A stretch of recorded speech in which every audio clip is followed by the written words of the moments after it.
There is the horn at Augusta National Golf Club to signify the resumption of the first round. We are with you early morning in Augusta, Georgia. And unlike yesterday, the weather is looking good for what should be a very busy day of golf. Along with five-time LPGA Tour winner Michelle Wee West and eight-time Masters participant Billy Kratzert, I'm Andrew Catalon. And we pick up our two featured groupings that we were with you yesterday when play was suspended due to darkness. This is the third hole. And Matthew Wolff at 4 under par. He is playing alongside Tommy Fleetwood and Bubba Watson. Now yesterday, before the horn blew, Bubba Watson already hit his tee shot. So there you see Wolff with a beautiful drive. Bubba waits as he's already played his tee shot, and now it will be Tommy Fleetwood.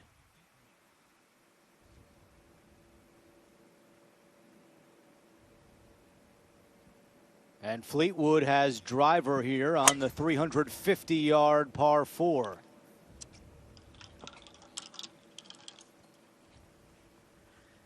And that one left towards those bunkers. So away we go. The first round is back underway.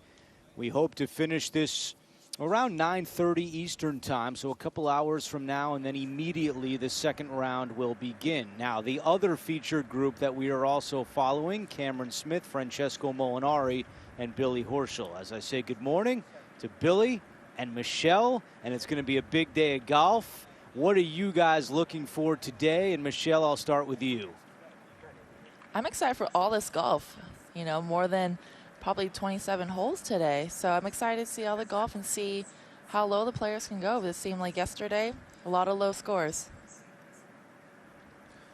Well, Andrew, I'm certainly thinking that we're going to see the low scores again. I thought it was interesting that Louis Oosthuizen, oh, that's a good shot right there, but Louis Oosthuizen made the comment that you're not going to get the opportunity here at Augusta National to fire at the flag sticks like they were able to yesterday. I think we're going to see that continue on this morning.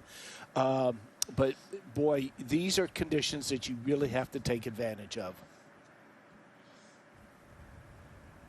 Cameron Smith, the 27-year-old from Australia, you saw that shot. And this is where Bubba's tee shot on the third hole ended up yesterday. He's got 125 in. Two-time Masters champion Bubba Watson. Trying to tone that one down, and that's what you try to avoid with that front hole location, because that ball has the possibility of filtering all the way down.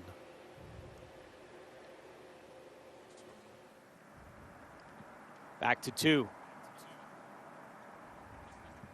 And Molinari has an eagle putt here at the par 5 second.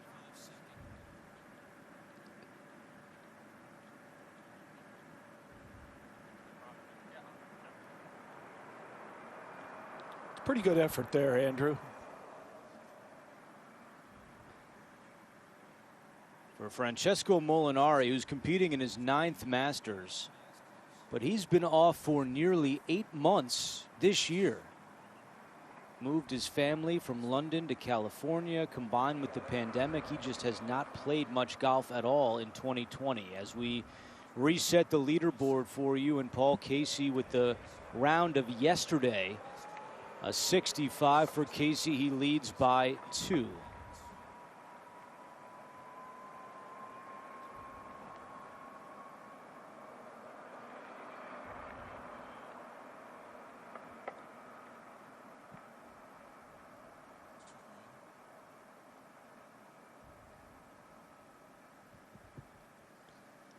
And here's Cameron Smith in his 4th Masters tournament for birdie. Probably the strength of his game, Andrew, right there. The putter, always very reliable. A couple of birdies with the lone bogey. Nice smile.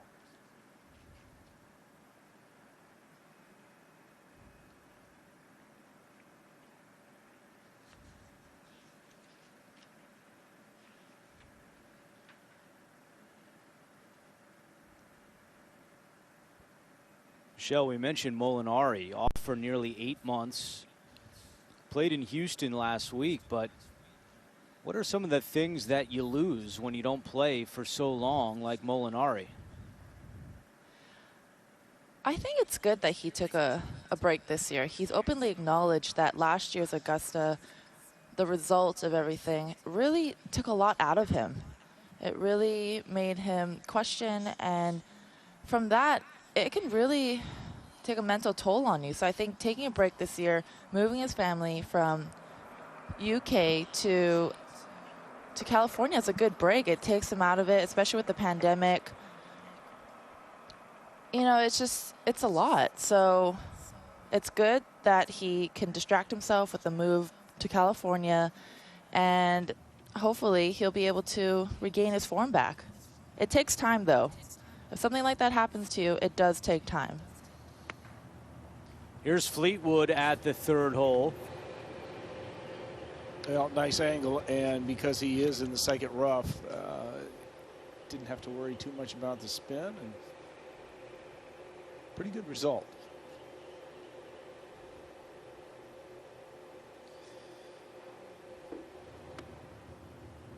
Big drive from Matthew Wolff, who's competing in his first Masters tournament, just his 3rd major.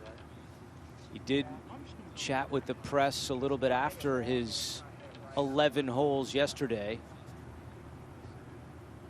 Said there was a bit of nerves, especially since he had to start at the 10th hole. He said, you know, my first time playing in the Masters, and on the 2nd hole, here I am on Amen Corner already.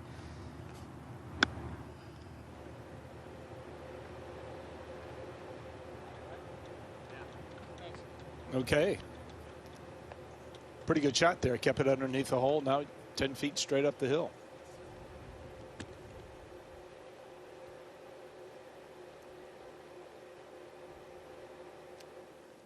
And then back on the tee, it will be Molinari, who began the final round last year with a 2-shot lead. Double bogey on 12, and then it was Tiger Woods who went on to win.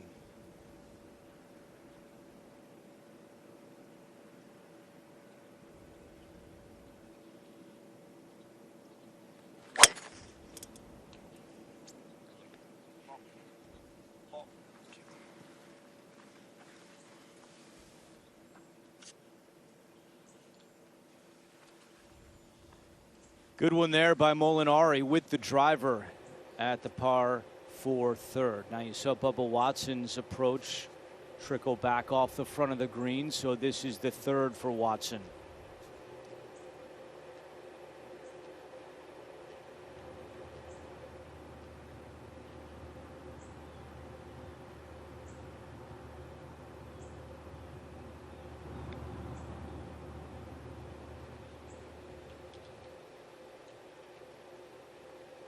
Nicely played by Bubba,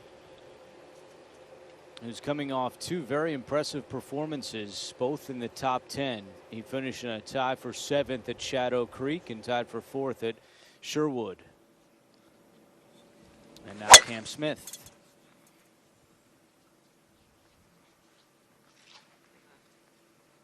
Yeah, needs to get a little left. There you go.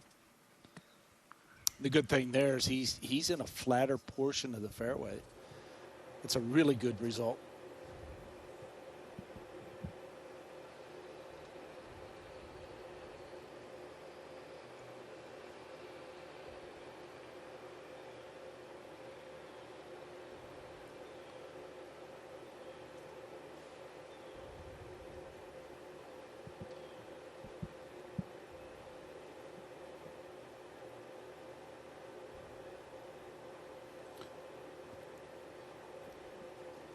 Another one of those putts, Michelle, that you can see he is looking well to the left.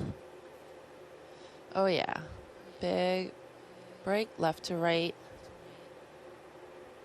Good read there, just less speed. So it just kind of, once it went under the break, it just keeps going. And that's why you have to get a little bit more speed on that to get above it so I can trickle it towards the hole. Once you get it under, it's just going to keep trickling. Here's Billy Horschel. He's 1 under par so far as he tees off at the 3rd. And that one will sit in the fairway. Short par 4 here, number 3 at Augusta National. And Matthew Wolff is going to back away. Has a good relationship with his caddy, Nick Heinen. They were teammates at Oklahoma State.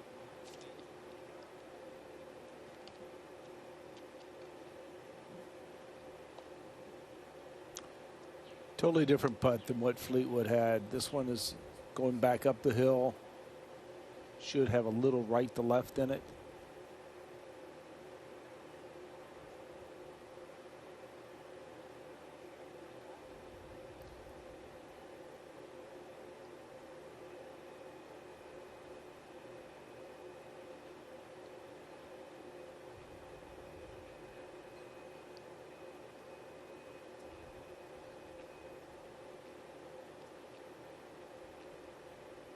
So par for Matthew Wolff, and he remains 3 shots back of the lead held by Paul Casey.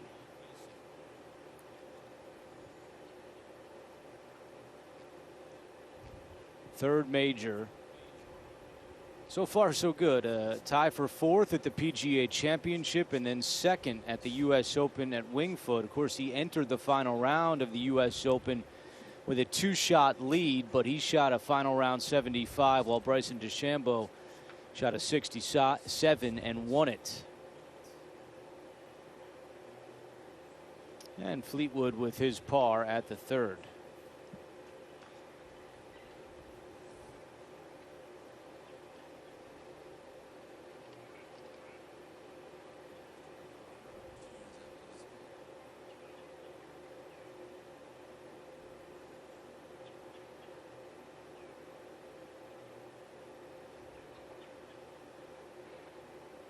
Bubba Watson, one of 17 players with multiple Masters titles, winning in 2012 and 2014. And he knocks in his par at the 3rd as we are set for a busy day of golf here at Augusta National. We'll finish the 1st round and then immediately head over to the 2nd round of the 84th Masters Tournament.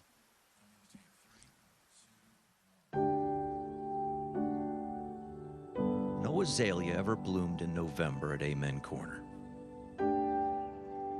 Just like no ceremonial tee shot has ever ridden the autumn breeze. What happens to a tradition unlike any other when it comes in a year unlike any we've seen before? It changes. This year, the Masters may not be played with patrons in the stands, but it will be played. Rough winds don't shake a tradition this strong. The Masters is perennial.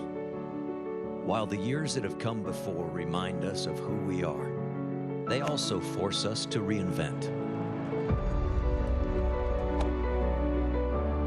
There are too many new moments waiting to be added to our rich history. While this year's roars may not be heard, they will be felt. Electrifying the air above the same greens, watched over by the same pines as victories past.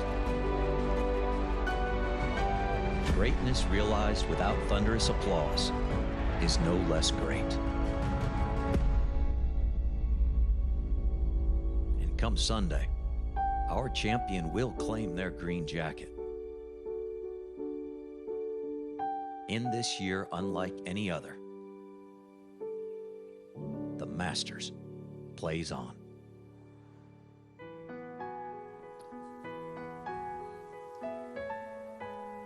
Early morning in Augusta, Georgia, and unlike yesterday, the weather is looking good for a busy day of golf.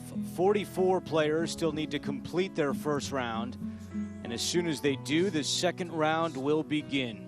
We look forward to bringing all of it to you live here on the Feature Group channel. Once again, with Michelle Wee West and Billy Kratzert, I'm Andrew Catalan. We go right back out to the 3rd hole and the 2nd shot for Billy Horschel.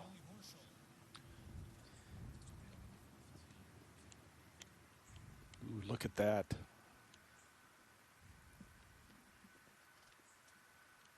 That went from a very difficult putt to one that is more than makeable. Par 3, fourth hole, Matthew Wolff.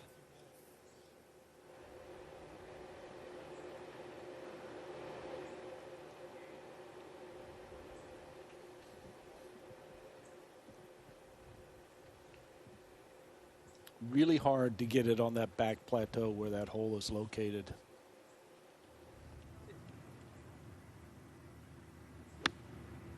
And Cameron Smith.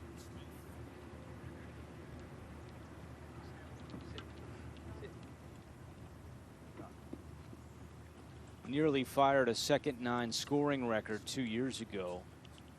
The record is 29. He missed an 8-foot putt on 18 to tie for the record. Bubba Watson's tee shot going with 7-iron here at 4. Yeah, I think Bubba went with 7 there from the elevated tee simply to try to minimize the spin, and really did a nice job of it. Big tee shot from Molinari. Here's his second at the 3rd.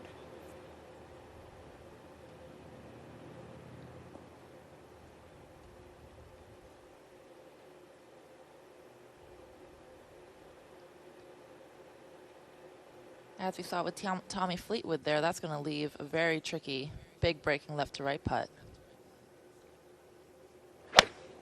And here is Tommy Fleetwood, yet to win in the United States. 0 wins in 73 PGA Tour starts, but he does have 17 top 10s. And he's won 5 times on the European Tour. Justin Thomas 5 under as he finishes his opening round. Dylan Fratelli also in that group at 5 under par. Adam Scott through 11 holes, he's 4 under par. Very impressive list of names on the first page of that leaderboard, and there is Matthew Wolff, also 4 under par, part of our feature group coverage. Later on today, you'll see Dustin Johnson on our feature group channel. He's at 3 under through 10. What a story yesterday. Larry Mize, the 1987 Masters champion, 62 years old, and a 2 under round of 70 for Larry Mize. Back to 3, Molinari for birdie.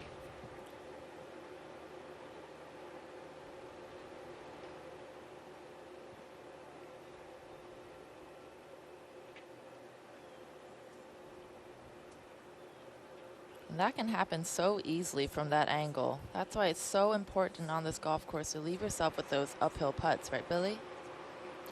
Exactly, Michelle. And anytime you either get flag high or you get a little bit above where the hole is located, now you go into a defensive mode to where I have to utilize the maximum break with the minimum speed, and that's what you try to achieve, and it's hard to do if you don't have the correct angle. And it's so hard to really commit to that much break, right? You're already feeling like you're going 90 degrees. Exactly, and good putt there by Billy Horschel.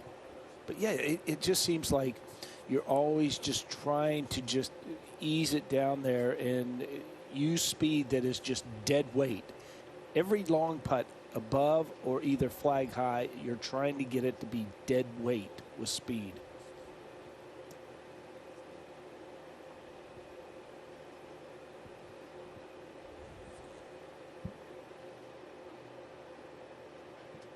And Horschel remains 1 under with birdies at 16 and 2.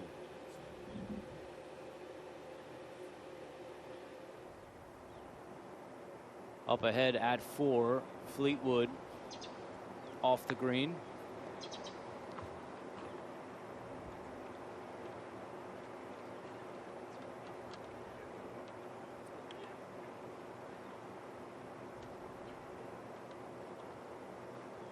Fleetwood saying he played practice rounds over the years with Ian Woosnam and Sandy Lyle just to try to gain as much knowledge as possible.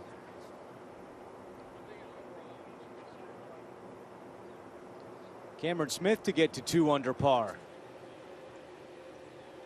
Really good look here going back up the hill.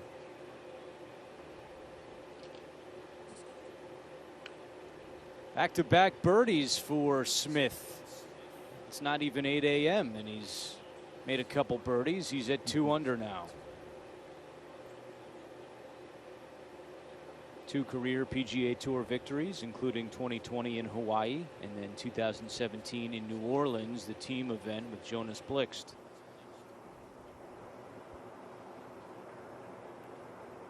At 4, Matthew Wolff. And this is just inside 50 feet. And actually just looking for the proper speed. Going up the hill and that's going to be a tough putt for par.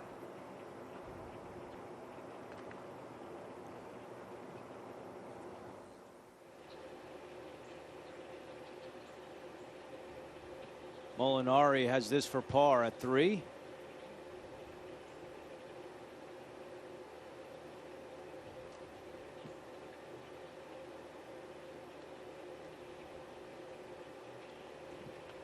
And a bogey for Molinari coming off the birdie at the 2nd, so he's back to even par.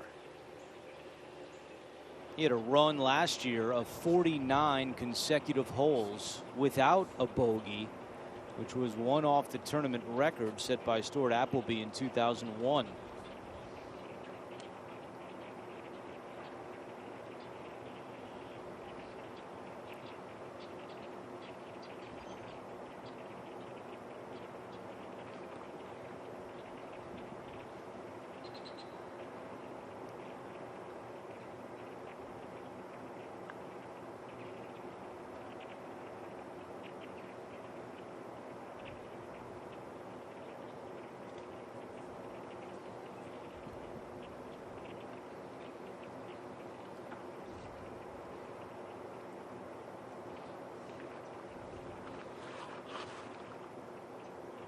Michelle, not that anyone has a say in the matter, but I think it's fascinating to feel about how the split came with the groups. That the players who are out there now are going to finish their first round. They're going to go right back out and play their second round. Players who were in the morning yesterday, while they finished, they get to sleep in today. That's nice, but they're not going to finish their second round later today. They'll have to come back out early before their third round if they make the cut. So what would be your preference in that situation? I don't know. It's just not ideal in either situation, but I think it really depends on what type of round a player is having. Someone like Bubba really finished not so good yesterday, and almost at that point we're like, okay, I'm just going to stop here. I get to have a new day tomorrow, and if I get off to a hot start, I have more than 18 holes to get a run going. So it depends on what a player is feeling. I usually like to finish before a cut line on that day. I don't like to come back the next morning on Saturday because it just feels like it's going into the weekend, and I want to start the weekend fresh. I think the good news, no matter which way you look at it, is that because of the improved weather forecast, it looks like we'll be back on track sometime on Saturday, and the green jacket should be awarded on Sunday, knock on wood.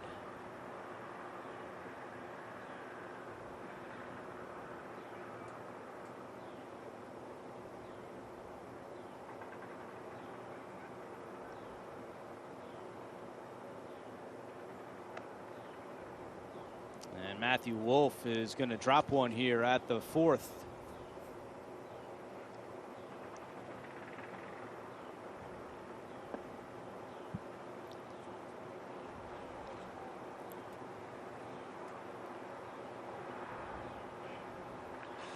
I love the confidence of Matthew Wolff playing in his first Masters tournament. It says not only does he want to compete, obviously, this year, but he wants to learn as much about the course as possible because, quote, I'm going to be here for many, many years in the future. And he's only 21. He's already ranked 14th in the world as Watson taps in for par. I kind of like that attitude. He thinks this is going to be his place for a while, and he wants to learn as he goes around. Good for him.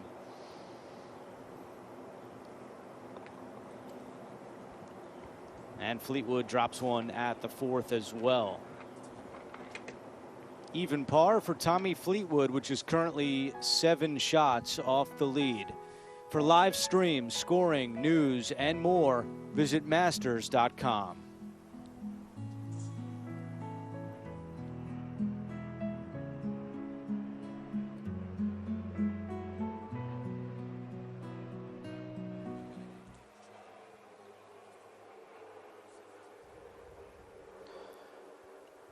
Once again, relatively calm wind conditions so far. Was not much of a factor yesterday either, as Cam Smith tees off at the 4th hole.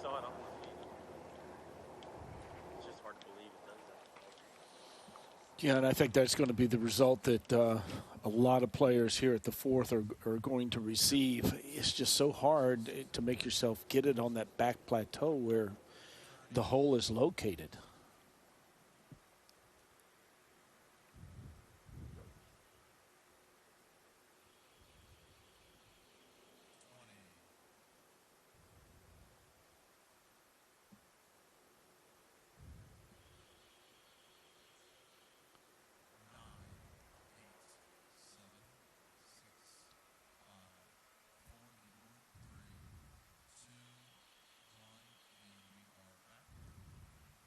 Overcast skies in Augusta, Georgia this morning, but it's dry as we finish the first round of the 84th Masters Tournament.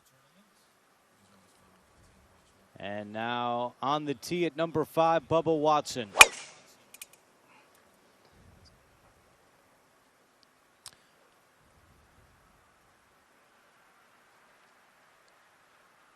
That was a huge amount of curve. But that's what he sees. He sees a lot of movement, really in both directions. Billy Horschel tee shot at 4.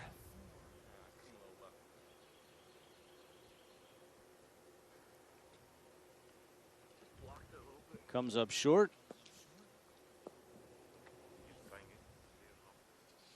And now Matthew Wolff. Looking out towards the right.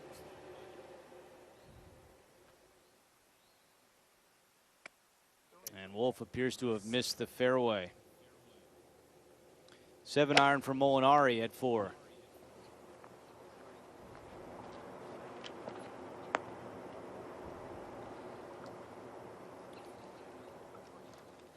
Three birdie putts coming for our feature grouping. All those players underneath that shelf, but Fleetwood, this hanging down the right-hand side, but should be okay.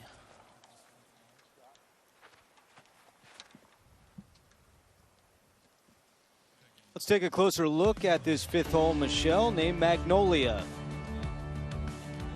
Number 5, tough par 4, slight dog leg to the left. As you can see, those 2 bunkers over there, they are very, very deep, so players will want to avoid that at all costs. This hole is the second longest par 4 on the course. You can see a landing zone over there. Bryson and longer players, those bunkers might not even be an issue. But if you choose a layup, you're going to have a long blind shot into the green. Large green here, very distinctive ridge in the middle of the green. The big slope that was actually softened, but still can produce a very challenging putt if you're on the wrong side of it. Historically, this is played as the 5th most difficult hole. But last year, it played as the most challenging, a stroke average of 4.34. There was added length off the tee last year. They were moved back approximately 40 yards, and this one gave the players a good challenge, a stroke average well over par, the 5th. And you look at the hole location, the slope that Michelle was referencing, we saw players from underneath that, where the hole is located, kind of struggle to get the birdie putt close to the hole. So really a tough hole location. You have to make sure that the approach shot gets up on top and gets over that lower collection area just past the front of the green. I think what is shocking is how severe that ridge is. I mean, you see it on this TV right now, and you can't really tell, but once you're up there, it is substantial. And as you said, it's been softened a little bit, but it's still significant.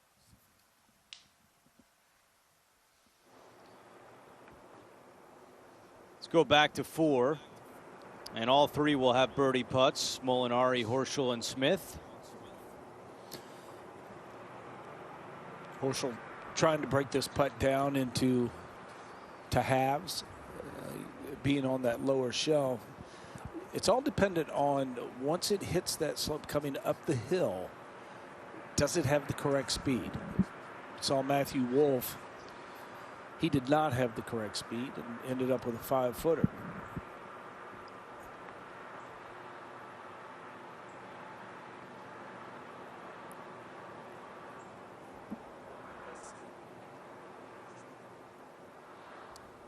Good putt there by Horschel as you take a look at the tee shots at number 5. Bubba Watson with 2:02 left. And you can see the side hill lie Bubba faces.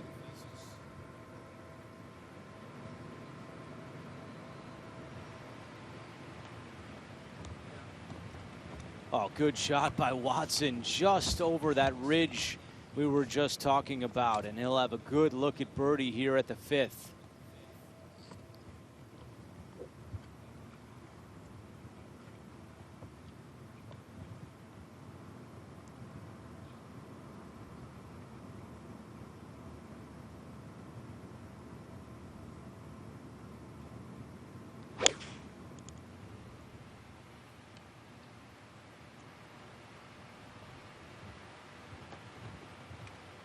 Fleetwood also throws in a dart. Beautiful shot.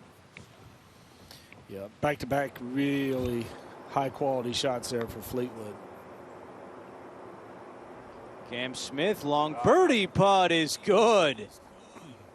Cameron Smith on a little bit of a roll. He's got 3 birdies, and it's 8:02 a.m. What a start for Cameron Smith. He takes it to 3 under.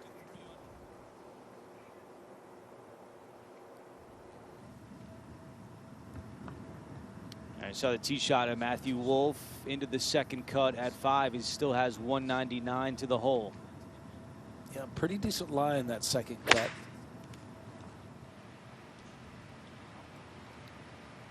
You can look at the eyes. I mean, that ball was so straight up in the air, and that's just about 2 paces short from being on that proper plateau.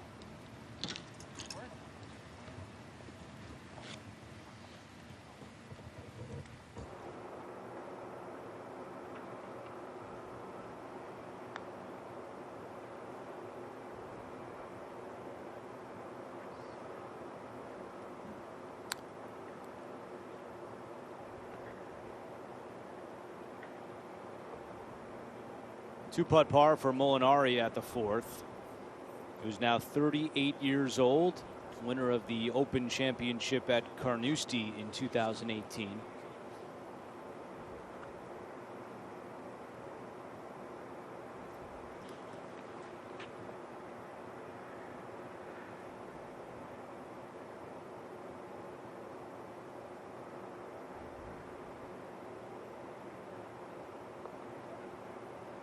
And a par for Horschel. 1 under and 6 shots back.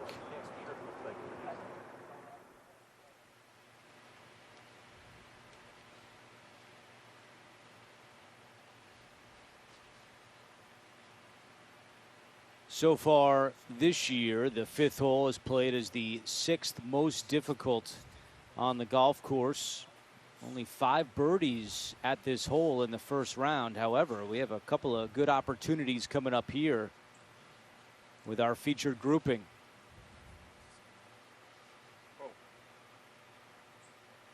Sung Jae Im has joined the crew at 5 under par as he plays the 11th. He just chipped in from off the green at number 10.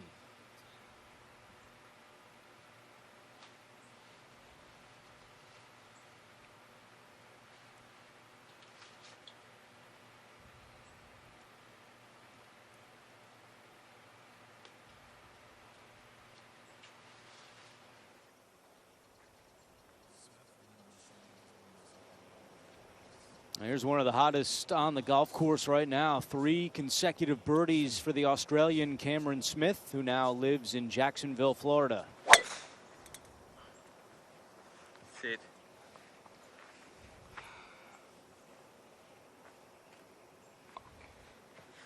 And that one off to the left here at number 5. What a start, though, for Cameron Smith. Pick up the action when he resumed at this second hole. And a nifty little play here. He would make that for birdie. Then at the third, another birdie putt here for Smith. That's 2 in a row. And you just saw this one a moment ago at the 4th hole.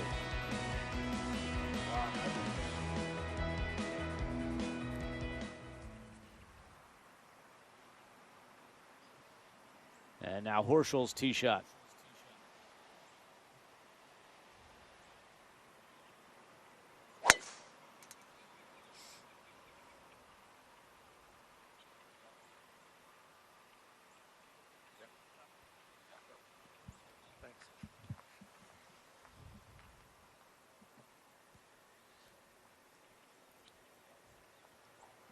At the 5th, Matthew Wolff will be first for birdie. He's got to navigate that ridge right there. Difficult putt. Oh, he did a nice job of it. Yeah, really good job right there.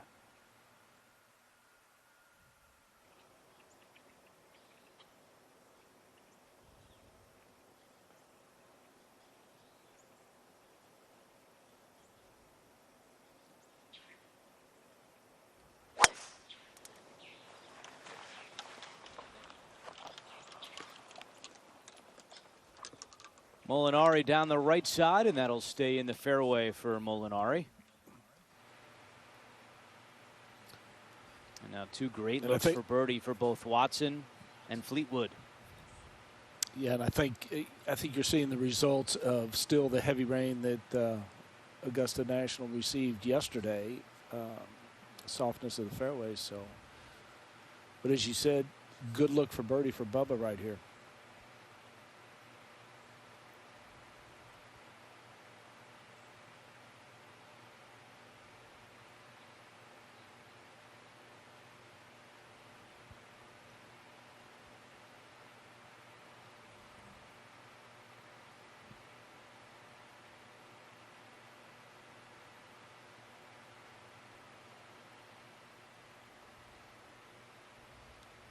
Michelle, you just get this sense with what Billy just talked about in terms of the conditions, the calm wind, that these players coming in down the stretch to complete their first round really need to take advantage.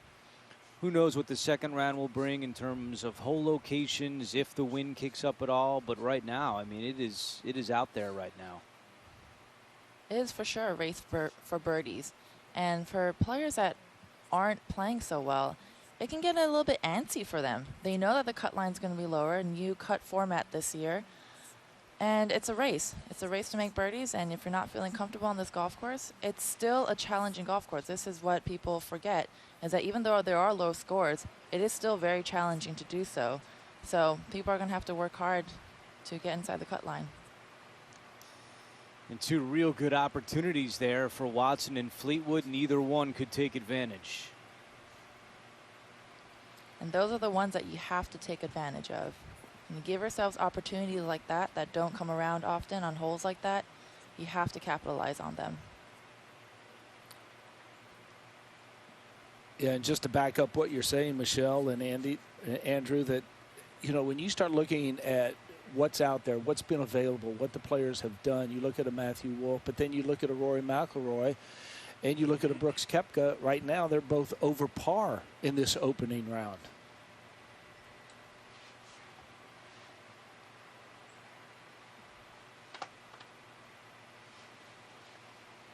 So they definitely have to make something happen the last third of this opening round.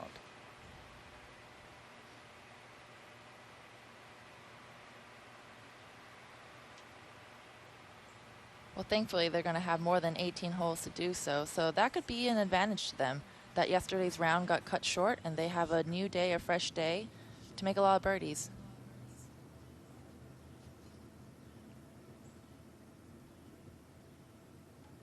Is there one there? Yeah. 78? Yeah.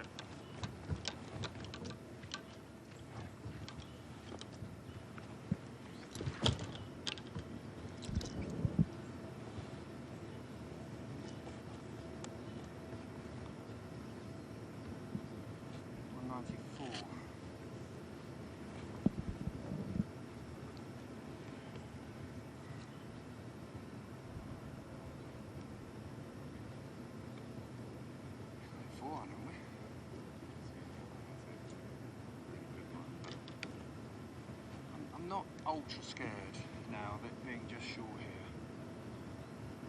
It's probably more playable, but normal. But at least we can be aggressive here. Yes, I can just feel it, so I think probably can too. Good to listen in to Molinari with his caddy, Mark Fulcher.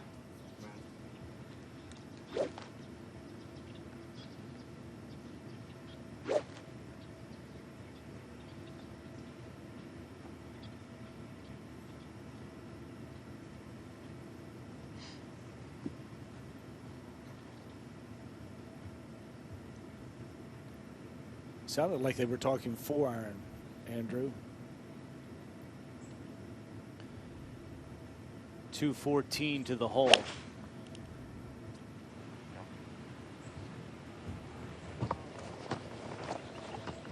That's going to be short. You could see he didn't get all of that swing.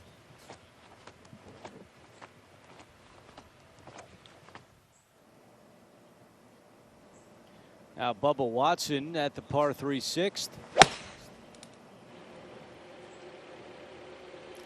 196 yards today, and trying to get it all the way back to the hole location, that's been difficult, and maybe a little surprise there for Bubba.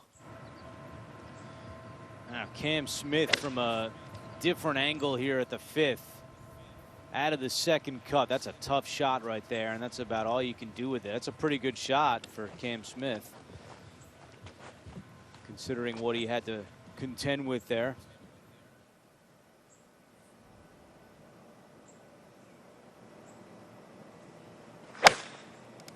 Wolf's tee shot.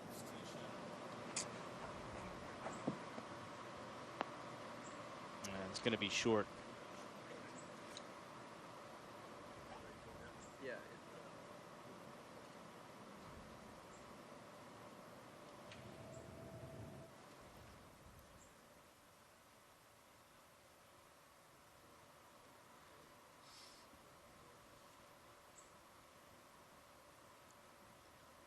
Wolf burst on the scene in Twin Cities last year, winning in his 4th PGA Tour start.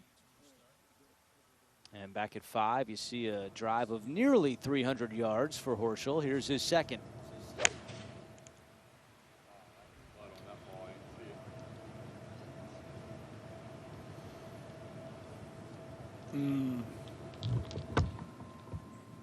Those are going to be tough from there. That's going to be tough to judge the right speed coming up over that ridge. Trouble.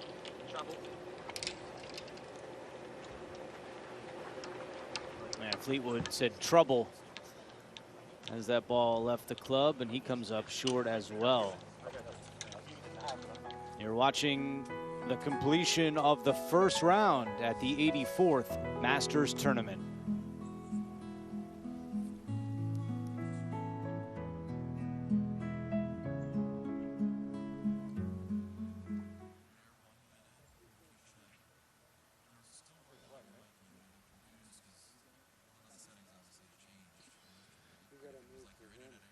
Yeah, no.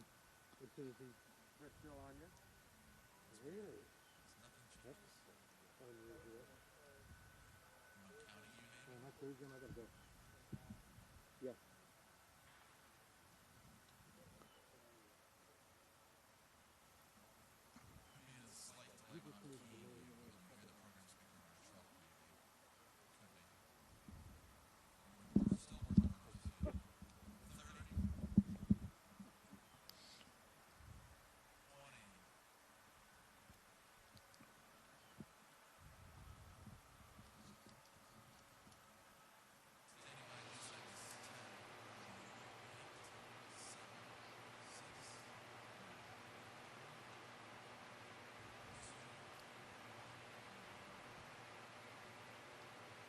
Cloudy start to the day in Augusta, Georgia, along with Michelle Wee West and Billy Kratzert. I'm Andrew Catalan. We thank you for joining us for our live coverage of the 84th Masters Tournament. You're watching our feature group channel. And the group of Horschel, Molinari, and Smith playing the fifth hole. And the third for Cameron Smith. This is a tough shot, and the mistake you can't make is coming up short. 10 feet, 12 feet beyond the flagstick, more than acceptable.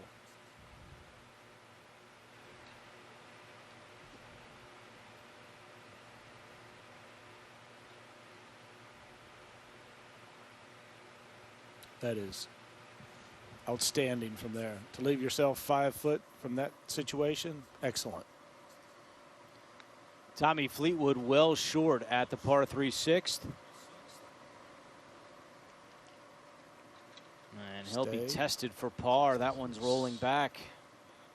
Yeah, that's going to filter all the way down, Andrew.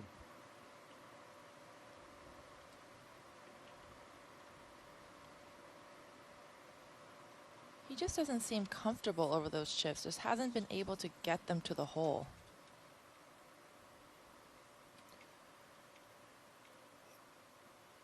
And you and Andrew were talking about Molinari and the lack of starts and, you know, during the pandemic and everything. Fleetwood kind of fell into that same situation. It took him a while to restart his season as well. And I, you know, he's still struggling trying to capture the form that he did have.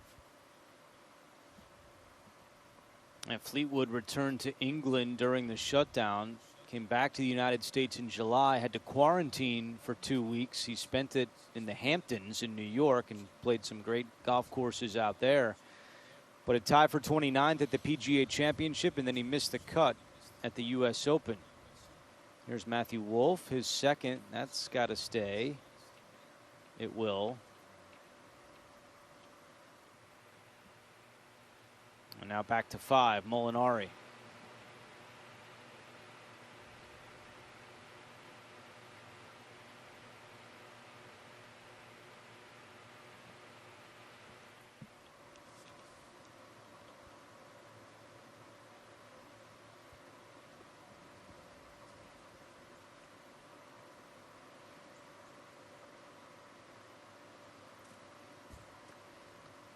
Bubba Watson at +1 and beyond the green here at number 6.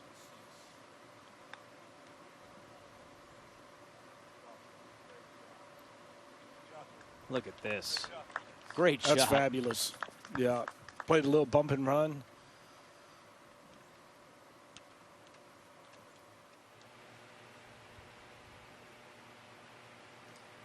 Horschel at the 5th. I actually thought that was a pretty good choice of clubs, Michelle, going with the putter. You know, just trying to ease it up, make sure you put the proper speed on it. I think so as well. I don't think he was happy with how the ball was looking, and it can get a little bit dicey when you put a wedge in there, especially with that big ridge. You don't know what's going to do.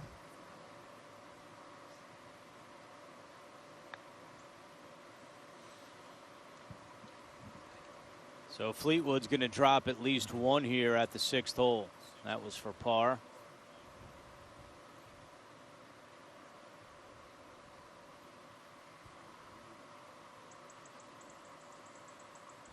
Tied for 36 last year at Augusta National in his 3rd Masters appearance.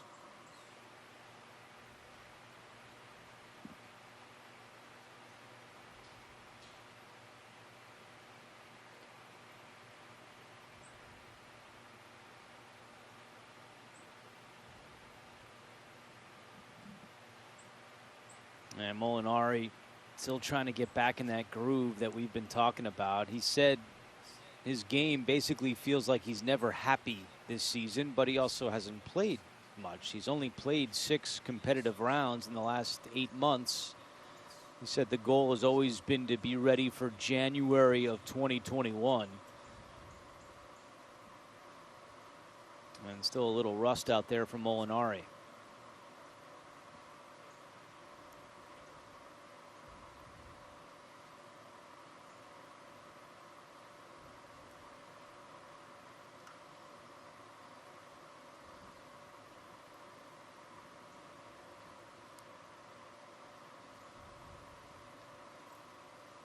Matthew Wolff for par at the 6th.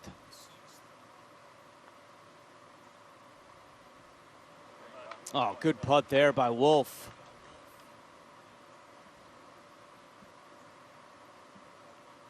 He remains at 3 under and 4 shots back.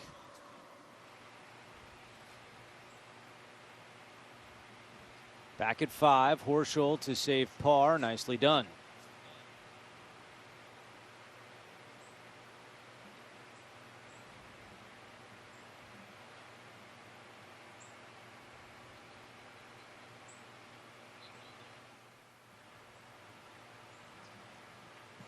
Now for Cam Smith, the birdie run is over. He had made 3 in a row. This is to save par and remain 4 shots off the lead.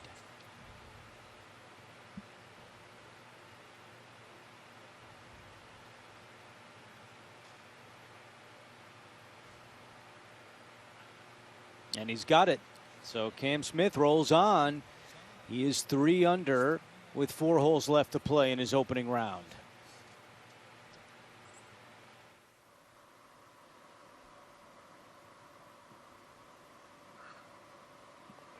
And that's a bogey for Tommy Fleetwood at the 6th.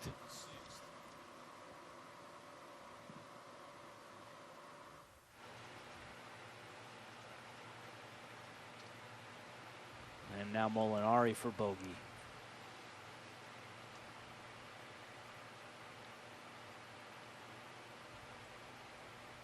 All right, so we talked about it. This is the time to start putting some birdies on the board. Who knows what the whole locations will be like for the second round. These players will turn around and immediately play their second round. As Watson grinds out a par there. Nice second shot for Bubba at the 6th hole to remain at +1.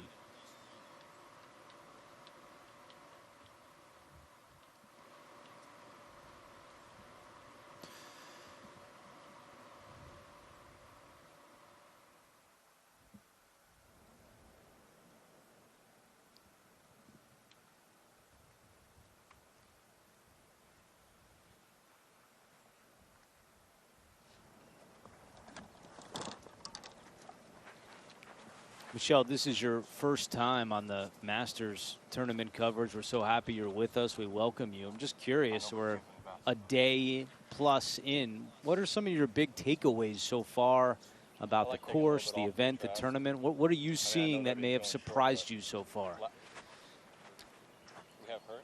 It's always like this at a major golf course, but I feel like it's more apparent here is the fine line between playing well and not playing well.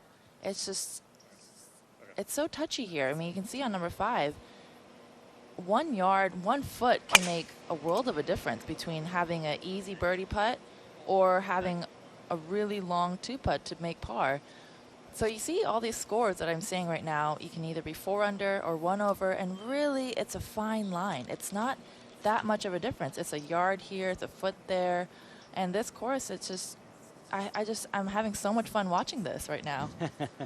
As we Seeing all the are. creativity and all the imagination that goes behind the scenes. It's really fun to have a front seat to this. Front seat for Horschel here. His tee shot at the 6th.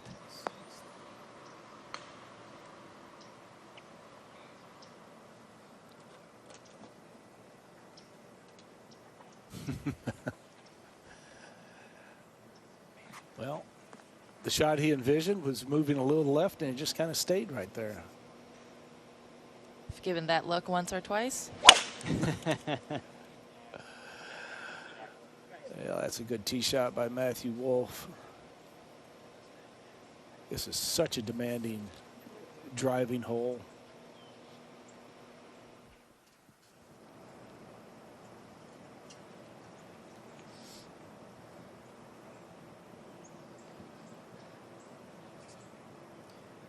Cameron Smith with a 6-iron here at number 6.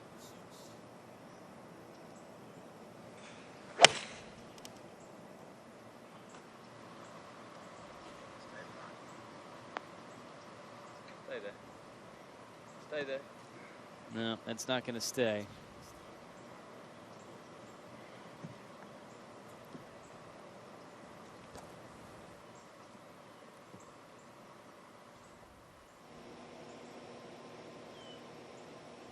Up ahead at 7. Here's the tee shot for Fleetwood.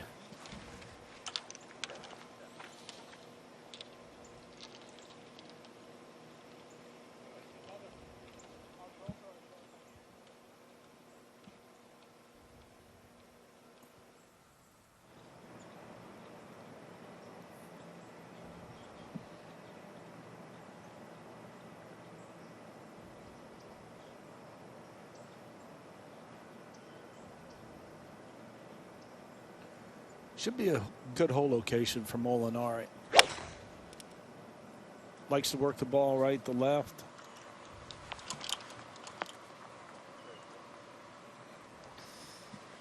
Stay there. Stay there. Good shot. Good call, Billy. Molinari will have a good look for birdie here at number 6. Dylan Fratelli continues to climb up the leaderboard. He is at 6 under and 1 shot off the lead.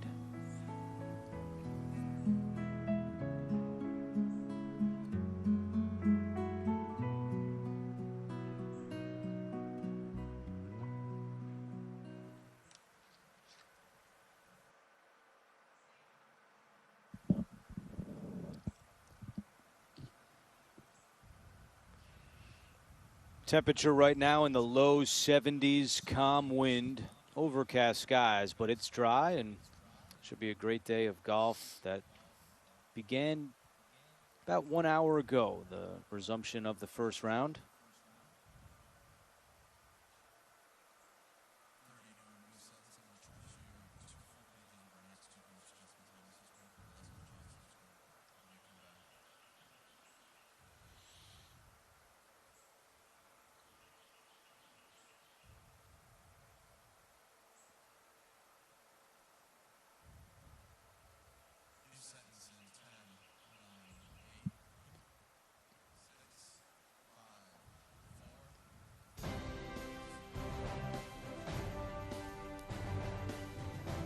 Our feature group coverage will continue at 10:14 Eastern time for the second round. Of course, we'll take you to the end of the first round here with our current groupings, but should be a fun day. Justin Thomas 5 under, playing alongside Matthew Fitzpatrick and Brooks Koepka.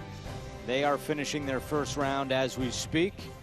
And at the same time, we'll have coverage of Dustin Johnson at 4 under par, along with Patrick Cantlay and Rory McIlroy, who +1, way left off the tee at 13. Took him a while to locate his ball, so Rory in trouble at the par 5 13th as we speak. You'll see all of their second round action when they tee it up a little bit later on this morning.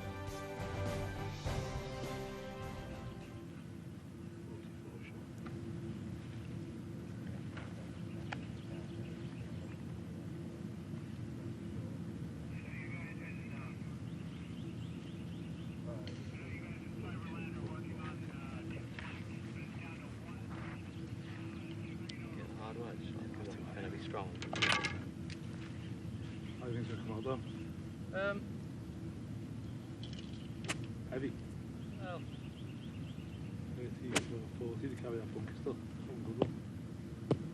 Just can't go long on it. No, exactly. Bit that hard. I like this because I'm going to hit a little bit of a draw swing. Yeah, hard draw. Alright, go.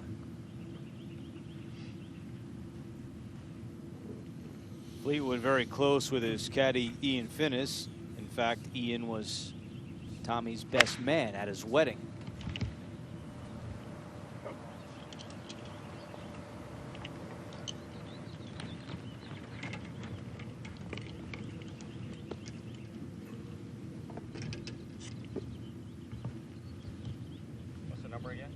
31, 41.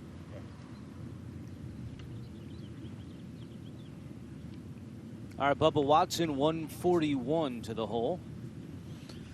Great look at Very the small. seventh here. Yeah, very small target. Second smallest green here at Augusta National, but spin control a premium with this shot for Bubba.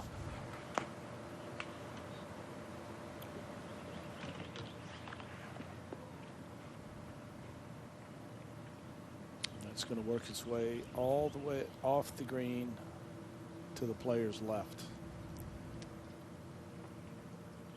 That is a small, small target.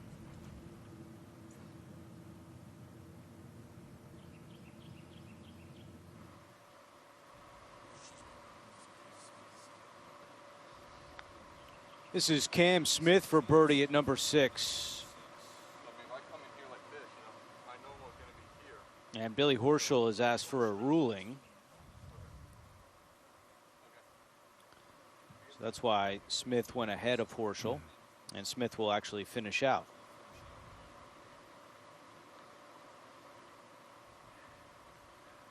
Three under with 3 holes to go for the Australian Cameron Smith.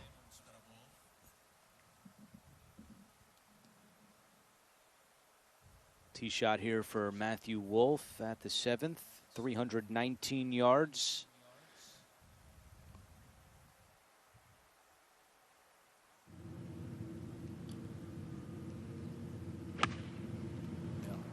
How do you minimize the spin?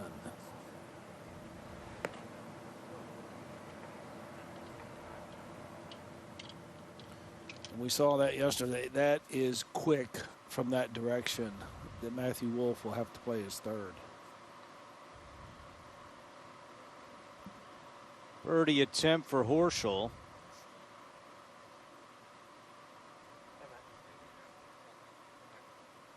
Speaking of quick, that was really quick, Michelle. Yeah. From the time he got his ruling to over the ball, I like that though. I mean, slow players, it just, I think it really diminishes the beauty of the game a little bit. I like fast players like that because you can really take more into the instinct when you're fast like that. And I think on golf courses like this, it helps. When you're a little bit slow and you're thinking too much about it, you can think too much and it can overcomplicate things.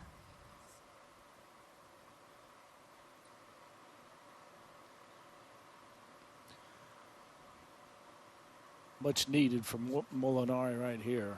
This would be a nice. He needs birdie, a little maybe kick get start. on track. Yeah, there He's you got go. it.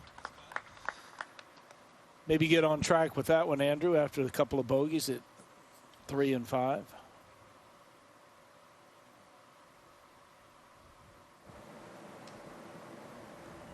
We saw Fleetwood come up short on his second shot at the 7th. So out of the bunker, number 3.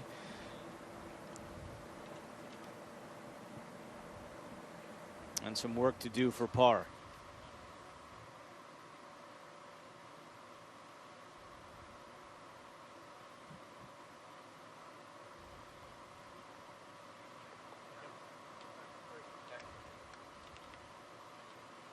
Four consecutive pars for Billy Horschel. He remains at 1 under.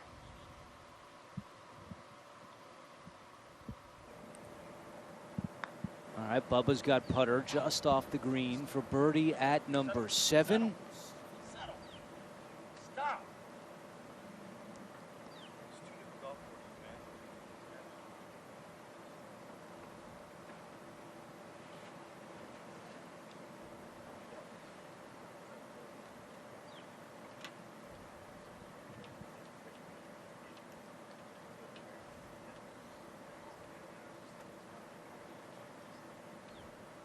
It's another one of those putts. We just saw it from Bubba, but it's another one of those putts that you were talking about, Michelle, that once it cuts underneath the line necessary to make the putt, it just seems like the putt just picks up speed. You heard Bubba trying to call it to a stop, but it's just so fast.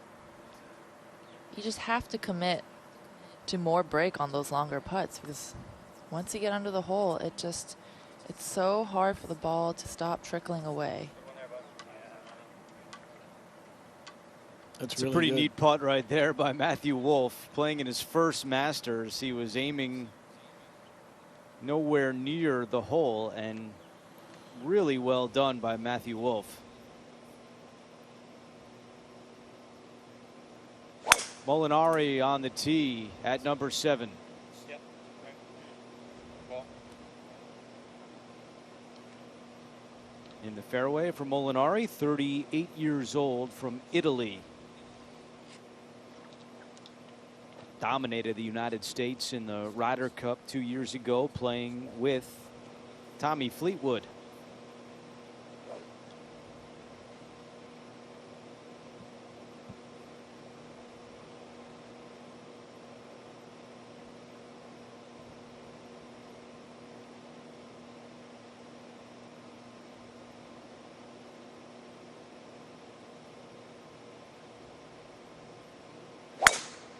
Cameron Smith's tee shot. Ball, Cameron. That is right down center.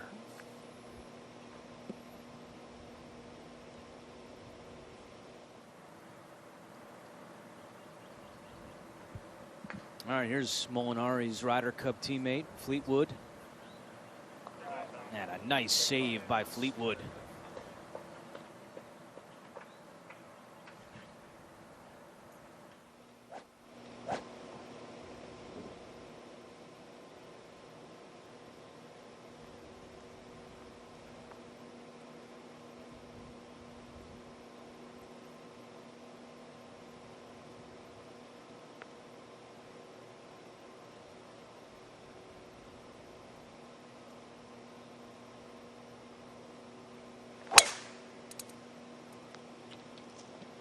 Give me a shot over there. Horschel sends one down the right side. You heard him say, give me a shot over there. We'll have to see where he ended up. Looked like he may have gotten a break. I think he did, Andrew. And that is a great break because there's really no access from way right at the 7th. Par putt for Bubba. 2 holes left to go for Watson in his first round. He's at +1. First round winding down here at Augusta National. You're watching live coverage of the 84th Masters Tournament.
Back live at the 84th Masters Tournament. First time it's been played outside of March or April. 43 of the top 50 in the world are in the field. And now at the par 5 8th hole, here is Bubba Watson.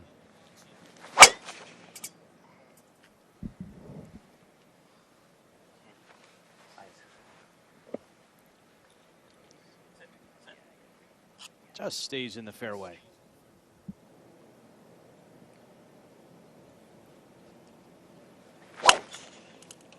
What do you make of Matthew Wolff's swing, Michelle?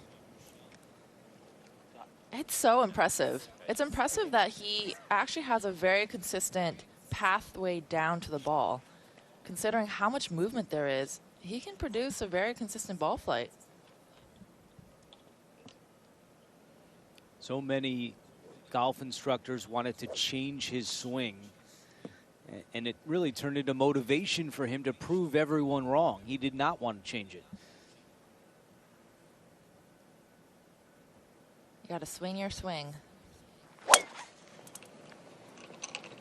A lot of people said that about my putting stance in 2014. Doesn't matter how it looks, it just matters the results. And he's getting the results like you did. Matthew Wolff, very impressive.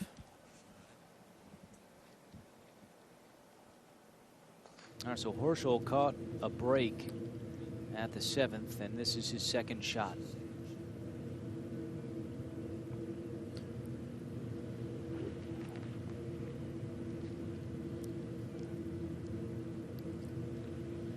Even though it's 159 yards, I actually think this is a little bit of an advantage, being maybe just a little bit farther back, maybe not as much spin on this shot.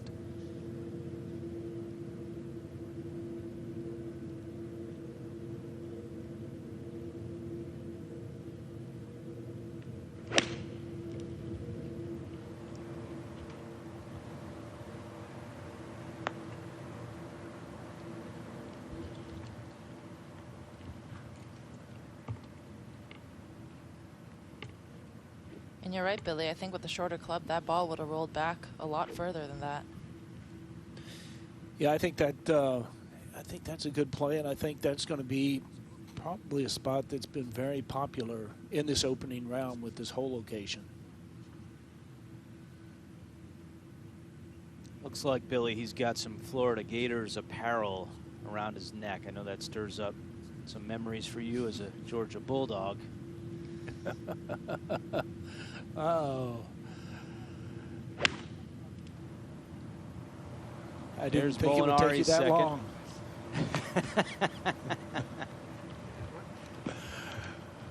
But a good shot coming off birdie at the par 3-6. Maybe get on a little bit of a run. If he can get it to under par and get out there and capture a couple of quick birdies in the second round, then you can kind of get on a little bit of a roll. Just trying to create a little bit of energy.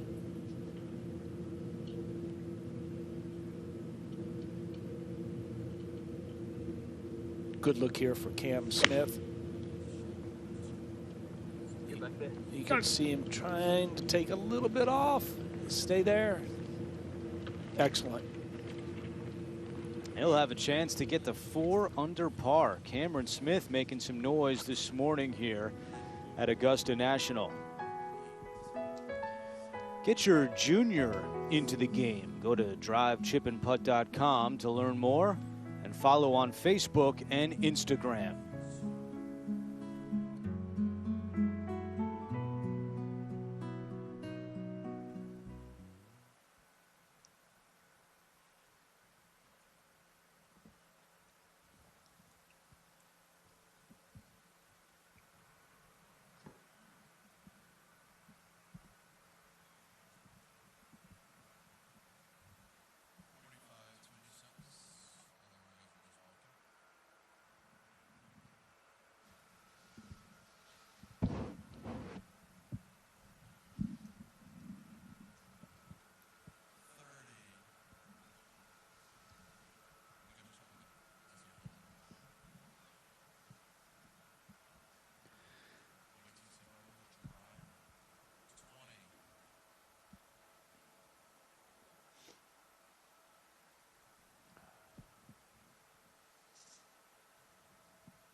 How about this at the 8th hole? Second shot for Bubba. He's got driver.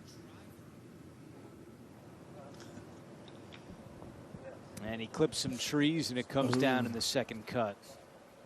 Well, fortunately, it's on the green side of that pine tree.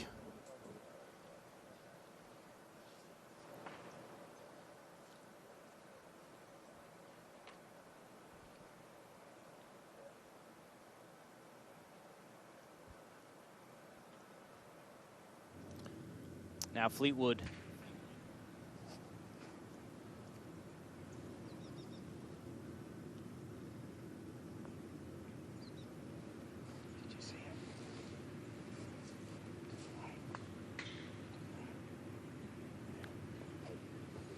Pretty good angle left that Fleetwood has left himself. No eagles at the 8th hole so far in this opening round. It's played as the 4th easiest hole with a stroke average of 4.67.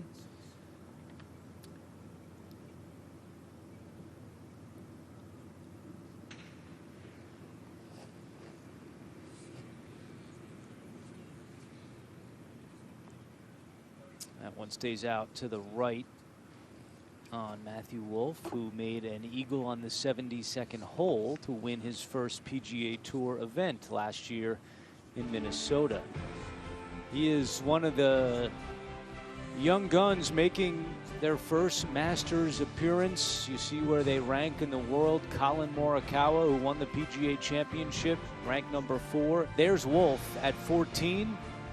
Really an impressive list of youngsters making their tournament debuts, and you know the stat, only 3 golfers have ever won in their Masters tournament debut. The last to do it 41 years ago, Fuzzy Zoeller in 1979.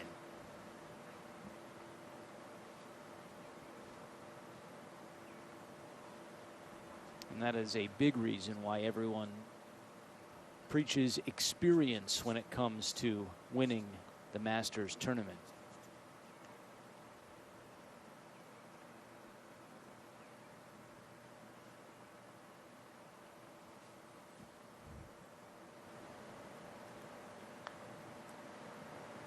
Here's Molinari for birdie at 7 and has a short one left for par.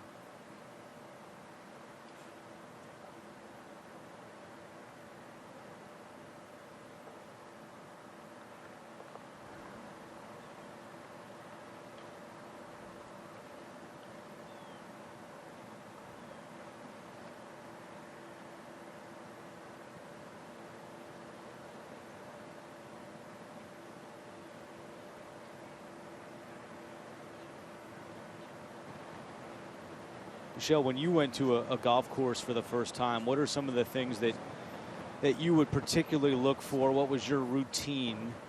You just gave the stat about how difficult it is to win in the first time at Augusta National. What was on your checklist? You know, it's so funny. I was just thinking about how many hours you need to spend on this golf course to really understand it for the first time. And I was thinking you need at least 30 hours on this. You need at least 30 hours to figure out this golf course. For me, when I do practice rounds, I work from the flagstick back. So I try to figure out where the 4 pins are going to be, where for those 4 pins are going to be the easiest putts for me, and then I move backwards from there.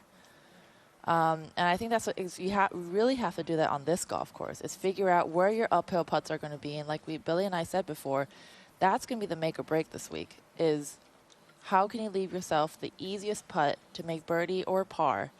And that's how I work my way back. Tee shots are usually pretty straightforward. You just have to hit in the fairway most of the time, but really it's the greens that you really have to figure out.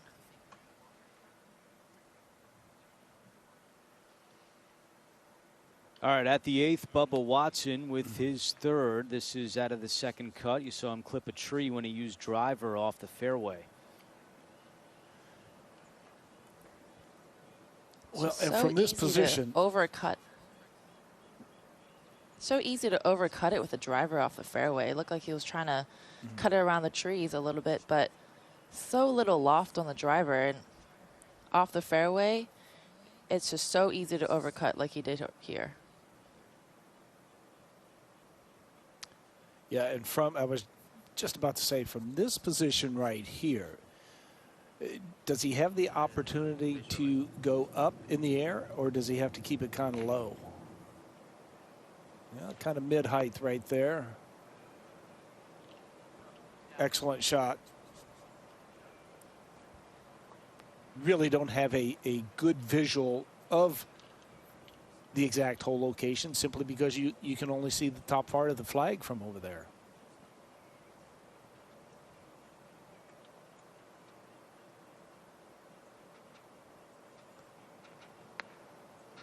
Here's Fleetwood's third. Yeah, looking to really get one close here, and that's it. Now you just need to cap it off and get back to even par.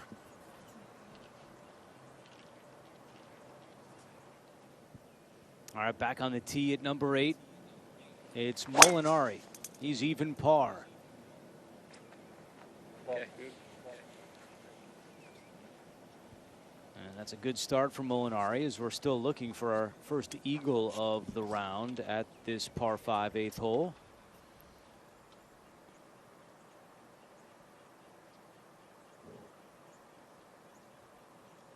It'll be the third for Matthew Wolff.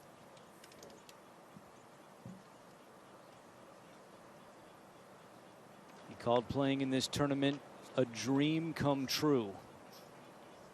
He said it's the one tournament that as a kid you always know exactly when it is. You watch every single shot that you can, and it's the mecca of golf. To be here is unbelievable, and it's a place I've not only dreamed of playing, but playing in the Masters tournament. It's a dream come true.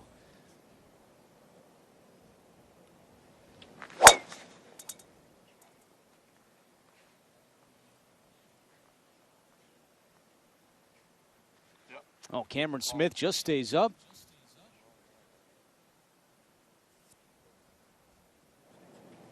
Avoiding that fairway bunker, and now it's Horschel.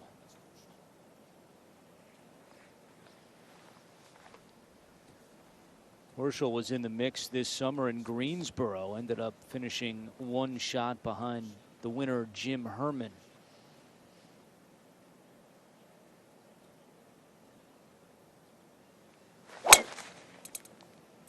No.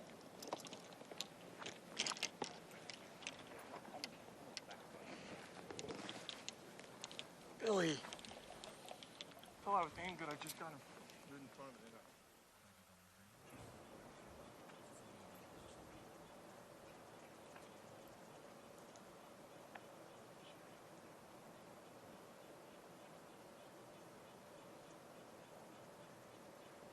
Matt Wolff said when he was younger, doing putting contests with his friends, he'd always save the last putt and be like, this is to win the Masters. And as a kid, I mean, I remember doing that a lot. And for me, that was the U.S. Open. And, you know, I think you choose what tournament means the most to you. And that's just a testament to how much this tournament means to him. It's good stuff with Michelle Wee West and Billy Kratzer. I'm Andrew Catalan. We thank you for joining us for the conclusion of the first round, and as soon as it ends, we'll get you right to the second round here on Feature Group.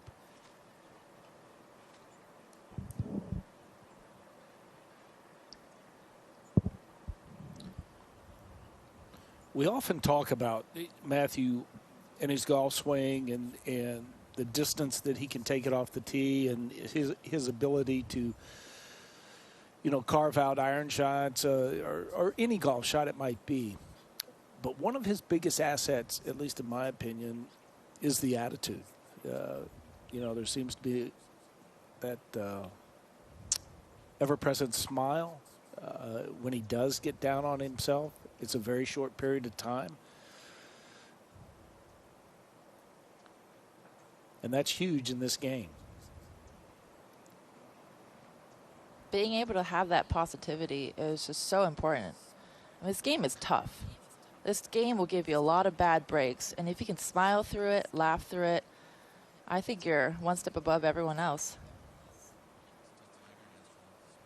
I think charisma is the word for Matthew Wolff. He's got a lot of it. I don't think it borders on confidence or crosses the line, rather, but he's got a lot of charisma, a lot of moxie. He's not scared. He's fearless out there, and he has burst on the scene. He's still only 21 years old. Yeah, you love the players that have that quiet self-confidence.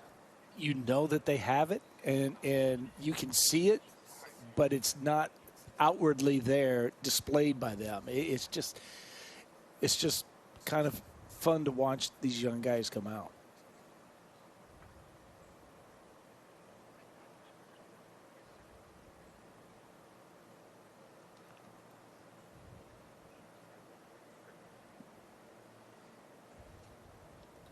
Still like the older guys, though, too. Like Bubba, he's 42 now, but he's still doing things out there that you don't always see in the golf course.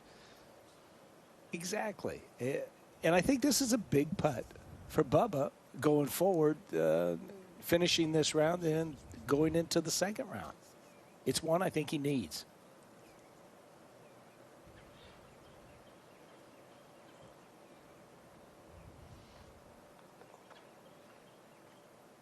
Does not get it, though. And a disappointing par for Bubba Watson at the par 5 8th. He's got one hole left to go.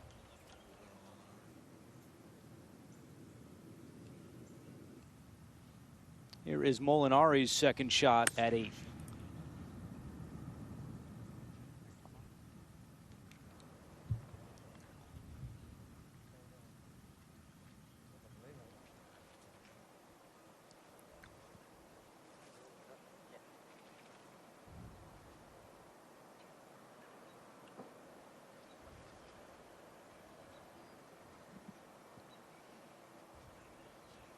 Let's see if Fleetwood can knock in a birdie putt here at the par 5 8th.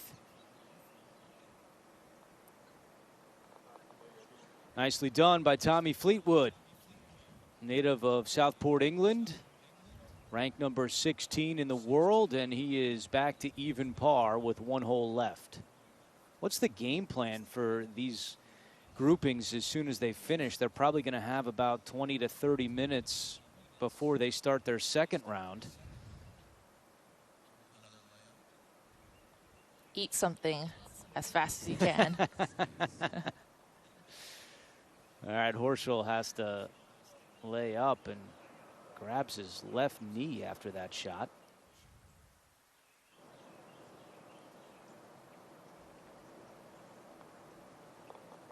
Par for Wolf, he's at 3 under. First thing that I do after a rain delay, after coming off the course and knowing I have to go back, is change socks.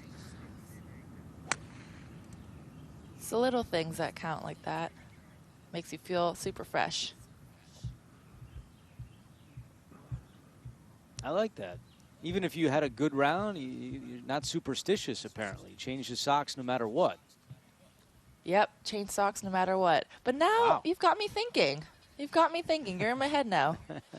Now I don't know. I wouldn't change a thing if I just had a good round. Dylan Fratelli has taken it to 7 under.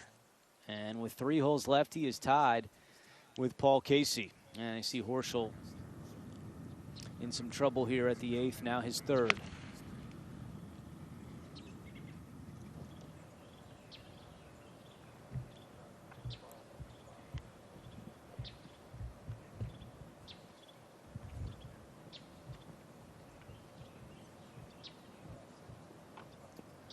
It's in good position now, but the depth of the bunkers down the right-hand side on this par 5, they're so deep. And you know, Billy obviously trying to make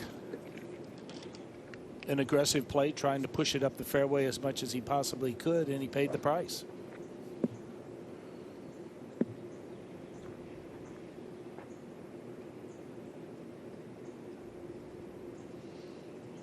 All right, the par 4 9th hole plays 460 yards. There's Tommy Fleetwood with his drive. He likes it. This is where yesterday during our feature group coverage, and that's a big drive, but yesterday we saw Bryson DeChambeau hit it 364 yards on this hole.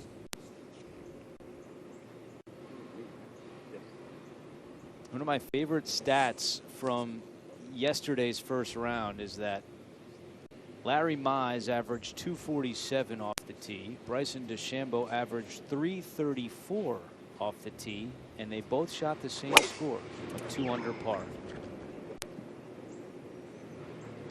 Watson pointing to the right, and he gets a break. Still going to be a tough shot in the second cut, but it was headed more right toward the pine straw. Take another look at that swing from Bubba Watson. You can see it's pretty leveraged. I mean, you look at his right arm. I mean, it is really vertical right there. And then how about the footwork there? On your toes.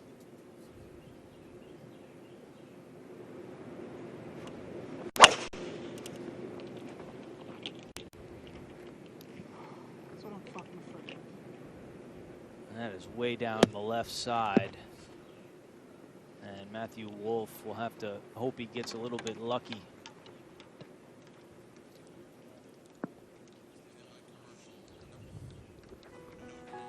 Final hole for this grouping of Wolff, Watson, and Fleetwood at the 84th Masters Tournament.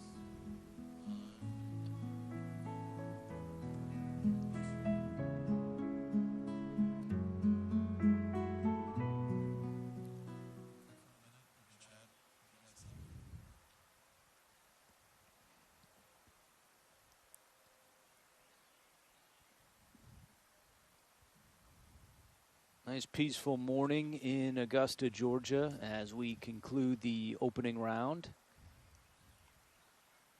We were a little worried before as Billy Horschel grabbed his left knee on his second shot here at 8, and now getting set to hit his fourth.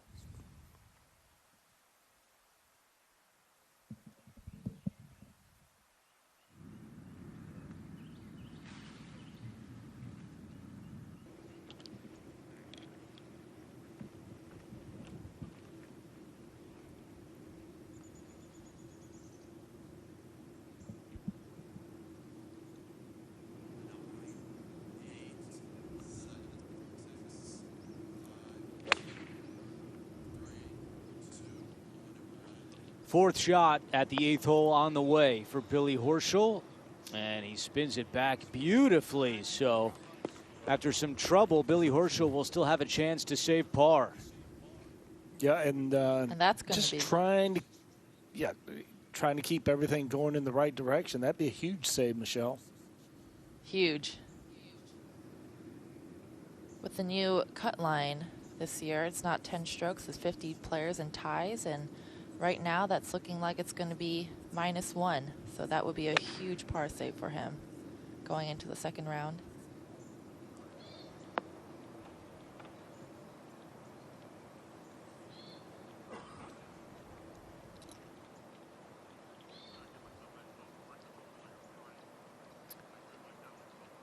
Maybe not what Molinari was looking for, but good enough to give him a 15-footer for birdie.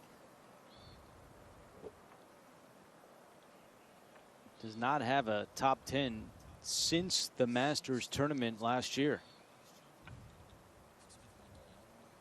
Ended up finishing tied for 5th. Now, over at the 9th hole, Cameron Smith walked all the way up to the green. Excuse me, at 8. 72 yards is what we have for Cameron Smith.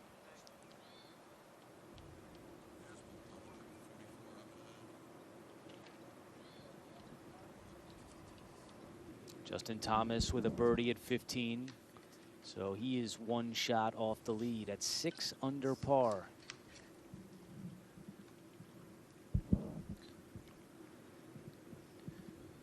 And I think the reason Cameron Smith went up there, Michelle, was the fact that he is in the second cut. Where do I need to land this ball? You see everything tilting from left to right from this angle with the mounding.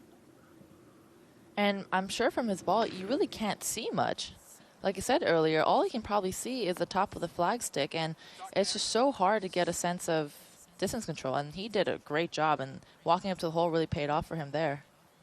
That's fabulous right there. Now a really good look at birdie. He's been in a real good groove this morning, and you saw the smile as he makes his way back to the 8th green, where he just counted it off. As you see the tee shots for our feature grouping at the 9th, Bubba Watson will be first. He has 185 left to the hole.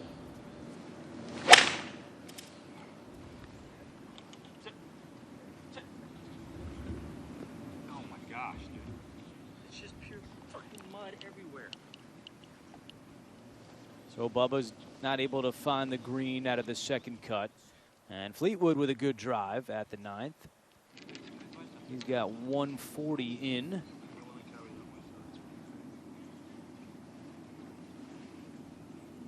He said his first Masters tournament memory was watching Tiger Woods win in 1997. And that's a popular answer this week. I feel like so many players have said, yeah, I remember when Tiger won in 97.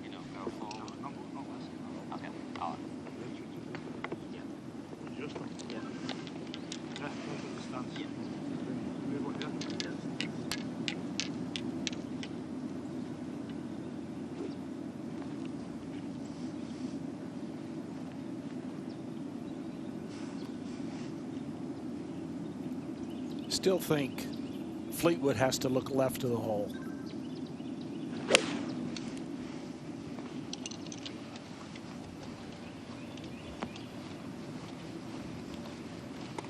Stay there. And it'll stay there.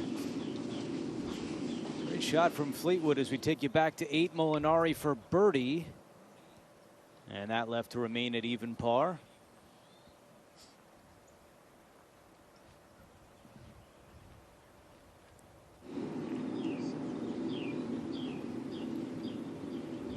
And Matthew Wolff way down, but in the second cut, and he's not able to find the 9th green.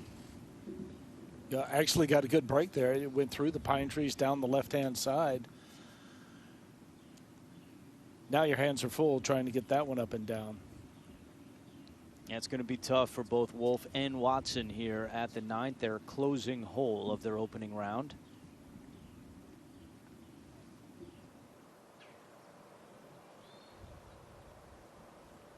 With Michelle Wie West, who was the 2014 U.S. Open Women's Champion, and Billy Kratzert, who finished tied for 5th, the 1978 Masters. Andrew Catalan. Cameron Smith has been in a good groove since we picked up coverage about 90 minutes ago. And this is for another birdie for Smith to get to 4 under. Yes. Yeah, he is not going to miss from that length too many times. He is so reliable with the putter.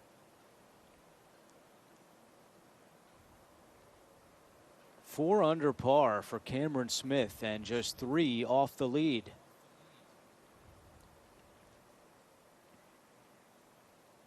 And Andrew and 2 Michelle, years ago, he did finish tied for 5th. I was just about to say he's easily in my top 10 of players in professional golf with their short game, with the putter, the shots around the green. I think he possesses marvelous skills. I mean, it is really, really tidy around the green complexes. And so reliable. That's a nice par. No doubt about it. He was in big trouble. Par.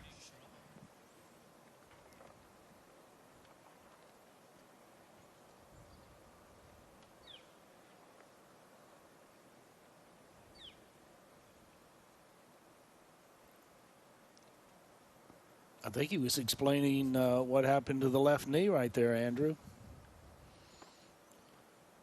It didn't look good for Horschel after his second shot out of the bunker. We hope he's okay.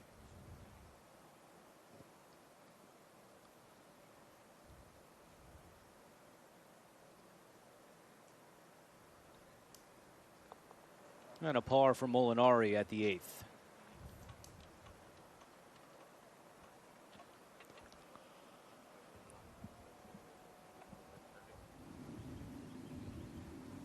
Let's see how Bubba Watson plays his 3rd at the 9th hole.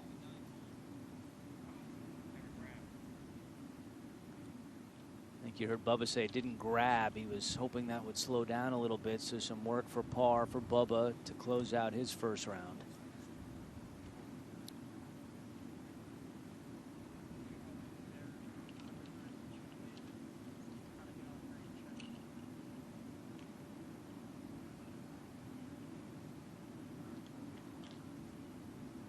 Watson, one of 6 to win multiple Masters titles, but not win another major. And there's 2 others in this year's field who fit that category, along with Jose Maria Olazabal and Bernard Longer.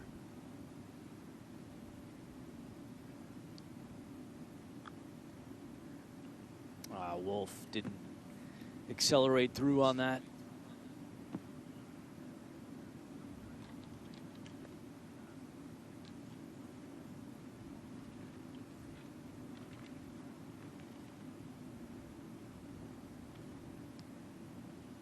This is what happens when you have a rain delay. You have players like Matt Wolff, who was super hot yesterday, and a player like Cameron Smith, who was mediocre at best yesterday, and two different players today. And it would have fared a lot better for Matt Wolff if he could have continued to play yesterday.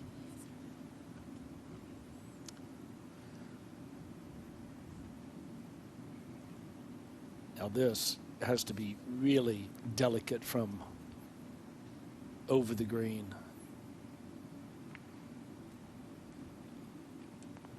And that's a pretty good lag from there. Always going to be in the defensive mode.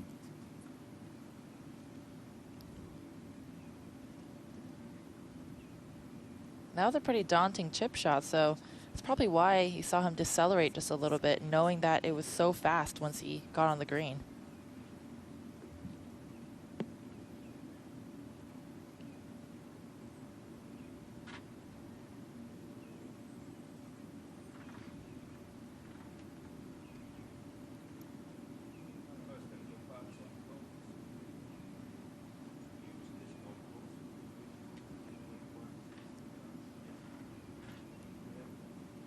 Ted Scott is Bubba's caddy.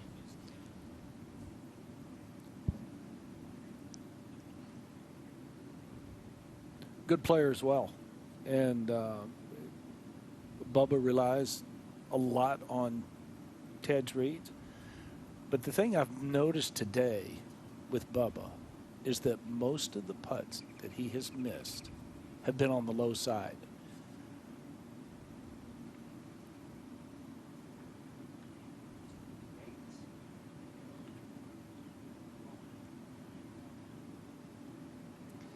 Probably a little overcorrection right there, don't you think, Billy?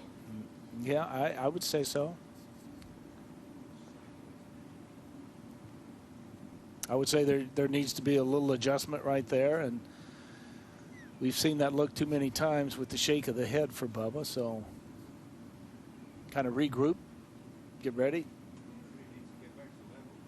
Definitely change socks. I'd change outfits. I'd go for a whole new outfit.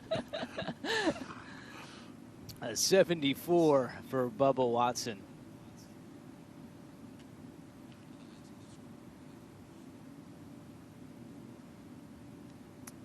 Now Fleetwood for birdie.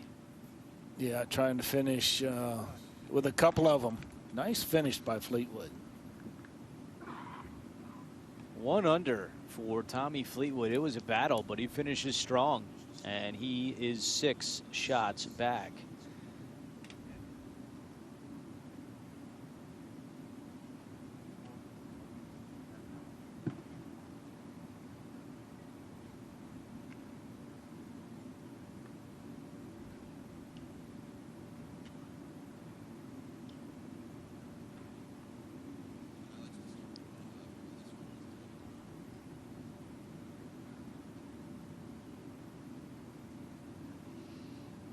Wolff wants to give this putt his full attention. This is for bogey for Matthew Wolff.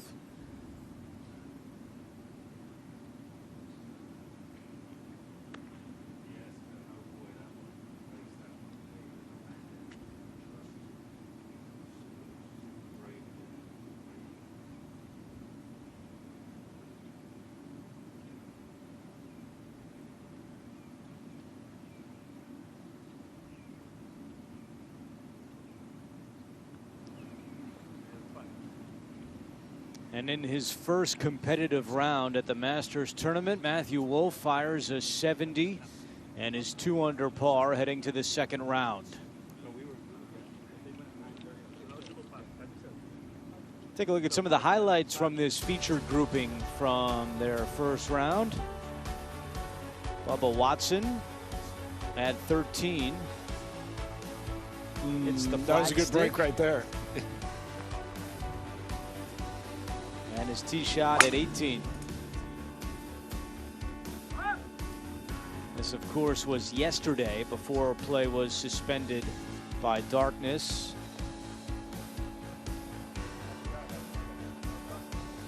And at number 2, some frustration for Bubba, which is something we saw a lot of on his final 9. How about Tommy Fleetwood at 13 yesterday?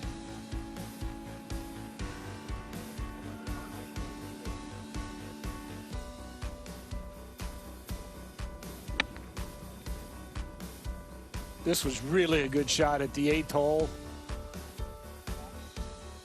5 feet right behind the hole. Fleetwood would make that for birdie. And now Matthew Wolff for birdie at 12 yesterday, and he dropped it in. He really got off to an impressive start. Matthew Wolff was 4 under through his first 11 holes. Nice one there at 15. So he played this morning at 2 over, Matthew Wolff. He finishes 2 under for his round. Bubba tie for 70th at +2, and Tommy Fleetwood at 1 under par. And they'll get a little bit of a break, and then they'll be right back out there with new hole locations for the second round. As you see, our final featured grouping of the first round, the tee shots for Smith, Horschel, and Molinari.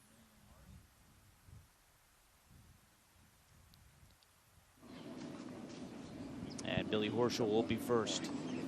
58 behind him. Okay. West of it.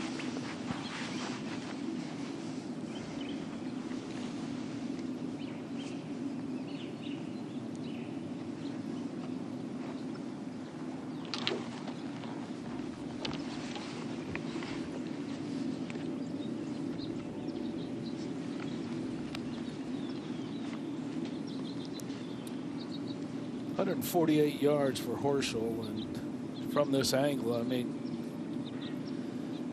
it's the best angle you can have, and with the softness of the greens, I would think that Billy just goes right at the flagstick. Then go. Go.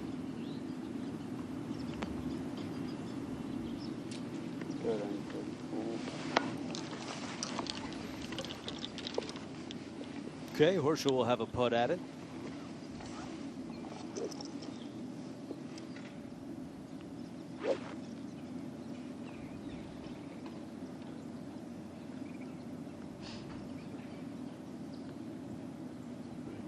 .146 for Francesco Molinari.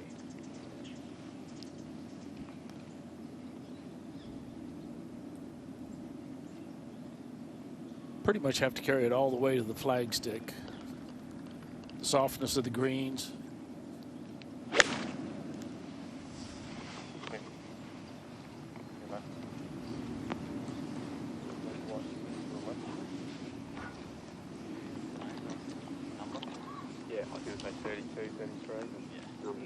Numbers good.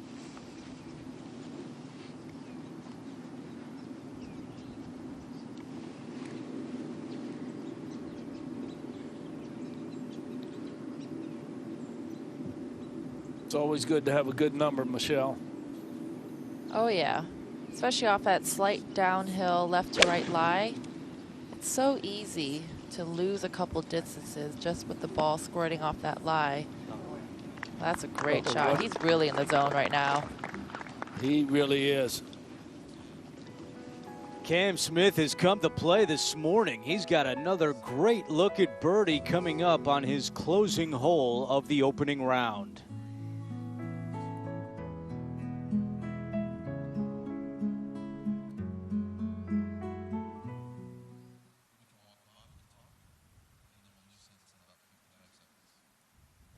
Two career PGA Tour victories for Cameron Smith.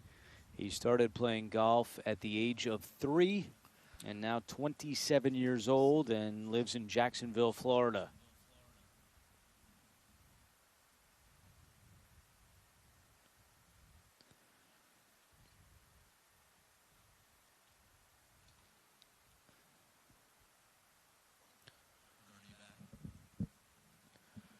As I said, Andrew, the strength of his game is the short game, but off the tee, plenty of length. And he's only going to continue to grow in this game and get better and better.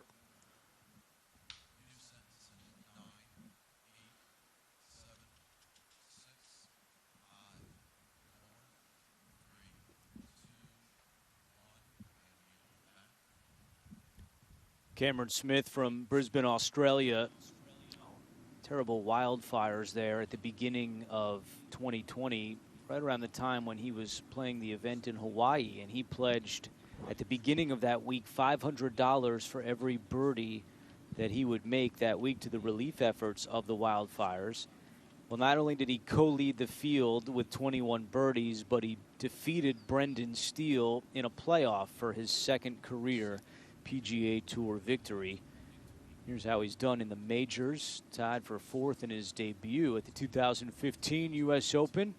2 years ago, tied for 5th here at Augusta National, and he has made 13 out of 16 cuts. So an emerging young player, ranked number 45 in the world.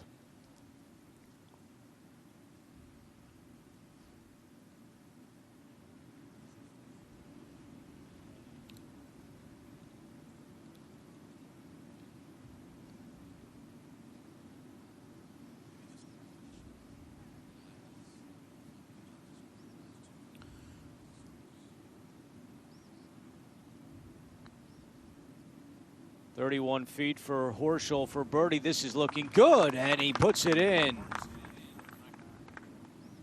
Great way to finish for Billy Horschel.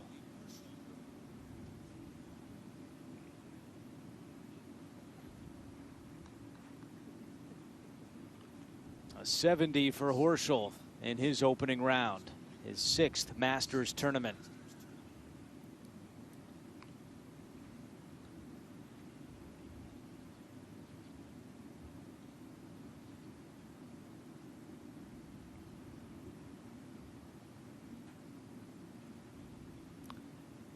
Always working on positions.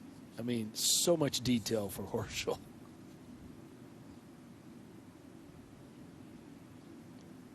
Let's see if Molinari can follow suit for birdie at number 9.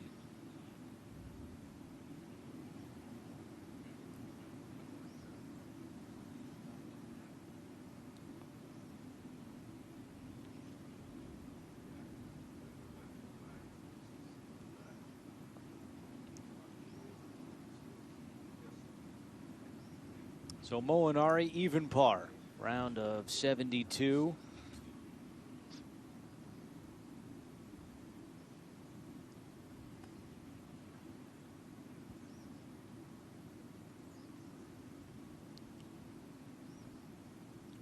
And you feel for Molinari that he'll only get better, just having played, as we chronicled, so little golf over the last 8 months. Only 6 rounds really in the last 8 months. Gets one in his books here, and I think the good news for him too is he'll just get right back out there. So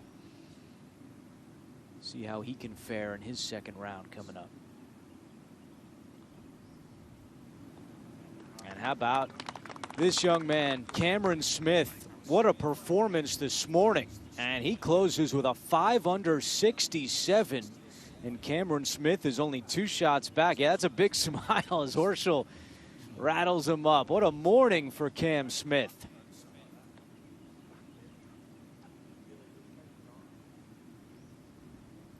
In a tie for 6th. Cameron Smith, a 67, as we take a look at some of the highlights from the first round of this featured grouping. And we'll start with Francesco Molinari on the 3rd hole.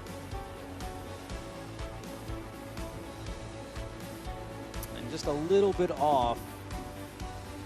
As we mentioned, still trying to fight off that rust. This was at number 5 and could not find the right touch on the green. Billy Horschel yesterday at 16. Well, this is a whole location that a lot of players were able to get to pretty easily. And you can see utilizing the tilt in the green. That's going to work its way all the way back down near the hole. Well thought out.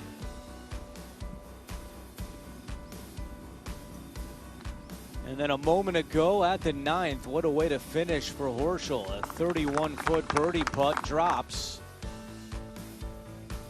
And he was just trying to keep pace with this man, Cameron Smith. What a show we saw this morning. This was at the 3rd hole.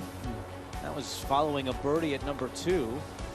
How about the 4th hole for Cameron Smith? Yeah, that was a beautiful 3 putt. A lot of consecutive players, birdies. a lot of players came up short with that putt, but another 10-footer. And then this was just an excellent iron shot right here.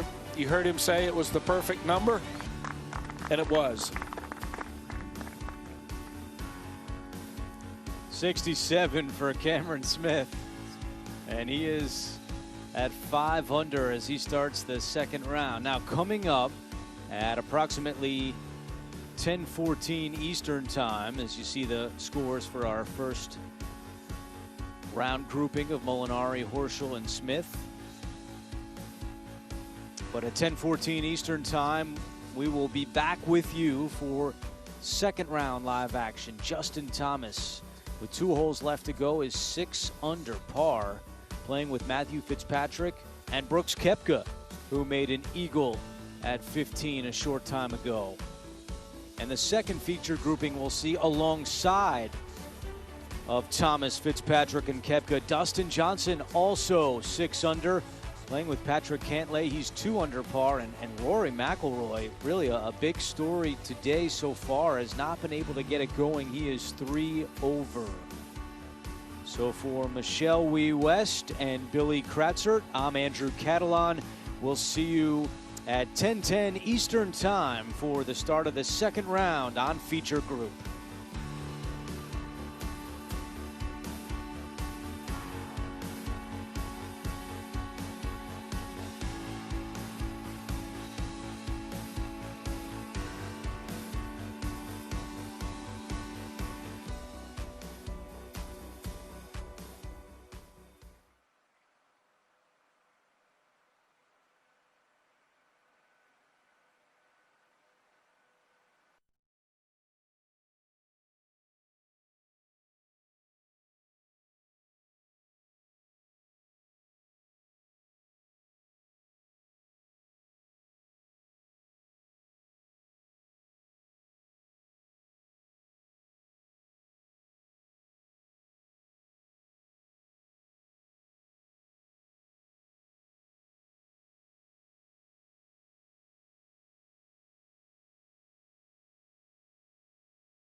No azalea ever bloomed in November at Amen Corner. Just like no ceremonial tee shot has ever ridden the autumn breeze. What happens to a tradition unlike any other when it comes in a year unlike any we've seen before? It changes. This year, the Masters may not be played with patrons in the stands, but it will be played. Rough winds don't shake a tradition this strong. The Masters is perennial. While the years that have come before remind us of who we are, they also force us to reinvent. There are too many new moments waiting to be added to our rich history. While this year's roars may not be heard, they will be felt. Electrifying the air above the same greens, watched over by the same pines as victories past. Greatness realized without thunderous applause is no less great. And come Sunday, our champion will claim their green jacket. In this year unlike any other, the Masters plays on.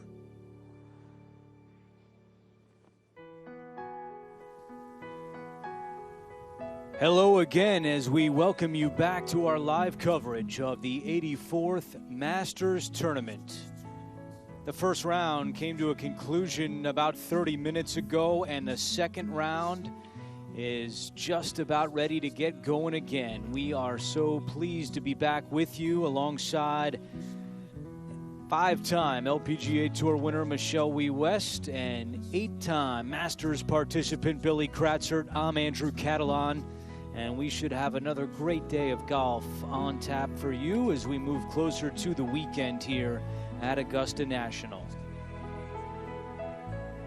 Here's a look at the two featured groupings we'll start you up with. And Justin Thomas, 6 under par, his best round in his Masters tournament career, surpassing his previous high of 67. Matthew Fitzpatrick at +2, and Brooks Koepka with a late charge. He finishes the first round at 2 under par. And then alongside them, 10:25 Eastern Time, Dustin Johnson tied for the lead, a bogey-free 65 for DJ. Patrick Cantlay at 2 under par, and Rory McIlroy will need a big round if he is going to make the cut. He enters the second round at 3 over par.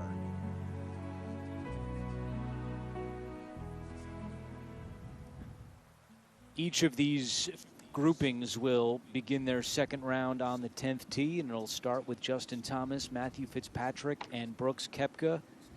As I say, good morning again to you, Billy and Michelle. And Michelle, what a round for Justin Thomas. It's a place that his career high, tied for 12th last year. He just hasn't been able to get it going, but this is a very impressive start for Thomas.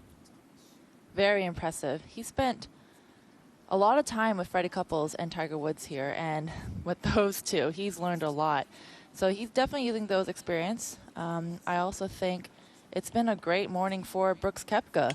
He ended the day at 2 over par, and today he came out and he really turned it around. He's under par now. So really excited to see what this group will bring. Billy, I know you've taken a... Go ahead, Billy. Well, I was just going to kind of dovetail on what Michelle said, Andrew, that Koepka, I thought it was very important. At one point during that opening round, he was +2 for the tournament and able to kind of flip the script. And I thought it was important. And we talked about the momentum carrying over if you played this morning. So I think this is going to be of value to a guy like Brooks Koepka. He played so well on this his second 9 holes of the day, finishing up. Now he can carry it over.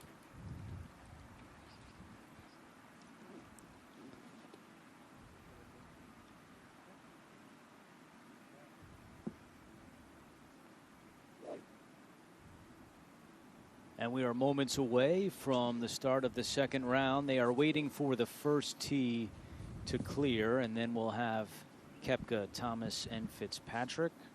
Of course, credit to the incredible grounds crew at Augusta National. As soon as that first round ended, they quickly changed the whole locations for the round that we are about to start right now, the second round of the 84th Masters Tournament.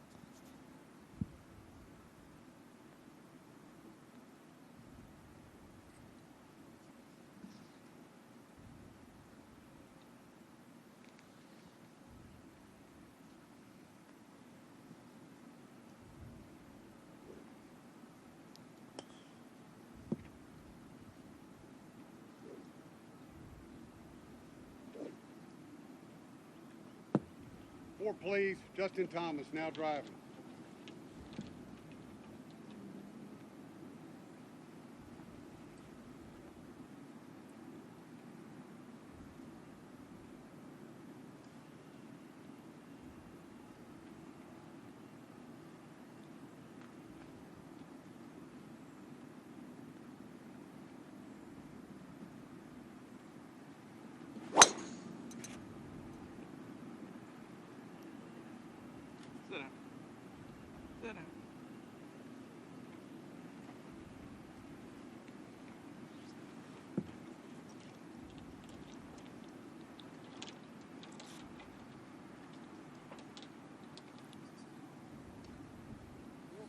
Four, please. Matthew Fitzpatrick now driving.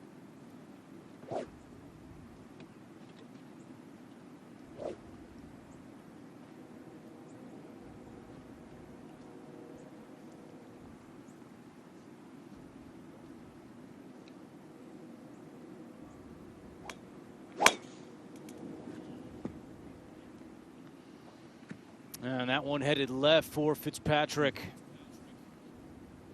But he's just able to sit in the fairway. So a break there for Fitzpatrick, 26 years old. Now driving.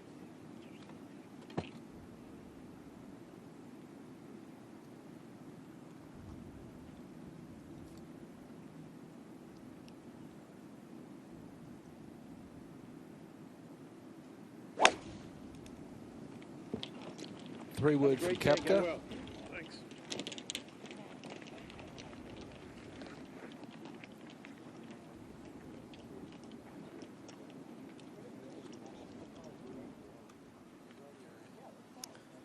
So we're off and running here in the second round, and let's take a closer look at the 10th hole. Billy, take it away. Well, this par four, you certainly have a choice of clubs off the tee, but it bends to the left, this dogleg left, and right in that area right there, if you choose to hit three-wood, it can race down that slope. It can get into this landing zone of 296. Then you're faced with a green that sits just ever so slightly below you. It does tilt from right to left and the fall off in the front. But today's hole location on that left-hand side, much more accessible for the players. I look to see more shots close to the hole here at the 10th.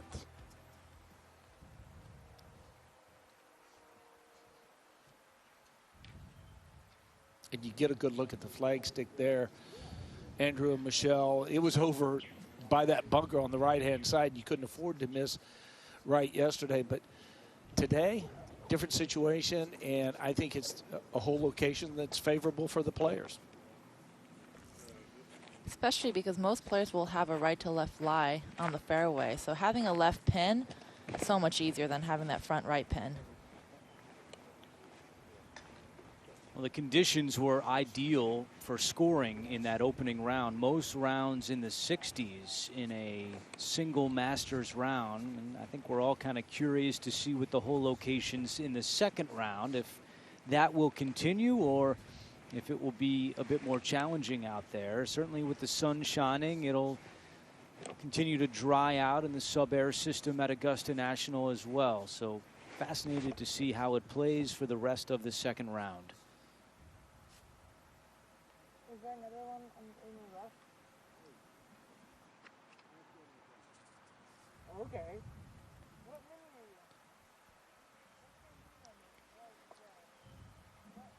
A look at Justin Thomas in his Masters tournament career. This is his 5th Masters and trending in the right direction.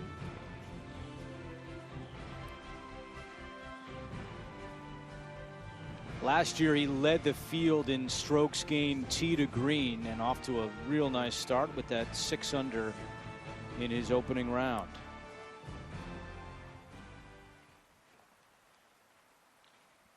See the elevation change here at the 10th, which used to be the first hole at Augusta National, and all 3 with big drives. Good angle for Koepka and Thomas, and Fitzpatrick with that left hole location will be challenged here to get it going in his 6th Masters tournament.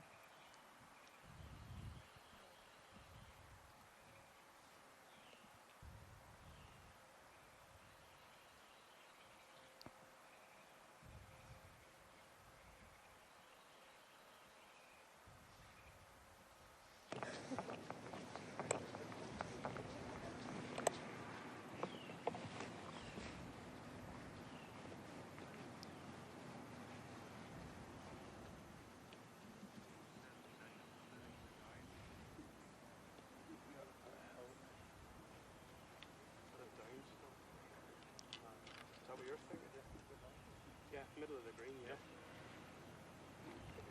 Good target.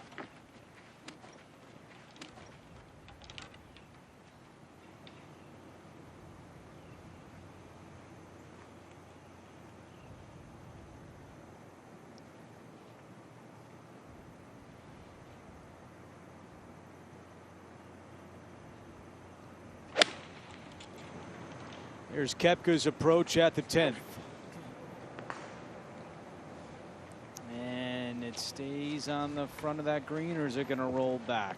It's going to roll slightly down for Koepka. Not enough on that one. Feel it out.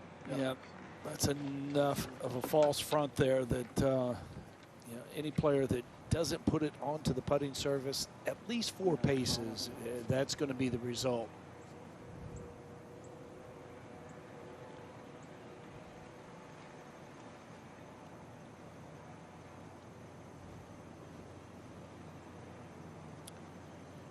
Pretty decent lie in the second cut for Justin Thomas.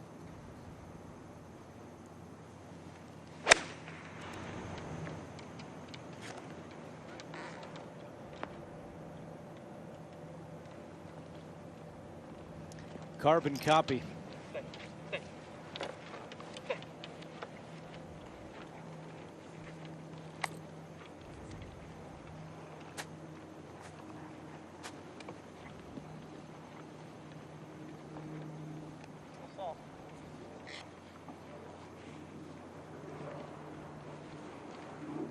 And now from the other side of the 10th, it is Fitzpatrick. His ball just stayed in the fairway.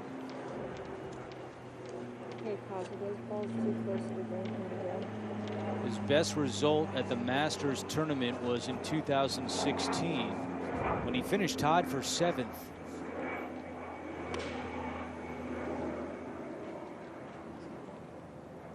And I think forced to bring it in right to left. I actually thought it was a decent angle for Matthew. And lengthy birdie putt left.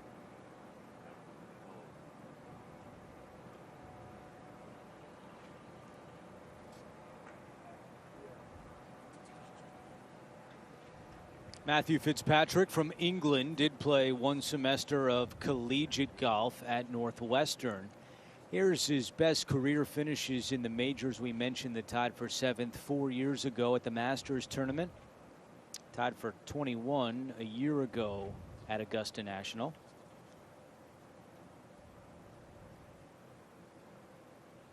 Has had a very good year on the green, 2nd in strokes gained putting in 2020.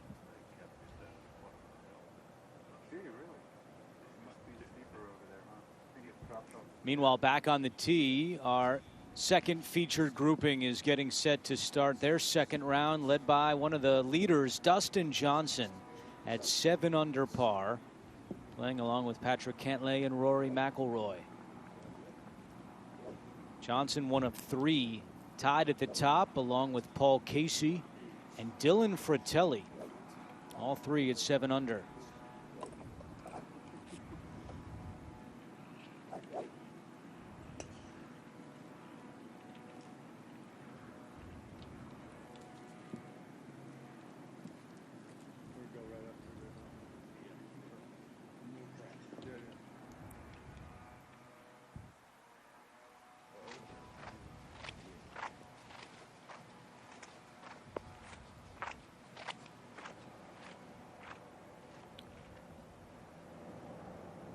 Third for Koepka.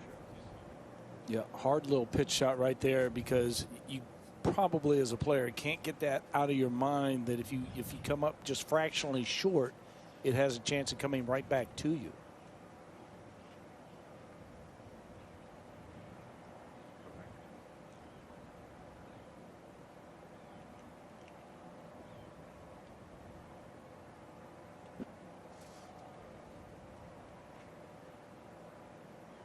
See what JT does here, but I would have to say this is one of the top 3 short games in professional golf right now.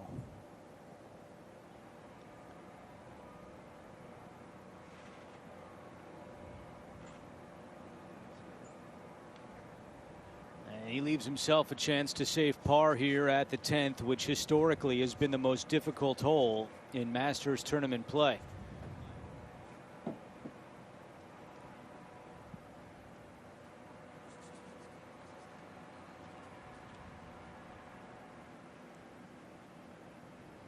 Back on the tee, they had been waiting for the first tee to clear, and now we are ready with the co-leader, Dustin Johnson.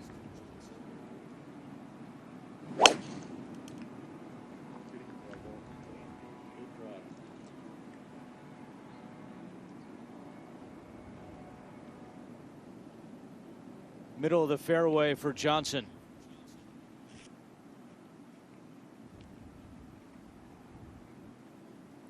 Four police, Patrick Cantlay now driving.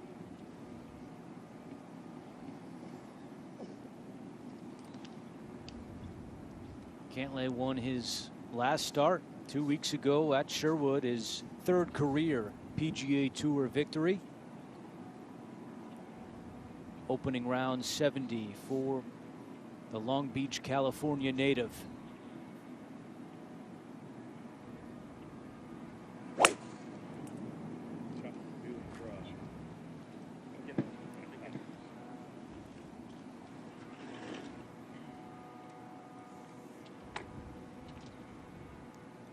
Four police, Rory McIlroy now driving. Let's go up ahead to the green. And this is Fitzpatrick's birdie putt. And a good roll by Matthew Fitzpatrick.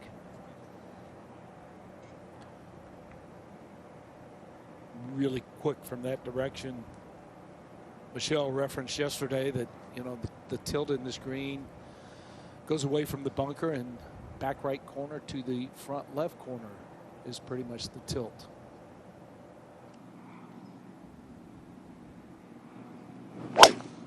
Now Rory McIlroy, who needs a big round if he's going to be around this weekend.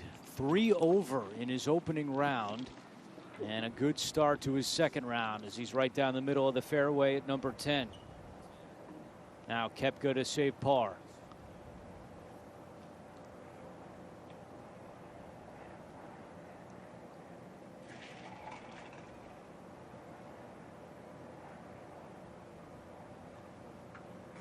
So a bogey for Brooks, and probably helped Thomas out a little bit with his putt.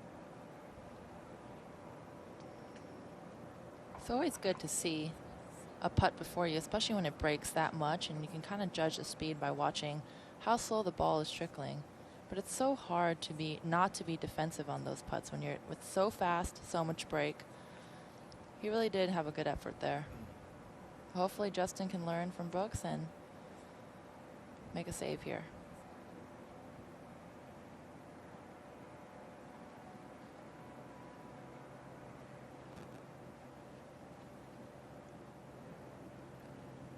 I think it's always hard for a player when you putt, you know, across the body. It's easy to putt to the hole instead of to the intended line. like that one right there. It's almost like the subconscious takes over and you putt to the hole instead of your line, Michelle. Yeah, especially when you play that much break. There's a part of you that's like, wait a second, is that really correct? Is that really right? It just doesn't feel right over the ball, but it just seemed like he just didn't have any oomph on that putt whatsoever. You can see the ball just kind of shutting out to the right as soon as he made contact. But that's what happens on those putts when they're so fast and you have to hit them so soft.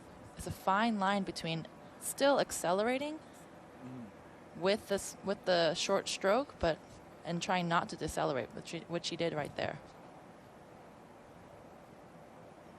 And a little work left. You can see the once again, that once it goes on the low side, it just so hard for it to not to keep trickling out.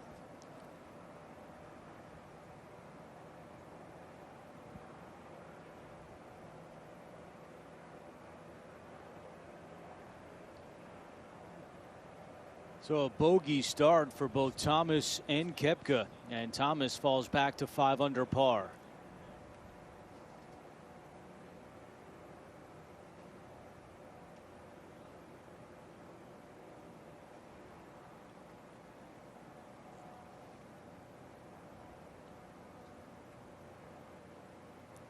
Fitzpatrick for his par. And Matthew Fitzpatrick remains at +2 for the tournament.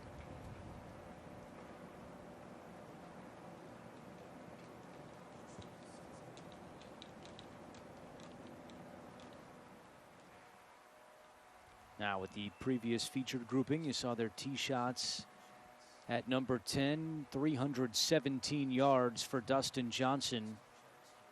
So he has 177 to the hole, but you see 18 feet of elevation change for Johnson as he gets set to hit his approach shot.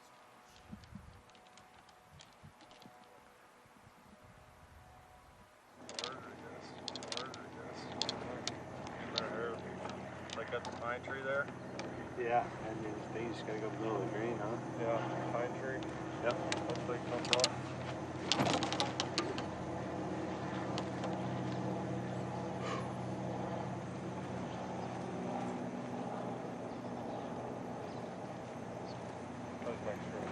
Okay, take your time.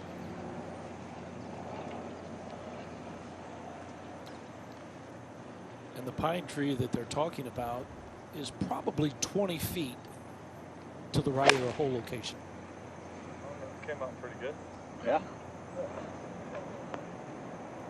Yeah, great shot.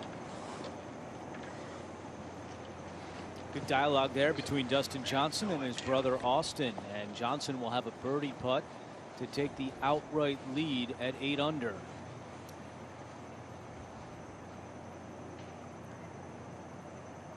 .174 to the hole for Patrick Cantlay.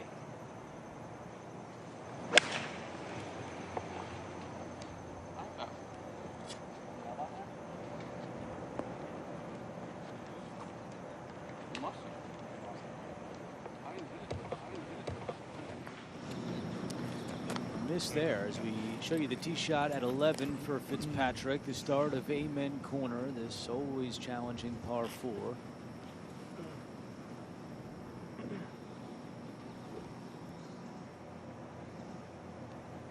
And now McIlroy.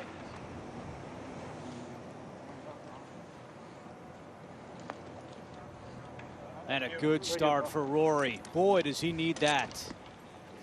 At 3 over par, he has a chance to really get his second round going with a birdie putt coming up at number 10. As we swing you back to 11, and Thomas on the tee coming off bogey.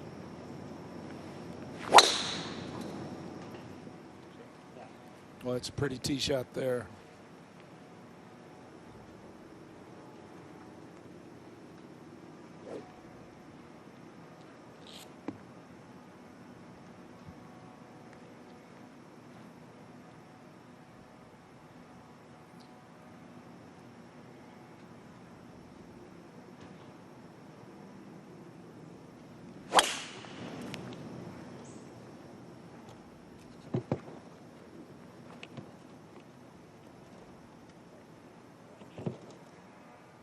Koepka carries it 305 yards and right center of the fairway here at number 11.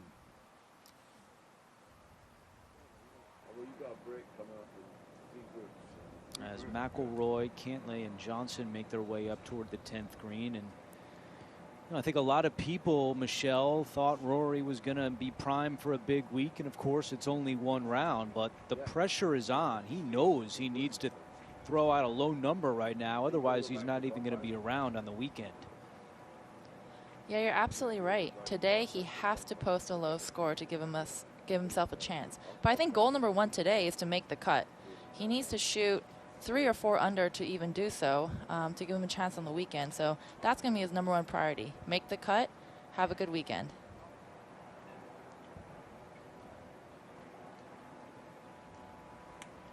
Can I get you on record early, Billy Kratzert, for a possible cut number as we have just begun the second round? Or is it too early for you yet? Well, it is very early because we're just starting the second round. But I would say with the way that the golf course is playing, the opportunities, from what we saw earlier in the day, the opportunities are still going to be there for the players. There's still some moisture in the green, but what I saw from our first group is the fact that the greens now are looking like the speed that we're normally used to seeing at Augusta National. I think the greens are going to be a little bit quicker for the players. The lines are going to be a little different with the putts. So I'm kind of in that one under cut line, 50 in ties, as Michelle has pointed out that has changed. So I think 50 in ties, I think 1 under is going to be a good number. My rule of thumb, usually when I see the cut line, I usually double what the cut line is right now and then divide that in half. So -1, -2, -1. Yep. -1 works for me. All right, there's Cantlay. That was a difficult pitch shot from his position, and he has that left for par at number 10.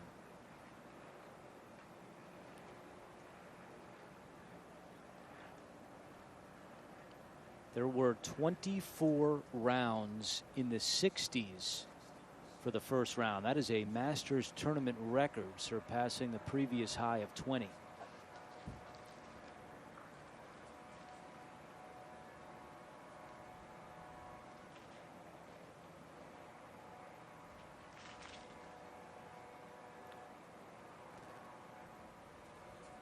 As Dustin Johnson surveys his birdie putt, let's take a look at some of his first round highlights. And Dustin Johnson closing out the first in a share of the lead. He had it going on the greens. Yeah, and I think that's been the big question mark, Andrew, is just how does he be successful on the greens?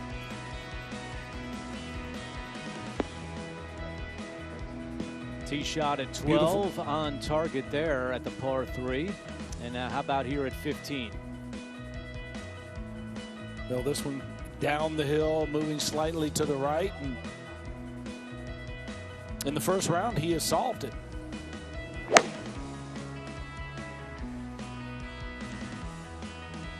Has a little bit of a backstop here.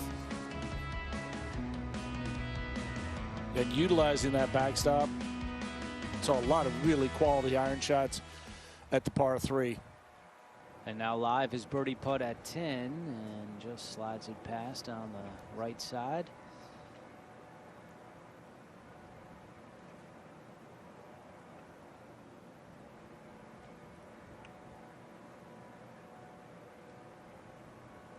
Ranked number 1 in the world. The last time the world's number 1 player won the Masters, 2002, Tiger Woods. Second shot for Fitzpatrick at 11.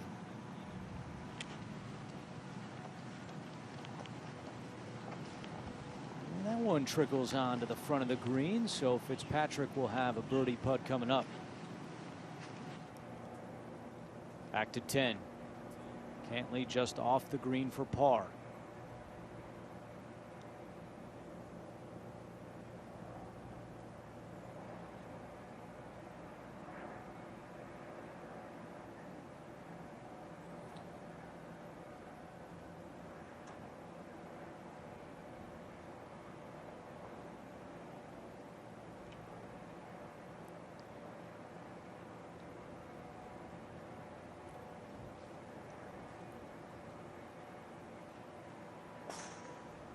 easy to forget amidst all of the celebration of Tiger Woods a year ago that Cantlay made an eagle on the 15th hole in the final round. He had the lead until bogeys at 16 and 17, and then Tiger came roaring back.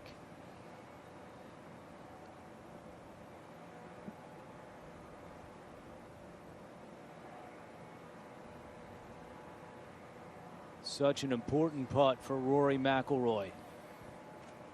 Just a nice little hook putt. Boy, does he need great that. Start. Certainly does. He needs one of those dream starts. If you can get through first 3 or 4 holes a couple under, that would be ideal for Rory.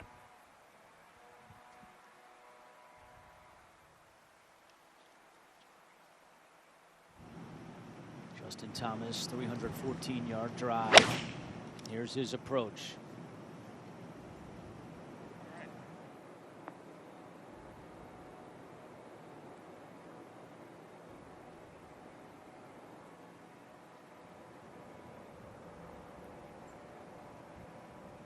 And a bogey for Patrick Cantlay at number 10. So 1 under now for Cantlay. And we go back up ahead to 11 and Koepka's approach.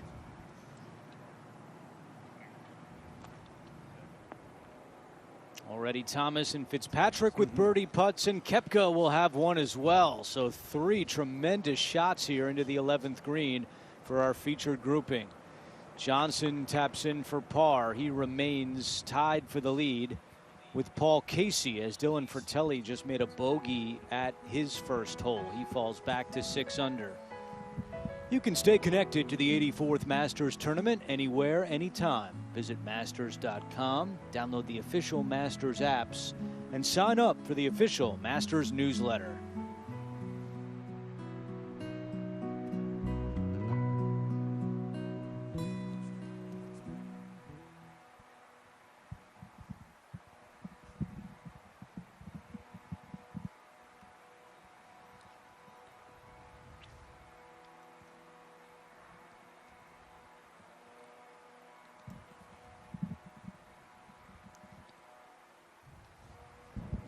For the beginning of the day, the completion of the first round, it was pretty overcast, but now you see the sun is shining through in Augusta, and that should really help dry things out even more. And I think as we work our way through this second round, I think you're going to see a noticeable quickness to the greens as we go through it.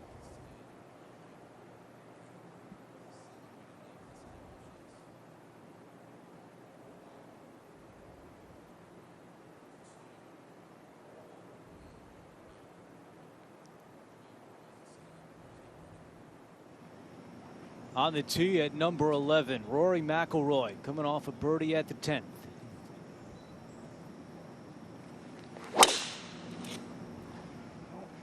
Go right. Get lucky. And down the right side into the trees, hoping it spits it out, and it does. He's in the second cut. As Fitzpatrick's birdie attempt on the 11th green.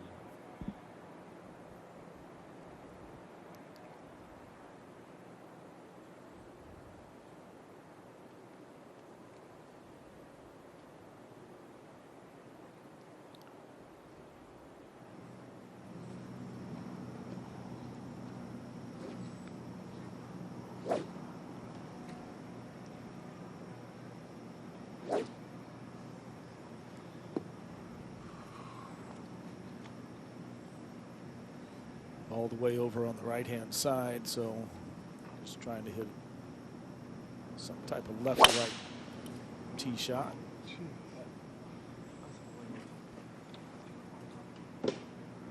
Doesn't come back to the right, and looks like it's come down in the pine straw down the left side.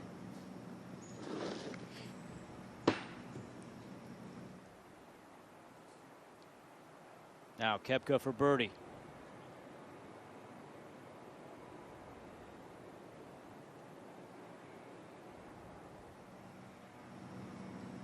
Back on the tee, Cantlay. has missed just one cut in 14 major appearances.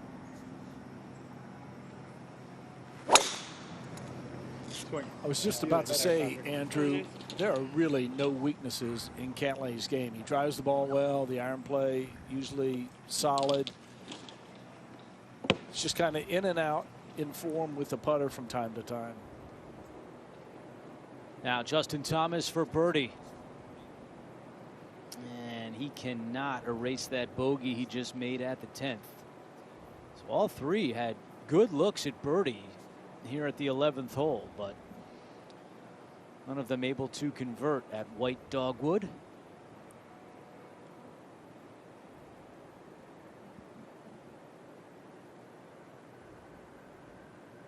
All time in Masters tournament play, the second most difficult hole, a stroke average of 4.30.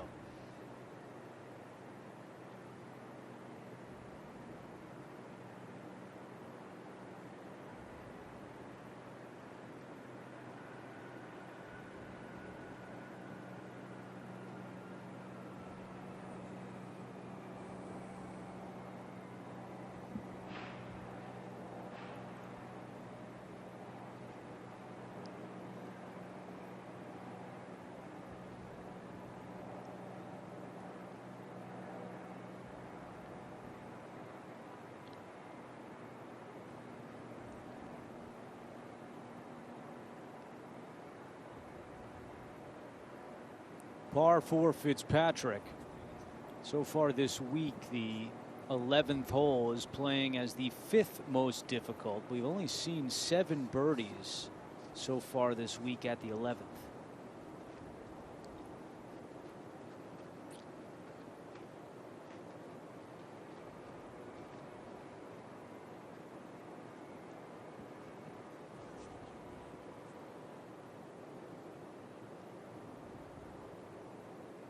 And a par for Brooks Koepka. Remains at 1 under for the tournament.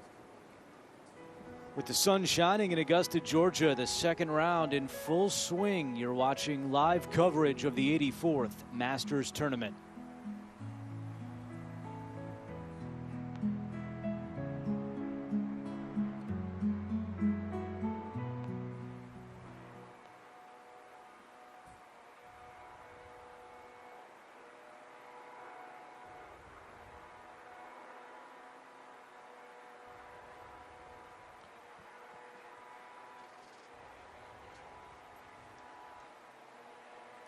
McIlroy making his way down the 11th hole. His tee shot down the right side came to rest in the second cut. So McIlroy trying to keep that momentum going after making birdie at the 10th. With the whole location on that right-hand side, just how much is available, and does he have to take a risk and maybe start it at the water on the left?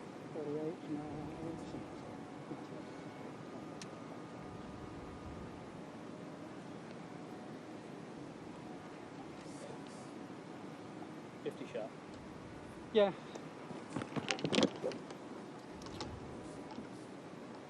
Matthew Fitzpatrick at the par 3 12th, which for the second round is playing 149 yards. Such a great look from behind the 12th teeing area.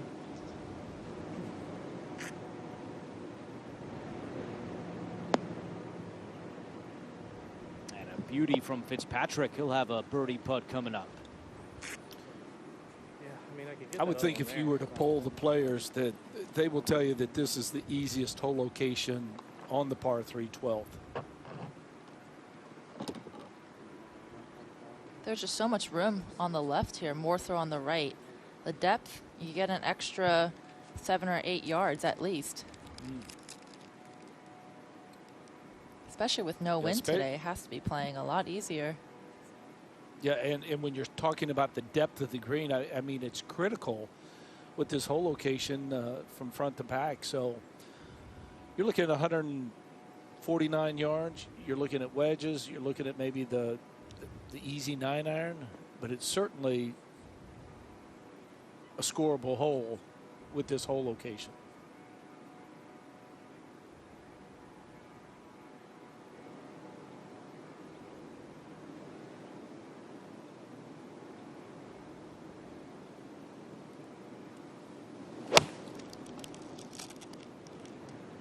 fourth most difficult hole so far this week. The tee shot for Thomas, and he'll also have a birdie putt coming up.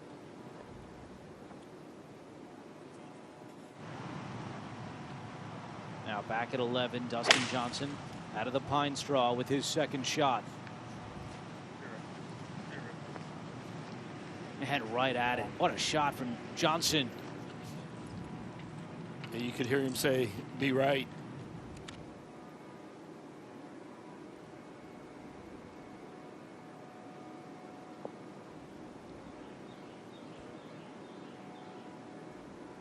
Koepka at 12.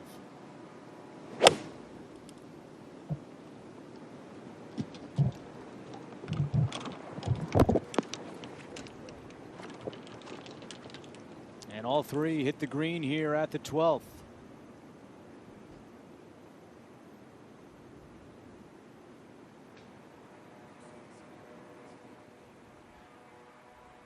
Brooks Koepka has made 23 consecutive cuts at the majors. That is the longest active streak. He has not missed a cut since the Open Championship in 2013. Yeah. Tied for second last year. That was his best result. And now Cantlay with his second at 11.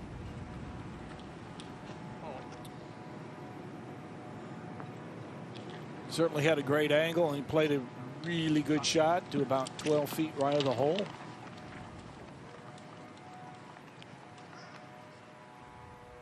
And then the walk up ahead at 12 across the Ben Hogan Bridge, which was dedicated to Hogan in 1958, crossing over Rays Creek. This is the lowest point of the golf course. The clubhouse is 175 feet higher than the 12th hole.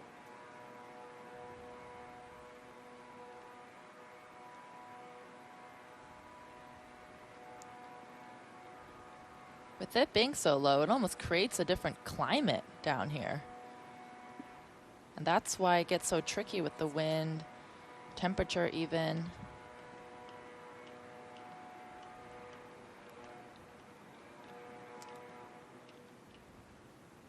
There's no doubt the wind a major factor for Golden Bell, but so far this week it's been very calm. You can see Rays Creek barely a ripple.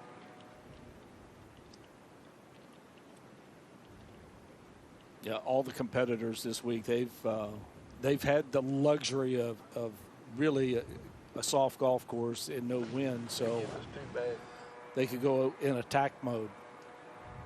This is the third for McIlroy. And he'll leave himself with that for par.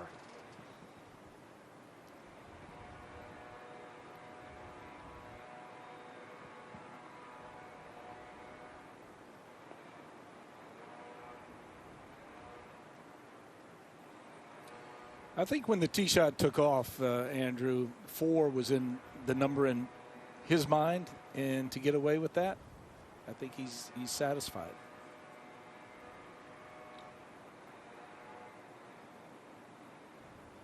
Yeah, and coming off birdie at 10, where you feel like you're almost stealing one, as historically it's played as the most difficult hole, to par here at 11, which is the second most difficult hole. You got to feel good to play 10 and 11 at 1 under if he can make this putt. Up ahead at 12, it'll be Thomas first to go, and his birdie putt is 28 feet for Thomas.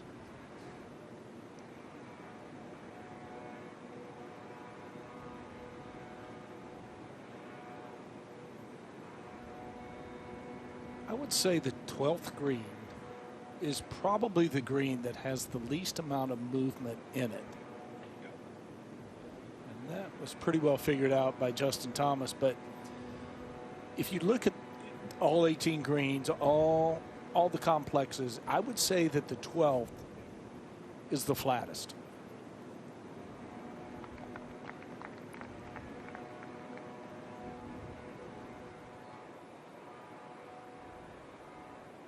Cantlay for birdie at 11. And Nice roll there for Patrick Cantlay. Yeah, really nice bounce back after the bogey at 10. So off to a good start in the second round. Here's Koepka. Now the final round a year ago, he made double bogey here at 12. And now he rolls in a birdie.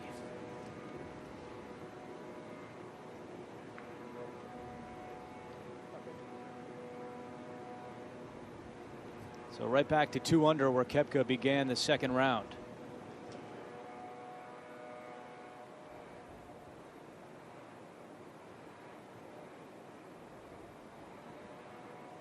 So good to see Dustin Johnson back out competing. The positive COVID-19 test on October 11th. He missed 2 tournaments, had to quarantine in his Las Vegas hotel for 11 days.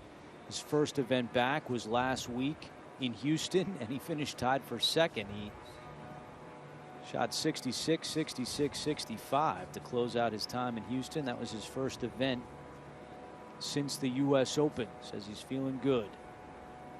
And he's playing well. This would give him the outright lead.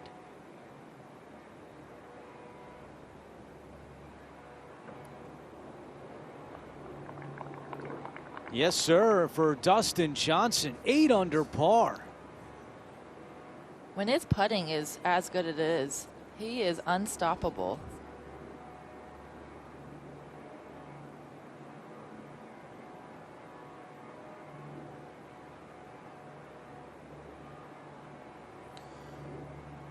It's been a really good team. He and his brother Austin. We've had a lot of success and off to a great start here at the Masters. Can McIlroy save par? Yes. That's a big save for Rory McIlroy. Tee shot in the second cut, still walks away with par, and now the short walk over to the 12th teeing ground for McIlroy. Meanwhile, Koepka is ready to go at 13. And Michelle, I think this is a good choice of clubs. He went with 3-wood there. I noticed that. I think that's very smart. He can still easily reach it to the green from there, and I think just placing in the fairway is priority for him. Michelle, let's take a closer look at the 13th. 13, very gettable par 5, the shortest par 5 at Augusta. It bends really hard right to left. You can see it landing zone 270, 320. The creek comes in on the left, so you have to be careful not to cut the corner too much. Most players will be able to reach the green from here, but if not, the layup zone would be right in that layup zone right there. Green from left to right, hard slopes going into Rays Creek. Players will have to cover to have a good birdie or eagle opportunity. Oh, Fitzpatrick off to the left. And that's going to be big trouble for Matthew Fitzpatrick. That is actually a similar spot to where Rory McIlroy was earlier this morning in his first round. Back at 12, our leader, Johnson. Down just a hair. Down just a hair. Oh, and another great shot from DJ. That was right over the flagstick. Revy, what are you thinking? Mostly across it, and once in a while I feel a touch on the front of my face. The flag shows just a touch. It's supposed to be across without hope.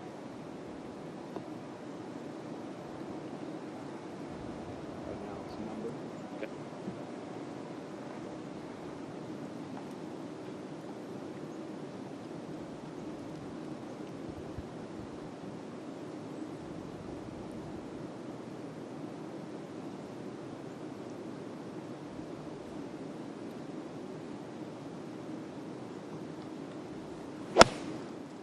You know, 9-iron for Cantlay, and you can see just trying to tone it down just a little bit.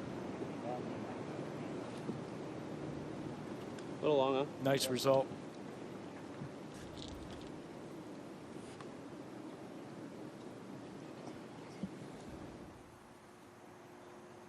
The before McIlroy hits. Let's check out Thomas's tee shot at 13.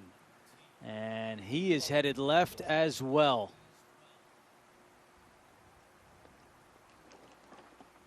So both Fitzpatrick and Thomas in trouble off the tee at 13.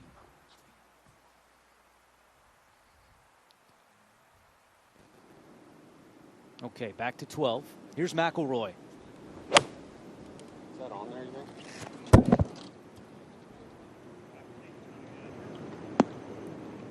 Oh, Rory. He knows it. Embracing that pressure. He knows he has to have a good round, and he's off to a very hot start with a birdie look coming at 12. Dustin Johnson, our leader by 1.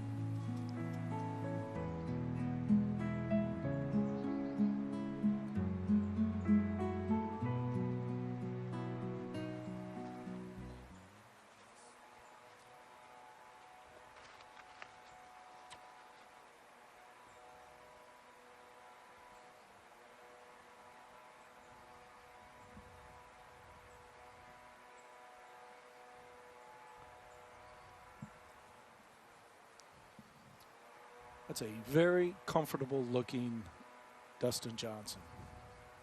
Cantlay, he kind of always keeps that even keel look. DJ, he does as well, but Michelle, I can tell you that is one confident, comfortable player right now, DJ. He's got a lot of swagger in his step right now. He's got a lot of control over his game. He's feeling really, really confident right now, and that's fun to watch.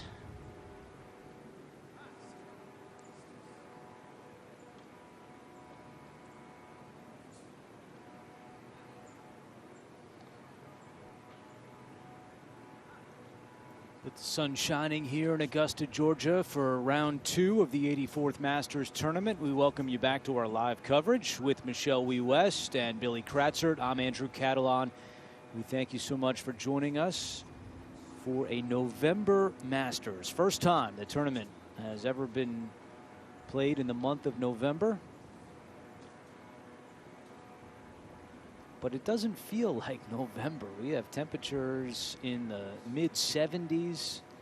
Sun is shining. Just a gorgeous treat for all of us golf fans to have in what's been a crazy year, to have the Masters tournament played. Kudos to everyone involved. PGA Tour, Masters tournament have done such a great job to get this going again following the shutdown in the spring.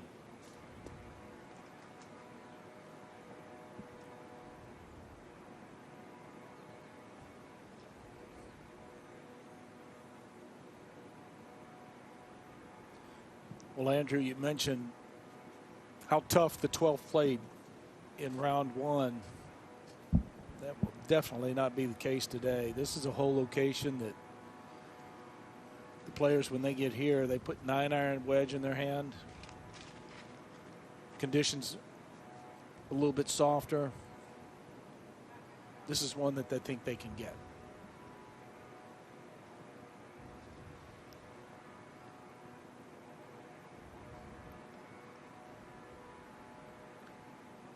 This putt that Cantlay has may try to twist a little bit to the left once it starts losing speed.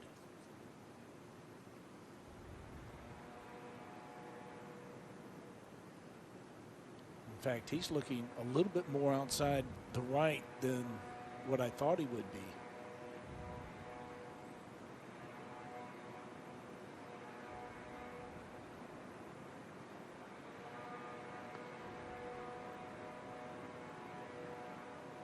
That headed left right off his club from 21 feet away. Cantlay will have a short one left for par.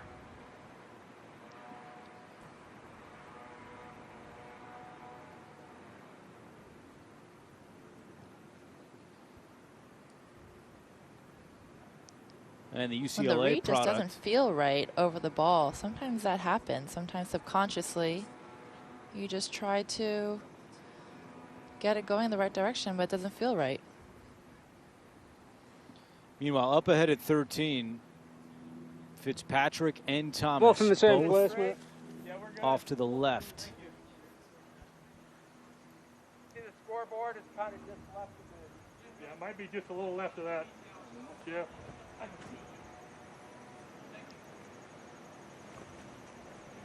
No, sorry, left of that, sorry. Yes. I think we're going to be kind of in line with that tower back there. All right, so they still sort it all out up at 13. Let's go back to 12. McIlroy looking for his second birdie in the first 3 holes, and he puts it in. So 2 quick birdies for Rory McIlroy, and he's at +1 for the tournament. His putting stroke is starting to look really, really confident here, which is great to see. Hopefully he get on a roll. Got really good 2 birdie opportunities on 13 and 15 coming up.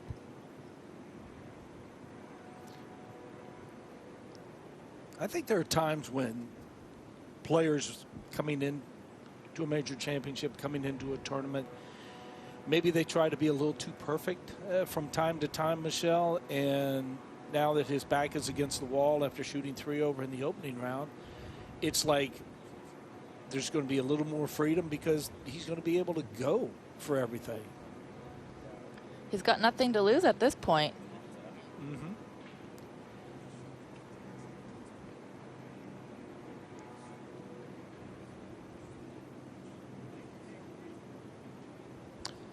I actually think we're going to see something special from Rory today.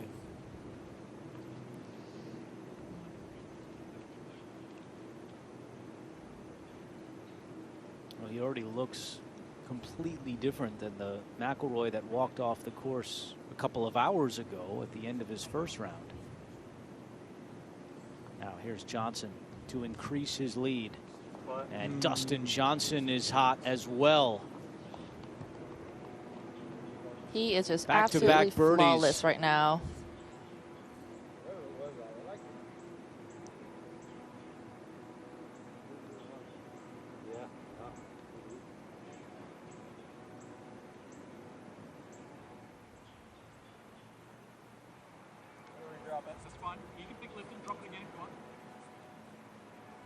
So we are being told that both Thomas and Fitzpatrick took unplayables at 13. Go for it.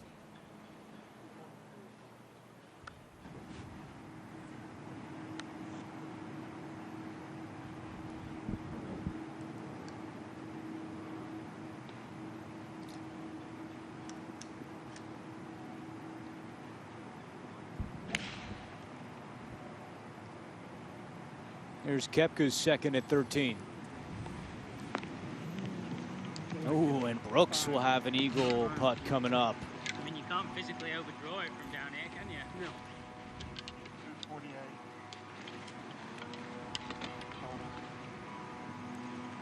Yeah, I didn't see why not. You're off it up. Yeah. Okay. Yeah, go ahead. Yeah.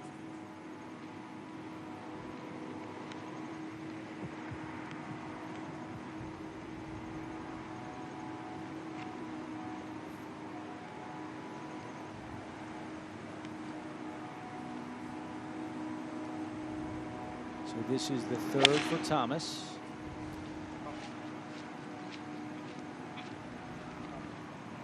Dave, am I right here? Yeah.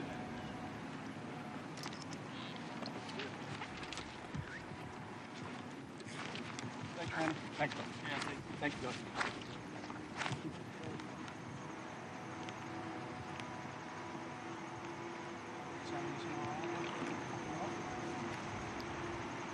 Yeah, this can't be fair. No. So I can rip the yards I want. Well, but then you're getting closer.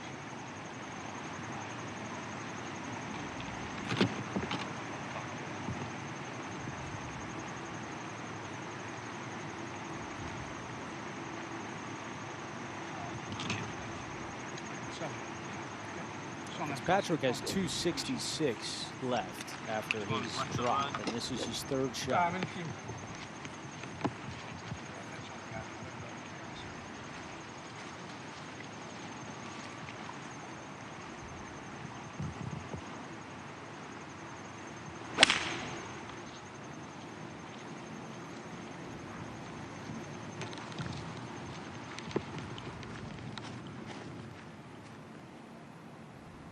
So Thomas and Fitzpatrick just have to lay up so far back after they're unplayable. And Koepka will have an eagle putt coming up. And now that the fairway is clear, Dustin Johnson, our leader, will be able to fire away.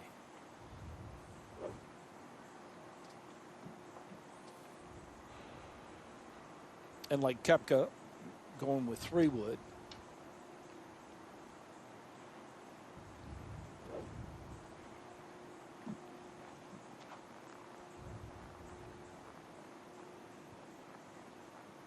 Dustin Johnson at 9 under par, a 2-shot lead.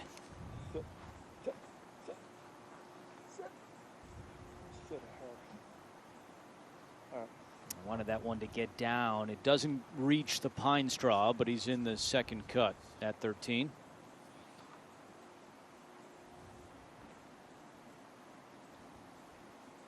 Now, this is the hole where Rory McIlroy made a mess in his opening round. He was in a similar spot to where you just saw with Thomas and Fitzpatrick. You got to think that weighs on Rory as he's set to tee this one up.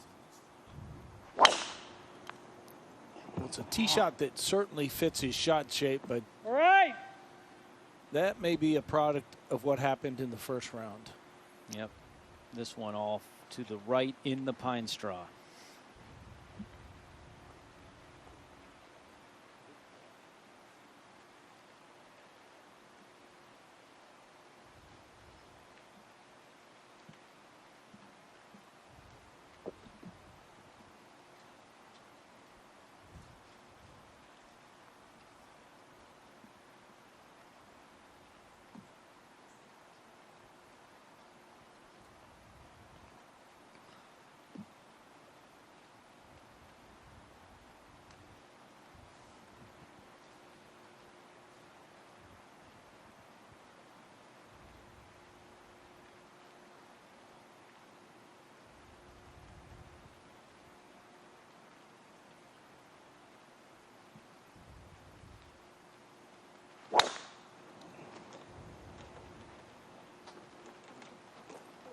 Cantlay staring this one down, and that one is going to stay in the fairway. Carries 291 yards. Yeah, the temptation is really great for the players to try to shape it right to left and try to keep it as close to that left-hand side, but boy, a lot of times it's just not worth it. Here's the fourth for Fitzpatrick.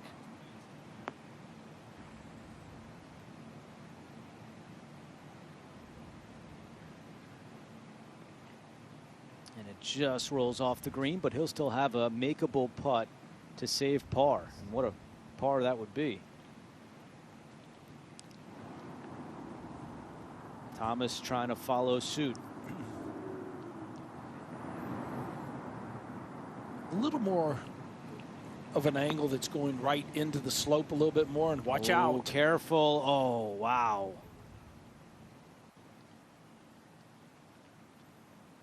Tributary of Rays Creek in front of the green.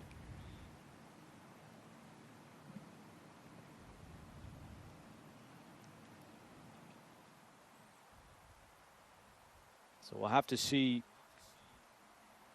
if Thomas stayed dry, but that did not look good from our angle. We'll have to wait and find out to be sure as Johnson and McIlroy make their way up the 13th hole.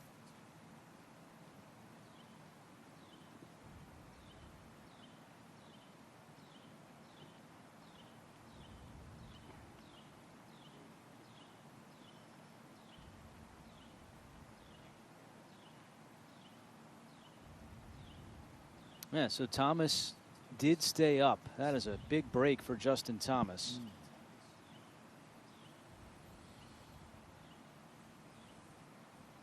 But has that for par at the par 5 13th.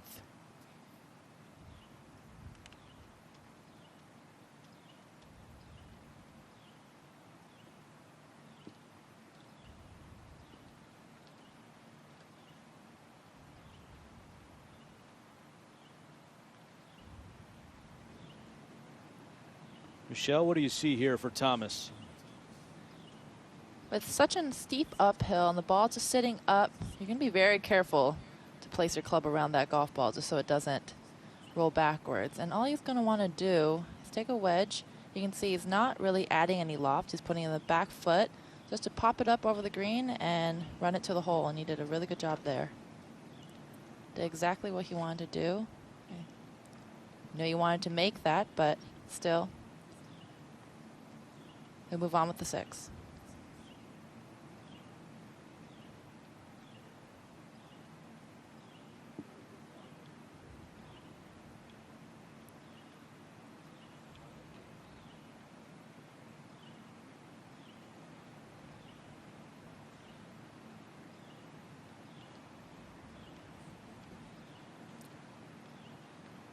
All right, Fitzpatrick, this to save par at 13.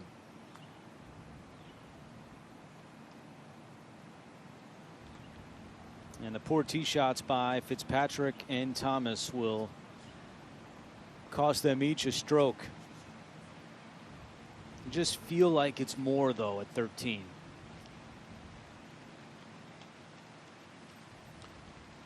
I would agree.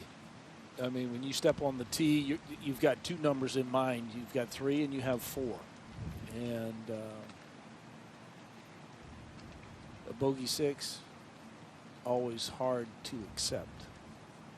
But now Koepka, good look here to get to -4. Just outside 11 feet, and he can't put it in for eagle.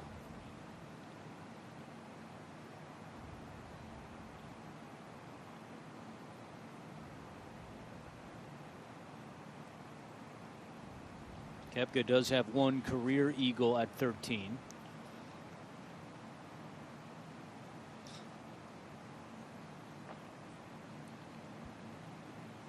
And that came last year in the final round when he just made the double at 12, put the ball in the water, came right back with an eagle on 13, but it wasn't enough. He finished tied for 2nd.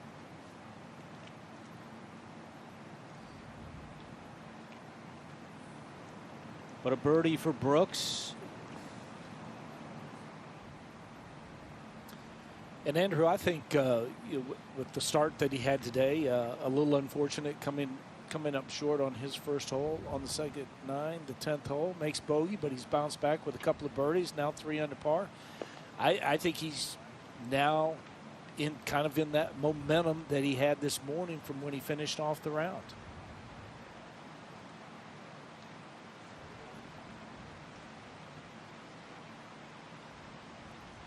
So Thomas walks off the 13th green with a bogey. Meanwhile, Dustin Johnson, you saw his tee shot. He was asking for it to get down. He just punched out, so he'll be laying up here into the par 5 13th. And now McIlroy has to do the same out of the pine straw.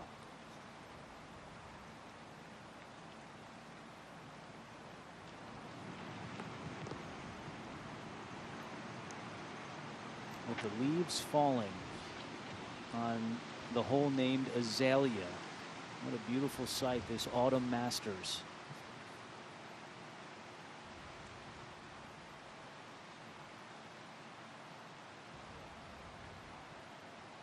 Sixth attempt at the career Grand Slam for Rory McIlroy. He would be the 6th to complete that incredible feat.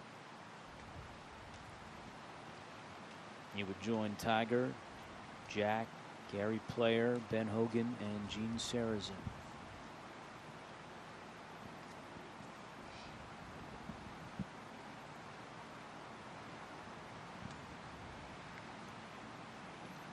You can see the wind is really starting to pick up right now. Those trees on the left making the leaves fall. It's going to make for tougher conditions coming in. Tee shot for Fitzpatrick at 14.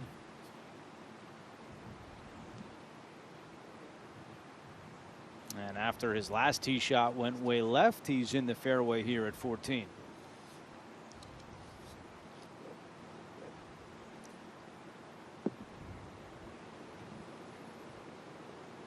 Let's see if Thomas can get back on track with the driver. 4 under par and 5 shots behind Johnson.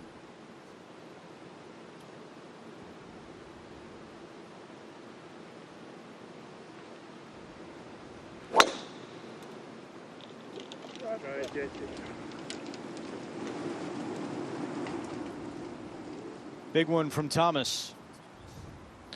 Much needed as well.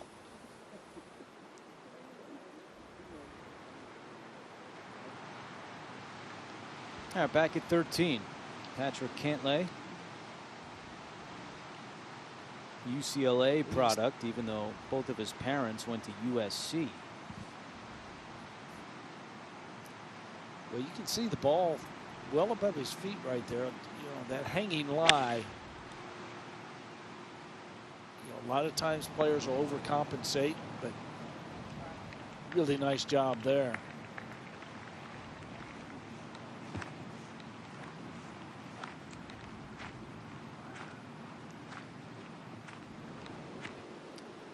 Moment ago on the tee at 14, it's Koepka.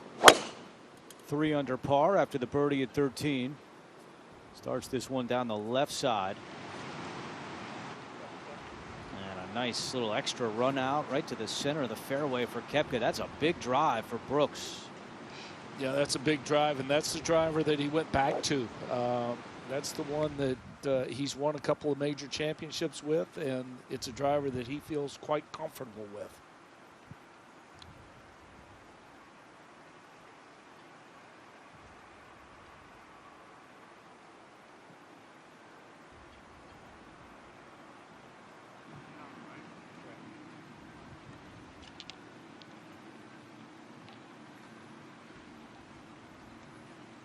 You can see the angle that Johnson has for his third. Has a chance to bring this one close and add another birdie to his scorecard. And he does exactly that. What a shot from Johnson. And he has that to get to 10 under par. Michelle, everything is so on point. Not only is the execution good, but I mean, everything's well thought out. I mean, the temptation to go for this green and 2, that was negated right away. Rely on the wedge game, but I just really, really am enjoying the way that Dustin Johnson's playing golf, Michelle. For sure, it's not just physical, it's mental. His mental game is so dialed in right now. He's playing the right shots. He's playing the smart shots. He could have easily have been greedy there and gone for it in 2, but he knows that he doesn't need to, and he laid up in a perfect spot and is giving himself a really good chance at birdie.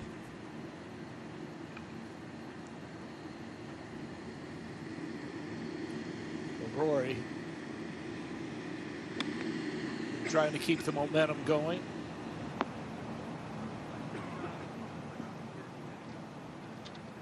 Okay, he'll have a chance for birdie here at 13, trying, as Billy said, to keep this hot round going.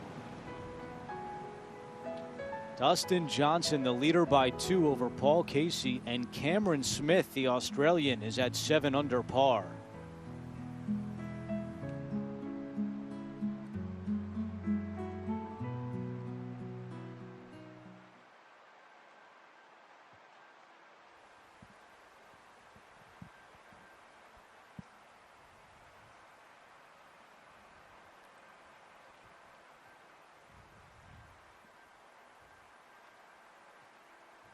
There were 53 under par scores in the opening round. That is a new Masters tournament record.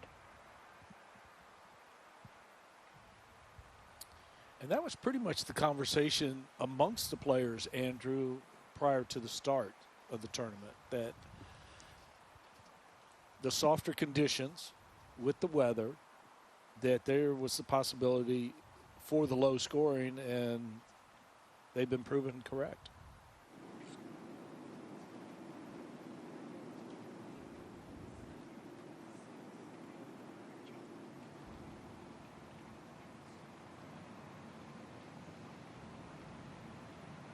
Welcome back to our live coverage of the 84th Masters Tournament. You're looking at the 13th green and one of our featured groupings of Cantlay, McIlroy, and Johnson.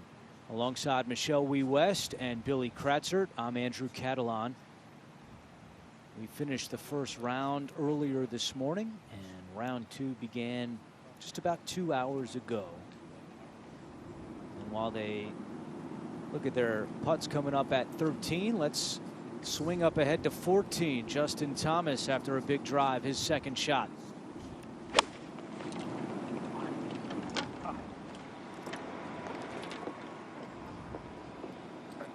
That bug just wouldn't leave it alone. Went away, then it came back right at the top of my swing.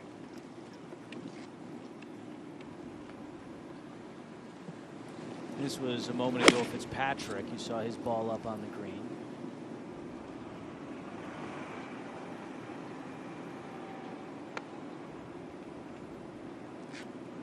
But mentioned that Thomas had a big drive. It wasn't as big as Brooks Koepka. He only has 106 left to the hole at 14.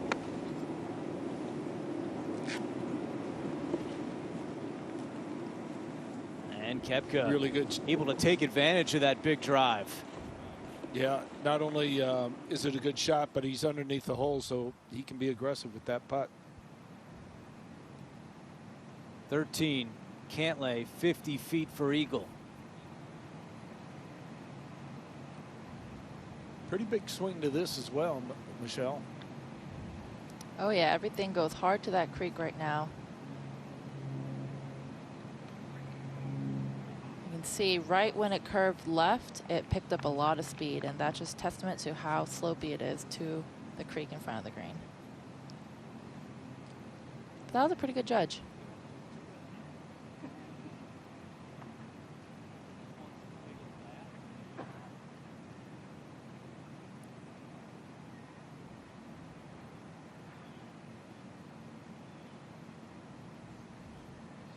McIlroy got off to such a good start in 2020. Before the shutdown, he had 6 top 5 finishes.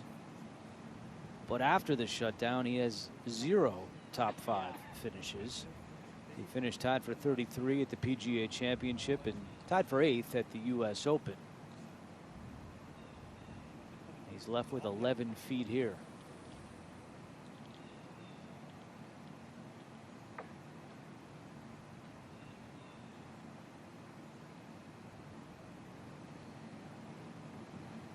This putt would get him back to even par for the tournament. And I think just getting back to even this early in the second round would be a huge boost. Oh, it went the other way.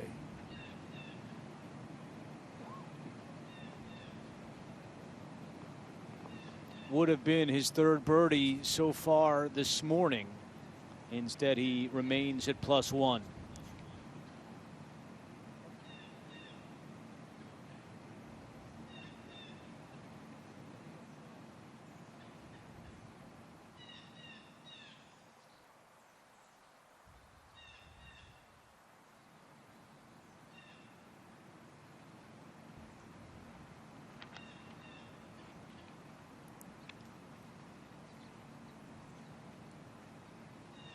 Dustin Johnson grew up in Columbia, South Carolina, about an hour drive from Augusta National. And he said that growing up as a kid, being only an hour away on the putting green, hitting chips, putts, it was always to win the Masters.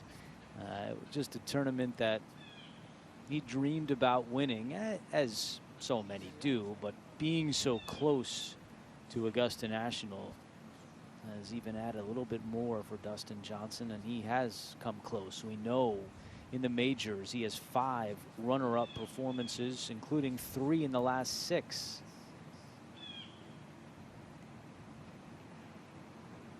Best finish at the Masters, a tie for 2nd a year ago. And so far so good at the 84th Masters tournament. Another birdie for Johnson, and he takes it out to 10 under par.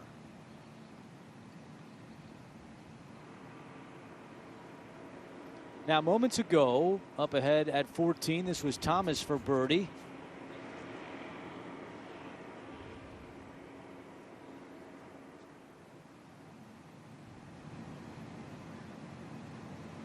And now Cantlay for his birdie at 13.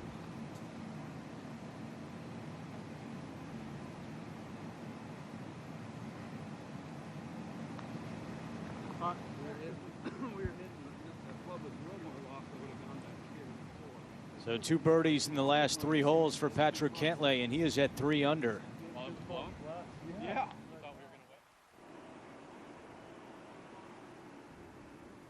So the big drive by Koepka, can he take advantage at 14?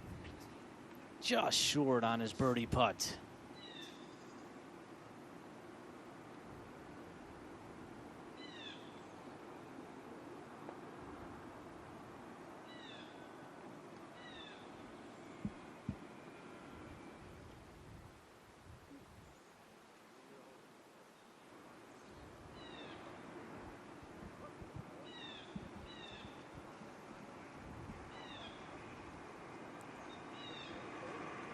And Thomas remains at 4 under, which is now 6 shots behind Dustin Johnson.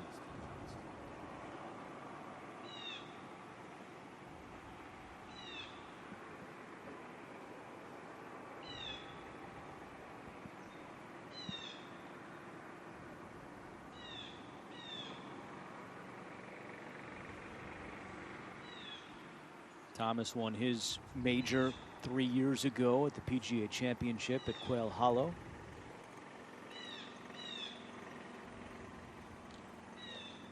And there's the man everyone is chasing.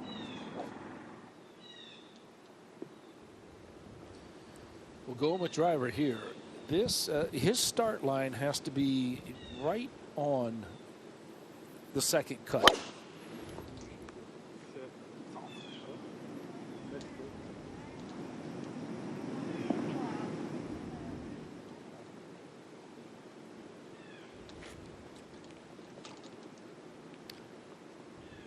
Nicely positioned. You can see the entry into the fairway, kind of a soft landing there. So What it should be is left or right. Okay. That will help. Okay.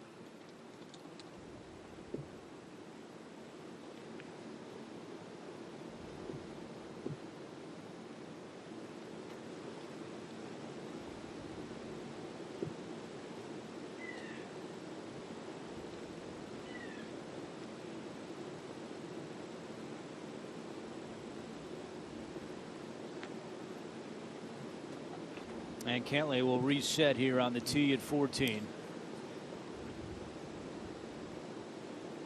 he'll go with a little right to left. You know, he'll go up against the tilt of the fairway. This is kind of one of those reverse dog legs where all the tilt in the fairway goes to the right, but yet the hole moves to the left.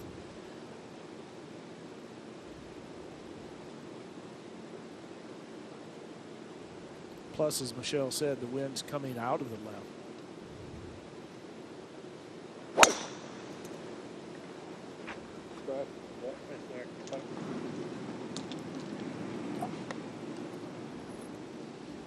He is just so reliable with that club in his hand.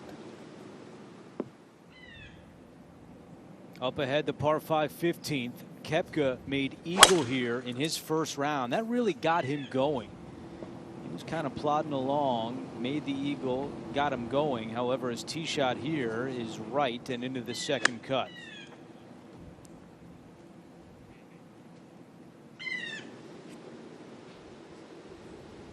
Now McIlroy, tee shot at 14. He likes that one.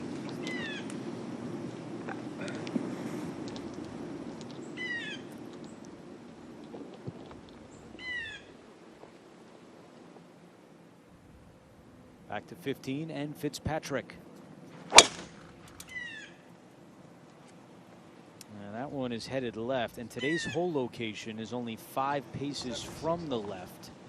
So it'll be tough for Fitzpatrick. Will not have much of an angle here off the tee at 15.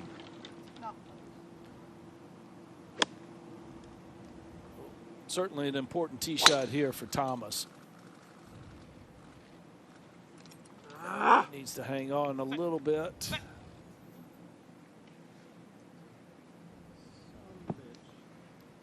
down the left side as well. We'll have to see what Thomas and Fitzpatrick have with this hole location at 15.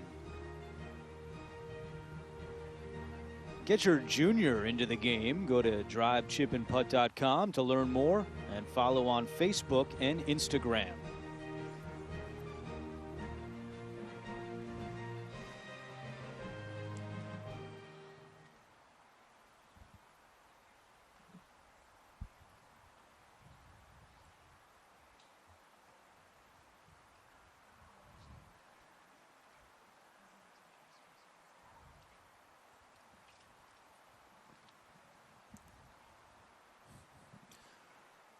Well, the wind's starting to pick up just a little bit, but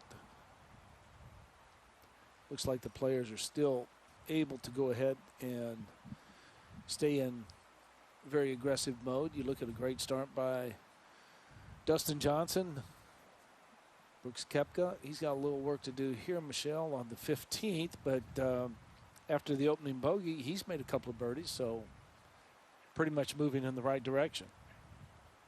Yeah, he spent a lot of time working on his body specifically, and it's great to see him really accelerate through his tee shots right now. It's a good indicator of how good his body is feeling, and I feel like when his body's feeling good, he could really just focus on the golf, which he hasn't been able to do before.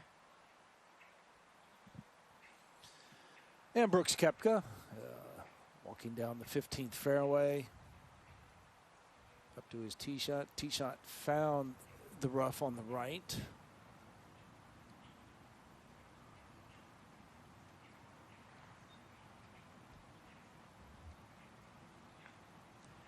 Fitzpatrick and Thomas over on the left-hand side.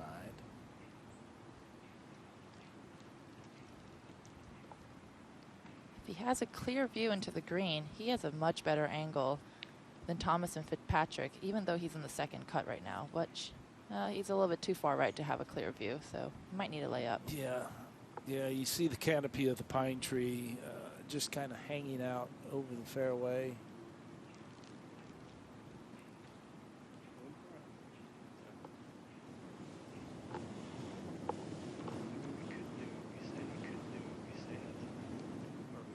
Well, Ricky Elliott and Koepka talk it over. We'll go back to the 14th. DJ.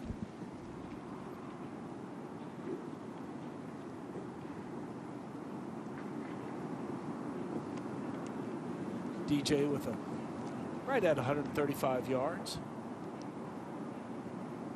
The ball below his feet, it looks like he's setting up for a little cut. Looks like he double crossed it a little bit. But it's on the same tier, so that shouldn't be too bad, right, Billy? Yeah, you know, when you see a player like Dustin Johnson on point so much, or just striking the ball so well, that he just seems to, you know, even the misses are going to turn out well. Now, Cantlay. Even his misses with his distance control was perfect. Just a little bit. Yes. I mean, that can happen when the ball's below your feet. Yeah, and, you know, just a yard short of that, and it wouldn't have been a good result. But Cantlay, very solid strike, bringing it back to the whole location. So good looking birdie here at the 14th.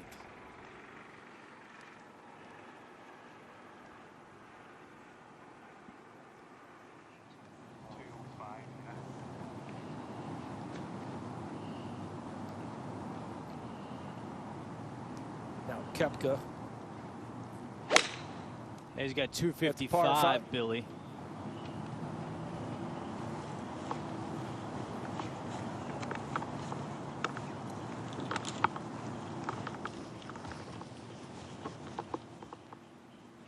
Not much that Koepka could do with that one. Yeah, and I think just pushing it down the fairway, and if you can put it in that left-hand corner, that's going to give you the better angle to that flagstick. Back at 14, the approach for McIlroy, 124 yards away. He's got some nice spin on it, and Rory McIlroy will have a look at birdie.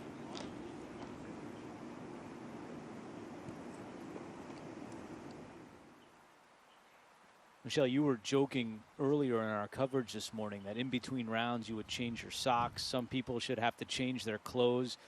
Whatever Rory McIlroy did in between rounds, it seems to be working because this is a different player than we saw in his first round. Oh, I bet that he changed his socks for sure. It's all about bringing in good juju. But now you got me thinking, if you are having a good round, maybe you shouldn't change socks. Yeah, I'm definitely going to think about that a little bit more. But he's looking confident. The last 2 swings, his tempo is really starting to look good. The fluidity in his swing is starting to come back. And if he keeps giving himself opportunities like this, I think he's going to be able to turn his 2 rounds around.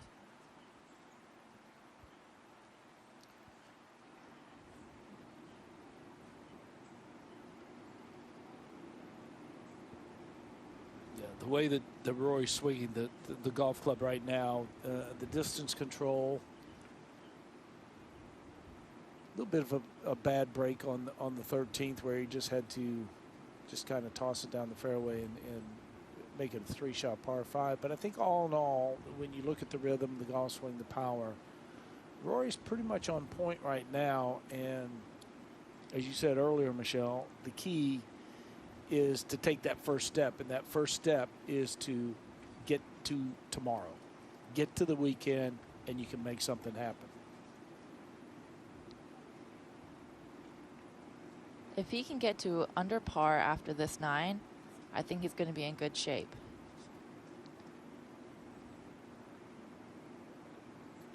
And he has it in him to go low, so that's not completely out of the realm of possibility. So I think we can still expect a lot out of him. He just needs to get inside the cut line.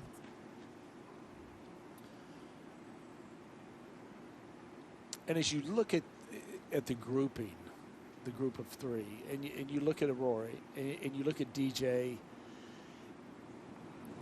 you know, or you have a sense that DJ's going to be your leader. So you're looking right at the guy that you need to try to get as close to after 2 rounds. Fitzpatrick did not have an angle to the hole location today at 15, but he sends it over the water and appears to go into the bunker. Well, plenty of green to work with for his 3rd shot. Yeah. Just I'm obviously, my only fear is a hot turning one. Sure. This is what Thomas is looking at. You can see the flagstick between those 2 trees. It's like this. The 4's fine, isn't it? The 4 should be fine if there's no wind.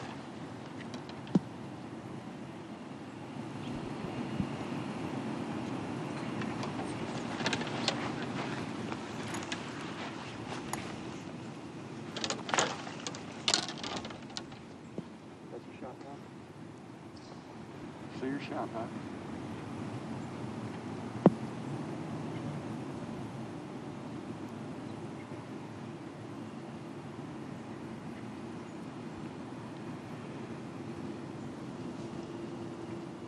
The shot he's trying to hit here, big right to left.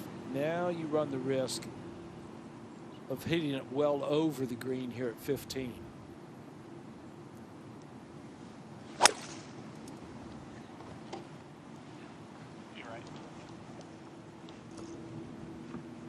Likes the looks of it, and he should. What a shot from Thomas. The guy up in the air, it's going to be fine. The hard part is usually it's a swing like that. I just don't choke down on it, but I had to choke up on it. So Thomas with an eagle putt, and this is Johnson. Look at this delicate putt at 14. Yeah, trying to figure that out. That had so much break, so much speed. It was probably the most complicated putt that he's seen in a round and a half.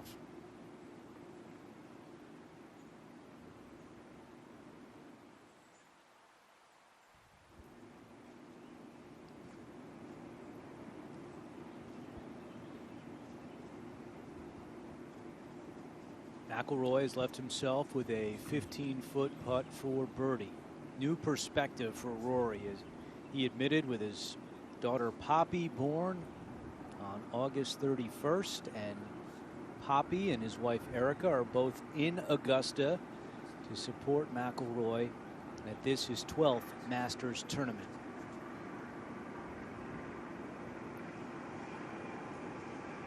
not able to capitalize for birdie at 14.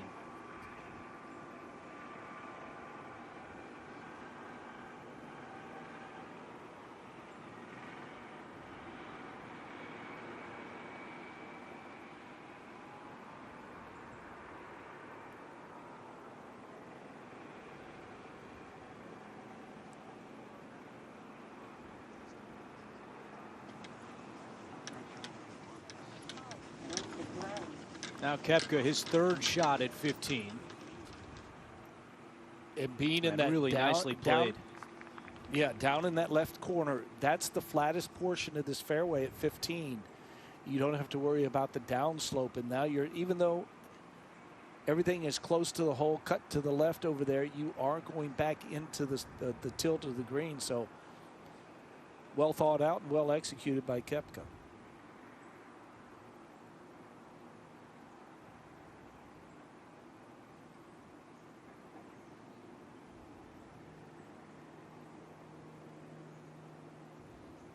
Look at the updated leaderboard with Dustin Johnson still ahead by 3. How about the amateur John Augenstein on the first page of that leaderboard at 6 under par.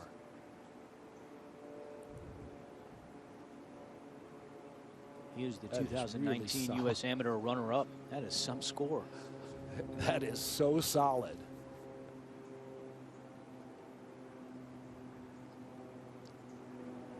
DJ's been mistake-free up to this point.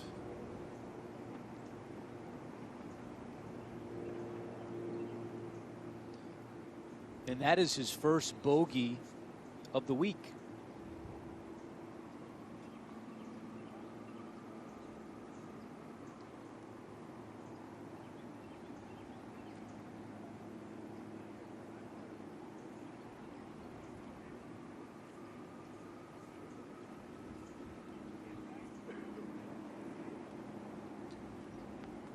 Michelle, he hit a pretty good putt there. It wasn't like that. It wasn't a good putt. I thought when the ball was nearing the hole, I thought he actually made the putt. It was tracking right towards the hole. It was not mishit whatsoever. Just a little misread, but great hit still. And you can still take positives out of that.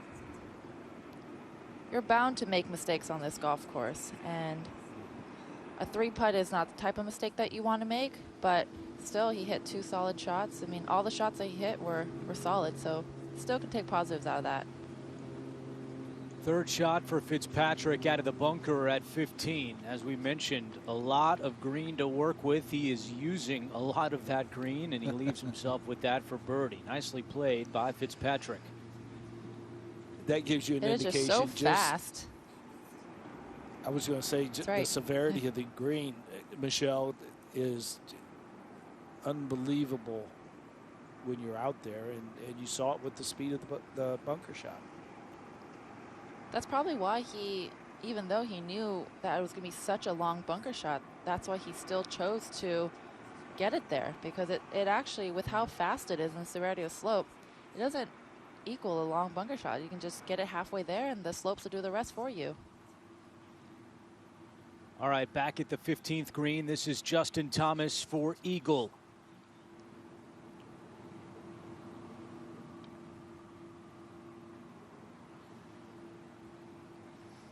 You're starting to see a little more rollout. The greens have definitely quickened with the pace. I think that's right. I don't think Dustin Johnson's putt would have gone half that far past the hole yesterday, but today is a different story, and the wind is picking up, sun is shining. These greens are going to get firmer, I think, quite quickly.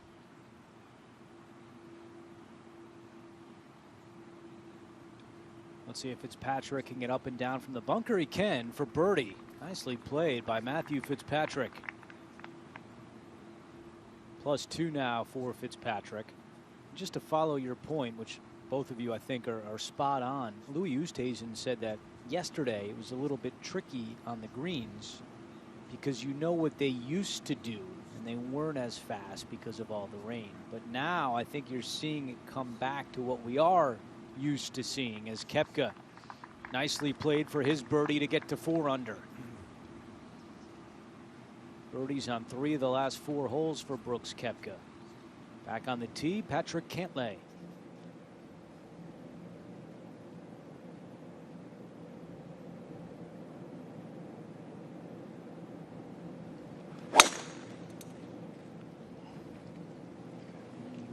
Just a little left, and that's going to be great.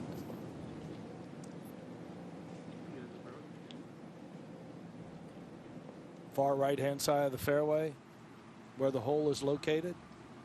Beautiful tee shot.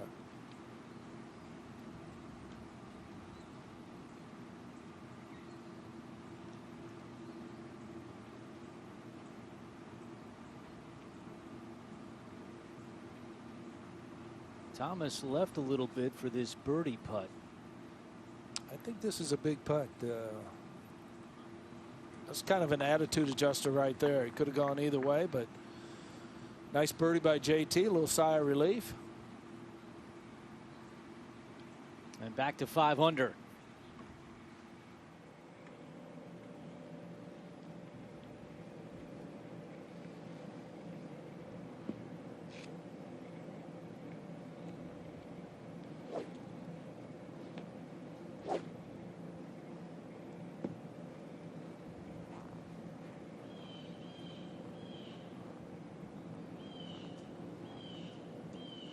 See how Johnson responds coming off his first bogey of the tournament. Bogey free in the first round, just made his first at 14.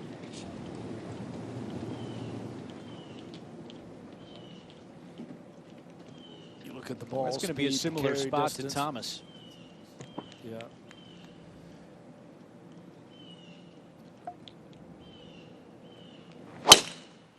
McIlroy.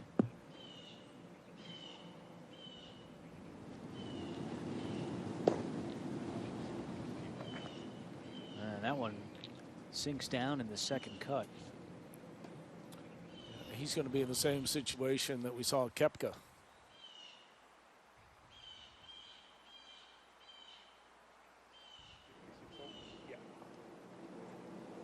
Speaking of Brooks, here he is on the tee at 16. Our first look at 16 in the second round, and it's playing 165 yards. Yeah, anything right of the flagstick, you can utilize the tilt of that plateau on the right.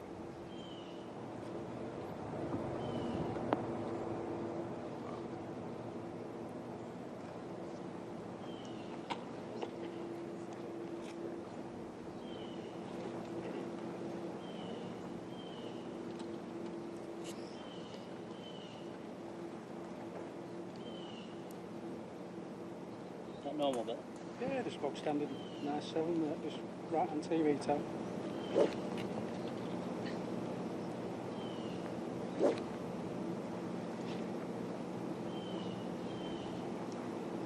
There's his caddy, Billy Foster.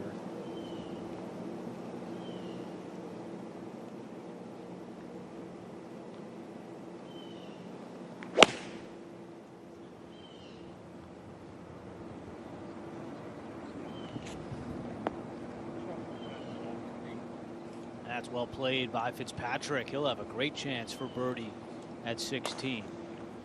Justin Thomas certainly has good memories here at the 16th hole. This was the final round a year ago. Thomas had a good feeling off the club, and you know the drill on 16 on Sunday. Boom. Playing with Phil Mickelson. And a hole-in-one for Thomas. He actually came pretty close again in the first round this year at Augusta National. That was earlier this morning. He had a feeling he was going to maybe do it again. Came up a little bit off. Let's see what he does here.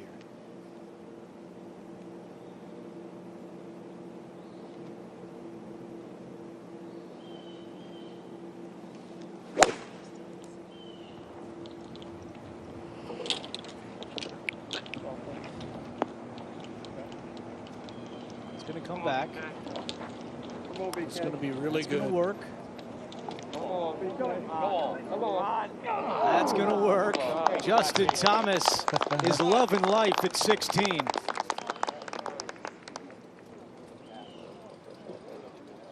A hole-in-one last year and 2 pretty close ones so far this year. Yeah, chance to go back-to-back birdies as well, Andrew, and get back to 6 under par for the tournament.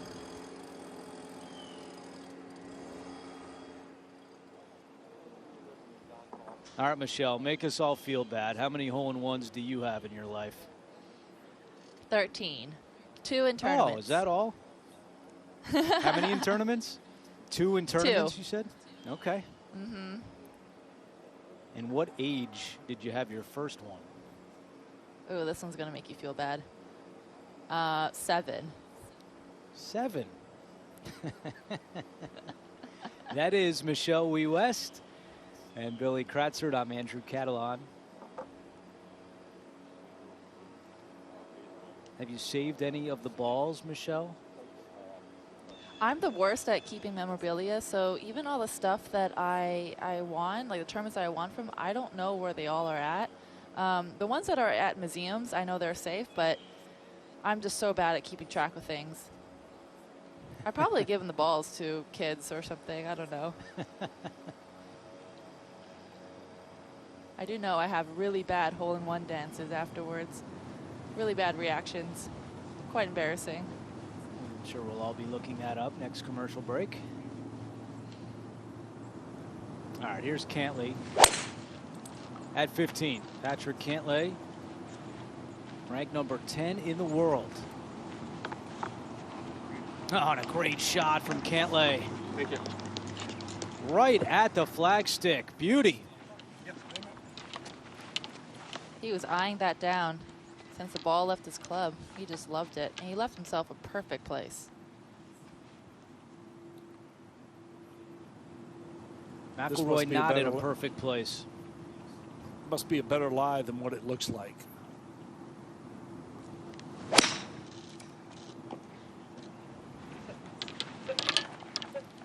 Right. Yeah, it comes out right. And he said again, and plenty before of green this to week, work with. he said before this week he's worked on some technical stuff with his swing. He said he's gotten a little too flat and a little underneath, and that's where those right shots come from. He just gets a little bit stuck. DJ trying to get that one to stretch. Oh, wow. Dustin Johnson into the water at 15.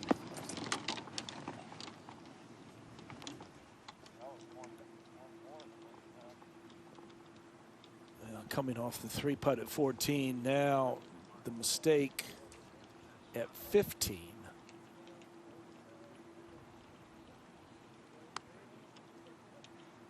And as we've been saying, it's just maybe a fraction off, maybe 2 yards more of carry. That ball's going to be fine.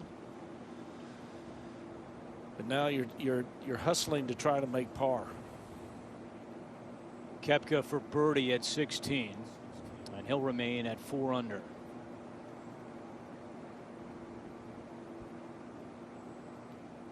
Can I assume that you've made a hole-in-one, Andrew?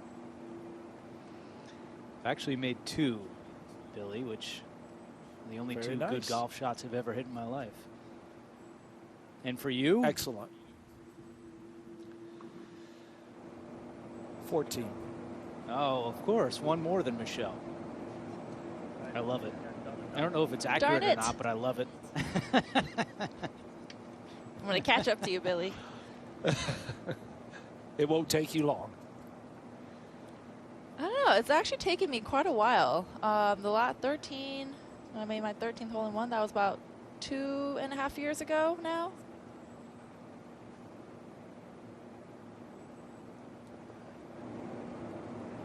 Well, Thomas almost had another one at 16. We showed you the one he made last year, an easy birdie here at 16 for Thomas to get to 6 under par. Back-to-back birdies now for Justin Thomas.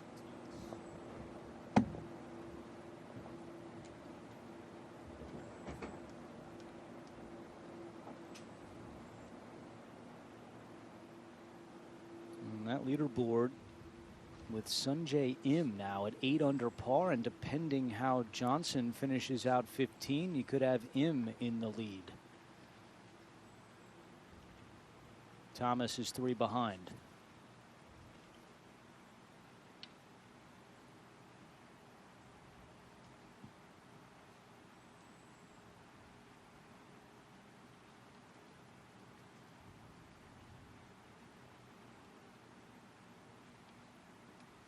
'23 PGA Tour victories for Dustin Johnson. The one major, 2016 at the U.S. Open, which was at Oakmont that year. But you look at his consistency on tour. He has won at least one tournament every year since 2008. 13 consecutive seasons with a win, which is the longest active streak on tour. The all-time record is 17, held by Jack Nicklaus and Arnold Palmer.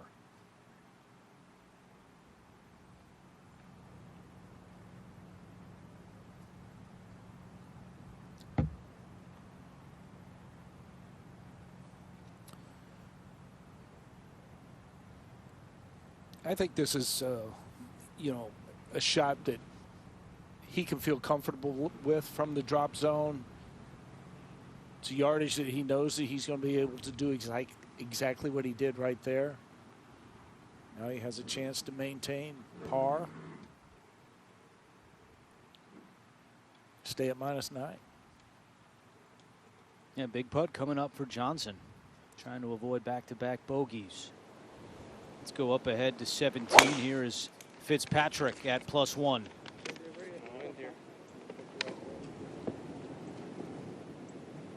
Pretty much border. Yeah.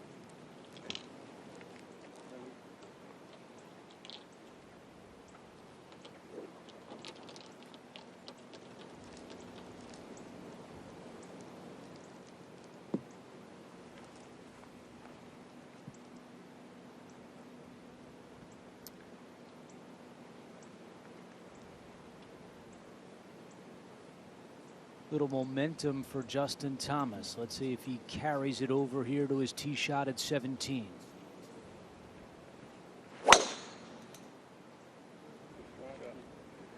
I think he does, Andrew.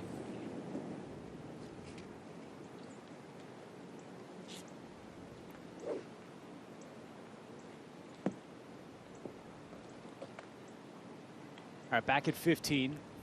The third shot for McIlroy.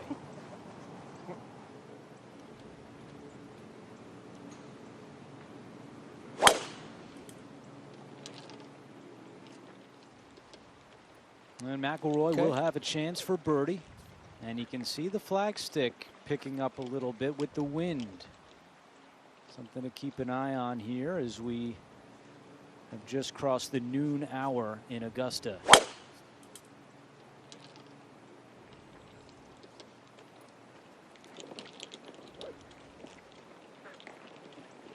Three real good tee shots by Koepka, Fitzpatrick, and Thomas.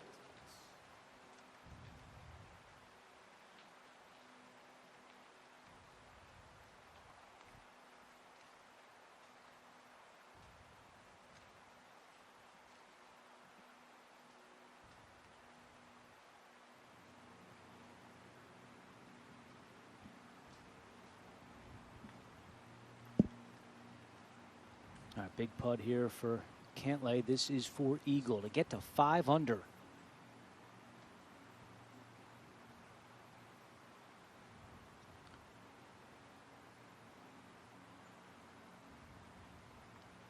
Should move a little bit to his right.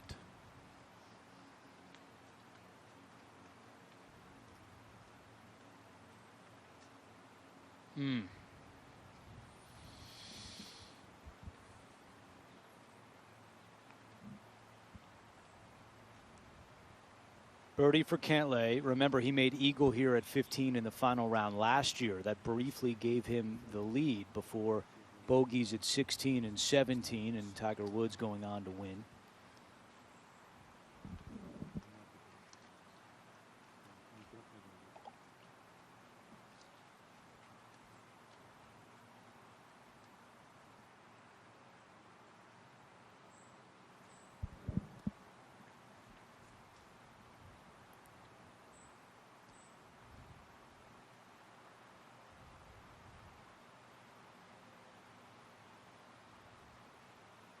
Johnson does not want to give one back here at the par 5 15th. He's got 15 feet for par to remain the leader at 9 under.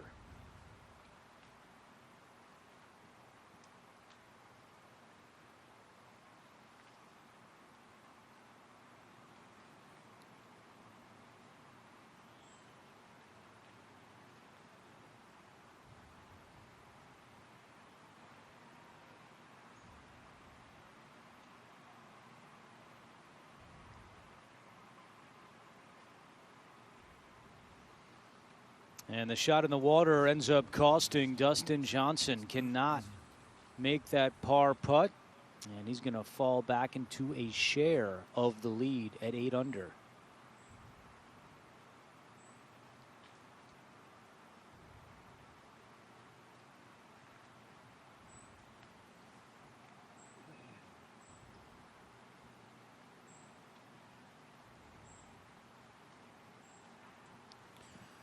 I think this is a big putt for Rory.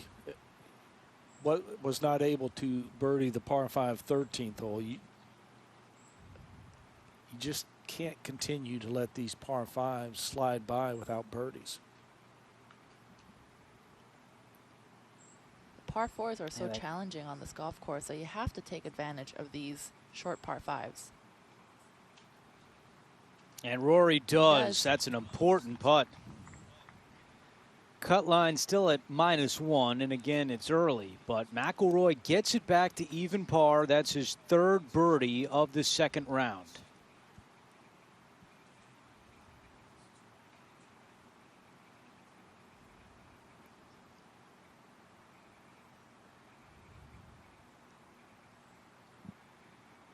All right, here's Johnson for bogey. And now tied for the lead with Sungjae Im. They are both at 8 under par. So 3 straight birdies for Johnson, followed by back-to-back bogeys now. Kind of been an up and down day for Johnson as we go back to 12. And this was his birdie putt. And then at 13. Really a good shot here. Drove it in the right-hand rough, but well thought out with the wedge. Yeah, shot. But then his first bogey of the tournament came at 14.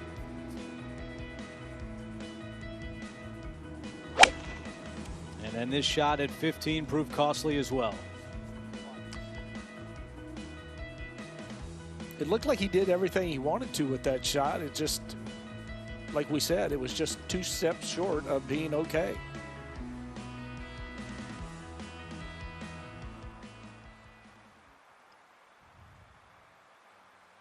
And there's the updated leaderboard with Johnson and Im at 8 under. Paul Casey tees off just over 2 hours from now.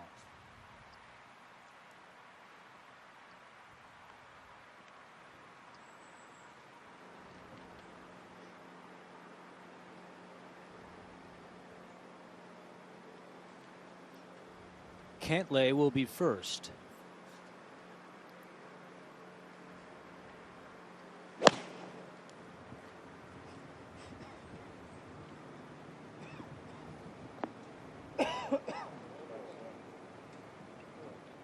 That's going to work a little bit.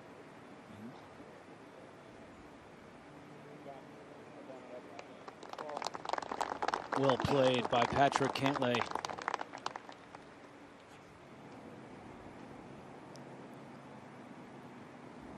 Up ahead at 17, it's the 2nd for Fitzpatrick.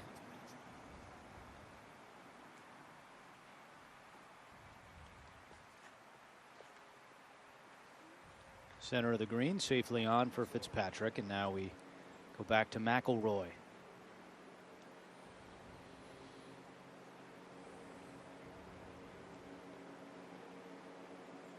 Hit a poor tee shot this morning and made bogey here at 16. Well, certainly a whole location that he just saw the blueprint and he just took it right at the flagstick, and that too a good result.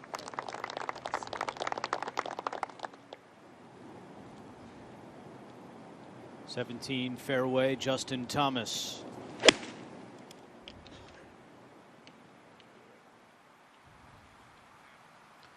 Oh, really When you nicely see played by Thomas.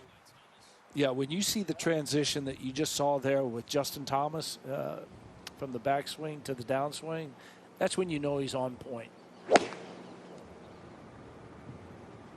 Here's Johnson coming off back-to-back bogeys. And 3 excellent tee shots from our featured grouping at 16.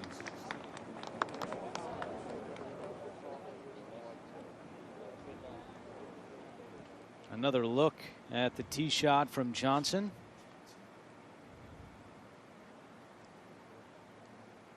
Right on target.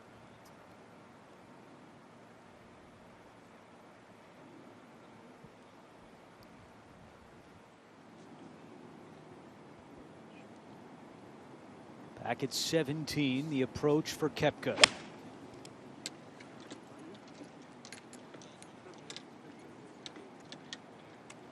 That's a good one. Sure. So a couple of really good looks at birdie here at the 17th. Hole location at 17 in the second round, much easier than it was in the opening round.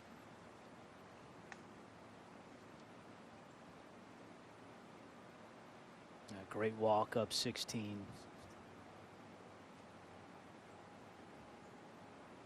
So much history at this hole over the years at the Masters tournament.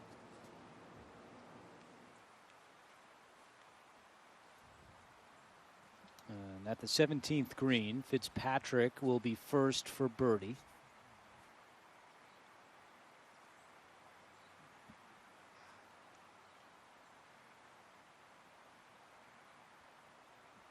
Billy, can't help but look at that flagstick and think that the conditions are changing a little bit here as we've reached the afternoon hours.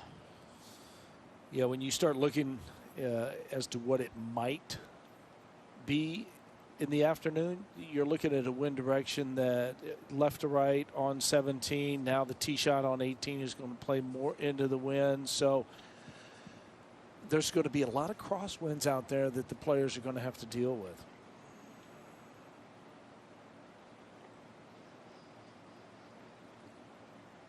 But I think if it stays at this strength, Andrew, I think that it's certainly we're going to continue to see the low scores.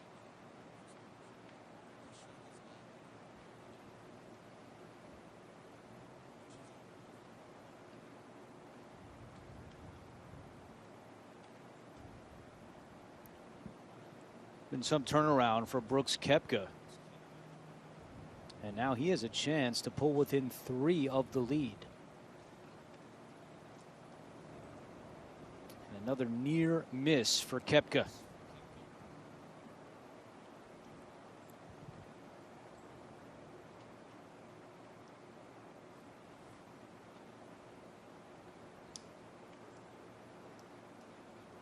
He remains 4 under and 4 shots off the lead.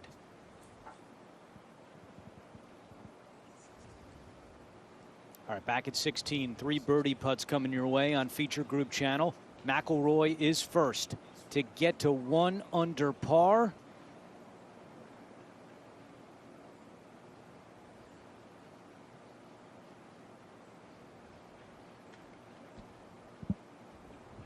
And he taps in for par.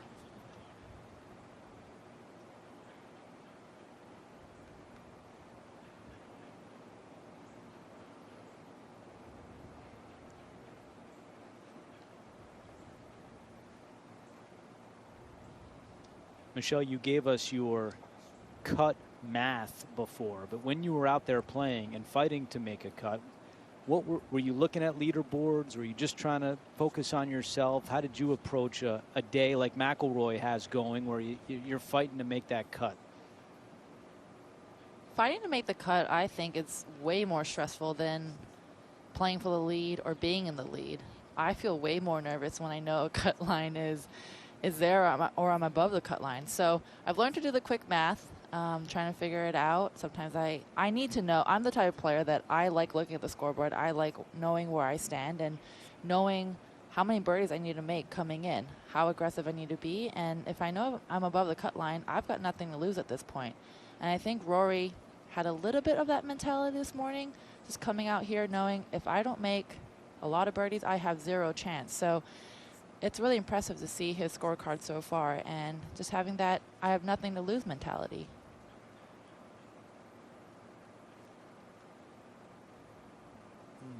Johnson just missing that birdie putt at 16.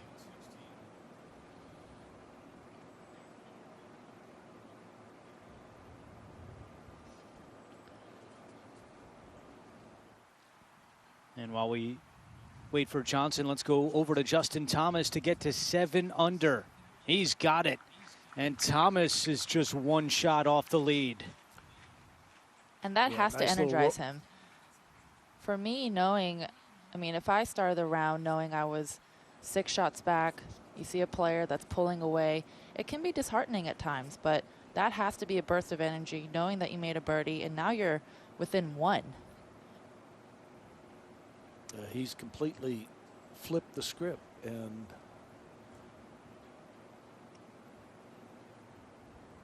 now Cantlay, well, you've seen a couple of putts, you know it's going to move just a little bit to the right, just pick the perfect pace. And he does.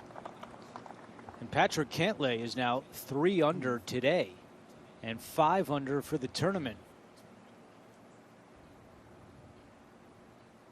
Along with Billy Kratzer, who finished tied for 5th at the 1978 Masters, and Michelle Wee West, winner of the 2014 U.S. Women's Open. I'm Andrew Catalan. Thank you for watching feature group coverage on what's turned into a beautiful sunny day in Augusta, Georgia. Dustin Johnson was tied for the lead a moment ago, but Sung Jae Im just made a bogey, so he falls back into that pack at 7 under along with Thomas and Casey. And this putt is for Johnson to remain the solo leader. I think Dustin was a little bit confused that that putt broke left at the very end. You can see Austin going over the reed, doing a little aim point, trying to figure out.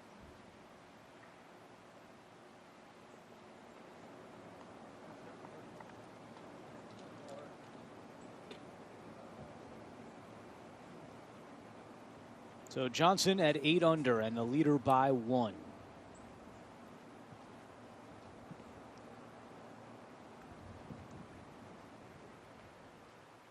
Well, let's go up to 18 now, and Justin Thomas, 1 shot off the lead, is on the tee. I think the bunker's straight ahead. That's a great directional, a great start line for Justin Thomas. Move it left to right off of that bunker would be ideal.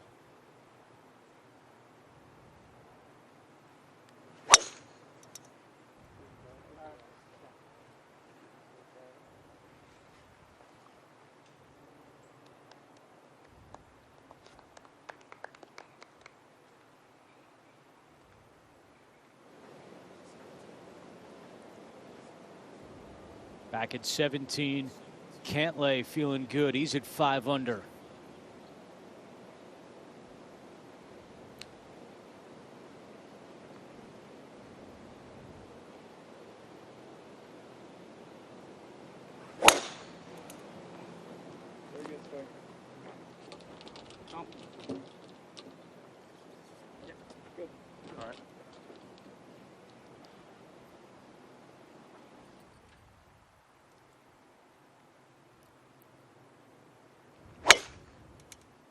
And Fitzpatrick headed left off the tee at 18. We saw him miss the fairway well left back at 13. And in some trouble at 18 as we go right back to the 17th tee and Rory.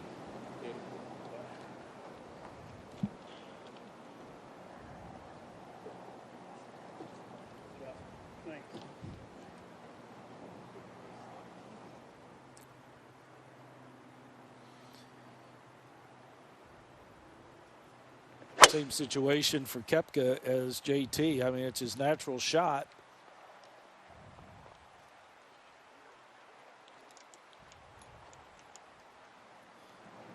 Just a little bit off the mark there, but should be okay. And here's our leader, Dustin Johnson, at the par 4, which plays 440 yards. 2006, the tees were moved back about 10 to 15 yards. And no problem there for Johnson. So our featured groups currently playing the 17th and 18th holes, which is their 8th and 9th of the day. Second round of the 84th Masters Tournament.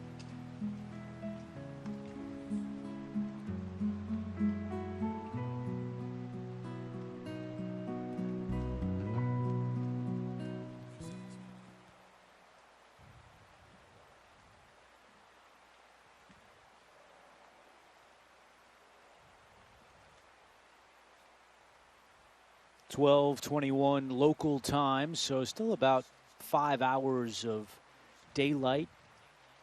This morning wave of golfers will finish their second rounds, and then the afternoon wave will have to come back out tomorrow morning and finish, and that's when the cut will be made and we'll be ready for the third round.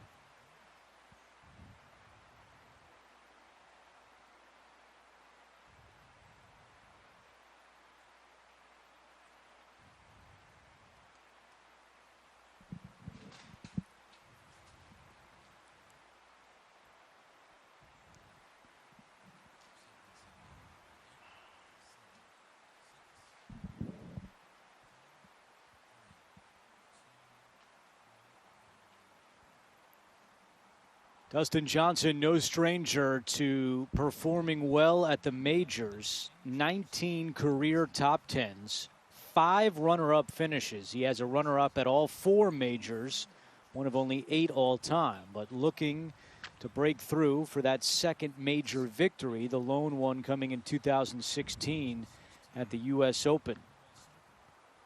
Most consecutive top 10 finishes.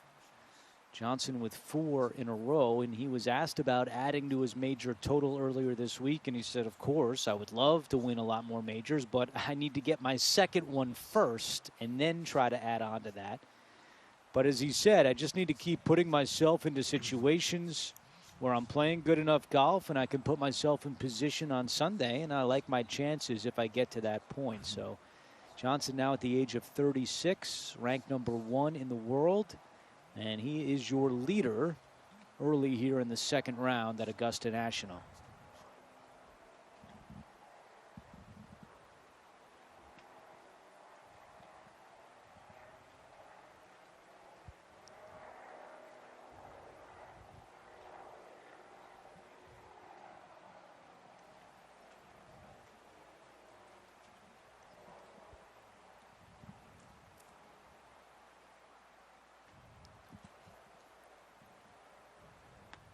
Michelle, what do you admire about Johnson's game? I just think that off the tee on a second shot, he's just so solid. I am absolutely in love with his swing. I know it's a little bit non-traditional, but I've actually studied his swing a lot. I'm a huge fan about how he keeps his club face so square through the ball.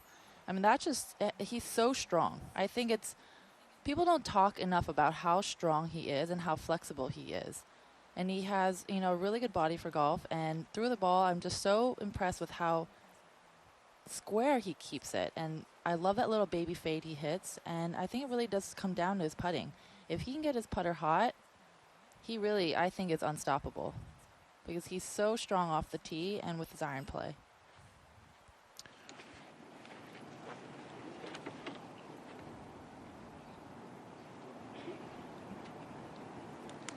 All right, Patrick Cantlay has 146 yards to the hole. Well, you can either choose to maybe go in there with a little right to left shot, or you can take it upstairs.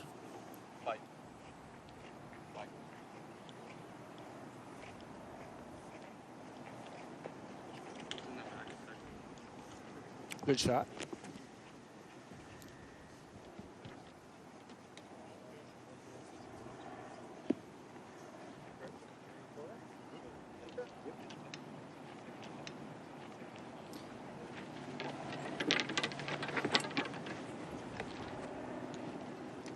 McIlroy has 130 to the hole here at 17.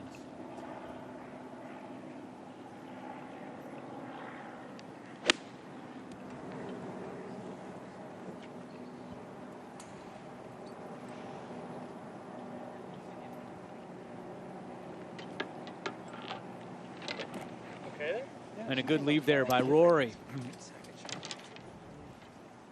Yeah, he was looking for that to maybe move a little to the right with the wind, but still a good looking birdie. 28 hole. Is that right? What? What? 28 holes.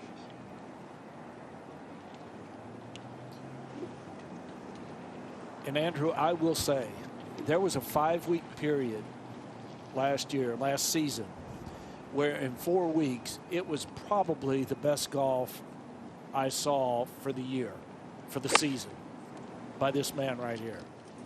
It was completely flawless.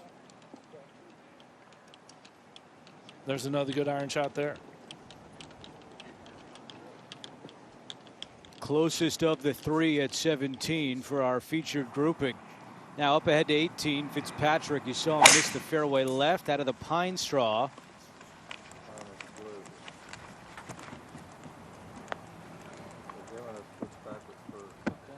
And safely on.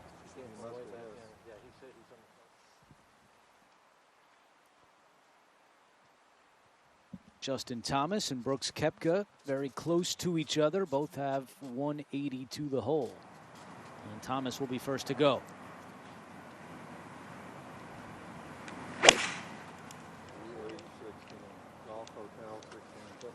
Hole location only 6 from the left.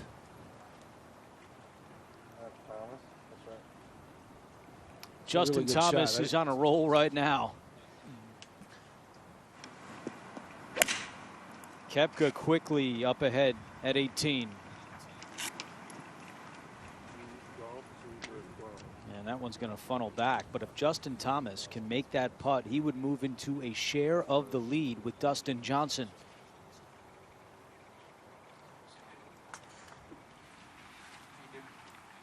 And there is Johnson back at 17. He'll have a good look at birdie coming up.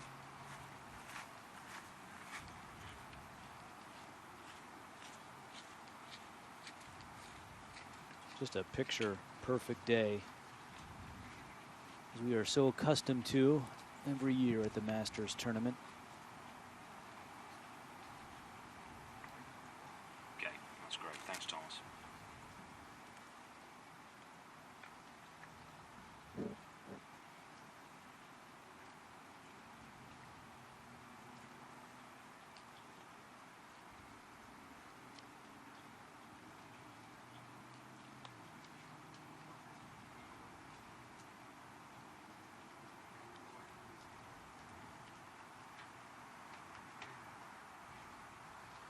The birdie putt for Cantlay going in this direction towards the front of the green from this area of the green, it can be quick.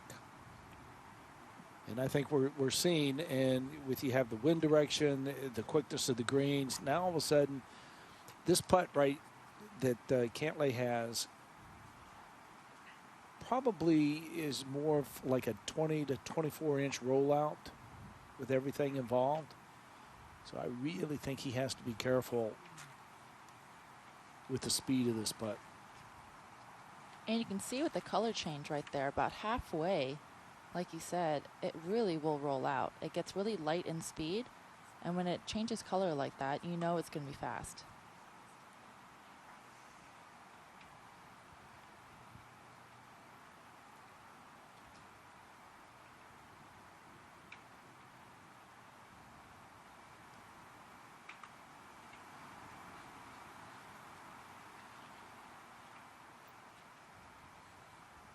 That was well judged.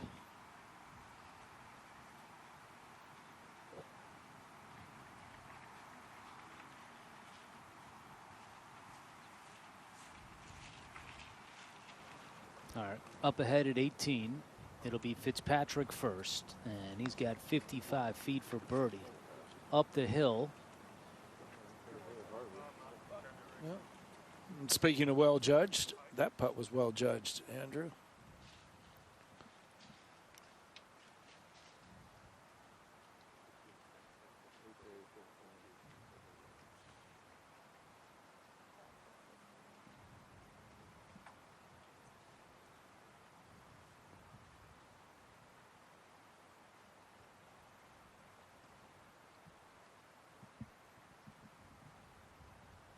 Koepka now 30 years old. He was a 3-time All-American at Florida State. Birdie putt at 18 and good speed.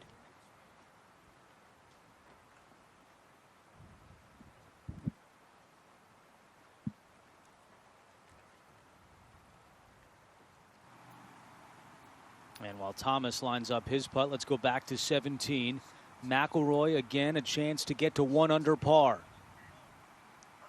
And he drops it in. What a start to this second round for Rory McIlroy. That is so big right there, Andrew. And Michelle said that if he can get it under par, making the turn, going into his second 9, under par, then watch out.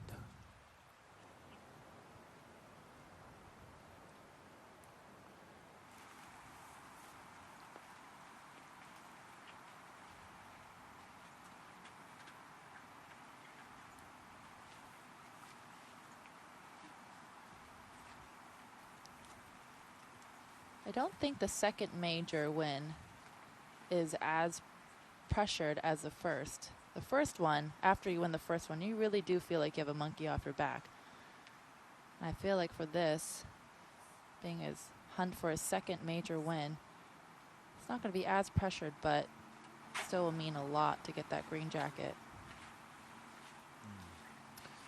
And I'm still in search of my second major win, so I can attest to it that it's not easy. 2014 U.S. Open champion Michelle Wie West.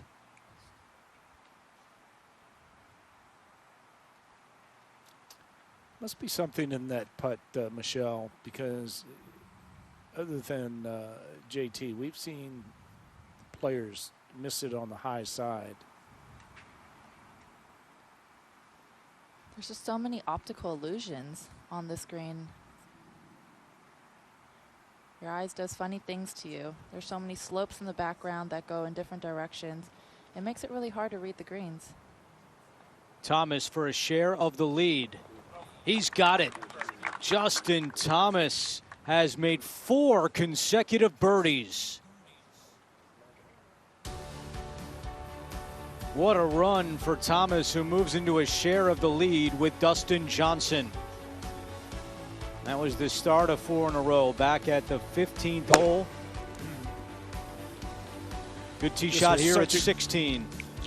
Yeah, such a good looking iron shot, Andrew. And I mean, just played it perfectly, utilizing the tilt in the green. Continued to get better and better.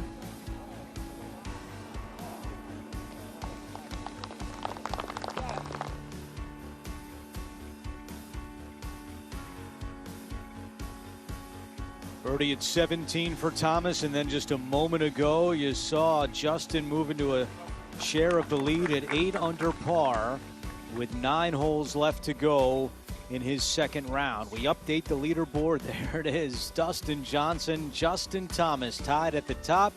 Paul Casey moving closer to his start time. He is tied for 3rd with Sung Jae Im. Justin Thomas really putting on a show so far. 4 consecutive birdies for the co-leader.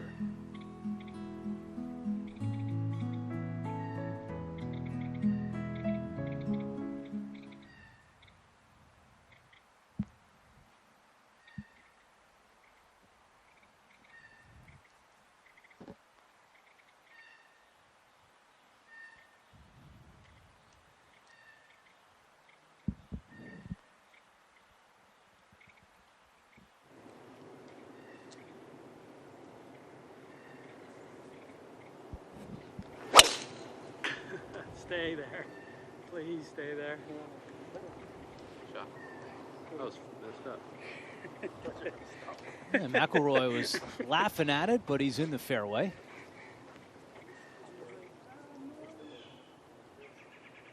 Sometimes you just have to laugh off a golf shot. There's nothing else he can do but pray to the golf gods.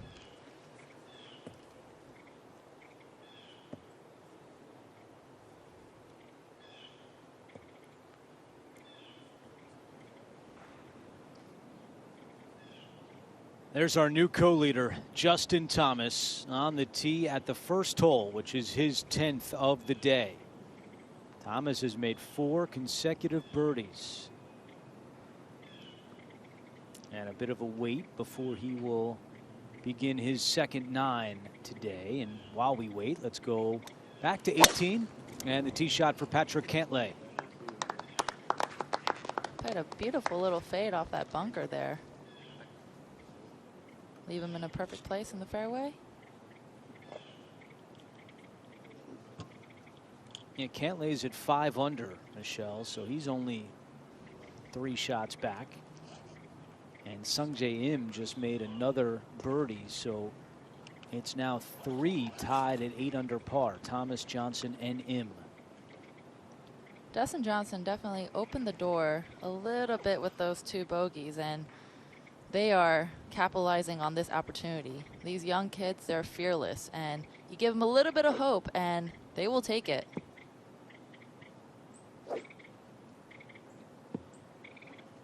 Yeah, we were talking about that yesterday, Michelle. It just seems like these young kids, as you say, are fearless. Matthew Wolff. I mean, it doesn't seem like there's an intimidation factor being out there and competing in a major as much as there was maybe 10, 15 years ago. 100%. And it's not a cockiness. It's just a grounded sense of confidence, knowing that they belong out here. They know they're good enough. All right, Michelle, let's take a closer look at this first hole, which is named Tee Olive. This tee box definitely has a different feel to it because the patrons won't be so close to the tee box. But it's a tough opening hole, which will be the second 9 for these players. You want to keep it just up for the bunker.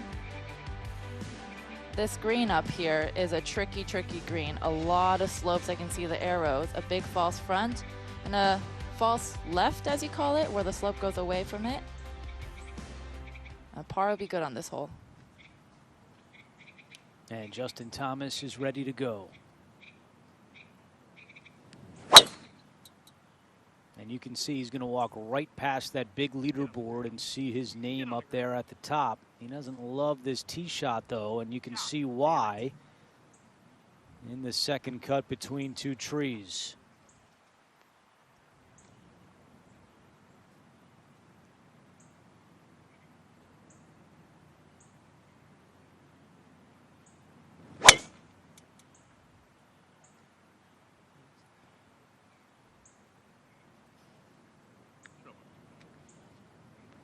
He likes that a good one. shot there Quick by to pick up his Fitzpatrick. tee. We've been talking a lot about Rory fighting to make the cut, but Fitzpatrick's in that boat as well. He's +1. Koepka.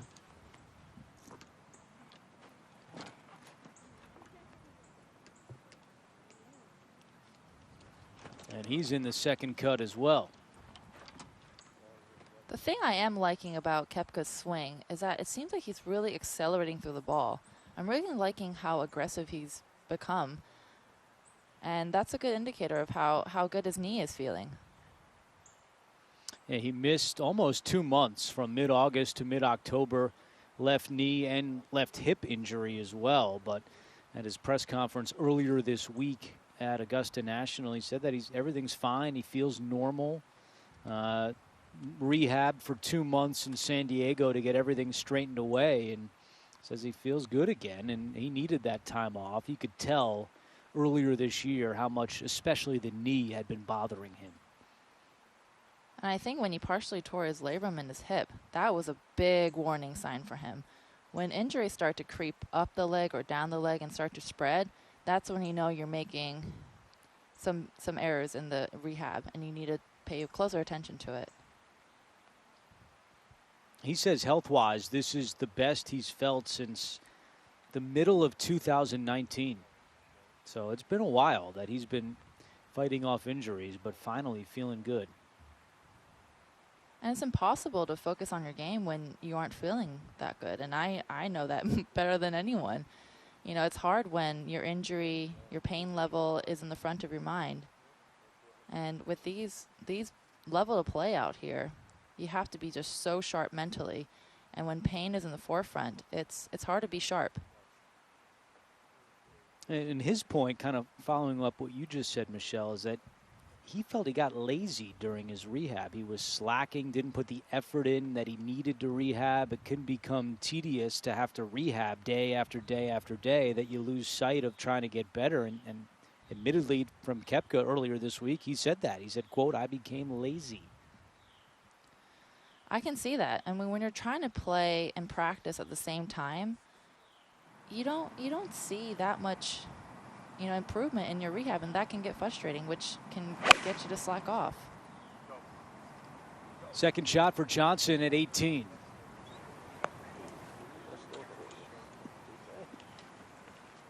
can see that breeze again at 18, and Johnson comes a little bit short with his approach.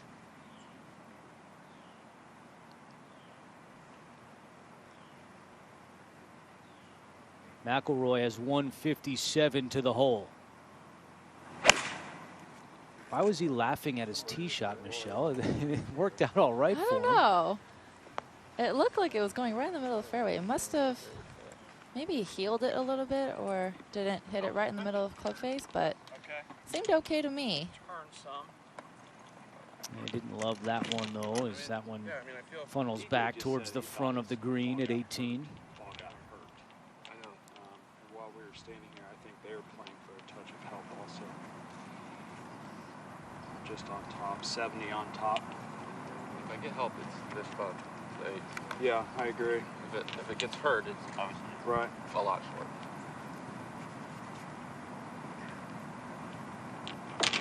Doesn't feel like the 7. I like 8. I was on 8-iron the whole time. It looked like he hit an 8-iron and took some off of it. You think it has help? I think it's mainly across. It's supposed to be straight across. But most of the time I've been standing here, I've felt some on my back. I don't at the moment. I feel it straight across. That's what the flag, that's in my face there. Yeah. Like a strong one? No, not if it hurts. Okay. I don't think it'll get all right. No like problem. That won't. Yes, that's a different breeze. You have 8 behind it. 10 if you're splitting the towers.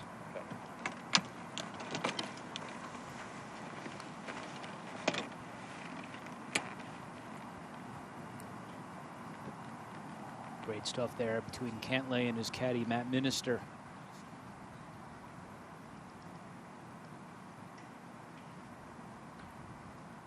Just a touch of an uphill lie here.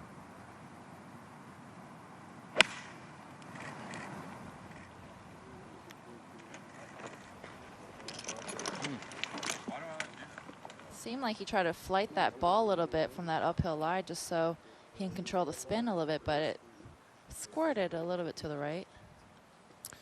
Yeah, sometimes indecision causes the bad shots as well. Cantlay's put together a nice little run. It started back on 13. This putt was for eagle. Did not get it to drop, but was still able to make birdie at the par 5. And then here at 15. This was really a special shot here, Andrew. I mean, right at the flagstick, and was able to bring it to a halt pretty quickly. All 3 in the featured group had excellent tee shots at 16.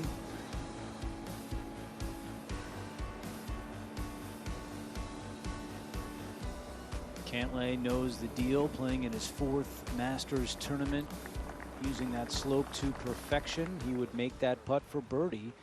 And Patrick Cantlay looking up at the leaderboard and finds himself only 3 shots behind.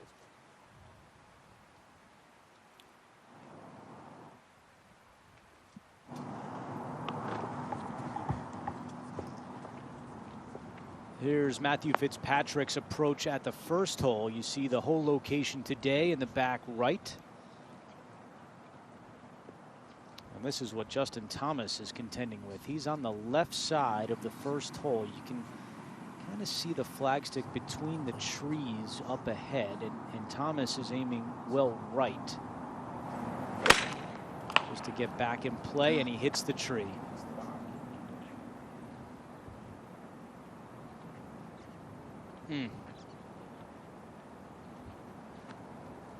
Was just trying to play a simple punch out and gets a little bit unlucky there as he hits a tree and it heads back on the first hole.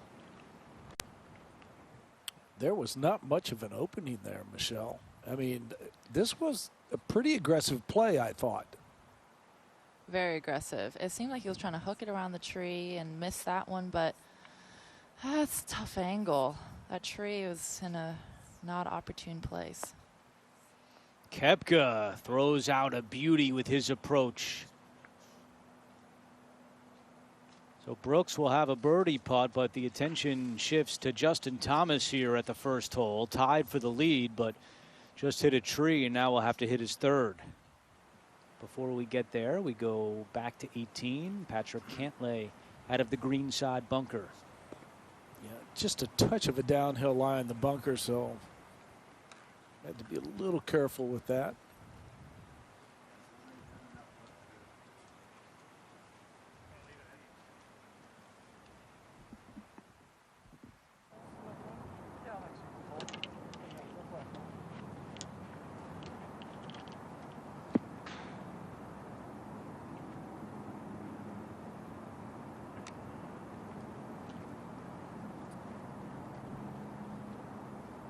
You see where Thomas ended up, almost went into the bunker, and now his third shot.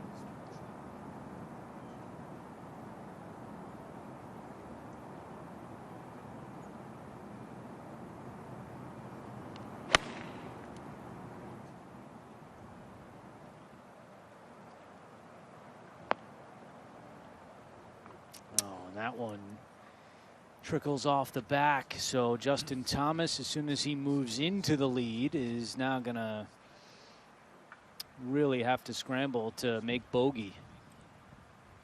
Yeah, I was just about to say, over hurts you, short of the flag does not hurt you at one. McIlroy long birdie putt at 18. Good speed.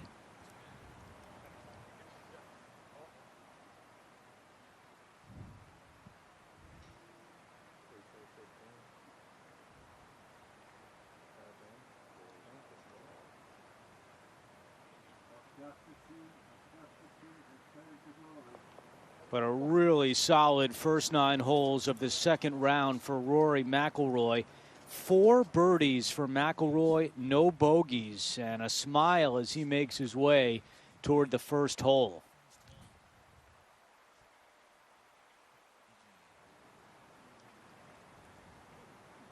Speaking of the first hole, a look at the first green with our other featured grouping. Johnson, Cantlay. 18, I'm sorry.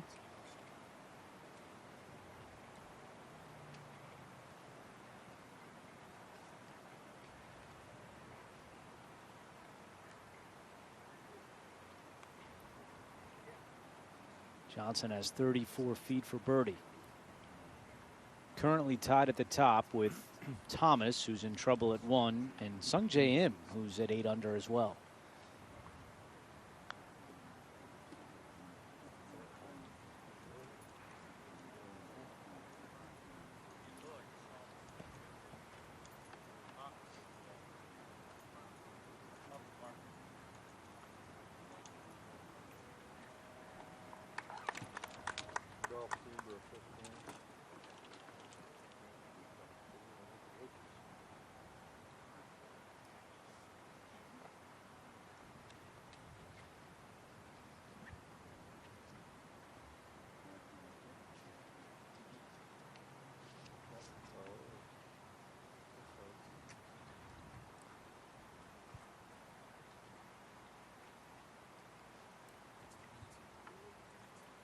.77 degrees in Augusta right now. Wind out of the west-northwest at 8 miles per hour. Sun is shining.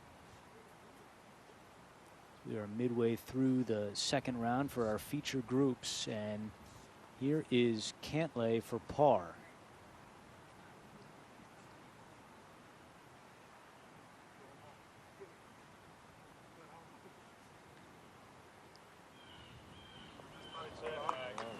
Nicely done by Patrick Cantlay out of the greenside bunker. And Cantlay remains at 5 under. Let's go up ahead to 1. We saw the trouble for Justin Thomas. This is his 4th shot. Delicate little shot right here. Carry it just over the fringe. Slow down.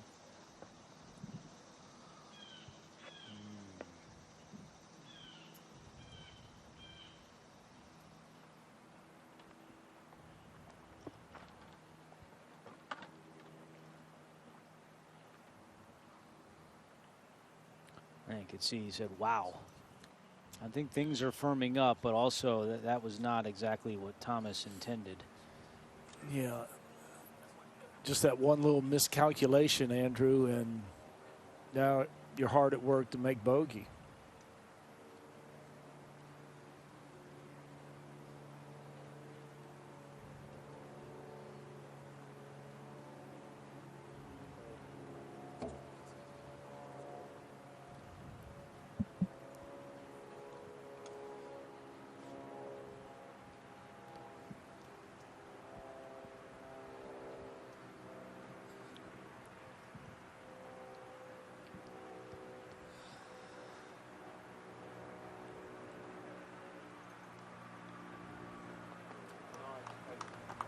All right, par for Johnson at 18.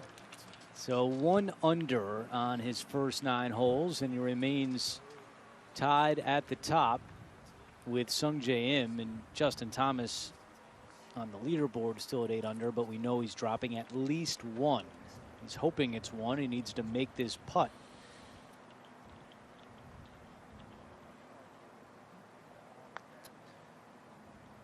And not an easy putt coming from that low area of the green.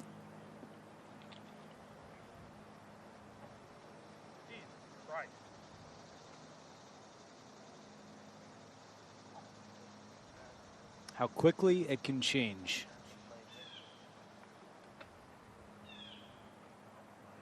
After 4 consecutive birdies, Justin Thomas is looking at double bogey.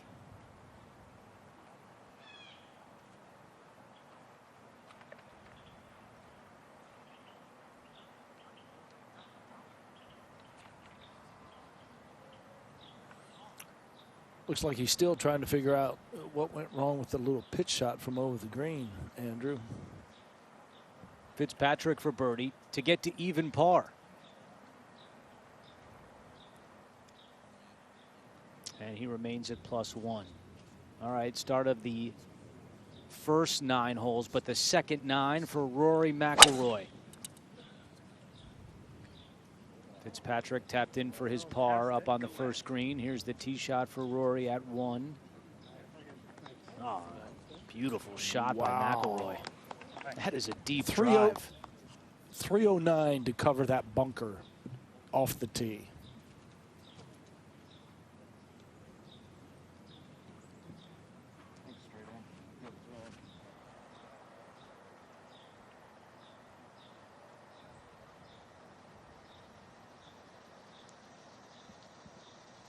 Koepka's got a good look to get to 5 under.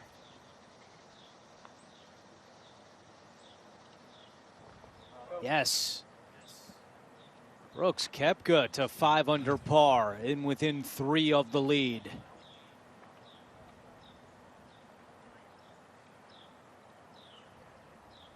That's really a good birdie. That's a tough hole location to get to, and you saw what happens when you go over the green, and you saw the struggles of Justin Thomas, but that is a wonderful birdie that Koepka made. Double bogey for Justin Thomas. So as quickly as he moved into a share of the lead, he gives it right back, and now 6 under par.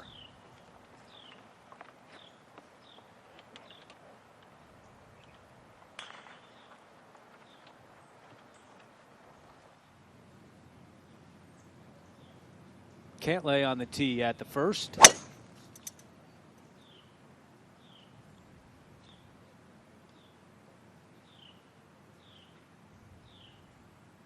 And off to the right.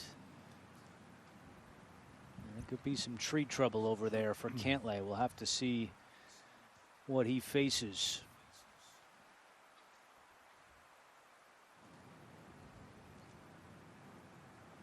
And now Dustin Johnson. Big rip for Johnson, the world's #1 player. And middle of the fairway for DJ. Great day of golf continues our live coverage of the 84th Masters Tournament.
Abraham Answer making a move up the leaderboard. He is tied for third at 7 under par. Johnson and Im continue to lead the way. Second round action of the Masters Tournament. Alongside Michelle Wee West and Billy Kratzer, I'm Andrew Catalan. Tiger Woods will tee off about 90 minutes from now. He was a part of our feature group coverage yesterday when he shot an opening round 4 under. As we take you out to number 2. And a bit of a wait on the tee at the par 5.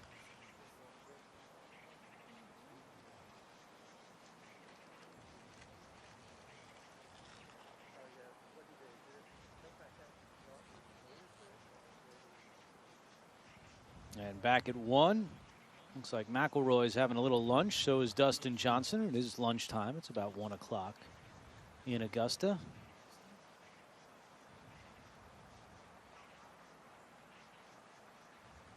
And the trouble here off the tee is Patrick Cantlay. You can see him among those trees, and here's what he's looking at. He's going to have to play it off the pine straw. Stay short of the flag. I'll do a different shot. It's the only shot.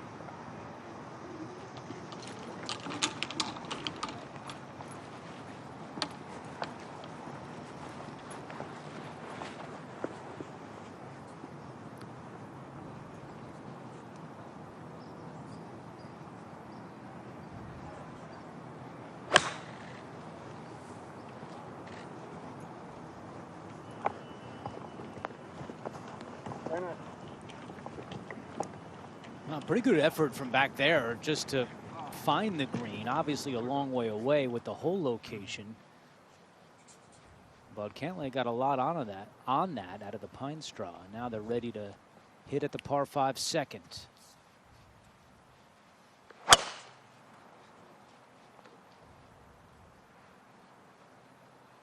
Headed left for Koepka.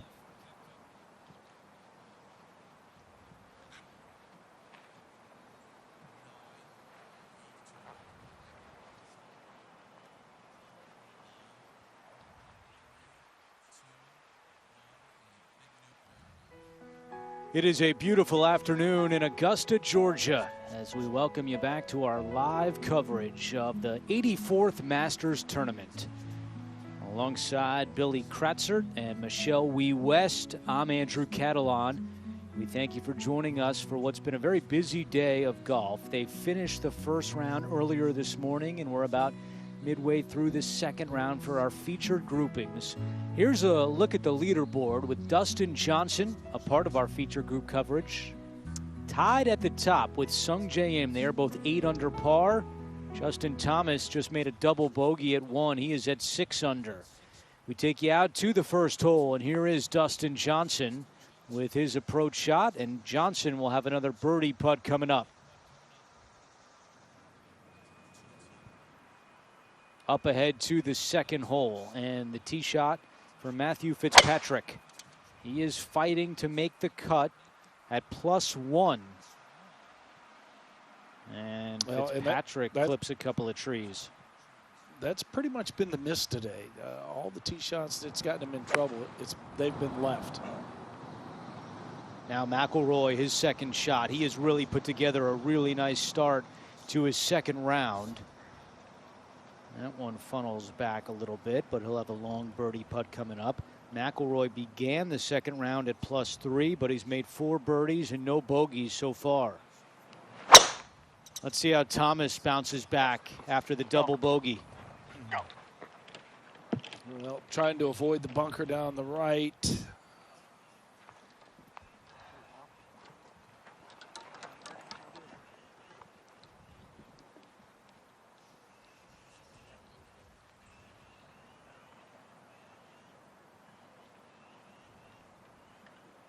Dustin Johnson tied for the lead along with Sung Jae Im, both at 8 under par.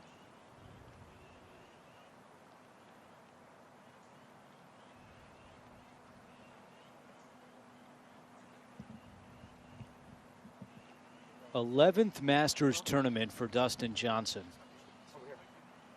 And the last world #1 player to win the Masters tournament 18 years ago when Tiger Woods won in 2002.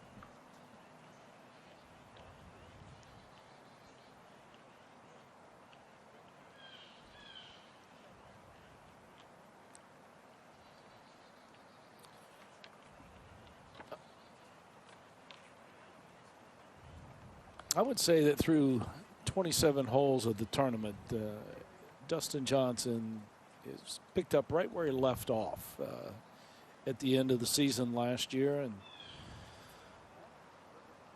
just seems to be everything intact. I mean, he's driving the ball well. The iron play's good. Just the one miscalculation on the 15th hole, the par 5, where it came up just a little bit short, led to a bogey. But other than that, every facet of his game seems to be in check.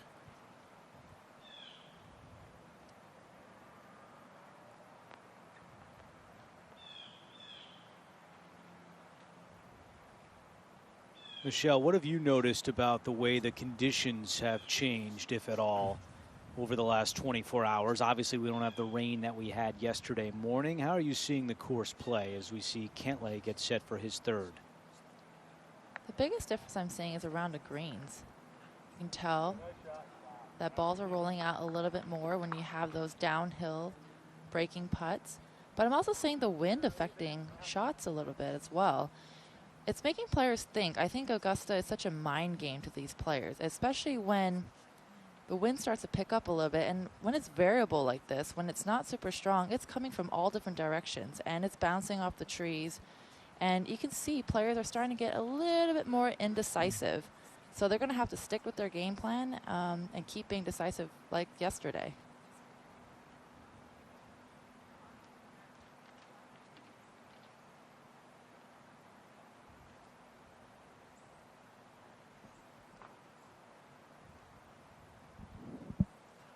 A chance for Cantlay to get this ball up and down. This would be nice. 2 nice up and downs. The 18th hole, he got it up and down out of the bunker, and then a chance to save par here at 1. But now Rory, 2 putts from here would be good.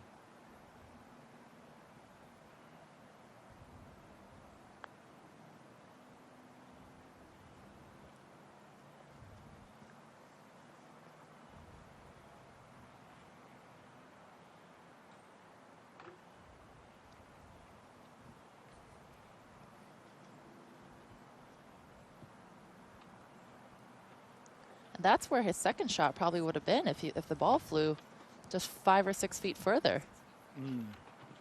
Agreed.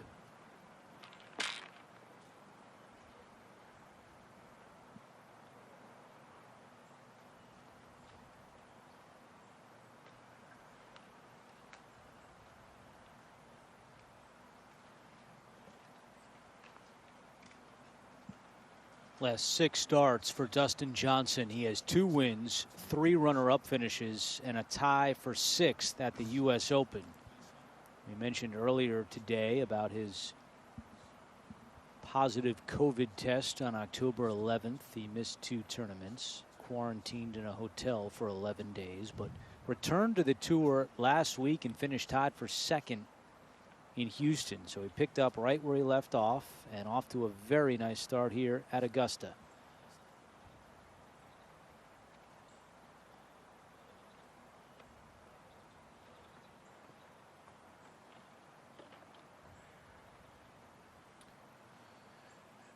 And another really solid look for birdie here at the first hole, his 10th hole. Michelle, I really like, you know, we talk about the pace, the rhythm of a golf swing. I really like the pace, the rhythm of the putting stroke that DJ has going right now. I do as well. It's very fluid. There's no choppiness to it. There's no deceleration. It's just a nice, fluid, one-piece stroke back and forth.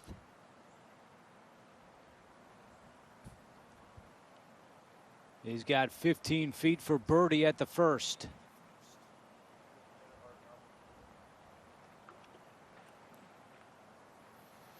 Yeah, you heard him say he just didn't hit it hard enough.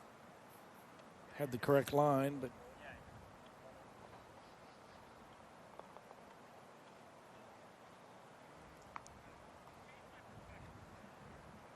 Johnson remains tied for the lead at 8 under. I think with the greens getting a little bit faster, you're going to see players doing that. They're going to have a harder time being aggressive with their putts, knowing that it might roll out 4 or 5 feet. Second shot for Thomas out of the bunker at the second hole, the par 5. And he just lays it up, trying to give himself a good angle here for his third. But first, we go back to Rory McIlroy and a little bit of work to save par, remain at 1 under. And he confidently knocks it in. Still no bogeys today for McIlroy.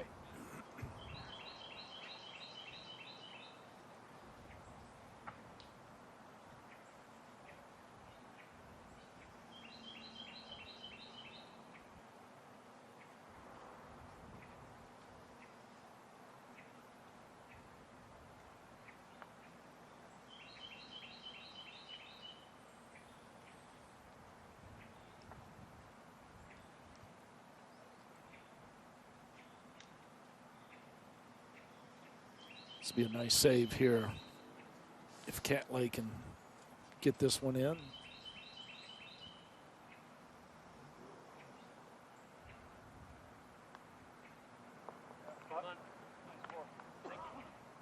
Still 5 under, Patrick Cantlay, and 3 shots off the lead.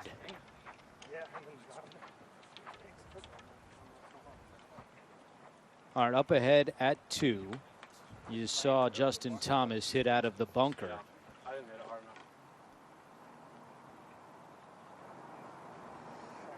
And there is what Thomas is looking at for his third shot at the par 5.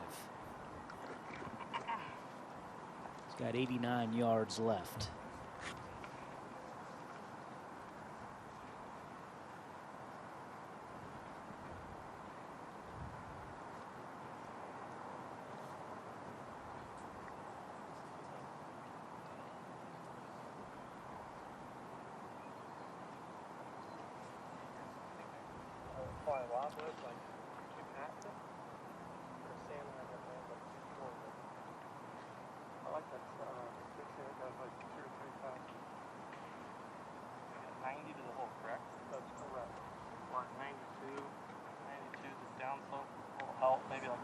Shot? Yeah. You like that? Yeah, maybe 86.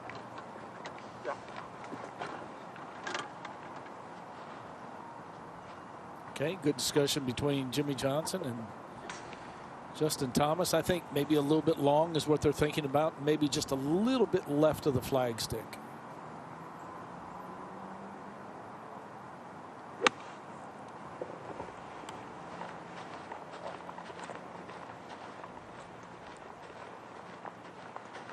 Look at this one from Thomas. An absolute beauty and a chance to make birdie at the second. That's the beauty of Augusta National. It gives you opportunities to work the ball towards the hole with the slope. Tee shot for McIlroy at the second. Now the second hole so far this week has played as the easiest hole, as McIlroy just goes into the second cut. But it's playing to a stroke average of 4.48, and we've had 4 eagles at the second hole already this week.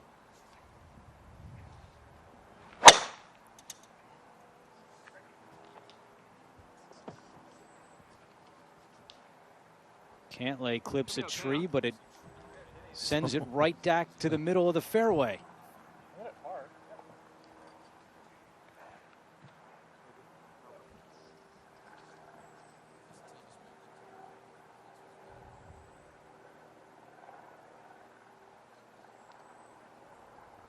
Here's Fitzpatrick with his third.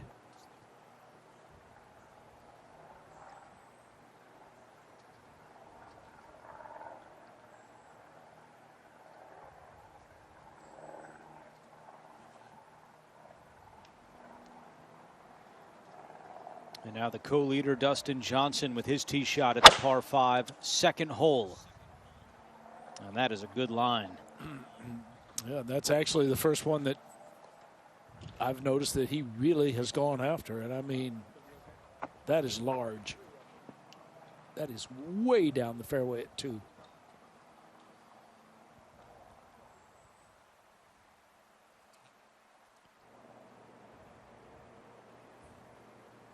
So Fitzpatrick went up and marked. And now the third for Koepka.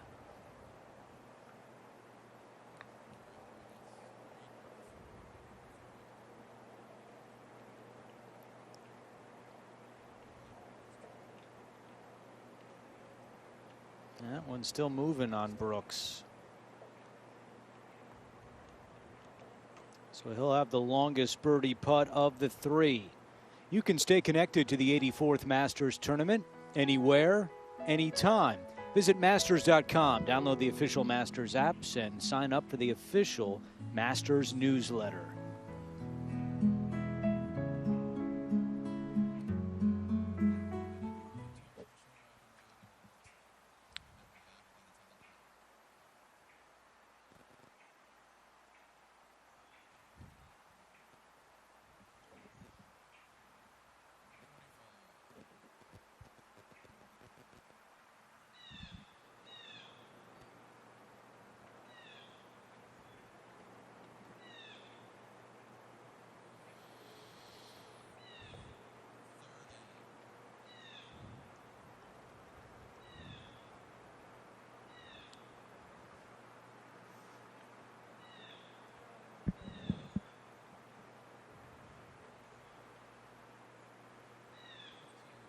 Koepka will be first. He's got 20 feet for birdie.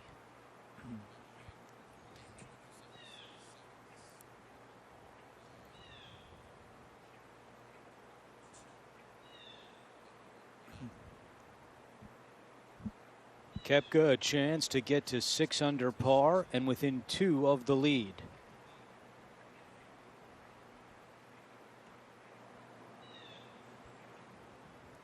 Oh, so close for Koepka.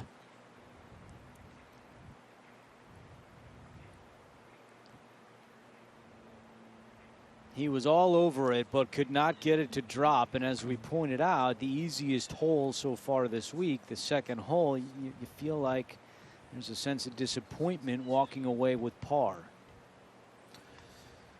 You just can't hit a better putt than what Brooks hit. I mean, that just slowly went over the edge. Didn't quite crease it, but it just was there.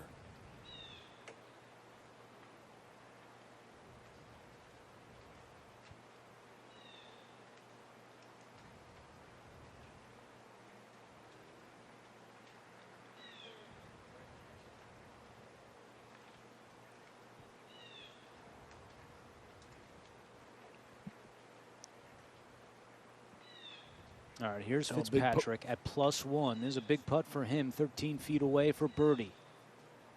Get it back to even par, Andrew.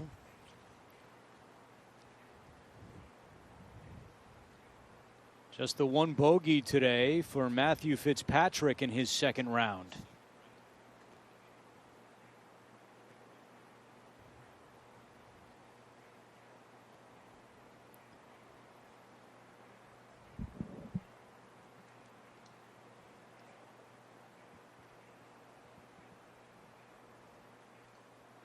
Now, wouldn't this feel good for Justin Thomas, coming off double bogey at the first hole? Has a chance to get one right back here at the second.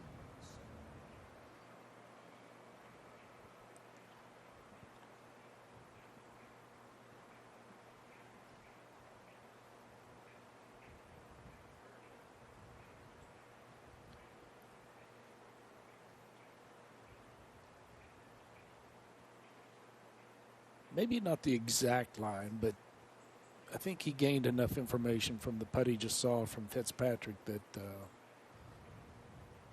the start line's not going to be an issue. It's just the pace.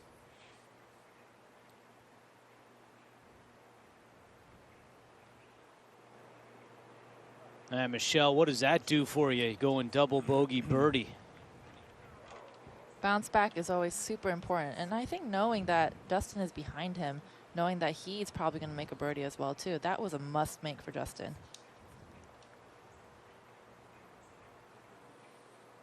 Gets him back to 7 under, within 1 of Johnson and Im.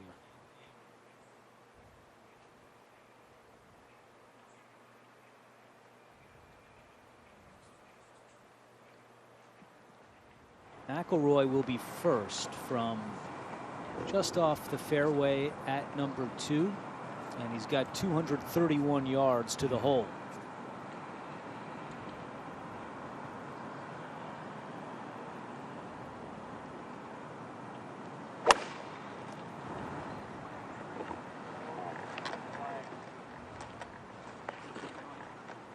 Oh, beautiful shot by McIlroy. He'll have about 20 feet for eagle. Yeah, I was there, maybe even 6. You don't like 6? Okay. 5's fine. All right.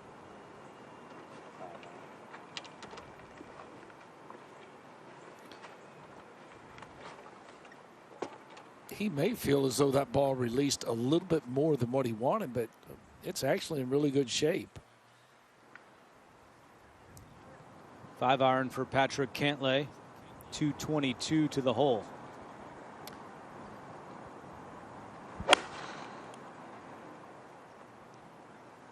Much lower ball flight. He kind of drives the irons in there. Short? Can't see either. And that one's going to work all the way to the right of the second green, but he'll still have a putt at it. I think that's what Rory thought his shot did as well. I think he's going to be pleasantly surprised when he arrives at the green. And now the second for Dustin Johnson.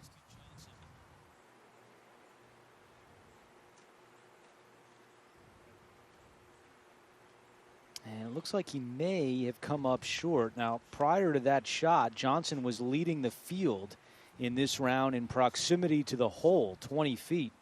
That's been one of his keys to success, but it looks like he missed the green there with his approach at number 2.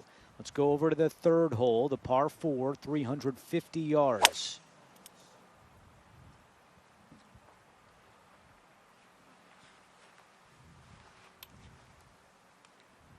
Well, and I like it when you see Justin Thomas, when he starts gripping down on the fairway wood, or whether it be the hybrid or the driver, that's the fairway finder swing that he goes to a lot.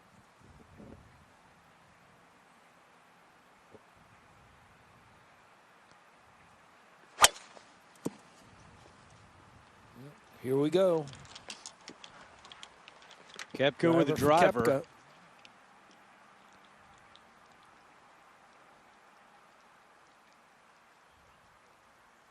And a great spot there for Brooks Koepka.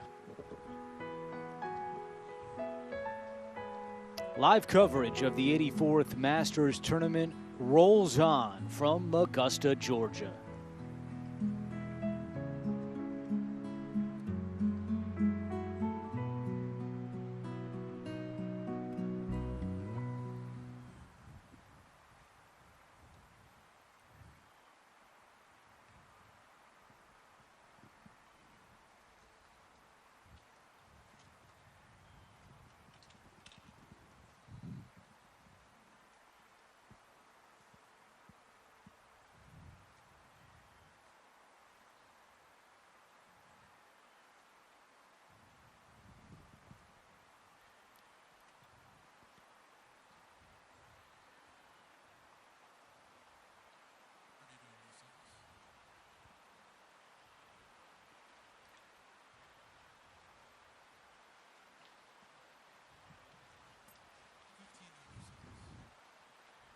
Dustin Johnson, Sung Jae Im continue to lead at 8 under par.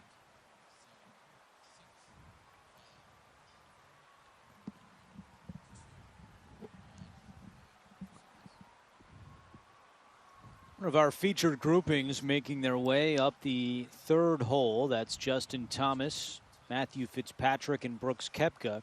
Our other featured grouping finishing up the second hole, and as we suspected, Dustin Johnson short with his approach and into the bunker.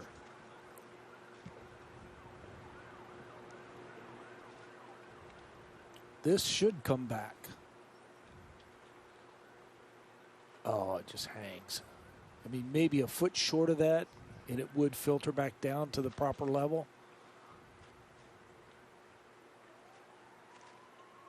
Now you have one of the quicker putts on the golf course from there.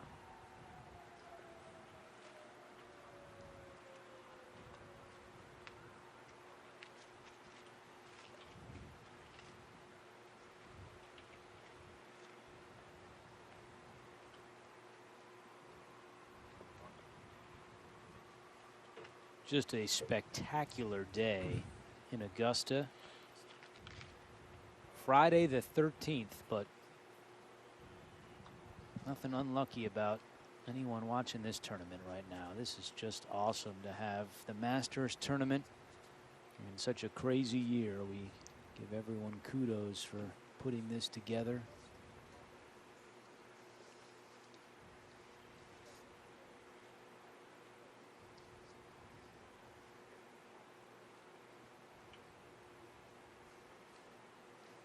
Cantlay's approach rolled all the way to the right side of the green, so he's got 54 feet away, counting that off. Let's go up ahead to 3 in the second shot for Fitzpatrick.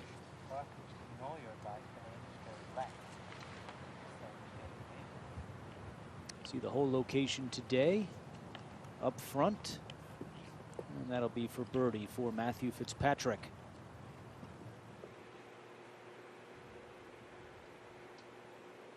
And now Cantlay over his ball.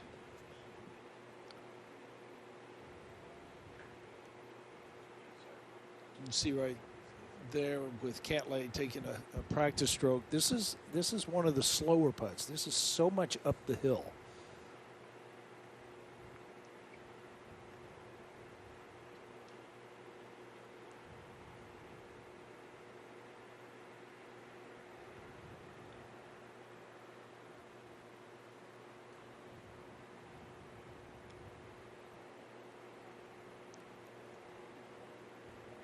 Michelle, you got to think that Rory would have learned something from that putt from Cantlay.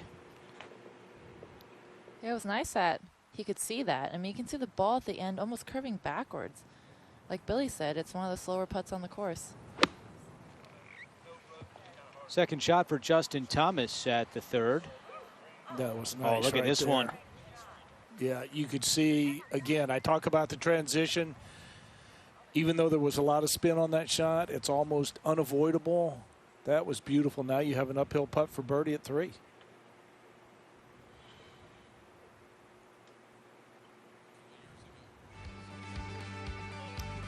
5 years ago, McIlroy for eagle here at the second. That was his best finish at the Masters tournament, 4th place in 2015. And now for eagle in his second round. And that one rolls by on the left, but McIlroy again in position to get to 2 under par for the tournament. Up ahead at 3, it's Koepka, his second shot after a big drive. And he hits the flagstick, and how unlucky is this? That is very unlucky.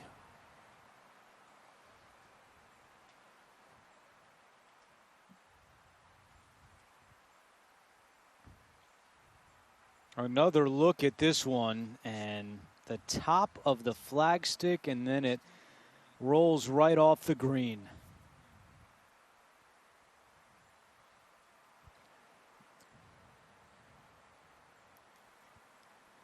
And look how far it came back too. And that came back with some speed.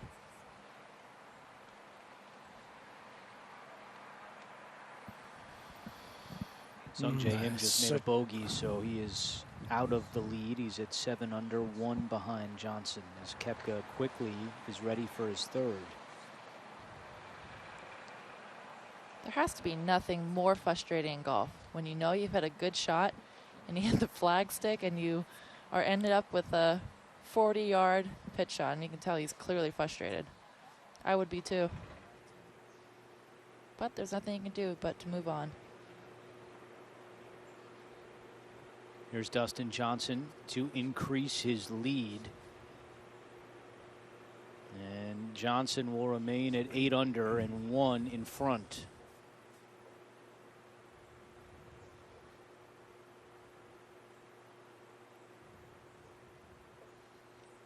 That's the kind of putt that a player, once you put them in that defensive mindset, it's just hard to get the right pace.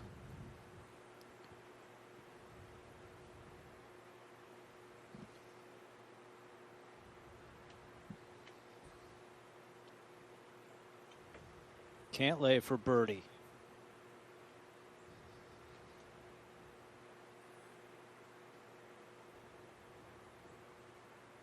It's not going to move much, but it will move left.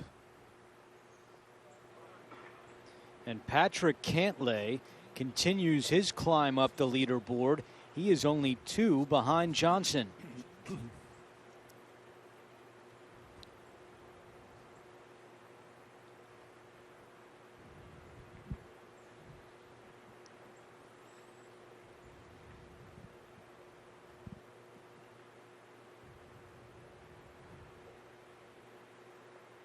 And there's the birdie for McIlroy. He is now 5 under on the second round. His 5th birdie of the day. No bogeys for McIlroy. Plenty of smiles as he makes his way over to the 3rd teeing ground. Now Fitzpatrick on the 3rd green for birdie. And just missing that. Wow. And for someone who's fighting to make the cut, that is one that will sting. He remains even.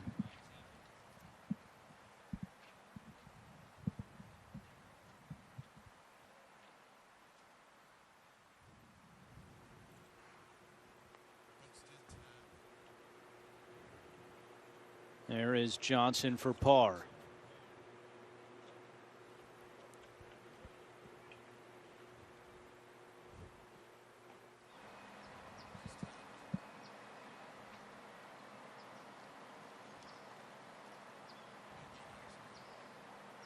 Brooks Koepka tapped in for bogey, so he drops a shot after the misfortune of hitting the flagstick. And now here's Justin Thomas.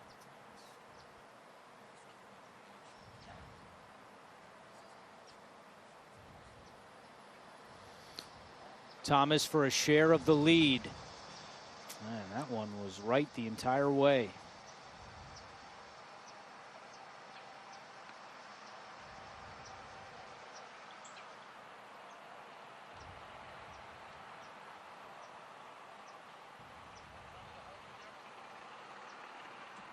So Thomas is one back. He remains at 7 under.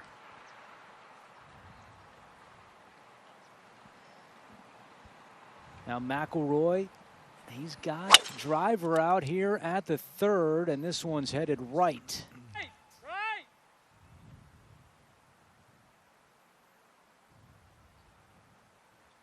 Good break there. Ball kicked back in the fairway.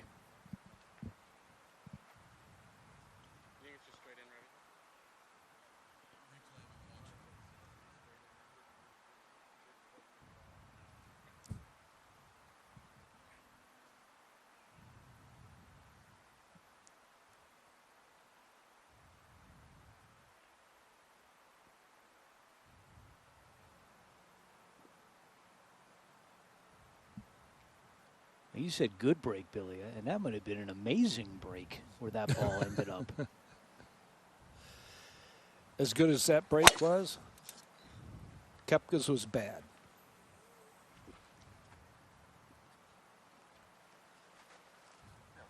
That's ideal. I mean, he has put it right down in the left-hand corner of this fairway. Now you're shooting back into the tilt of the green. That's a beautiful tee shot.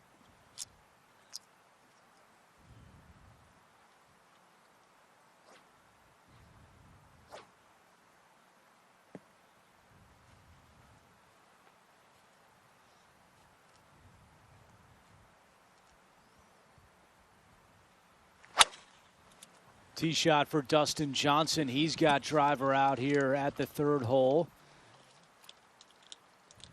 And Dustin Johnson with a monster drive and leaves himself a great angle here at the 3rd. So looking to add on to his lead. Right now it's 1 over 5 golfers, including Justin Thomas. Now at the par 3 4th hole, which for the 2nd round is playing 247 yards. And Fitzpatrick finds the greenside bunker. Where am I going to hit the forehand? If I have forehand, I got to hit it in that little sliver, right? Yeah.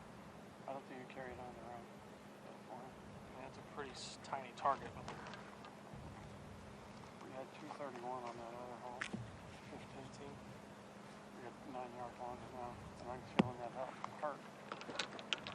You're obviously not smoking it. Absolutely not. Hitting a shot sort of thing. Yes. Definitely. Definitely.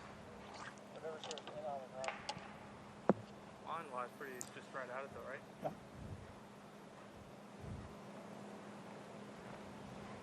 Yeah. It is tough being in between clubs on a par 3 that measures 247. I mean, you have a gap in between this club and the 4-iron that you're trying to fit into.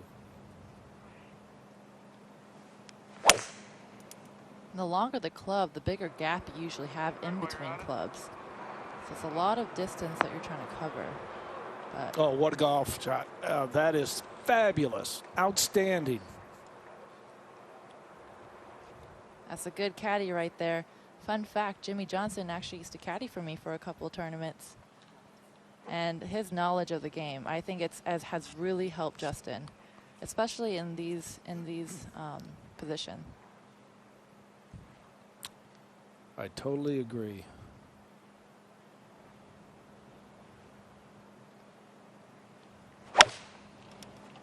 Here's Koepka. When you're in between clubs, confidence from your caddy when you talk it through can be everything. It can help you decide, but also commit to the shot.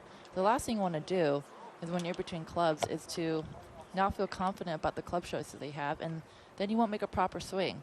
So having the right caddy, having the right chemistry with your caddy really helps you in that situation. And Jimmy Johnson just has years and years of experience, so he's really helpful. I love when Michelle Wee drops fun facts on us. That was a good one. Michelle Wee West, Billy Kratzer, Andrew Catalan with you at the 84th Masters Tournament.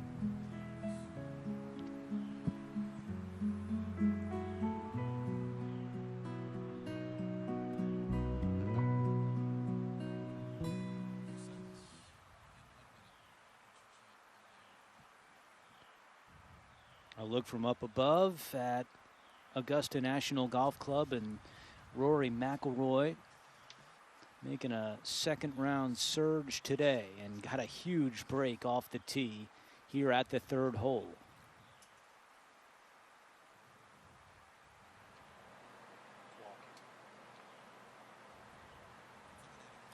And you can see the severity of what is in front of this green, that slope. And I mean, it is straight downhill, and the mistake you cannot make is come up short. And you see Rory looking over at the 7th tee.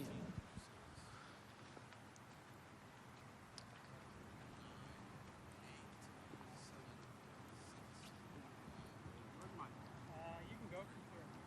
All right, I'll go.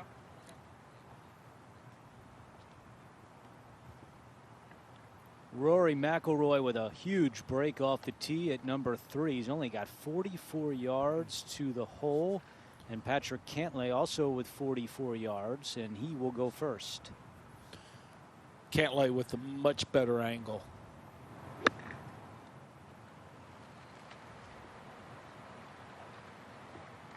And a great result. Patrick Cantlay is a short putt away from being only 1 stroke off the lead. How about McIlroy? Can he match that shot from Cantlay? I think he has to play a little right of the flagstick here, Andrew.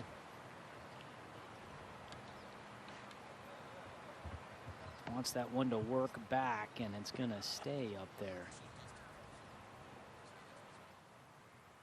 From that angle, that's probably the best you could have done. I agree. Johnson. Well, that's the beauty of a 64-degree wedge right there.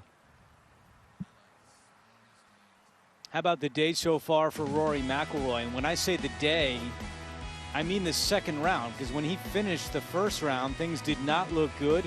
He began the second round at 3 over par, but on his first hole, the 10th, he made a birdie that got him going. Another birdie here at number 12.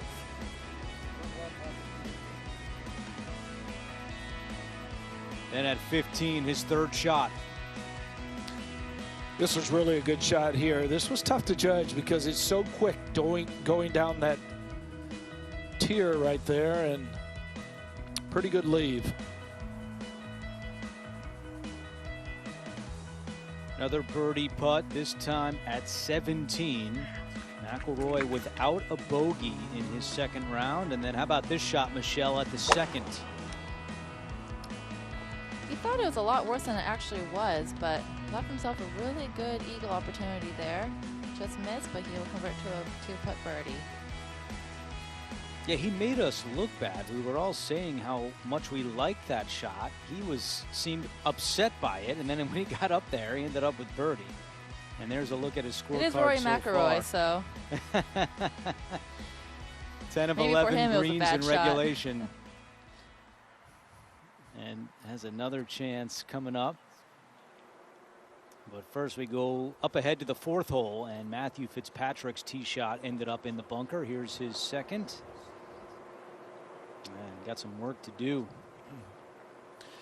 Yeah, the bunkers around the 4th green, very deep, very tough.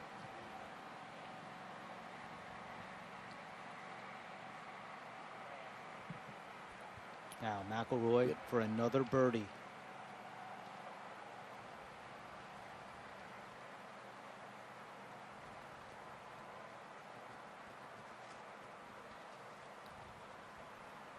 So got that huge break off the tee, but still walks off the green with par. He remains at 2 under.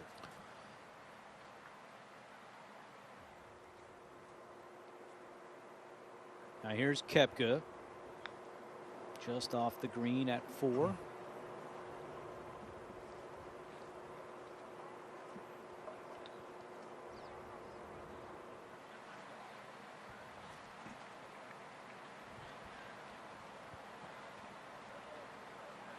And now back at 3 with Johnson. Just inside 10 feet for DJ.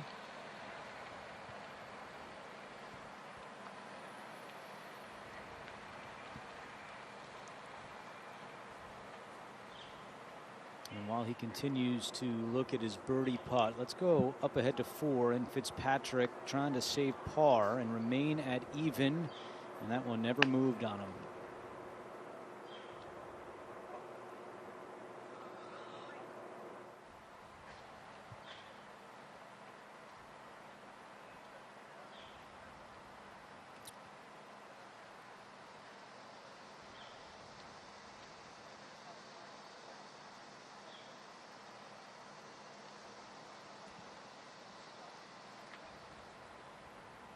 This would give Johnson a 2-shot lead.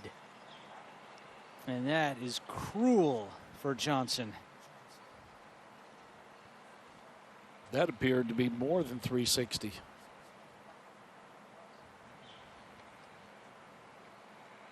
All he could do was laugh about that one after it spun around and out, and he remains at 8 under.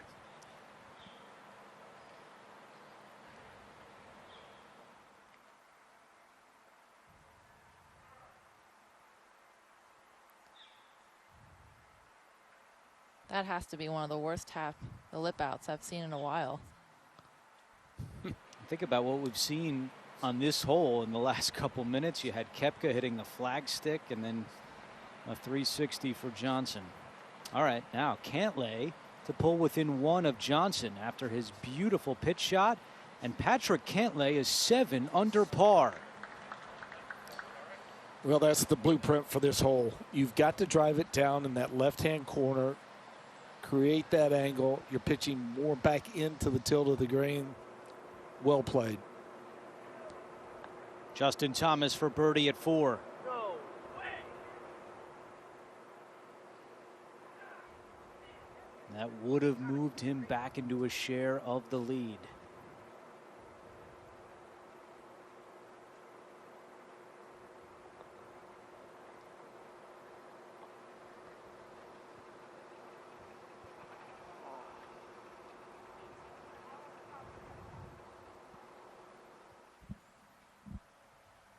A look at how things stand as we approach the 2 o'clock hour in Augusta, Georgia.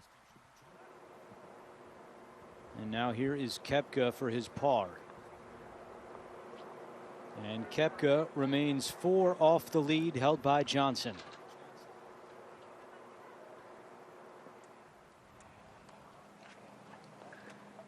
And back on the tee, Patrick Cantlay will have the honor after his birdie at the 3rd.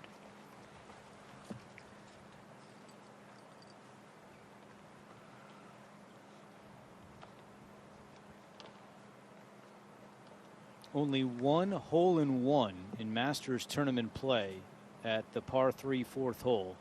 1992, Jeff Sluman made the lone ace. Is the right number, or is it a draw? Like, do I have hurt or help in this way?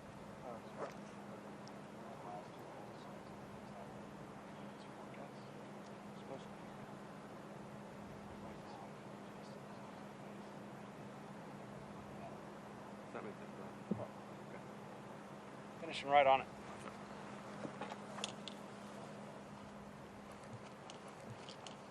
There was an ace here earlier this week. On Monday, John Rahm made one in a practice round.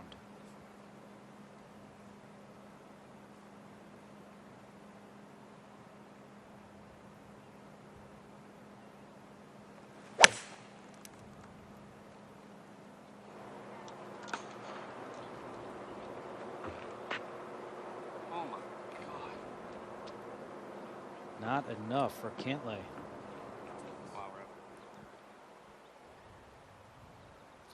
Now at the 5th, Justin Thomas.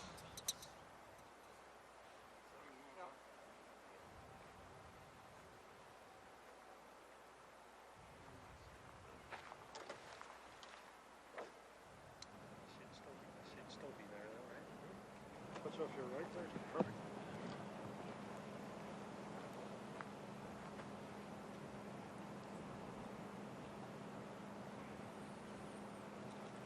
No. 247. Putting it on the proper shelf back there, it's just hard to do. I mean, as a player, you have to be very accepting of 25, 30 feet short of the hole.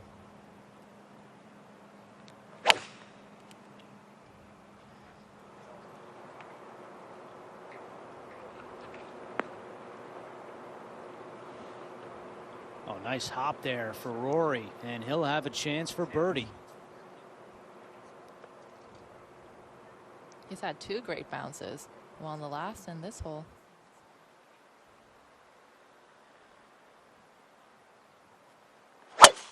Now up ahead at 5, the tee shot for Koepka.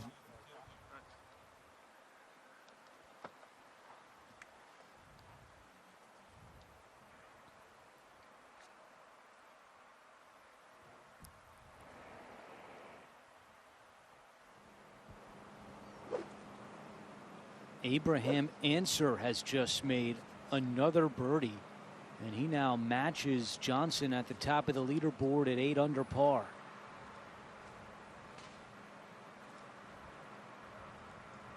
Johnson has 3 iron here at the 4th.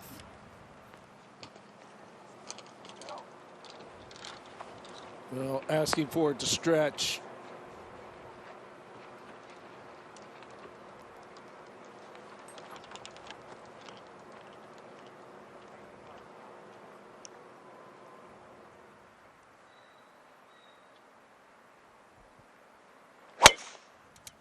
Tee shot for Fitzpatrick at the 5th hole. And that one rolls down a little bit to the left. So Fitzpatrick continuing to battle as he tries to fight his way into the weekend.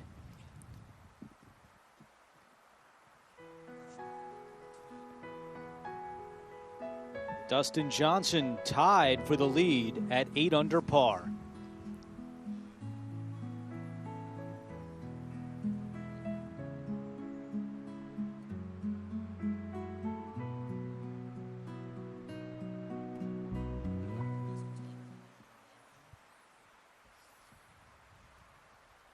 Well, this par 3, the 4th, 247 yards. Rory hit a really good shot. DJ about 60 feet away, but it's a par 3 that, Michelle, if you walk away with 3, it's a job well done, and that's kind of the score you're looking for here. Par is a perfect score on this hole. I mean, Rory only got close because he got lucky off that bounce.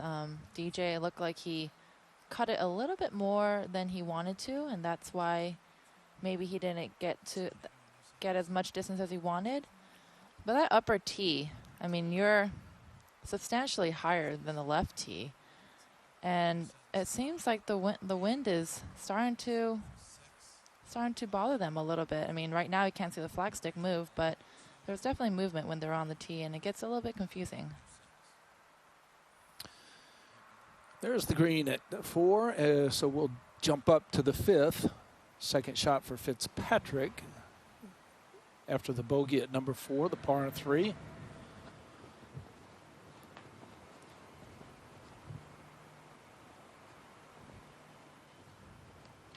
And a good result. Saw the 2 really good drives by this man right here, Brooks Koepka, Justin Thomas, both perfectly positioned in the middle of the fairway here. Koepka with 191 yards.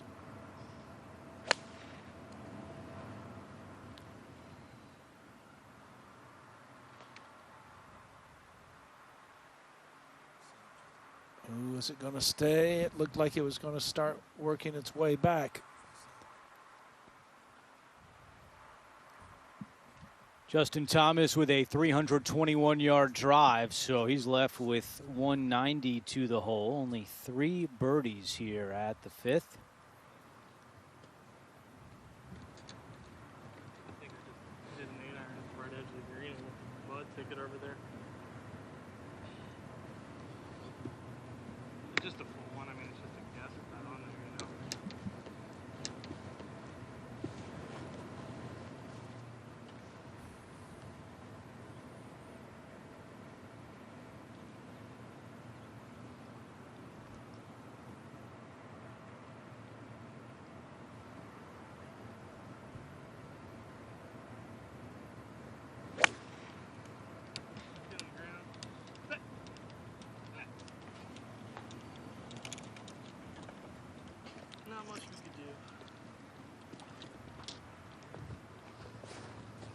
All right, so Thomas will have a putt at it as we go back to the 4th hole, and here's Cantlay out of the bunker. And a good-looking shot by Patrick Cantlay. Yeah, that was a tough bunker shot because you have to make sure that you get it up and over that slope and put it on the proper section. That's really good.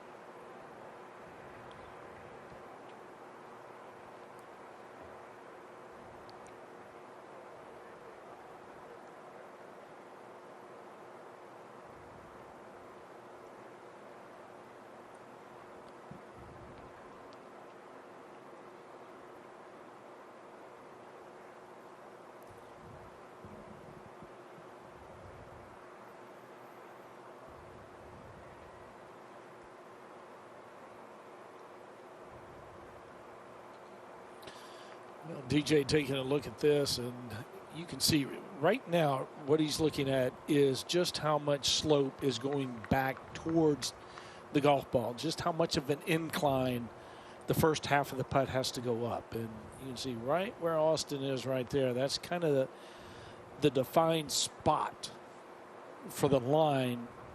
But once again, the key component here is going to be the pace of the putt. You know, you have the proper speed once it starts going up that incline. You saw Austin earlier just put up 3 fingers.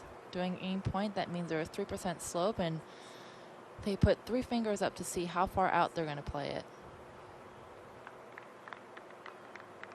From 43 feet away, Johnson. And that one hangs out to the right, but well judged by Johnson. You cannot do any better for pace than that one right there. That is dead weight.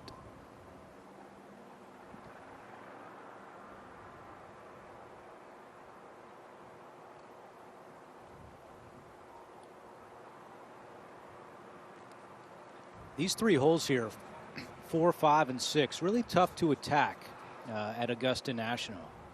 You go through those 3 at even par, I think you could take it more times than not, especially when today's 4th hole plays at 247 yards.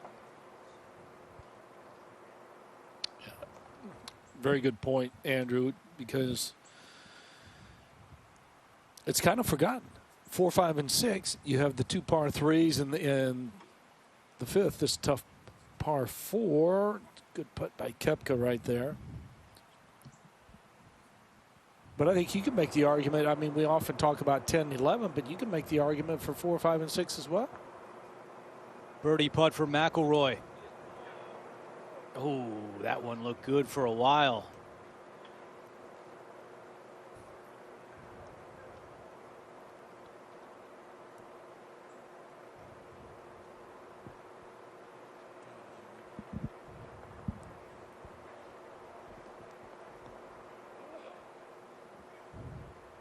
McIlroy remains at 2 under and 6 shots back.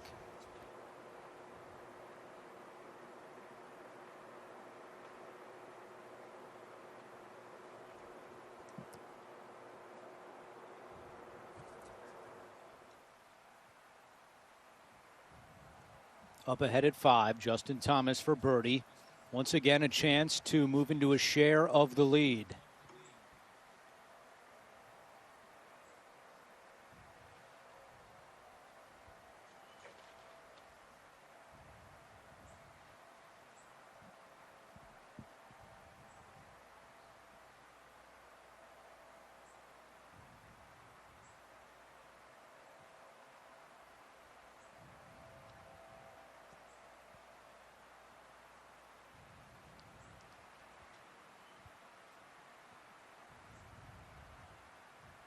Four holes left for Thomas in his second round, and he still sits in a tie for third and only 1 behind Answer and Johnson.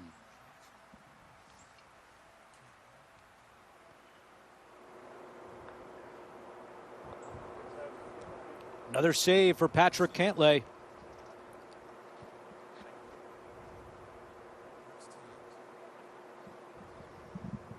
He never sweats, Patrick Cantlay. I mean, it just seems like he's just so smooth out there as Johnson taps in for par. Cantlay has not been in trouble all day, and the few times he's been a little off target, he's been able to nicely recover.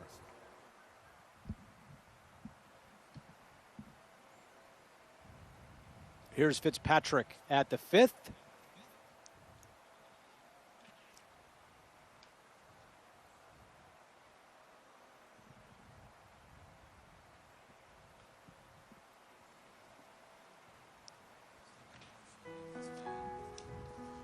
So it's Dustin Johnson and Abraham Answer who lead the way at the Masters tournament. And for live streams, scoring, news, and more, visit masters.com.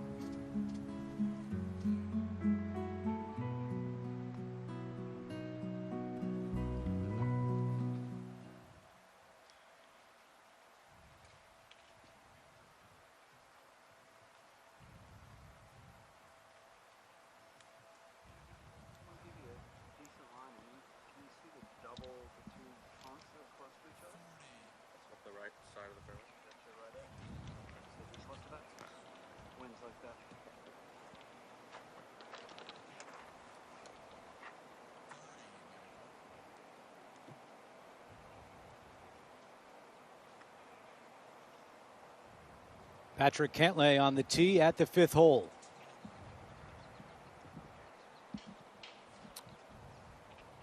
Have to keep it right. The bunkers on the left-hand side, the 2 bunkers.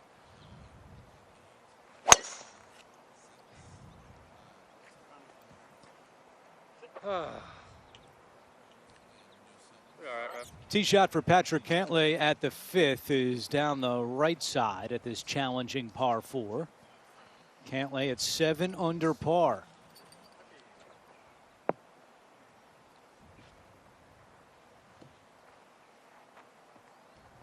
And now Rory.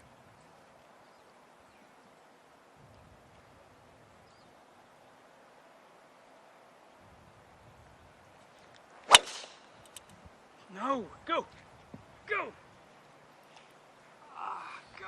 And he's concerned about those bunkers down the left side. Well, you can see like he's it's okay. 3. You can see it's 330 to cover those bunkers, Andrew. It looks like he might have covered those. Massive tee shot there. I think he's just fine, especially where the hole is located.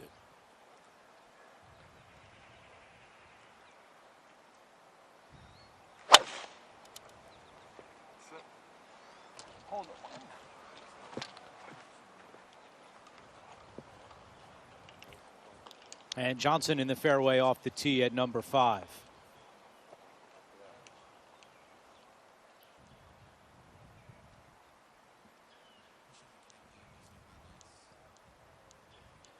Well, Patrick Cantlay is putting together a spectacular second round.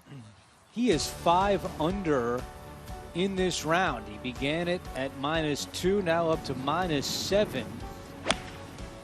And Michelle, he's really been in a good groove all day long. Yeah, he just, nothing stressing him, like you said before. Seemed very stress-free, very subdued, and just knows his golf course. Has a lot of great memories from last year.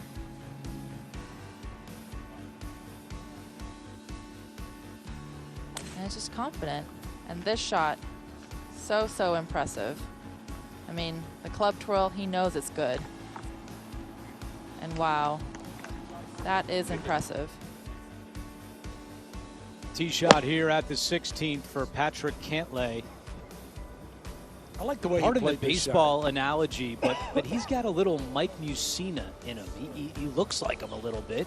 He's very calm, well thought out. I mean, he reminds me a lot of Mike Mussina, and I think he's a better golfer than Mike Mussina was, but Mussina, a great baseball pitcher, and Patrick Cantlay is throwing strikes today.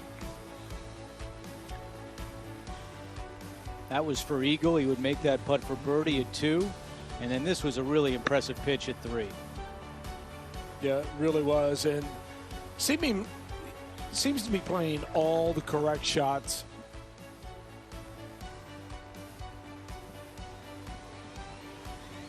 Ranked number 10 in the world, 4th highest ranked without a major win, but this for Cantlay is only his 4th Masters tournament and 3rd as a professional.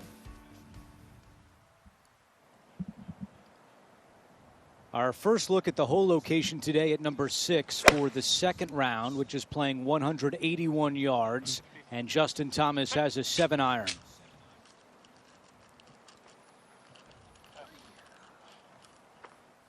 This little area back here is so much smaller than it looks. It's only 12 yards deep and 9 yards wide. Yeah, anything in that area is a really good shot. Anything short or a little left of the flag and you miss this area,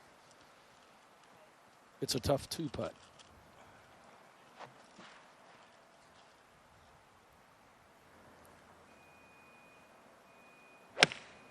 Fitzpatrick.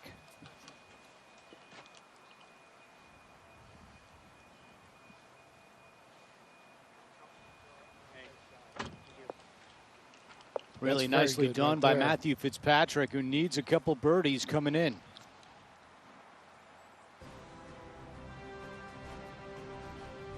Take a look at the updated leaderboard. Johnson and Answer at the top.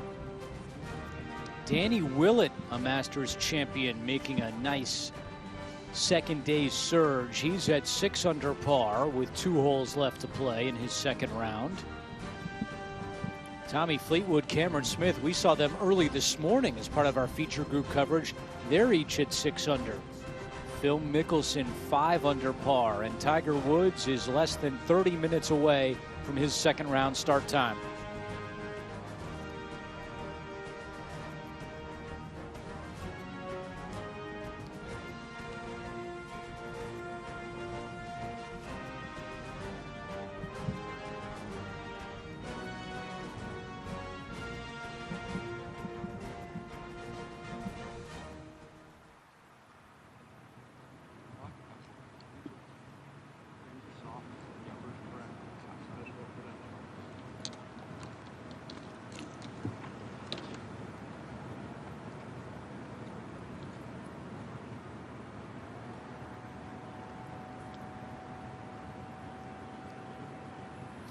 All right, Patrick Cantlay with 222 to the hole. From 222, tough hole location to access.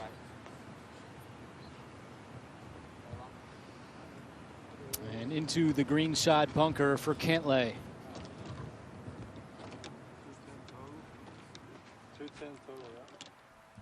Wow, McIlroy hit his drive 348 yards. That is the longest of the day for the second round here at the 5th hole. And once again, he fooled us. He didn't look happy with his tee shot. And here he's got the longest drive of the day. So Johnson will be first. He's got 2:13 left.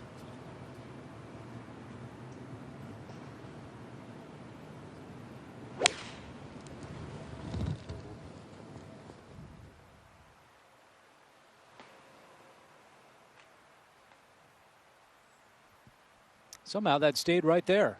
So Johnson will have a birdie putt coming up to regain the solo lead. This is Koepka with his second at number 6.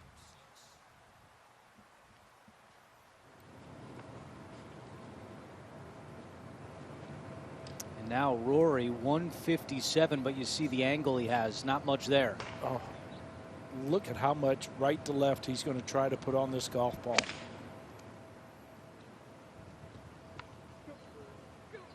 He's walking after it to get a view. Did it come out good? It did.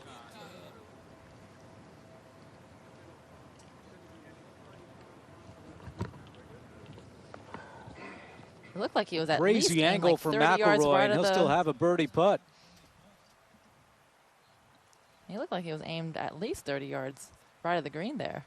Right, Billy?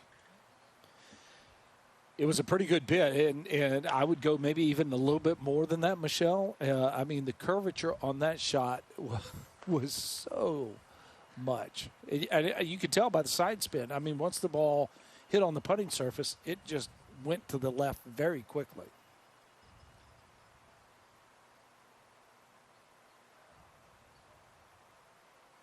Well, Thomas has to be careful with this after watching Koepka's putt. And I think that was just a reaction to what he just saw. I think Koepka was just a little bit further back in that fringe, and he had to get the ball going with a little bit more speed, and that just made the ball roll out that just much more.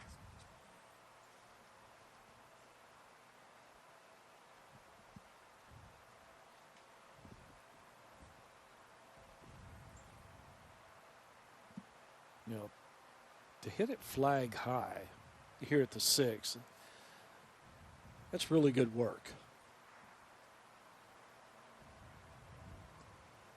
Yeah, Fitzpatrick, frustrated, has not been able to get it going on the greens. Excellent tee shot here at 6, but he comes up empty-handed.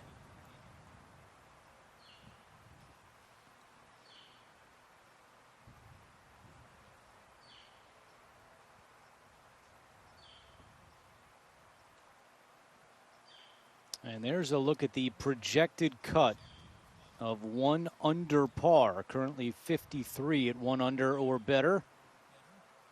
And Fitzpatrick is +1.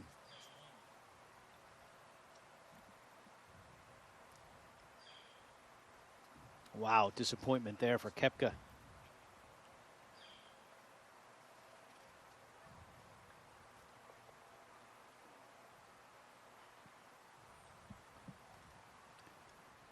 Two bogeys in his last 3 holes, and Koepka has slipped back to 3 under. Here's Cantlay out of the bunker.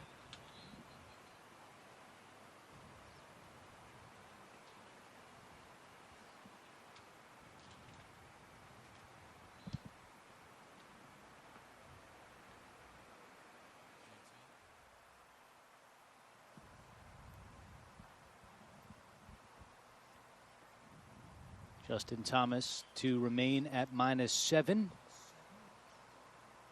And 3 holes left to go for that featured grouping of Thomas, Koepka, and Fitzpatrick.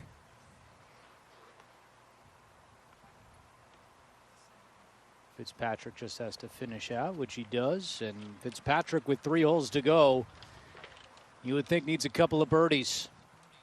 Cut line right now at -1.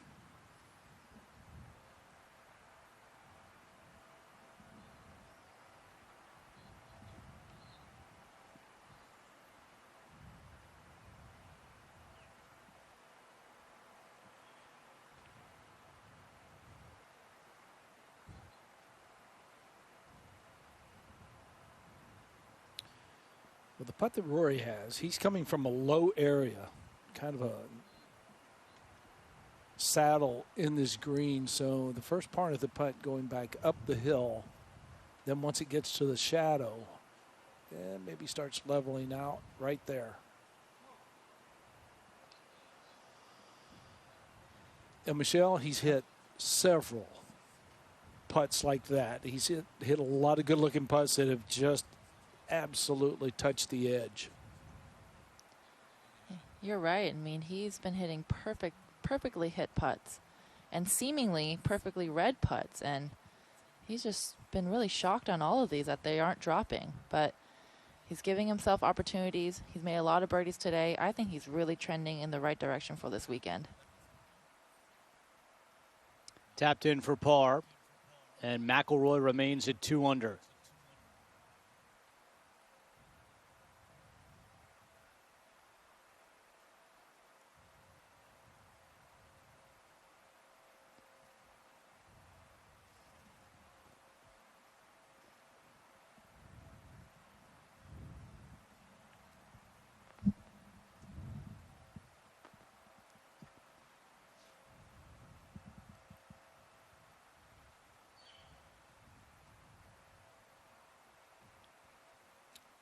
Just by where Austin pointed and DJ's looking, he's playing a pretty good bit of break on this.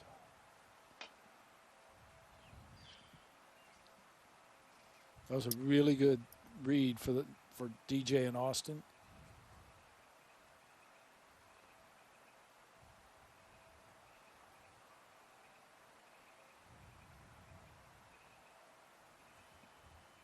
And he remains at 8 under par.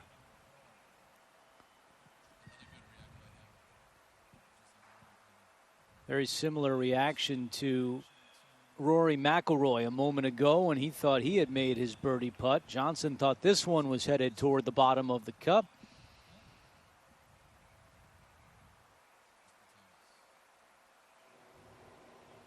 And now up ahead at 7. Here's the tee shot for Justin Thomas. Made bogey here in the first round. And this one headed left.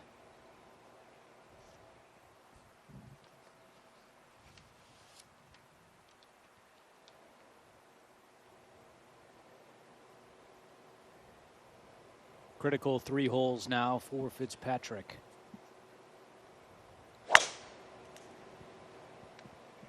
And a good start here.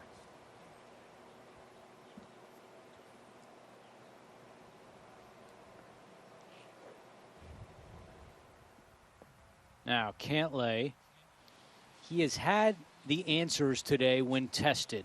These par savers, he has made them. Can he make another? This one at number 5.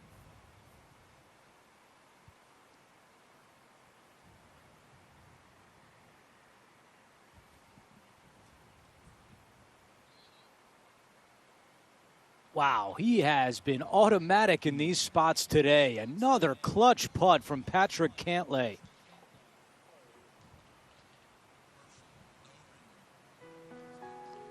So Cantlay remains 1 shot off the lead. You're watching second round action of the 84th Masters Tournament.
Cantlay, McIlroy, and Johnson waiting for the green to clear at number 6.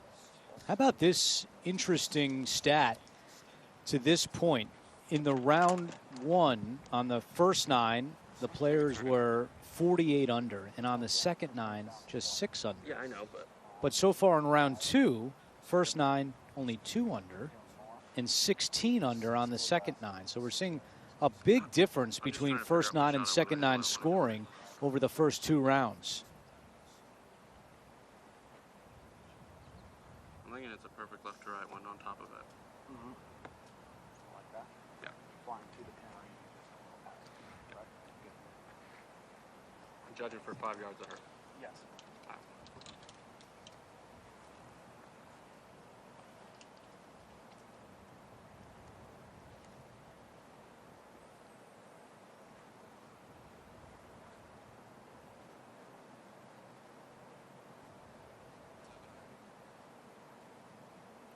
All right, Cantlay is ready, and this is a 7-iron. Up a little. Down a little. A popular spot at the 6th hole.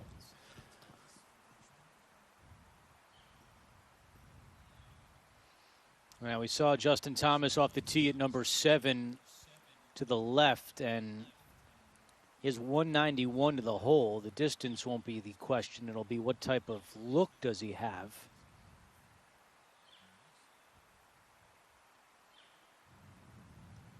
And there it is.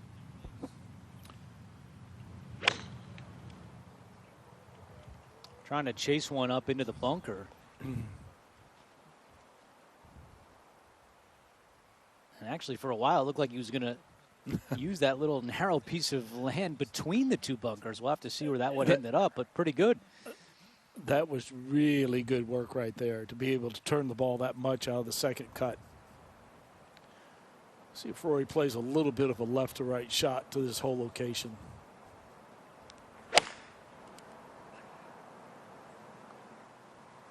Trying to.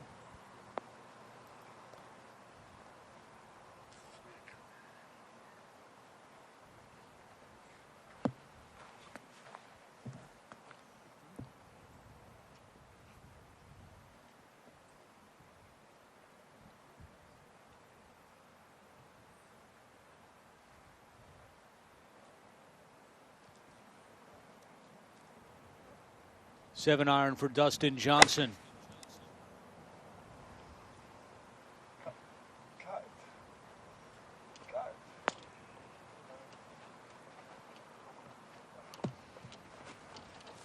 That will be an interesting putt coming for Johnson, who's looking up at the trees. As haven't talked about it much lately, but the wind certainly has increased from the first time we joined you earlier this morning. As we go up ahead to the 7th, and Matthew Fitzpatrick looking for birdies, trying to make the cut. His second shot from 148, and Fitzpatrick, that's exactly what he needs. Certainly was, and now you have a really good look from just outside 6 feet.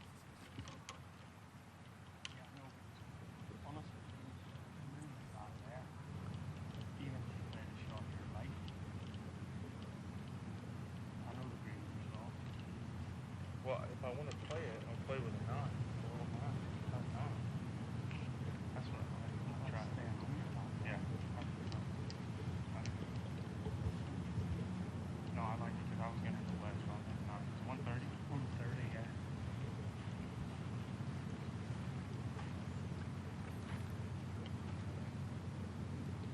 Well, he's looking through a window that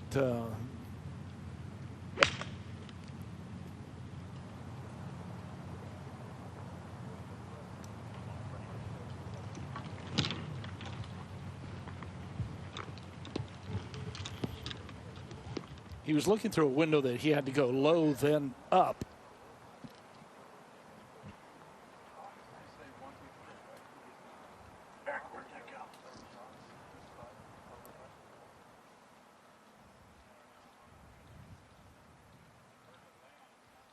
Koepka, the 2018 PGA Player of the Year. 7 PGA Tour victories, and 4 of the 7 are majors. U.S. Open in 17 and 18, and the PGA Championship in 18 and 19.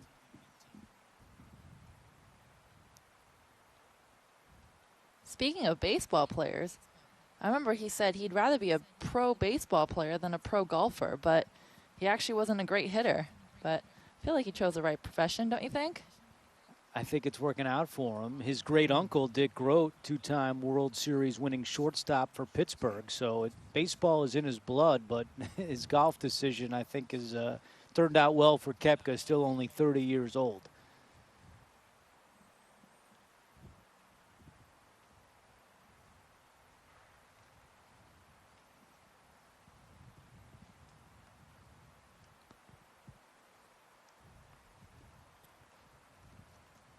You might say he's taken his hitting to the golf course, Michelle.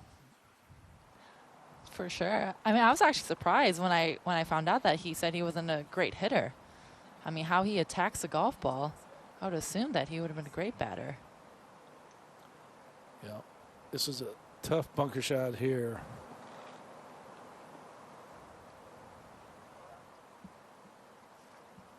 Boy, and he got everything he wanted to out of it. Not only within 5 feet of the hole, but he kept it underneath the hole as well.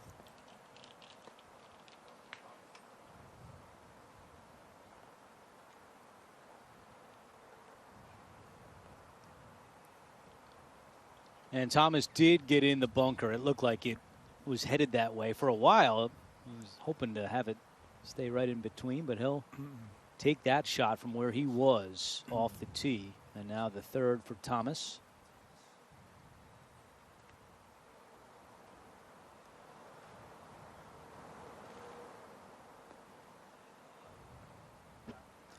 Those are two pretty good bunker shots. I love that. Such a fluid motion out of the bunker. You see, you just toss the ball up so highly and softly up in the air and just stopped. Great hands. He's got amazing hands.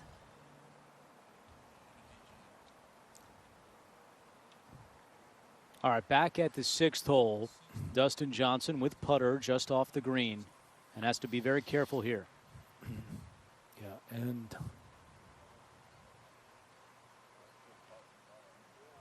really the thought is just make sure you walk away with no more than 3 here.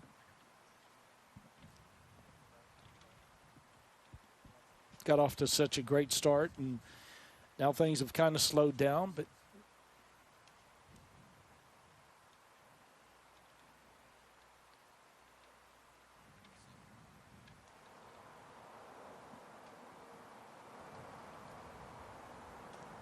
here is Fitzpatrick for birdie at 7. He needs this one at +1, and that's a clutch putt for Matthew Fitzpatrick.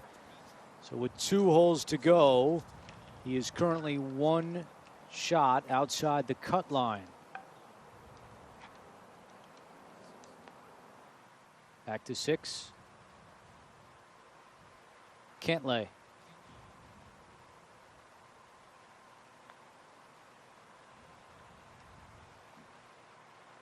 good speed.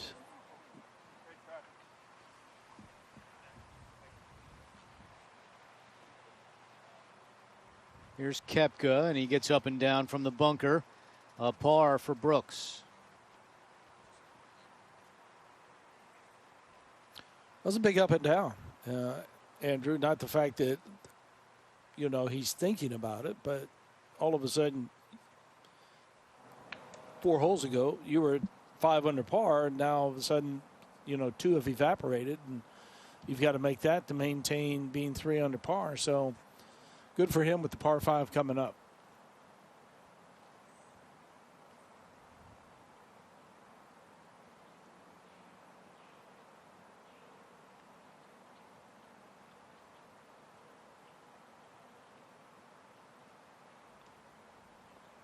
And Justin Thomas does the same exact thing, up and down from the bunker, and where he was off the tee here at the 7th, he will gladly take that par and walk off to the par 5 8th hole. Back at 6, McIlroy. This is for birdie. Yeah, you can see just had to go up the slope just a little bit right at the beginning of the putt, but all in all, well judged for pace.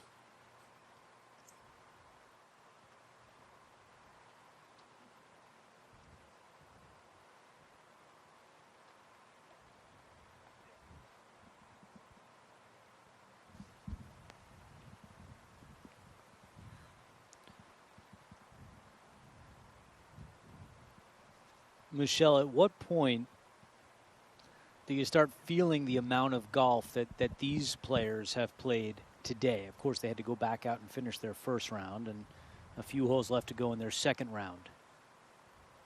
In these last finishing holes, it can catch up to you.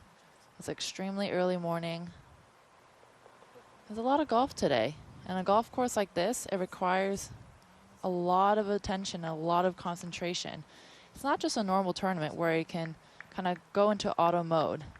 Masters, Augusta requires a high level of attention at all times, and you can start to feel it. It can start to wear on you.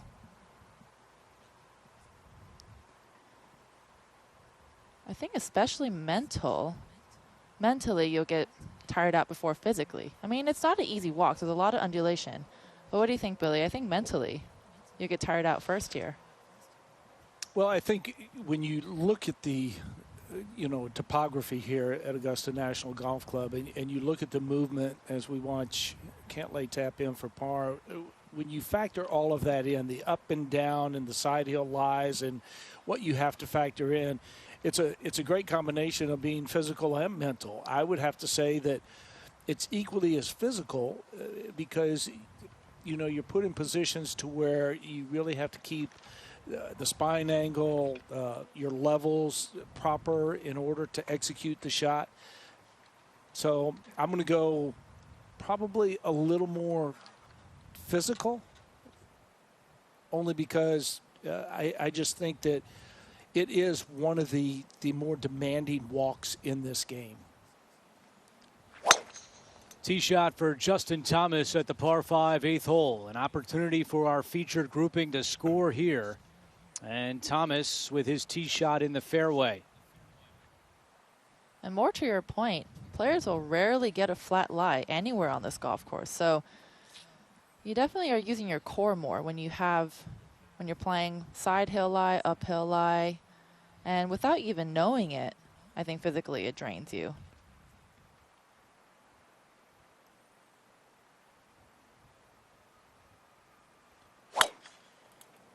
Tee shot for Koepka, and that is a good-looking shot. Headed a little bit left. And a little bit too far into the second cut for Koepka. I really like how he's moving. Zero restrictions and almost zero fear of his body. Yeah, I think you can certainly put aside the fact that there's going to be any more issues with the knee. It looks really good to me.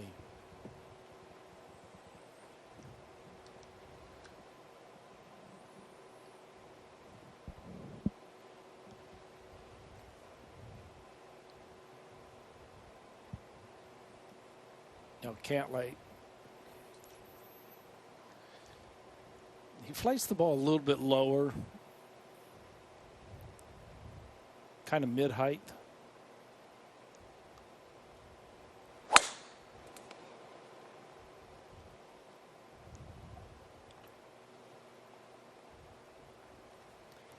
Down the left side into the second cut for Patrick Cantlay.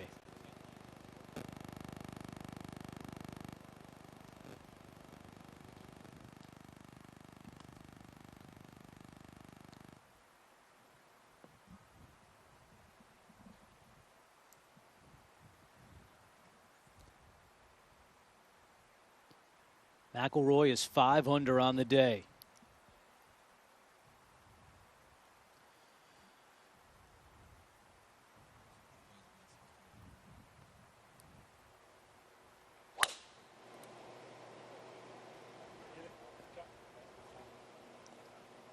And for me, Michelle, that was his best drive of the day. I was just thinking the same exact thing. And when Rory swings like that, I mean, go ahead. No, I was going to say simply because at 2 under par, you know you have to put the ball in the fairway. Find the fairway, give yourself an opportunity because you're going to put a short iron in your hand.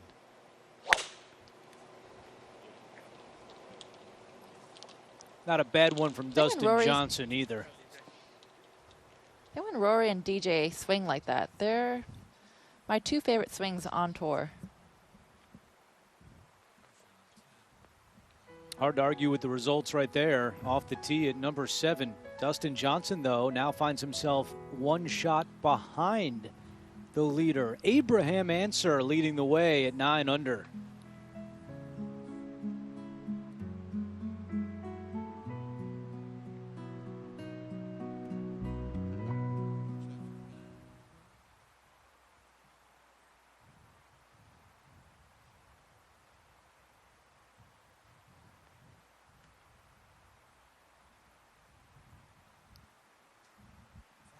Tiger Woods is just about to begin his second round. He just teed off at the first hole. He begins at 4 under, which is 5 shots back. 7 was going to leave his 50 front. So, right.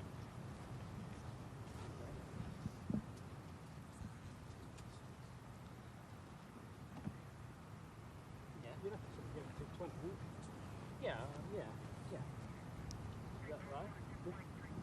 Then we've got to go with yeah, that's all true. Yeah, that's fine. 7 of them. So I'll go away. Oh, this is the road. Right.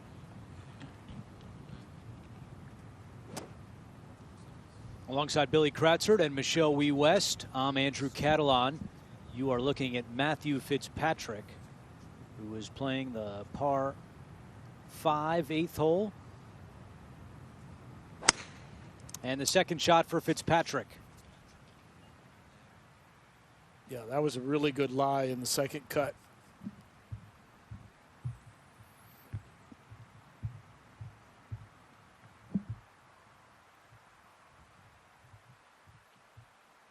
Now, the 4 par 5s on the golf course have played as the 4 easiest holes so far this week. But of those 4, this is played as the toughest, and still no eagles yet on the par 5 8th hole. All of the other par 5s you have seen an eagle. So this 8th hole so far this week is a tougher test than normal.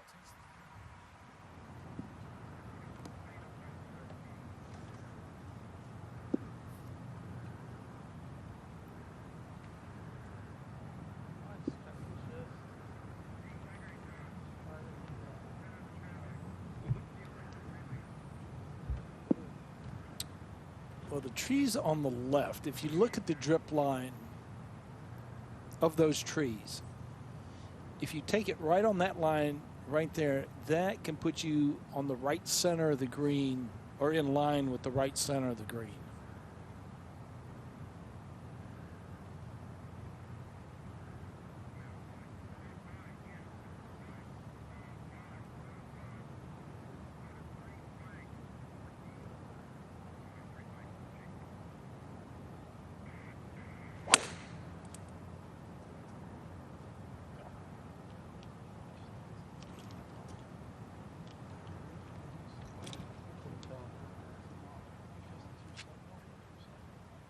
Tough to see where that one ended up with some of the shadows over the 8th green. Thomas was 258 yards away. So we'll wait and see. And while we do, we show you the 304-yard drive that Koepka hit, and he's left with 254 to the hole.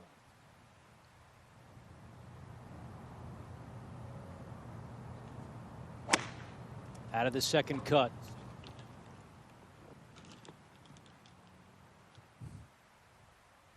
And that's going to be out to the right and short, so Koepka will try to get up and down from there for birdie.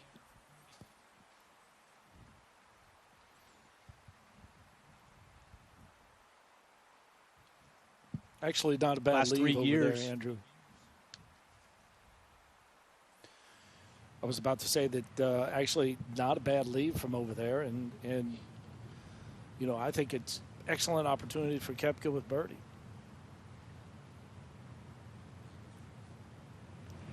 All right, here's Cantlay. We saw what Justin Thomas did a short time ago. Just tried to run it low up into one of those bunkers. Let's see if Cantlay can do the same thing. I think you have to employ that same strategy, Michelle. I think so as well, too. That was a little tougher shot than Justin had, though. That tree trunk was really close to him, and he had to aim a lot more to the right, and he just couldn't get enough draw of being in the second cut.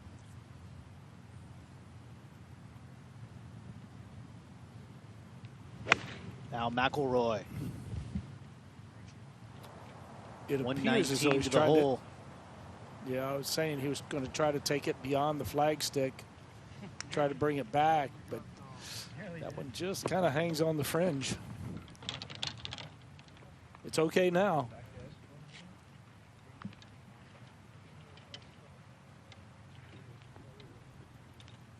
I love seeing him smile so much. Makes me smile.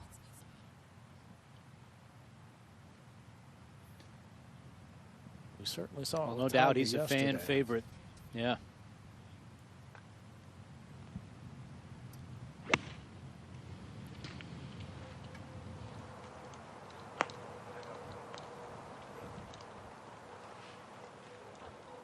Just another correct shot. I mean, you got to take it beyond the flagstick.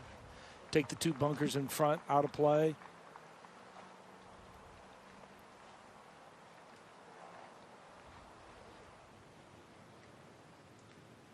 Third shot for Fitzpatrick at the par 5 8th hole. Trying to put himself in position for back-to-back birdies, and he does just that. Yeah, that's a great little shot right there. That would get him to 1 under for the tournament. Then try to finish it off with par birdie on the 9th.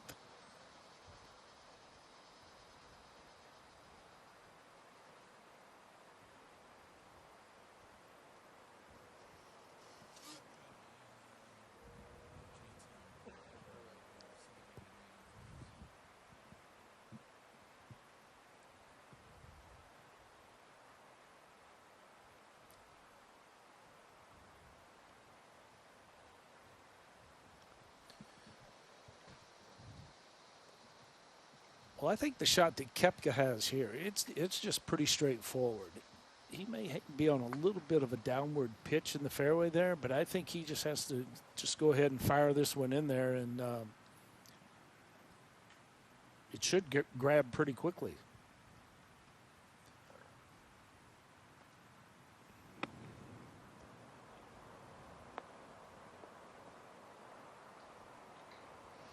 Well played.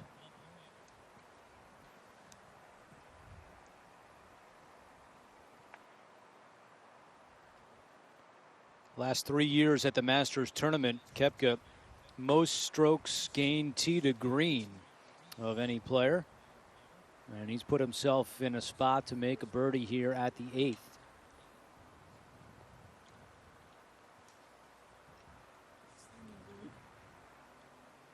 Back at 7, you saw Cantlay have to slide his second shot into the bunker. Here's his third. And he's going to have another par tester, something that he has had the answer for all day. Let's see if he can continue to find that magic with this putt upcoming.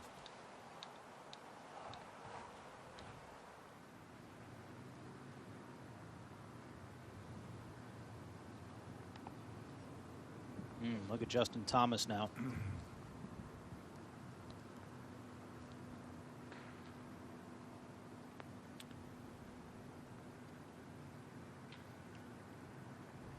Actually trying to read the lie that he has and trying to figure out if he has to go low or if he can actually go beyond. But that looks like a less lofted club right there, and it tells me that he's going to go low with it.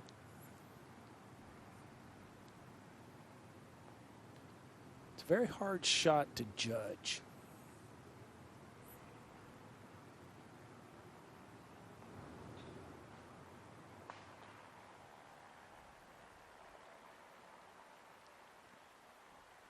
Got a little bit of a buffer beyond the flagstick.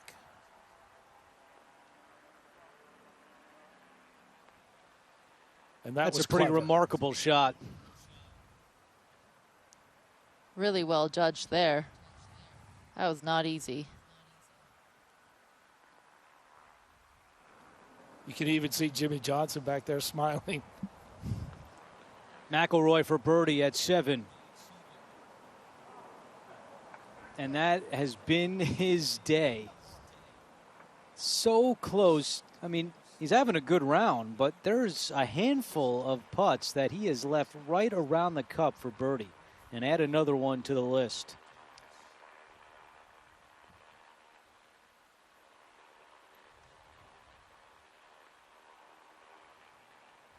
That he can't believe it. That was amazing. Well, I can't believe it either. I mean, how many times has he just slow rolled it just, you know, beyond the edge to where if it caught the edge, it would go in? I can think of 4 right away. You know, if you told McIlroy after his first round, hey, you'd be 2 under for the tournament with a couple holes to go in your second round, he would have signed up for it because of the way he played in that first round. But now if you ask him again, he'd probably say no because he's been playing so much better and just getting no birdie putts to drop like Koepka just did.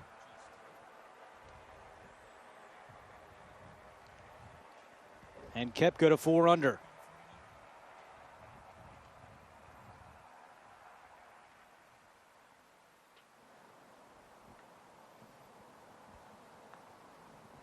Dustin Johnson to move into a share of the lead, and that one swings down to the left. Abraham Answer and Cameron Smith are both at 9 under par. Fitzpatrick, big putt for him, and he misses. So now if the cut line stays at -1, he has to make birdie on the final hole. Here's a look at the updated leaderboard with Answer in with a 67, and Cameron Smith, who you saw early this morning on our feature group coverage as he finished his first round, he shoots a 68 and in the clubhouse at 9 under par. Cantlay to save par at 7.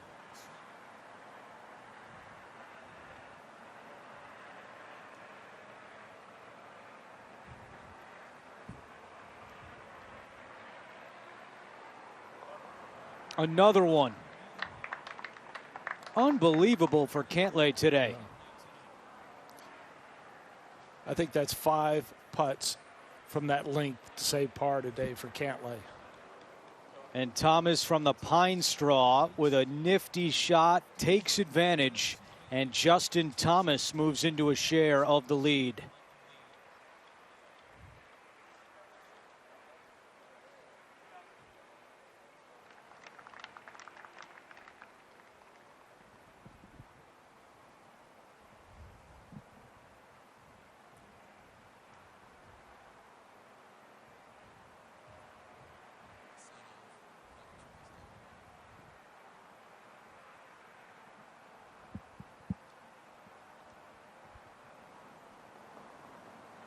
And there's Johnson, and I should say Thomas stays at 8 under par, which is 1 shot back. It was a birdie for Thomas, and it's 8 under for Thomas, 8 under for Johnson. They are 1 shot back.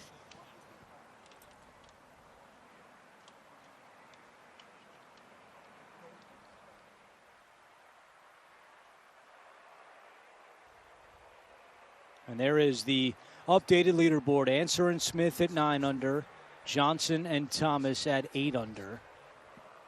And Danny Willett in with a 66 at 7 under par. There is Patrick Cantlay, part of our feature group coverage, also at 7 under par.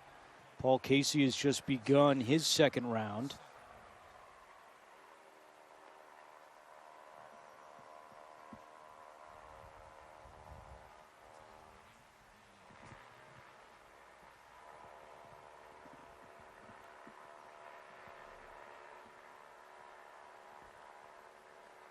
Billy Michelle, just going back to that shot from Justin Thomas, how do you go back practicing off the Pine Straw? Well, I think it's all about the point of entry, Michelle, at least in my opinion. I mean, if you're going to play an explosion, then it doesn't make any difference. But if you're going to play that low shot, you know you're going to come in steeply, and it's all about just kind of playing just a low shot and trying to, you know, take it into the mounding of the green. And I just think you come in a little bit steeper. I think the switch to a lower lofted club was the right play.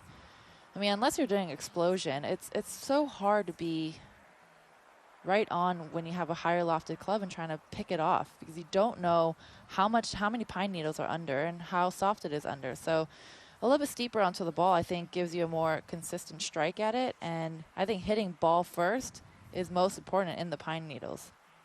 And with that big slope in front, you just don't want to mess with being short. And I think that was a safe play, and that was the right play in the end. So Answer and Smith continue to lead the way. Second round action of the 84th Masters Tournament.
Back at Augusta National Golf Club with Michelle Wee West and Billy Kratzert. I'm Andrew Catalan.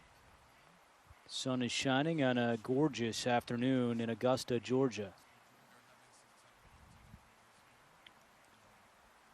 We are having some technical difficulties, so that is why you're looking at a shot of the tree. We are working to correct that.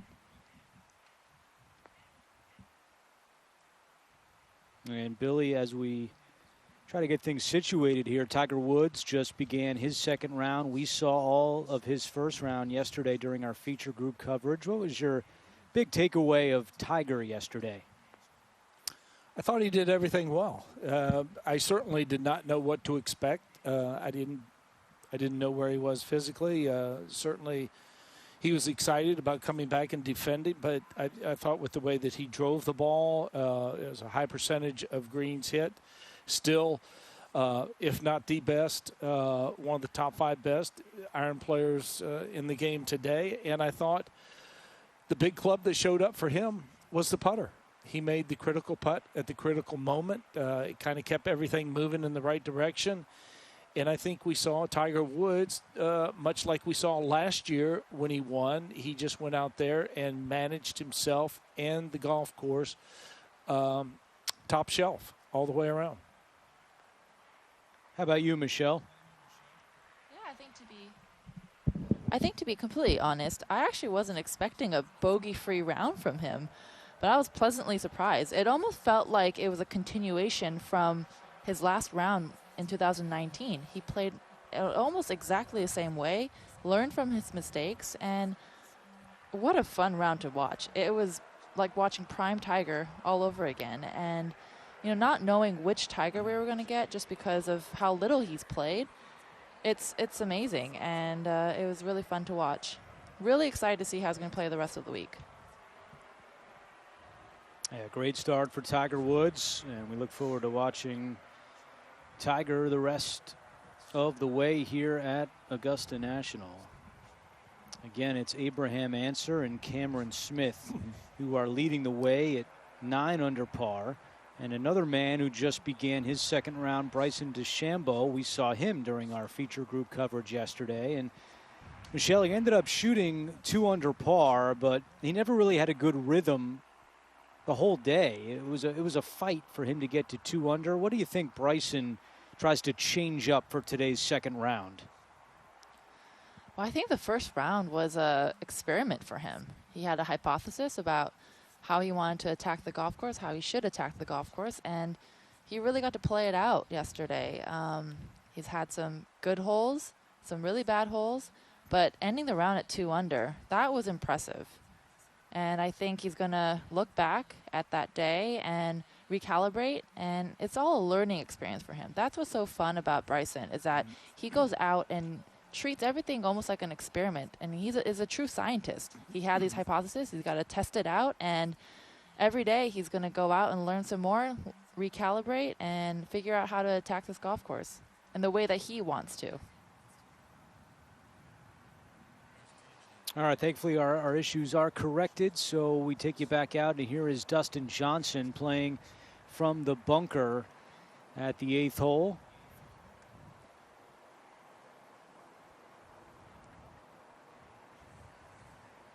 Johnson at 8 under par and 1 shot back.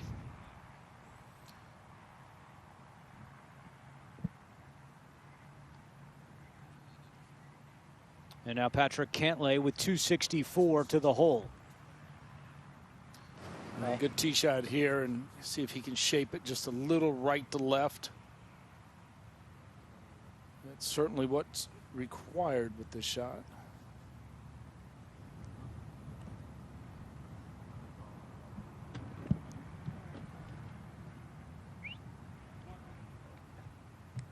Did the ball move? Looked I would like it think may that would. have. I would think that would be the question.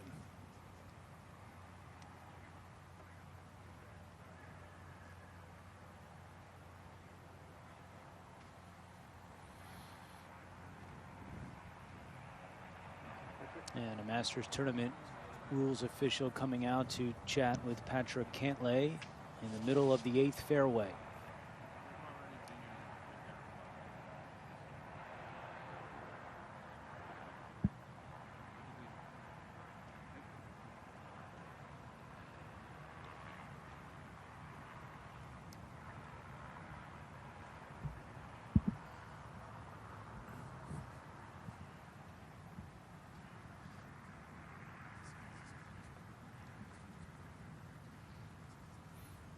All right, everything good. So here goes Cantlay with his second. See if he tries to move it in that right to left direction.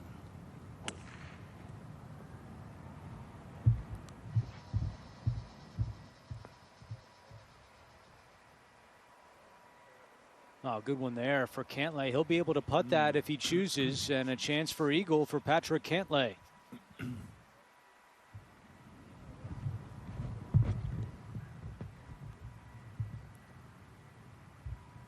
That was a massive Rory drive ready. from McIlroy.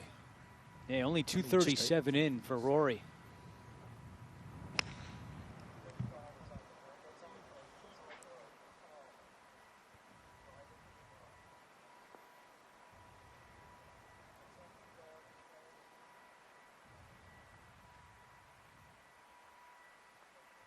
We're looking for that one. We'll see where McIlroy ended up. Did not appear to like it, but we've been faked out a lot today by McIlroy and his reaction, so we'll wait to see it. All right, up ahead at 9, Matthew Fitzpatrick needs a birdie. The cut line right now projected to be 1 under. This is his final hole. He's at even par. And he put himself in position to make birdie, and he's going to need to hold that.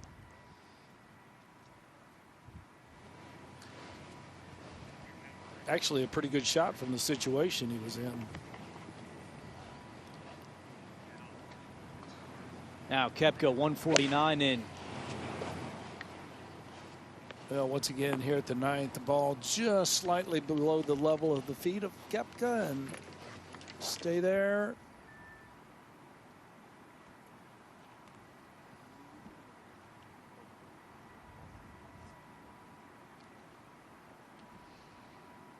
Yeah, it's going to be on that middle tier.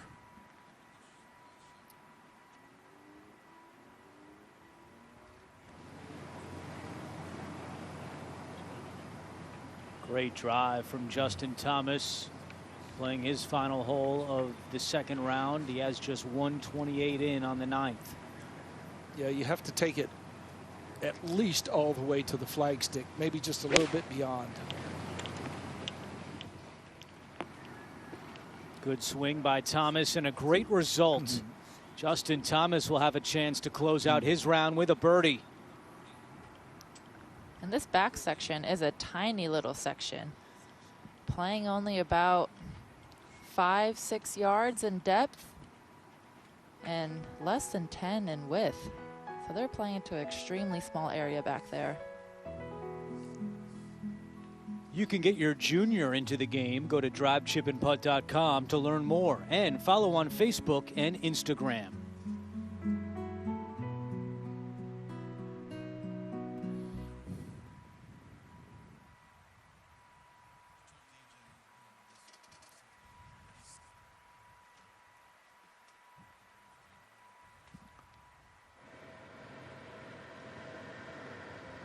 Our 3rd shot for Johnson at the 8th hole.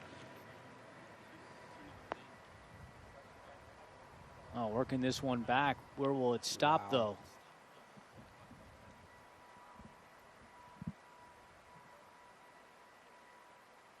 A lot of spin on that for Johnson.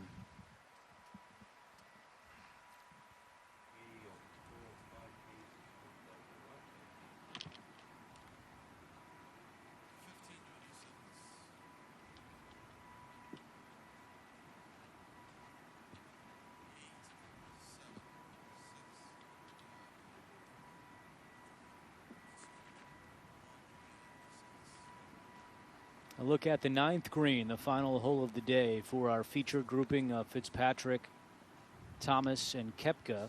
But while they line things up, let's go back to the 8th. We weren't sure where Rory McIlroy's 2nd shot ended up. There it is. Here's his third. And great touch on this shot from McIlroy. That is beautiful right there. I mean, you could just see the softness of the arms and the elevation that he got so easily on that, and that'll take him to 3 under par, Andrew. Fitzpatrick needs to hold this one, and he almost did. So if the cut line remains at 1 under, Fitzpatrick will miss by 1 shot. Still a lot of golf left to go, not only today, but the second round will continue into tomorrow morning.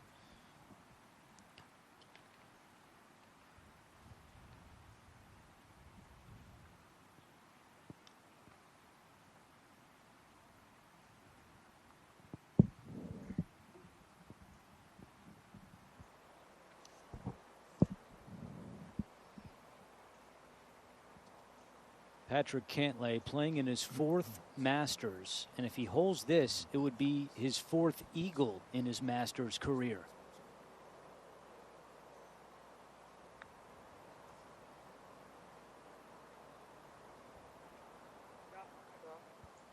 You have to settle for a short birdie putt. Been talking a lot today about Cantlay and his ability to save par on some testers. On putts from 5 to 10 feet in round 2, Cantlay is 5 for 5. And I think most of them have been for pars as well, Andrew. Koepka for birdie. This looks good, and Brooks Koepka puts it in. Great way to finish for Brooks Koepka. A 69 for Brooks, and 5 under for Koepka heading into the weekend.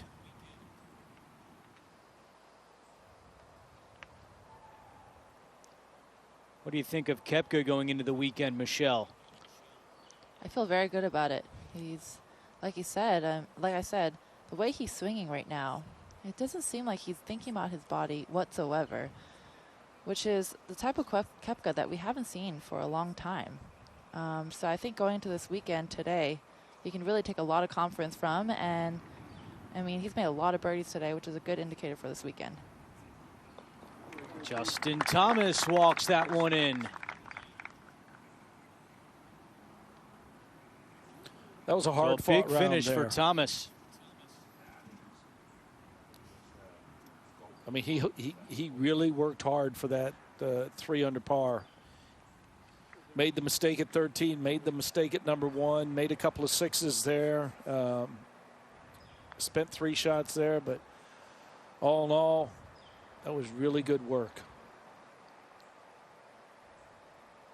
That putt by Thomas moves him into a share of the lead with Answer and Smith, all 3 at 9 under par. And Fitzpatrick will have to wait maybe until tomorrow morning to find out if he made the cut. Let's take a look at some of the highlights of our feature grouping, as now their second round is complete. And Fitzpatrick making that putt there, but not enough for Fitzpatrick today. Had some opportunities down the stretch, but not enough birdies on the card, and now he has to hope and wait.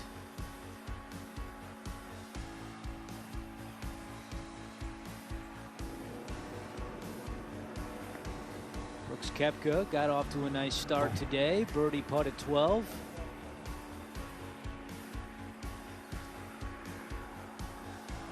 And after an errant tee shot here, I was going to say, after an errant tee shot, took it all the way down to the left, hit a nice little wedge shot.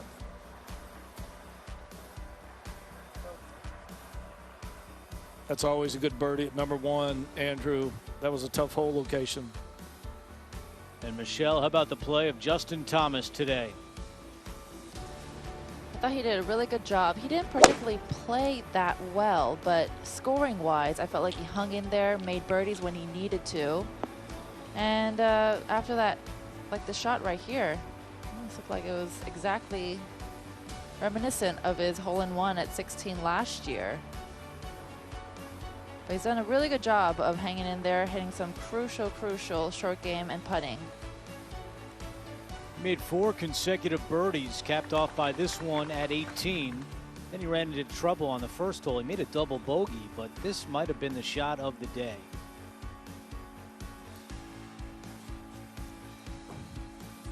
Really well thought out here. In fact, he went to take a look and just to see how much tilt there was in the green prior to hitting that shot. Had an influence on his decision, and he pulled it off. So Justin Thomas with the birdie a moment ago at the 9th hole, his 18th, moves him into a share of the lead at 9 under par. Fitzpatrick tied for 52nd. Remember, it's top 50 and ties that make the cut. And Brooks Koepka, don't sleep on him at 5 under par. Here is Cantlay for birdie, and he moves within 1 of the lead.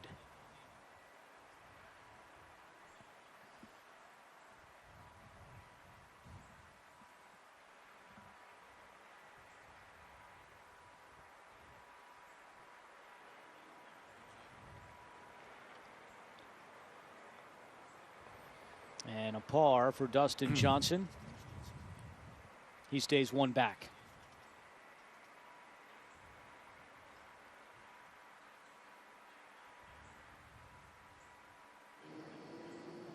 "11 consecutive pars for Dustin Johnson." And now 1 hole to go for our featured grouping. Here's Cantlay on the tee at number 9.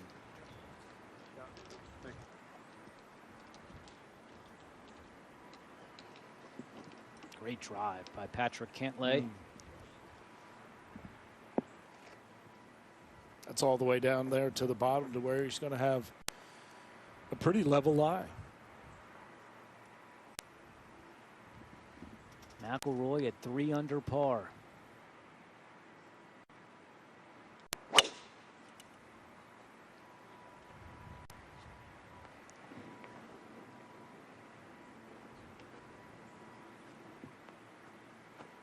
And his drive goes further than Cantlay.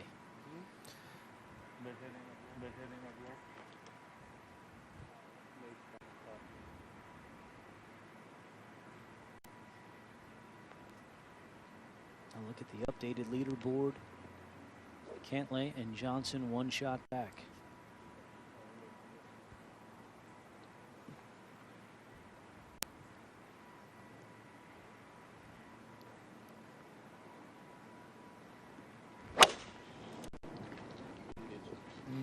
Another good tee shot there. This whole group has driven the ball nicely today.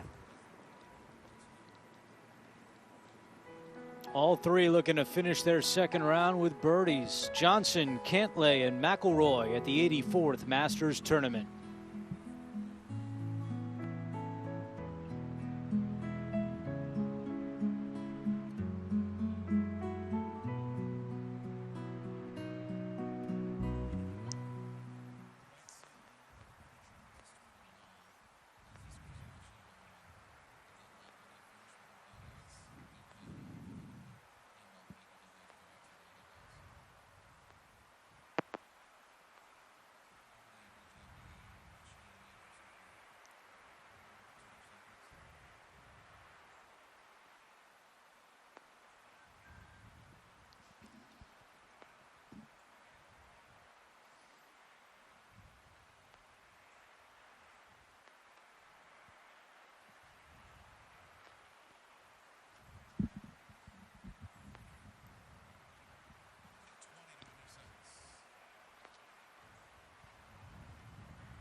Long day of golf for Johnson, Cantlay, and McIlroy.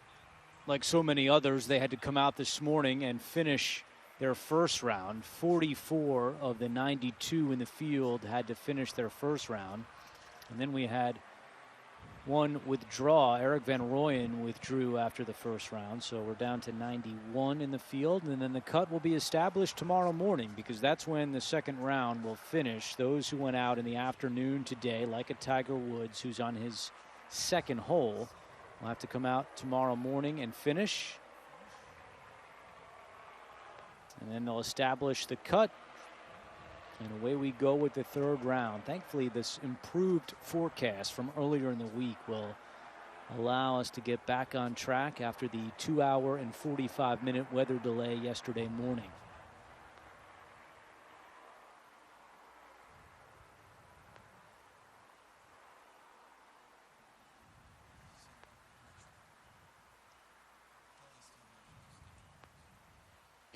McIlroy with, you know, just 355 yards out there. Unbelievable. 136 left to the hole.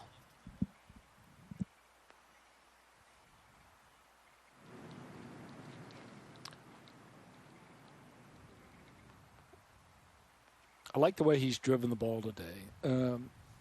You look at the drive that he hit at 7 when he needed to put the ball in the fairway. Kind of went with a baby swing there, just kind of a controlled little buttercut out there. Then when you had the room and you could go ahead and let one go, he does it on 8 and 9. So I think right now, after that first round, the delay, having to come back, it was kind of a nice reset for him, and he took advantage of it. And things did not look good this morning for Rory at +3 after the first round, but he is 6 under on his second round and in a great position on his final hole.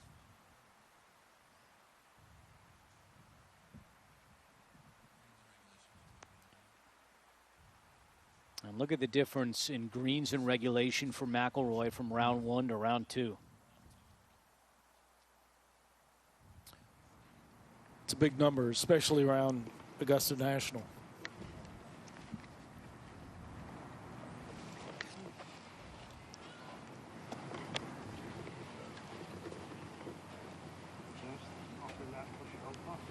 Like that?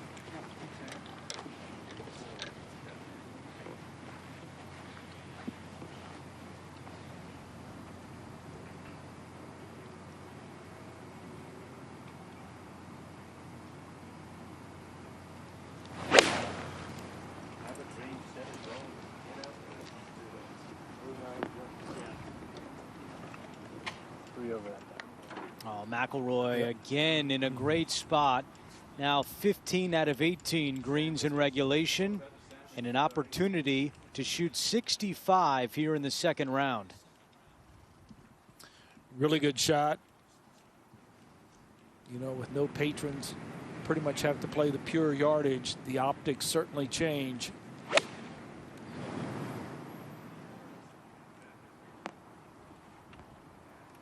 Oh, and Dustin Johnson one-ups him. What a shot there by Johnson. And Michelle, they're all set up by the drive.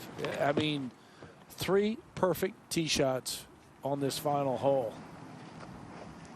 Totally agree. The place where Rory and Dustin were, I mean, they had such an amazing angle to the green.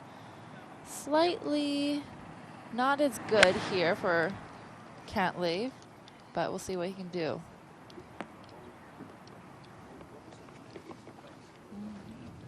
It's going to be okay. Similar spot to Fitzpatrick where he was during our feature group coverage. It was just a little bit harder from where he was because he can't really see the pin as well as they can. And like I said before, it's such a small area back there that you just have to be precise. Super precise.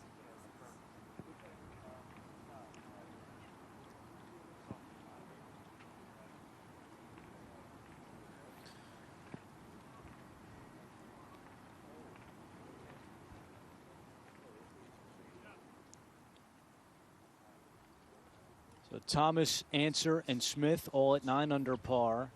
And Johnson and Cantlay will each have a chance to join them at the top.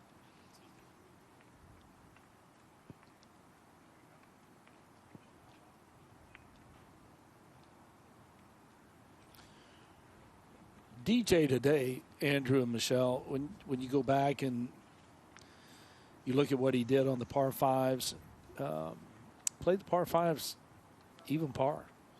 I mean, when you think of DJ, you think of, okay, here's a guy that will probably play the par 5s 3 under par, but that wasn't the case today. And as well as he's played, it could have been better. I mean, the way he started off today, I was expecting him to fully have pulled away from the field. To have him not have a share of the lead, to be one behind, I was not expecting that at all when I saw the start to this round. Yeah, he got to 10 under quickly.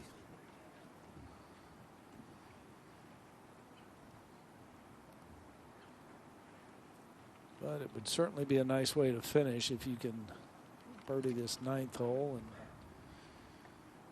kind of seeing Cantlay break this down into 2 different pieces of the puzzle.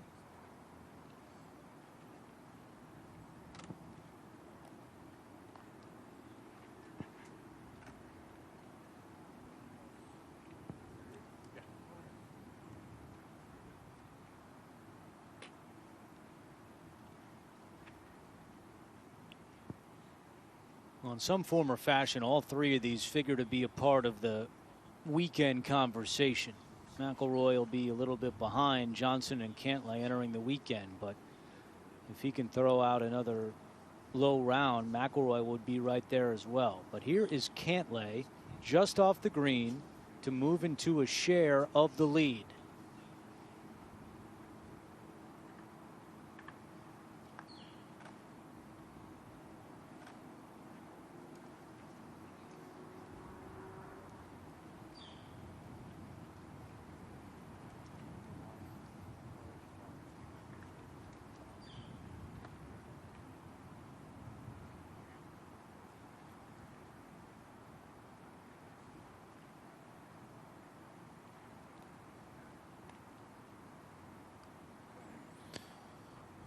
Pretty sure if you were to ask Cantlay what he thought about the round, I would say that he would tell you that he maxed it out with the way that he putted today, especially the par saves that he had to hang in there to keep the momentum. I'm pretty sure he'd say, yep, that was the score that I maxed out. Couldn't have done a shot better.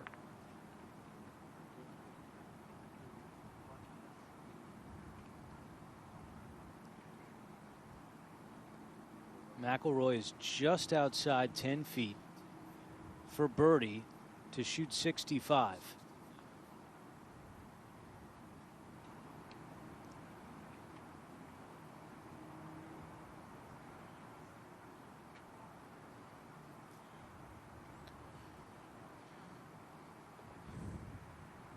And just the reverse, that could have been a round. That could have been a record round right there. A massive difference from the first round to the second round. Rory walks off shaking his head, but not for the reasons you would have thought at the start of the day.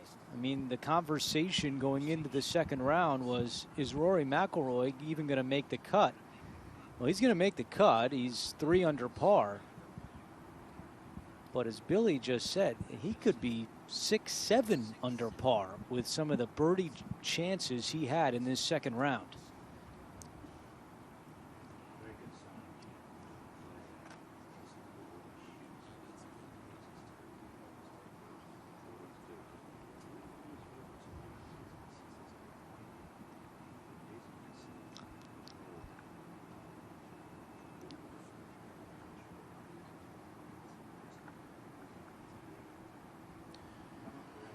Certainly be a nice way to finish if Dustin can cap this off.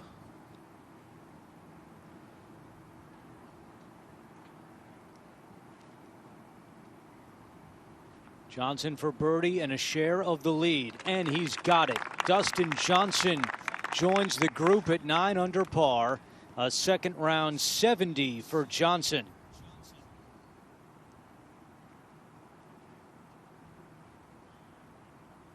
Four-way tie at the top. Johnson, Thomas, Answer, and Smith.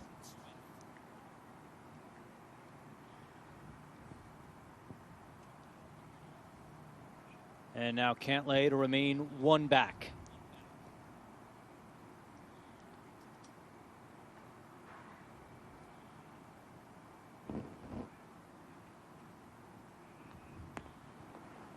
A 66 for Patrick Cantlay in the second round. And the 28-year-old American walks off his final hole, only one shot back.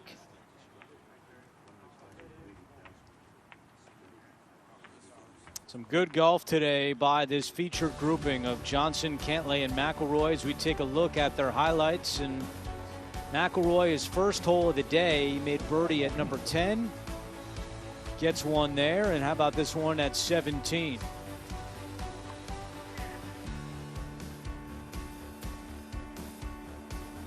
Up and down day for Dustin Johnson. Started off red hot, mixed in a couple of bogeys, and then we saw the closing birdie by Johnson.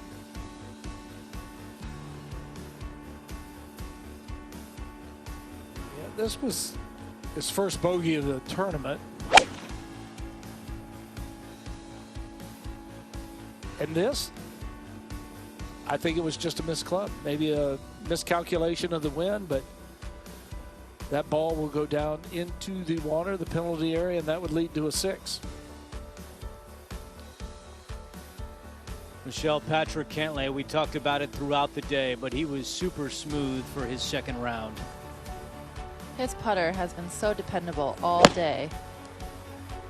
A little punch shot here to control the spin. Looks like he likes it. And he's been able to play these slopes. He's got a lot of great experience from being in contention last year, and he's just comfortable. He looks comfortable out here. Third hole after the big tee shot for Cantlay. This was one of his better shots of the day. Set up a short birdie putt at number 3. And you see Johnson 9 under, tied for the lead. Cantlay only one shot back, and McIlroy has played himself into the tournament. He's now 3 under par. More to come during our live coverage of the 84th Masters Tournament.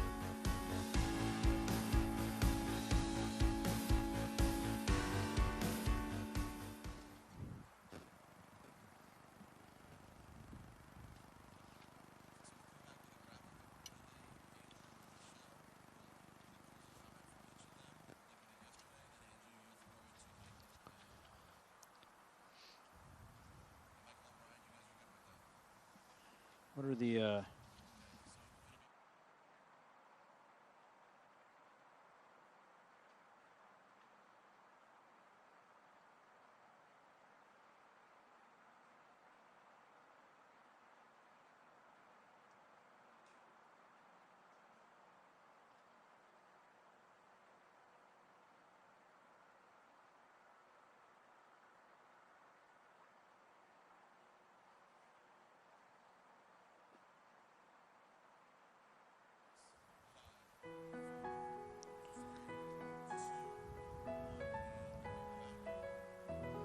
four-way tie atop the leaderboard? Johnson, Thomas, Anser, and Smith. And we still got about 2 more hours of golf to go in the second round. They'll come back tomorrow and finish it.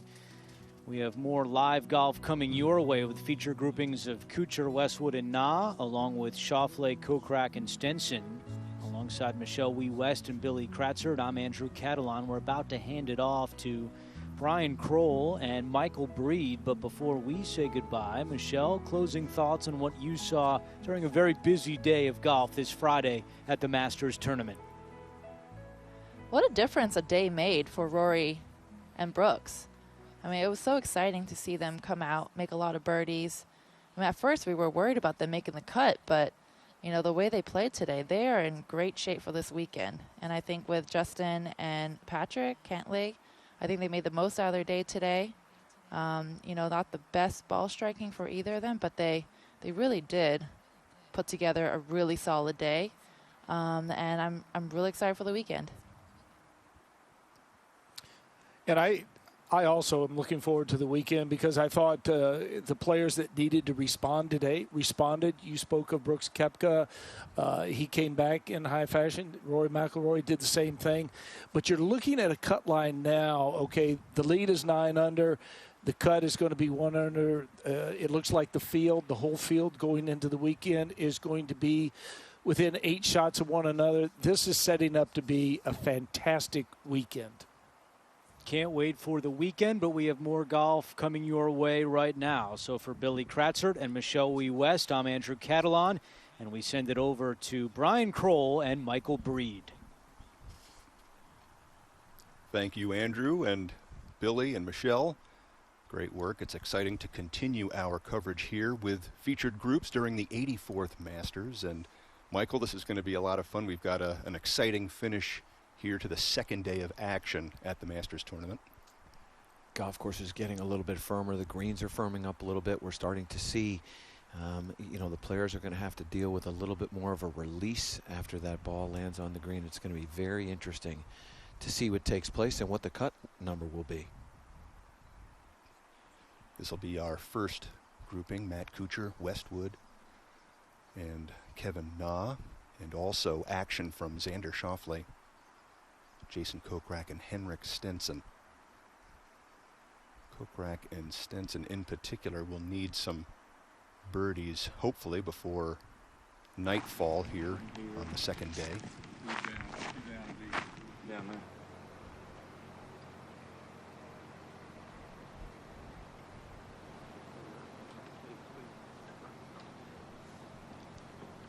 Jason had a little bit of an up and down day yesterday. He hit 14 greens and made 6 birdies, but he also made 5 bogeys. Had it to 3 under at one point. And now he's going to need to make some birdies here in order to remain for the weekend, or at least for rounds 3 and 4. Important to note, this is his first Masters tournament. And Michael, we've seen time and time again the importance of having the experience here during the Masters to truly get comfortable. And it might take a little while, but Kokrak is enjoying every minute. Approach at the par 4 14th from Lee Westwood. Have to get this past this whole location and slightly left. Oh, and he's done a wonderful job of that.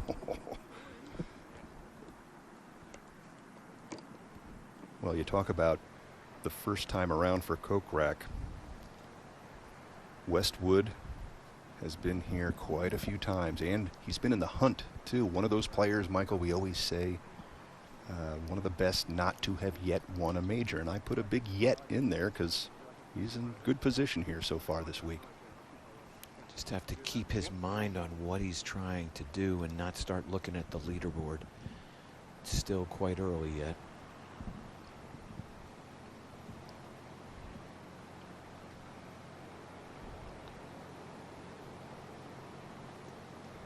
Eagle putt from Schauffele on the way.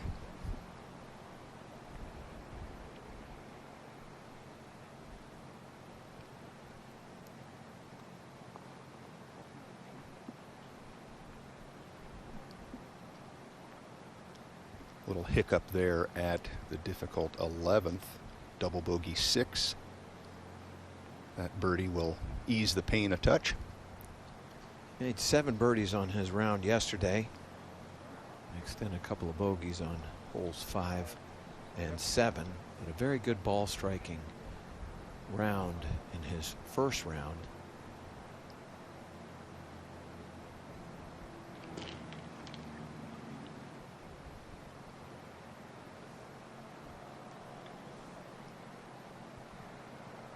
Stenson now for birdie. I kind of like the putter play from just off the putting surface.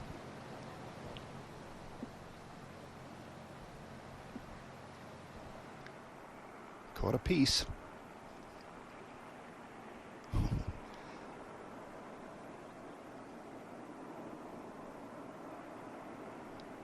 Great touch there from Kuchar.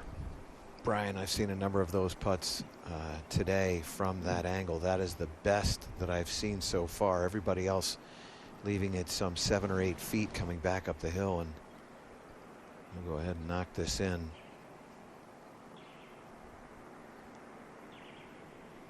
That's one of those putts that if you play more break, you you end up picking up more speed coming off of that ridge that fronts the green at 14.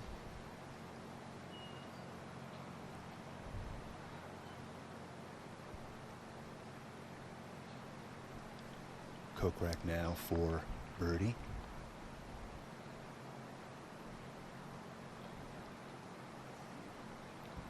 He switched putters a few weeks ago, and that's when he picked up his first win on the PGA Tour, and it's a little bit of a longer putter, 36 inches in length, and said it freed him up a little bit. He was a little bit taller. He could see the line a little better, and he has putted much better.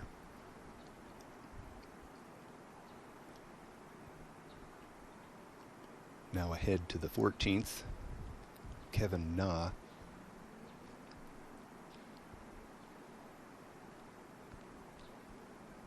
Brian, Kevin hit all 18 greens yesterday, and the putter did not cooperate.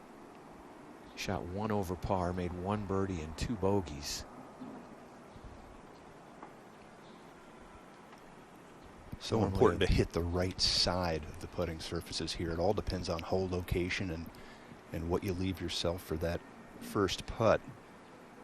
Pretty good speed control there from Na. Remains at -1.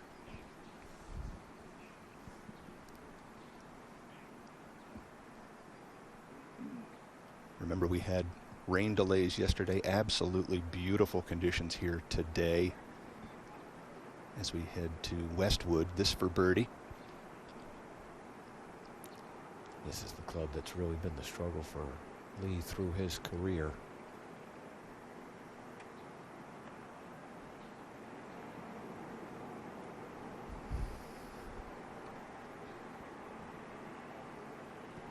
Always considered a great ball striker.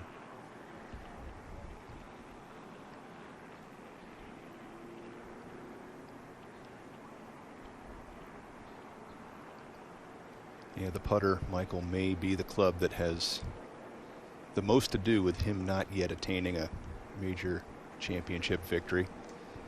And yet, Brian, since he's gone to this claw-style grip that he's gone to, the putter has really gotten a lot better. Speed control's gotten a lot better, and I expect him to continue to have that success on the greens. Again, 4 under yesterday. Beautiful playing. Tee shot from Schauffele here at 14. Misses the fairway to the right, and now back to Stenson.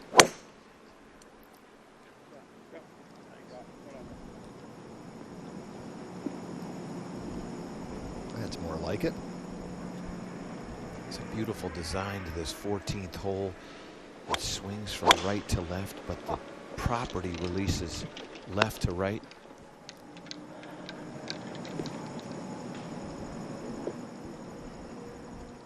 Well, the tracer tells the story there. Kokrak with a miss to the left side. See what he has to face here coming up for his second shot at 14. Well, I can tell you this, with that whole location where it is, just on top of that or just past the false front here at 14, that is not the place you want to miss that shot on the inside part of the dog leg. He'll have to hit that a little low and running shot there. Up ahead now to the par 5 15th, Matt Kuchar.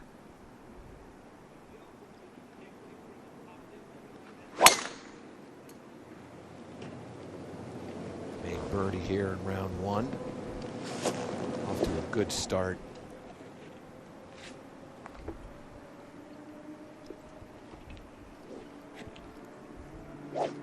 Not one of the longer hitters on the PGA Tour, but Kuchar has a lot of highlights to his credit here at Augusta National as we watch Kevin Na.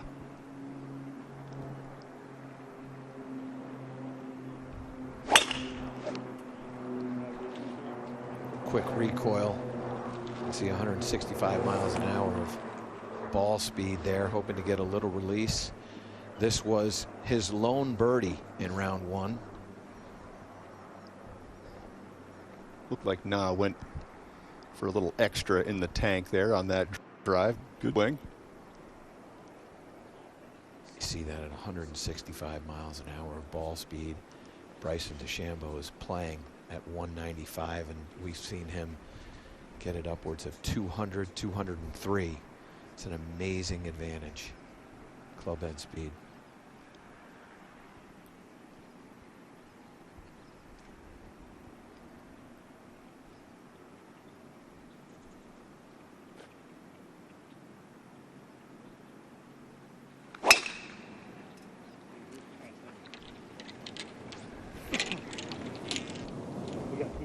Nice looking shape there from Westwood.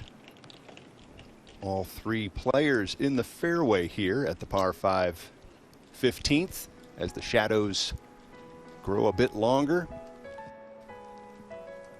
Johnson, Thomas, Answer, and Cam Smith all at -9 as we continue our look here on featured groups at the Masters.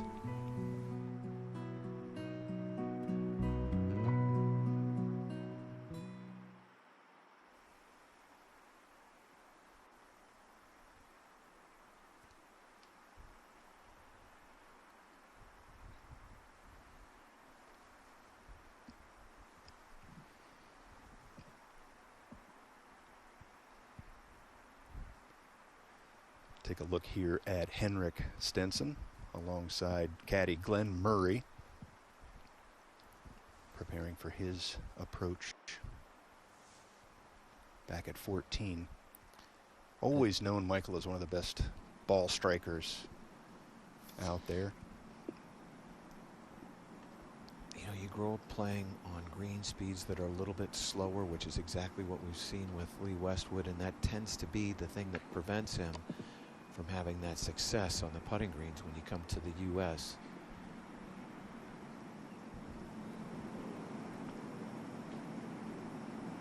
Stenson's approach here at the 14th.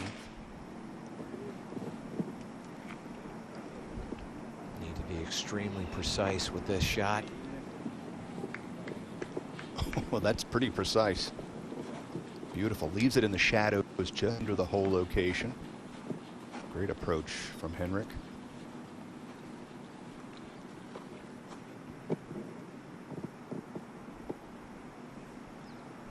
That hole location is 16 paces onto the green. False front carries 13 into it.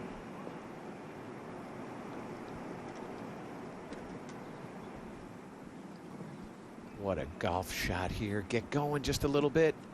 We can see there's the false front, Brian, and that'll bring that back down off the green, and now Xander will have a very challenging up and in. From one side of the fairway here at 14 to the other. We saw Jason Kokrak with a high draw here, and this is what faces him with his second shot. Boy, this is where you've got to have an element of caution. And you good don't want to fortune. turn this into a bigger number. He's looking up and left, which is wise.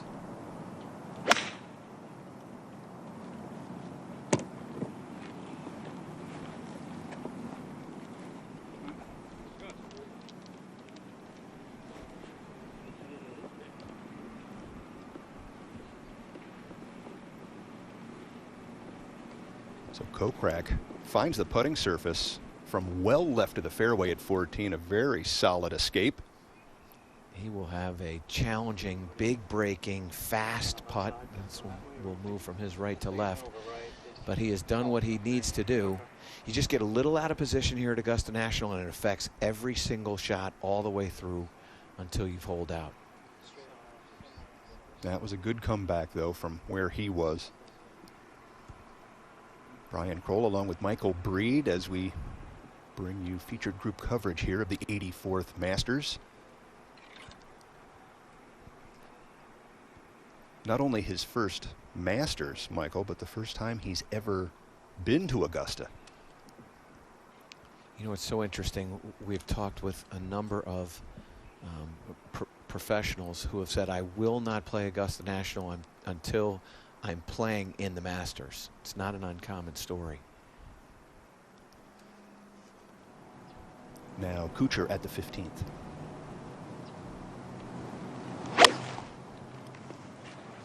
Mud ball.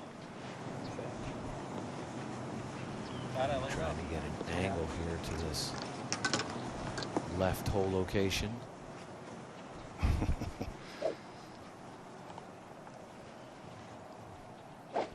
I'm not sure that's exactly what he had in mind, but Kuchar safe as we take a closer look at the tee shots from our group. Up next will be Kevin Na. Stay in the air.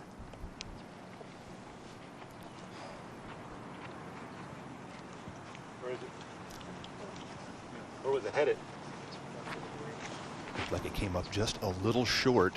You can see the breeze there, and the ripples tell the rest of the story. We heard his caddy, Ken Harms, say, stay up, stay up. Not to be. And now to Schauffele. Well judged. He decided to play a little lower shot, hit it into the false front, and help that kill the speed with a little bit of spin on it. He was able to leave it shy of that whole location. Well, Westwood's going to get that image of Na coming up short out of his head. Here he goes for the green at the 15th.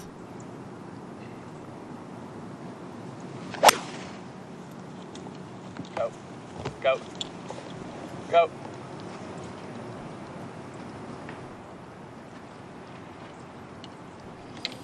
Never saw it. That's it. It's not something you want to see, Lee. Similar fate to Kevin Na, comes up just a hair short and finds its way back into the water. That's why I had to go over to the right.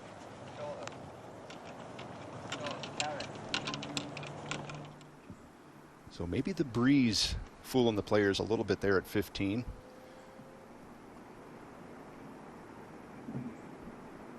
It's one of the most interesting putts at Augusta National.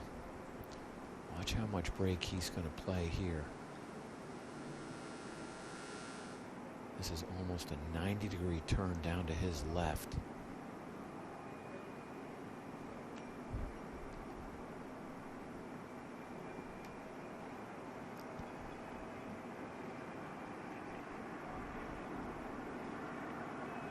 Oh, that is fabulous. Absolutely fabulous. Great touch there from the first-time competitor here at the Masters tournament.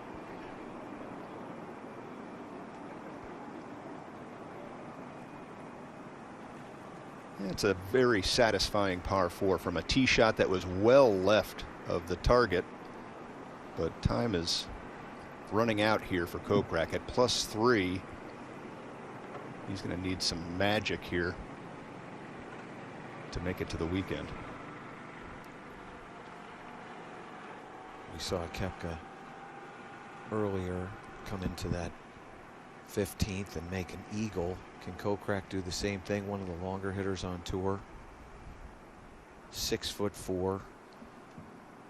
Beautiful, long, rhythmical golf swing.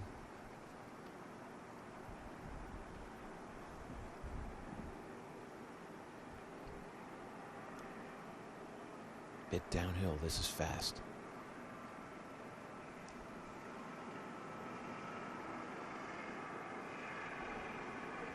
Gave it too much respect.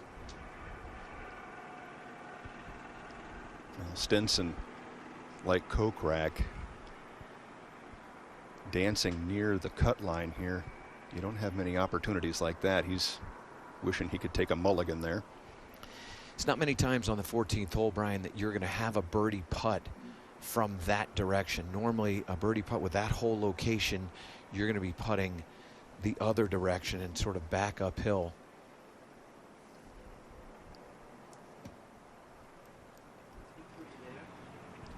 Now to Matt Kuchar.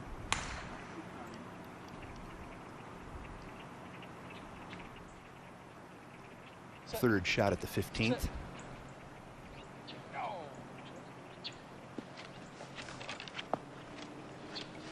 Got a little downhill lie there, Michael, and the loft might have pushed that ball a little further than he'd like. Xander for par. Wonderful up and in.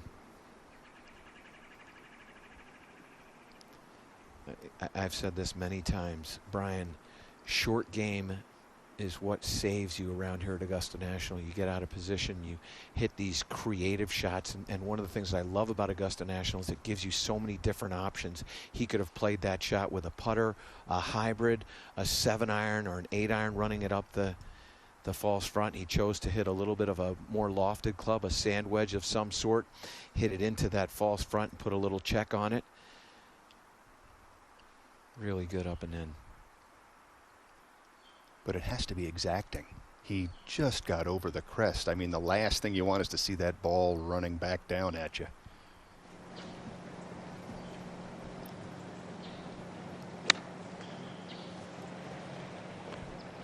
After the drop, Kevin Na now on the green at 15.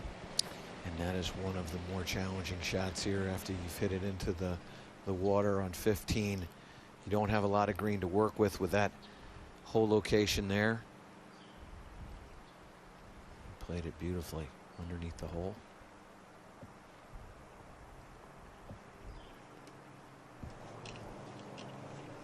Westwood, we saw his approach also find the water here at the 15th, and he takes a walk all the way up there to survey. You saw Kuchar's shot miss long and to the right. This green will release down and from right to left, and it can get very, very fast, particularly when you're coming out of the rough and you don't have the ability to put that much spin on the ball. Lee is not in that spot. As we jump While ahead Westwood to 15. Close.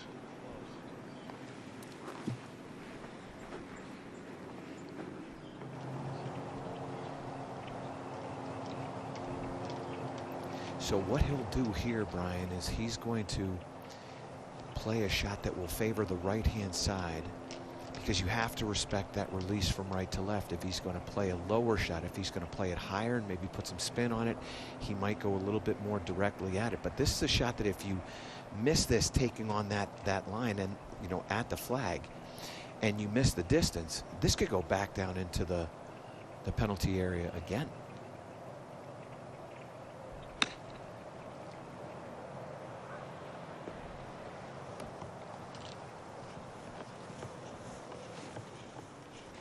See it releasing to his left right there.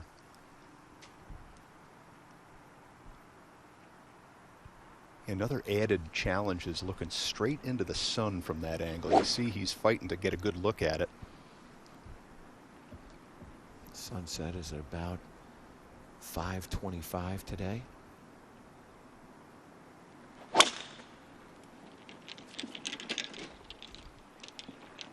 Kokrak now at +3. So this is an opportunity he does not want to let pass at the par 5 15th, and nicely on the fairway. Earlier, this was Stenson.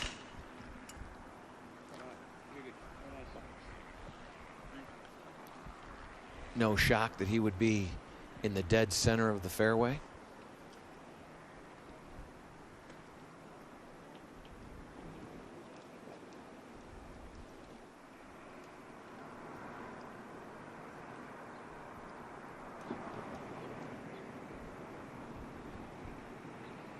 That's not that challenging of a pitch from that side of the 15th green. It's a slight uphill lie.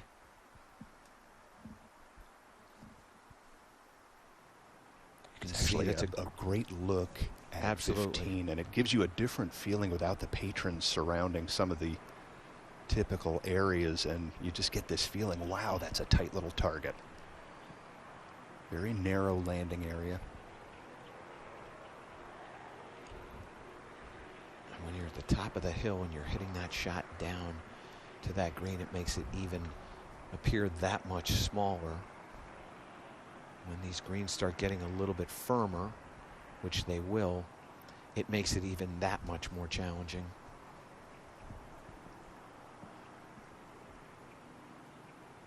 Westwood playing well at -4 to this point, but this is to save par at the 15th.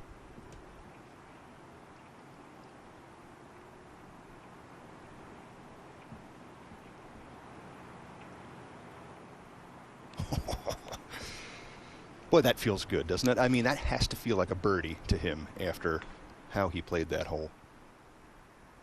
Pay attention to the pace that this ball is traveling at. He certainly is going to respect the break, but watch this ball as it's traveling in there. It's not going at a very fast pace and then it just kind of topples in. And that's one of the things that has happened for Lee as he has made that change to this new grip. The speed of the golf ball is so much more consistent. It's not a ramming type speed that he putts with now. It's more of a Ben Crenshaw dying speed.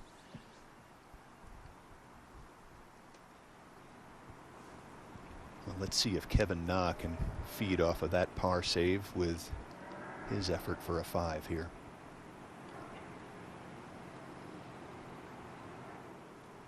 That's a fist-pumping 5 from Kevin Na. 2 great saves there.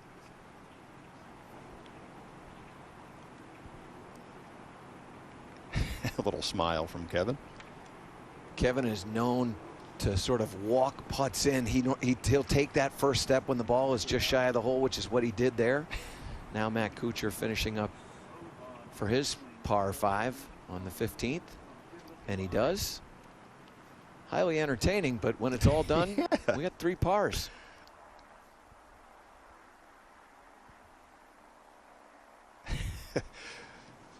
Matt whistling as he heads toward the 16th tee, and we head back to Henrik Stenson. Well, we saw 2 players from the grouping ahead come up short here. And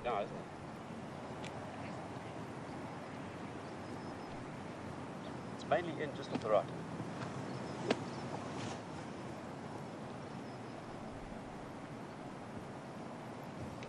Two shots here at Augusta National that are predominantly downhill as you approach a green. One is hole number 6, and this right here. And as the ball is coming down towards the green, there's that anticipation. Feels like it's taking forever. Is it going to be the right club? Well, from 267.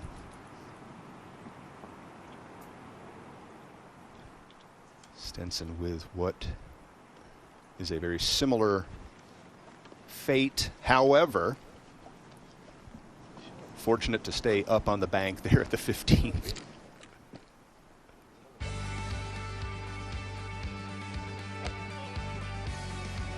Well, we're seeing some of Kuchar. Let's take a look back at some highlights for Matt.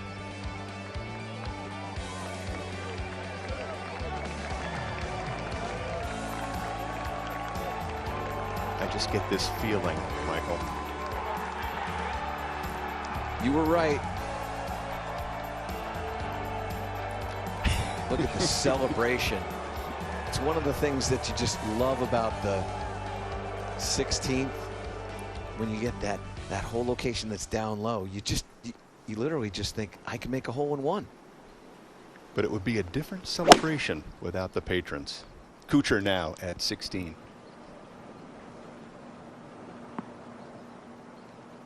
Whoops. Ooh, fortunate to stay up.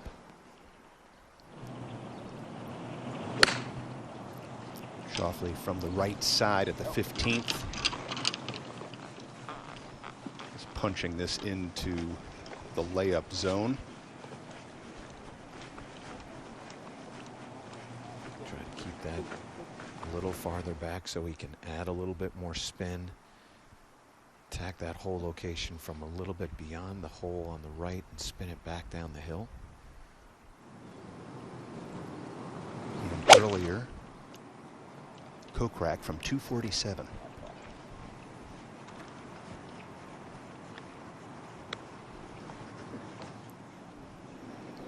He was no doubt trying to get that ball to turn to the left and unable to do so.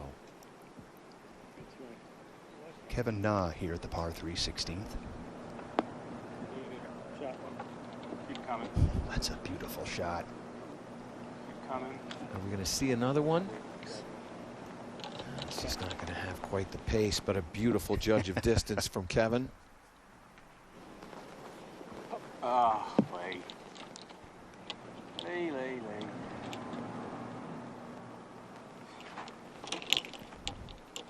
Westwood finds the bunker to the right side of 16. He knew it right away. That will be a very challenging bunker shot.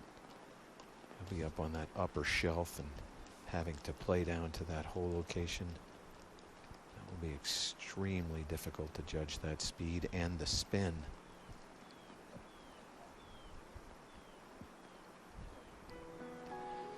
There you see 4 atop the leaderboard at -9. Johnson, Thomas, Answer, and Smith.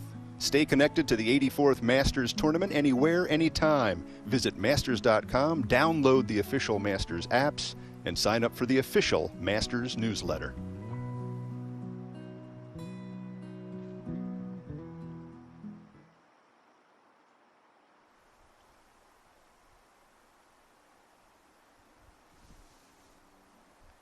That is just a gorgeous look at the 16th.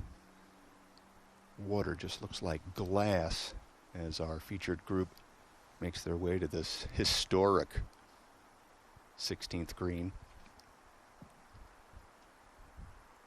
We have seen some amazing shots through the years on this green and around this green. Jack Nicklaus, Tiger Woods, holes in one.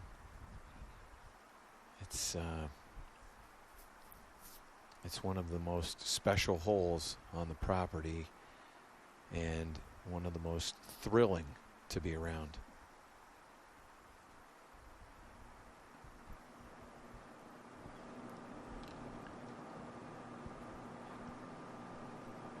A peaceful afternoon here at Augusta National as we continue our featured group coverage of the 84th Masters.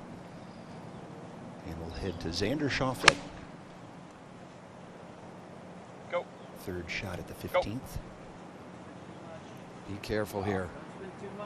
Be careful. That shot was intended to go clearly farther than it did, but you want to hit that past that flag so that you can spin it back down towards that left hole location. You heard Schauffele's caddy, Austin Kaiser. He knew immediately that ball needed to travel.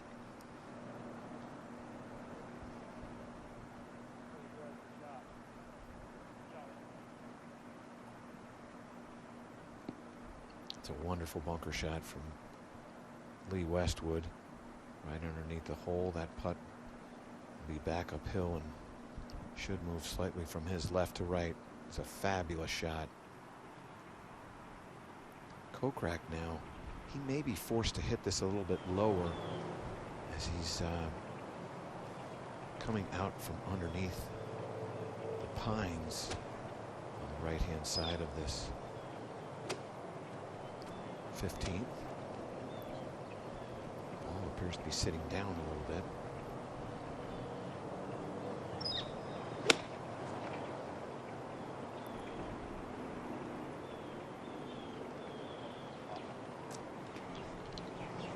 Shot you really can't get very aggressive with when you're in the rough and not able to control that spin. You have to respect that speed of the green running away from you, and so nice play. Now Kuchar from a precarious position on the side of the bank here at 16 nearly holes that nice little chip. Surprised he didn't wait for Lee Westwood to mark his ball.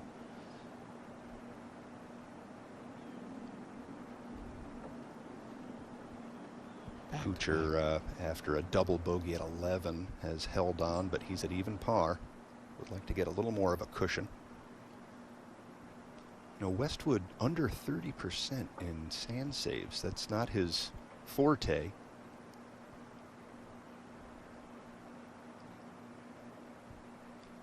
And he misses another one here. But you know, this is a funny thing, Brian. Statistics like that can be a little misleading because sand saves to me are passes and shoots. And I thought he hit an excellent bunker shot there, but the putting let him down. And so the statistic will say that he didn't get it up and down, but really it's, to me, it's not the poor bunker shot, it's a poor putt. Goes back to his struggles with the putter. And now to Stenson at the 15th.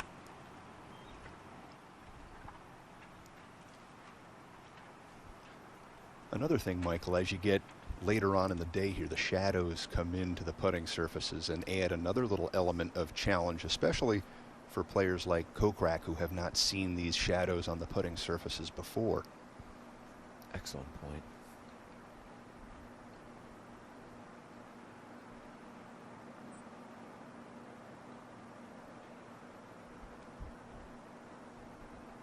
Easy to overread that putt. You're getting some push from the backside there, from that ridge.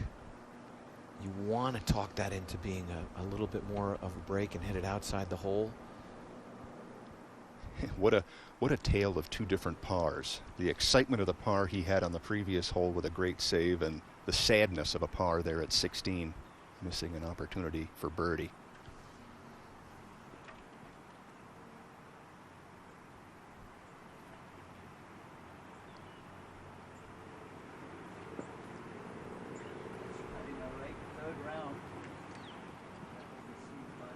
Pretty good roll at it there from Schauffele. Interesting that he chose to chip that instead of putting.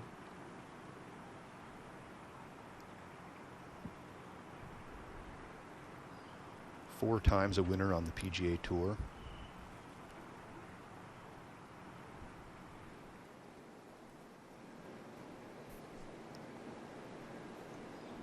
Now Matt Kuchar.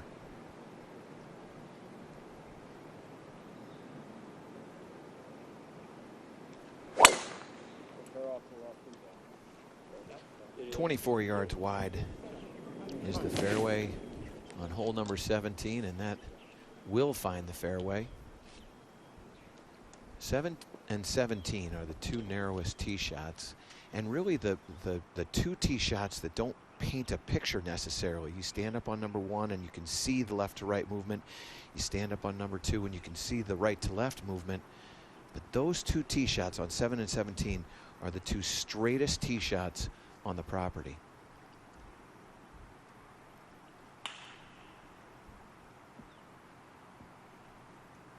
Left hand low from Kokrak. You can almost feel the deflation.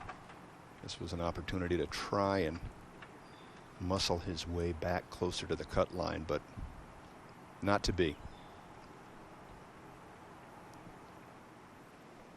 Still has a lot of golf ahead of him and plenty of birdie opportunities.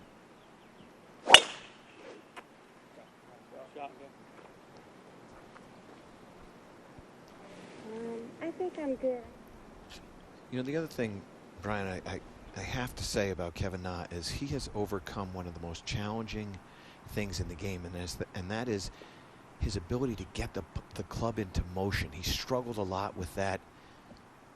As we look at this birdie effort from Henrik Stenson. But you watch Kevin, and now he's very reactionary. Where before he was, I mean, we saw him really struggle and apologize trying to get this club into motion. Now to the tee. Westwood. Well to the right side of the teeing ground. That usually means that left to right shape. And he finds the fairway.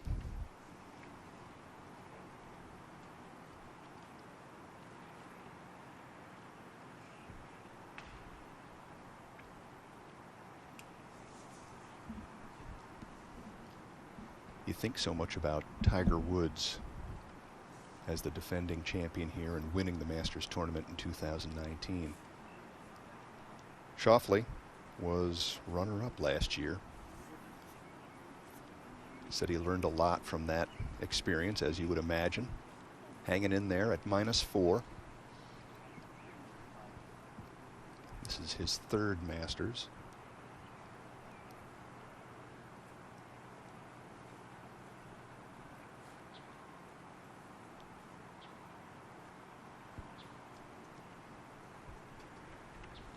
Kokrak in with a par and rids himself of that golf ball.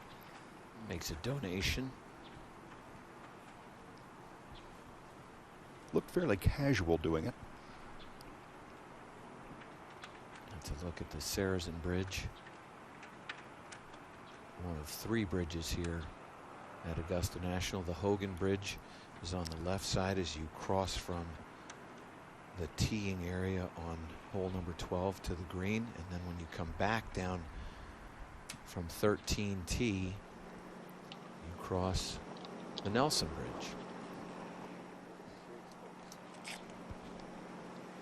Yes, it's very different here in the 2020 Masters, but absolutely gorgeous to see a little bit more of the property as the sunlight shines through the pines, and you just get a different feeling for how magnificent this acreage is. And a shot that you don't really see a lot of. You can see the bunkers behind the green at 16. Those are the bunkers on hole number 6. You go with that? Yeah. You don't think it's anything else, do you? No. I think it's a 74 shot. You do have a touch of hurt up there that you don't really feel here, but okay. It's kind of hurt. Pushing which Right way? here. Pull left, right? Yes. All right.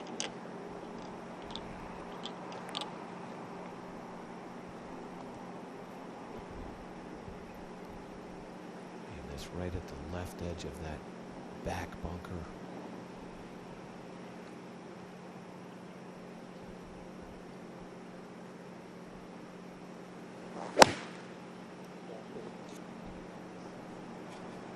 Schauffele even on par 3s so far this week. That's a wonderful play. Good opportunity to change that stat to -1. He'll have a birdie effort upcoming. Now ahead to 17 and Kuchar.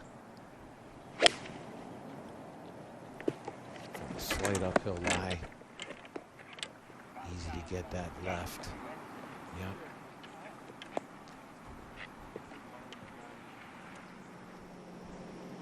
That'll challenge his touch as we head back to the 16th and Stenson.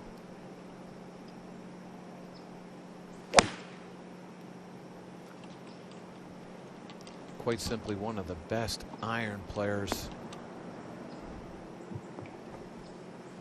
on either tour. It's a nice shot there. Okay. A little less stock, right? Yeah. Right there, To 17, Kevin Na from 154. Oh, that's a beauty. That is a beauty.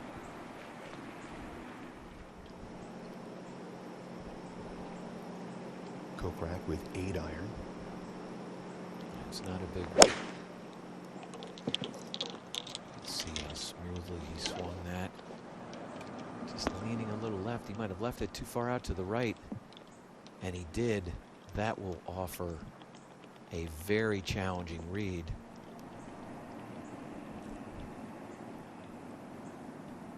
From 153, Westwood at the 17th.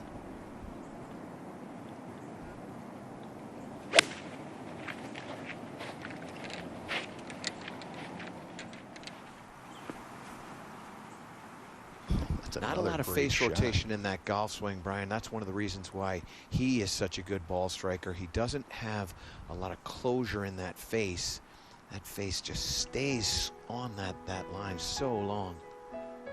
Let's see if the face of the putter can stay on it here at 17 for Lee Westwood as we watch him walk down the 17th at the Masters.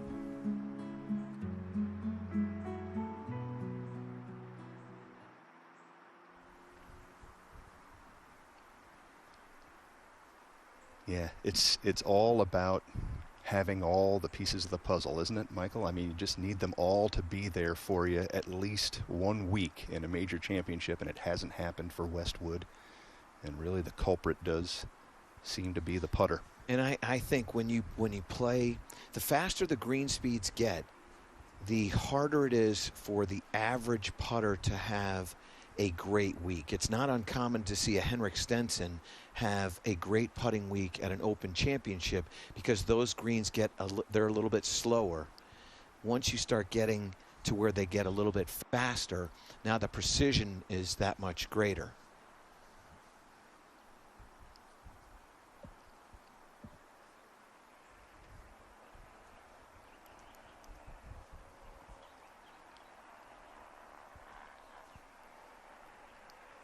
So the shadows lengthen here at the 16th.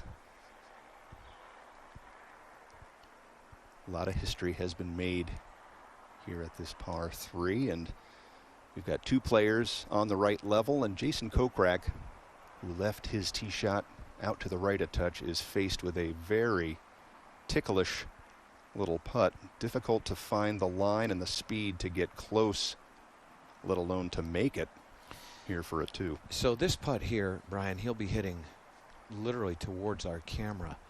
And this is one of those that you have to control the speed within about a foot.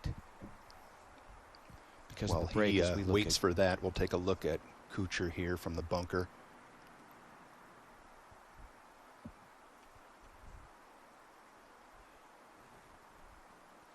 Well played. So what he's going to need to do is he has to hit this at precise speed to a specific distance. He may be only hitting this really 15 feet, and then the break will take place and it will start to go down the ridge. You can see where he's looking. He's looking right towards our camera. He'll have to get it just past that last little bit of sunlight into the shadow and almost play about 2 feet of break to the ridge, and that's when it'll start to head down. You just need the perfect mix of line and speed.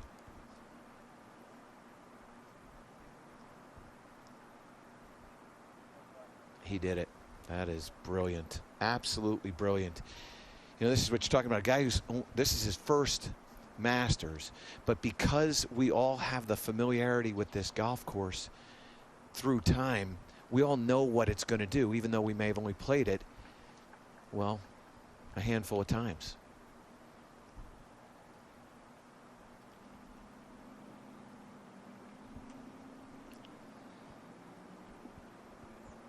So Westwood, after a brilliant approach, misses an opportunity there for birdie. A tap in 4 at the 17th.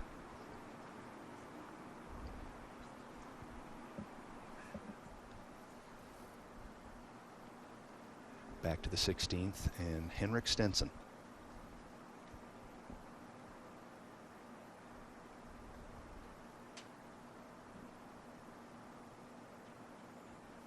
It's so interesting because these are 2 players that have very similar careers, absent of the fact that Stenson has a major and Westwood doesn't, but same struggles in their game, and that is with the putter, both European, and I think when you grow up on slow greens, you tend to, when you get on fast greens, you tend to underread.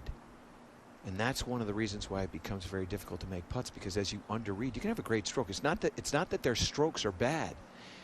It's that you have doubt of where you're hitting the ball because you tend to underread. And so you never really feel like you've got the confidence to hit the ball and the trust to hit the ball on the intended line at the intended speed. Very, very interesting.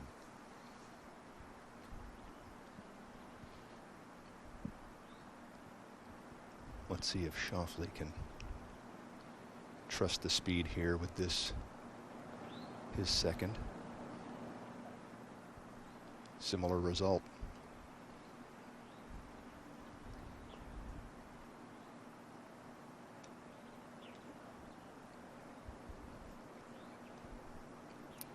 Much like Kevin Na, both of them shaking their heads as they leave this green here at 16. Xander missing both the line and the speed. Kevin misses his birdie. Well, there's a miss and then there's a miss short. You know, on putts like that, you really would expect them to reach the hole location. Now Kokrak.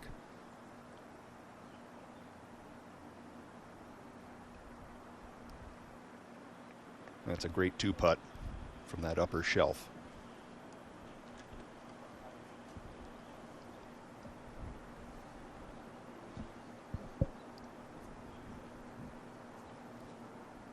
Kokrak had his first victory this year on the PGA Tour. Kuchar with a nice par save.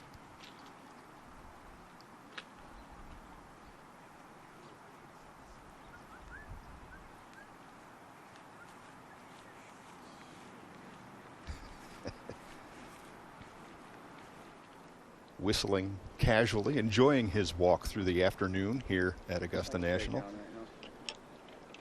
Amazing to think that Matt Kuchar is playing in his 14th Masters. I remember when he played here as an amateur with his father on the bag. He was whistling then too.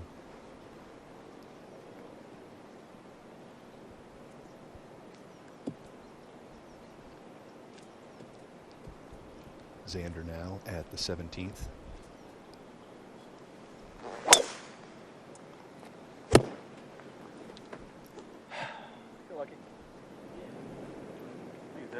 Seen a number of players, Michael, kind of leave the face open a touch here and miss this fairway to the right. Candidly, Brian, he has struggled with the driver. He didn't hit a good tee shot at 14. Didn't hit a great one there, and he's leaving that club face wide open. I saw him at the U.S. Open at Winged Foot, and he was working on getting that club a bit more in front of him and trying to get that draw back. He doesn't seem to have it at this particular point.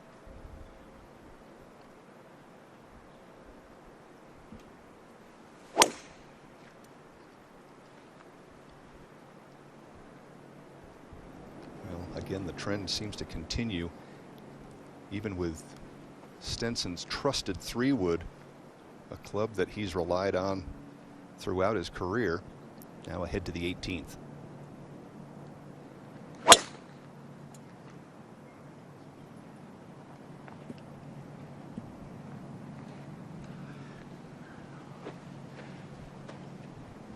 So Kuchar missing well left. You talk about 7 and 17, Michael. That's a pretty tight little tee shot as well at 18.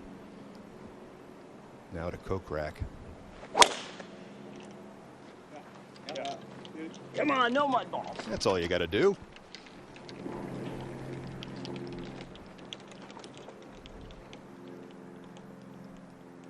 That's what they call position A. Beautiful tee shot from Jason Kokrak.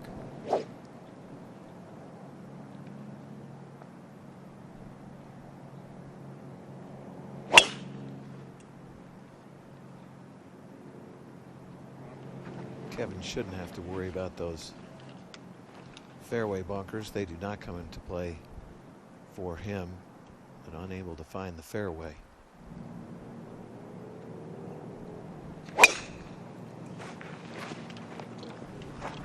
That's the shot shape you're looking for.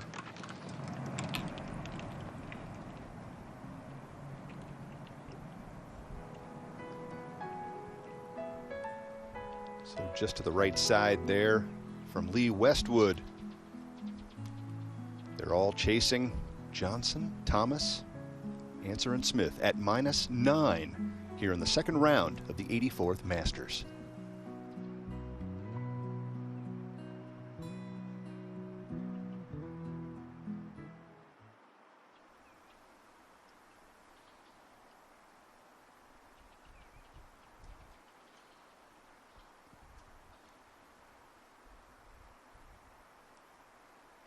I think as a patron myself in years past, that look down the 18th, rather intimidating. But then again, my driving isn't too accurate, but it seems like quite a shoot to fit that first part of the hole down. Well, and the other thing too is that you're coming off of holes where you're really trying to move the ball right to left. You're trying to hit a draw on 13, 14, 15. 17, and now 18, you've got to move the ball the other way, left to right, and that's what makes it seem a little bit more challenging. Part of the genius of the architecture here.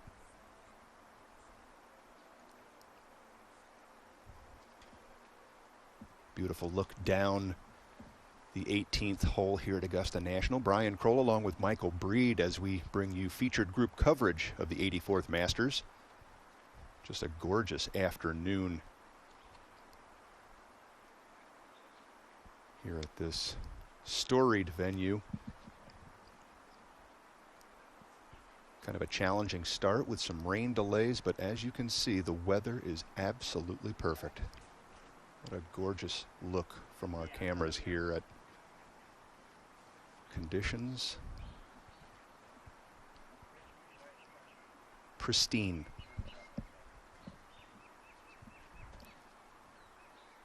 However, the conditions are a little different way to the right side of the 17th, and that's what faces Henrik Stenson.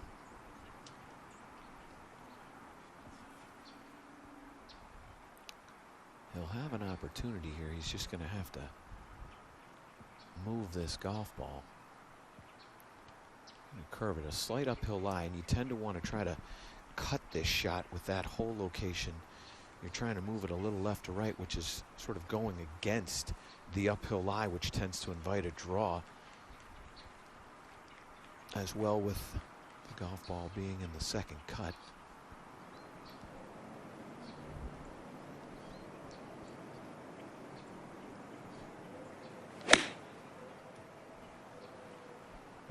The tree in front there almost helps to shape the shot for Henrik.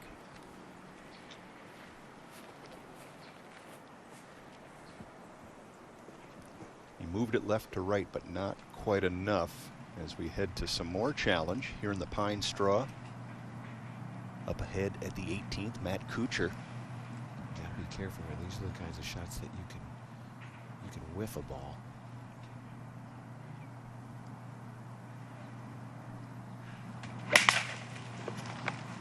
Nice. Okay. Well done. Boy, that is a challenging shot. When you know your club is likely to hit something at the top of the backswing and to stay focused. Good out there from Kuchar, and now to Schauffele. Much different shot because he's in the pine straw. He will be able to move this ball a little left to right.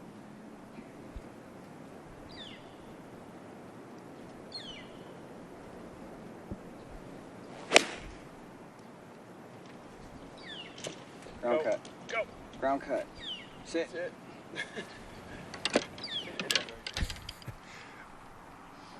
Austin Kaiser is caddy, asking for a ground cut, a little movement to the right once it hits, but the ball is safely aboard at the 17th.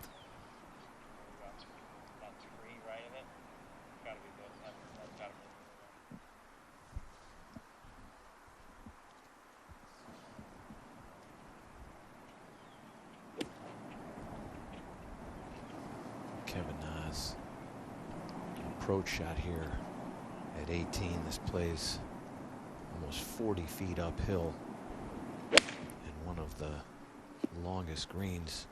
Hole location today is 25 paces onto this green, just a couple of paces past the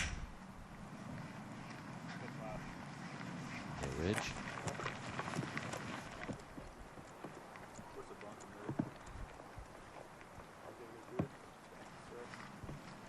So probably 2 to 3 paces to the right of what he needed there at 18, and he finds the bunker to the right side.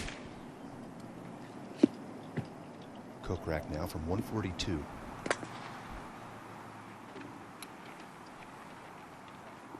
Boy, from that reaction, you would have thought he'd hit that thing into the bunker. That's a very makeable putt from there. Not a lot of break in that.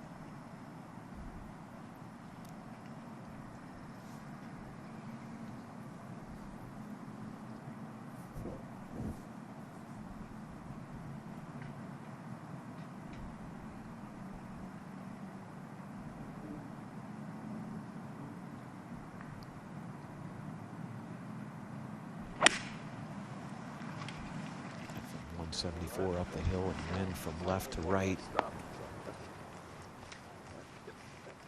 It's a nice play.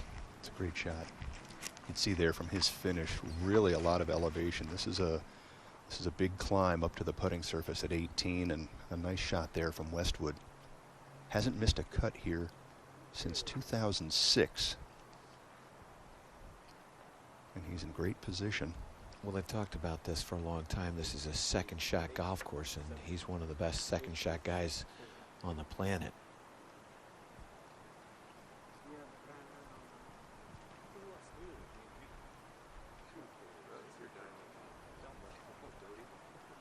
Little chatter with his caddy, Helen Story, as we look back to Kuchar.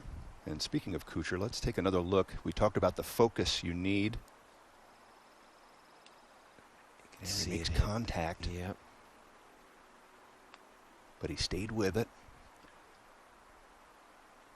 It even sounded like the ball hit a couple leaves on the way out, but a safe escape for Kuchar, and this will be his third. You know, I've always likened that to playing basketball and you're going up for a shot and you get fouled. You still have to maintain the focus of trying to get the ball into the basket.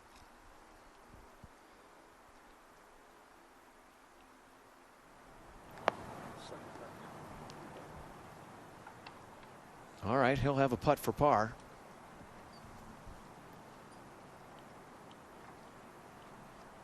Good solid approach there from Kuchar after punching out. You see we're looking for the low 50 in ties here, so it becomes a little tournament within the tournament. Stenson. Nice touch there.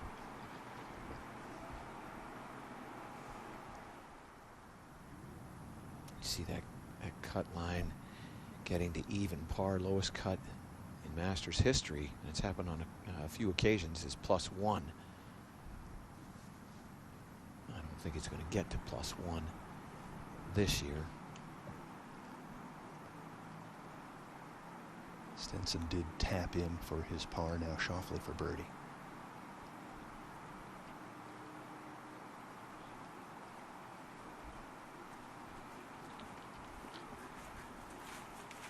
About 5 feet left for his par.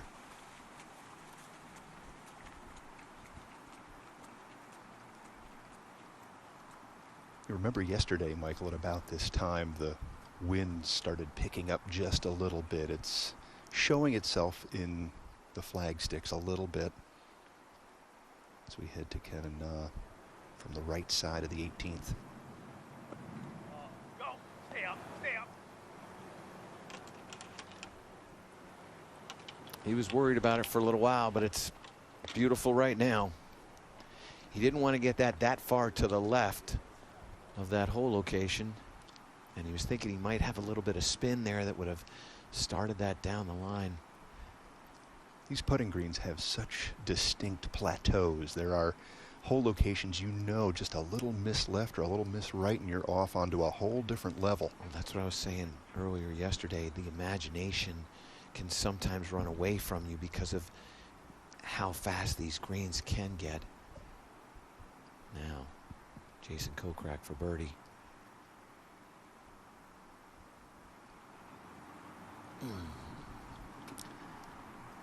Good putt. He's got to somehow find 3 in his remaining 10. They won't be today. He will be playing some golf tomorrow, trying to make this cut. Westwood now for birdie at the 18th.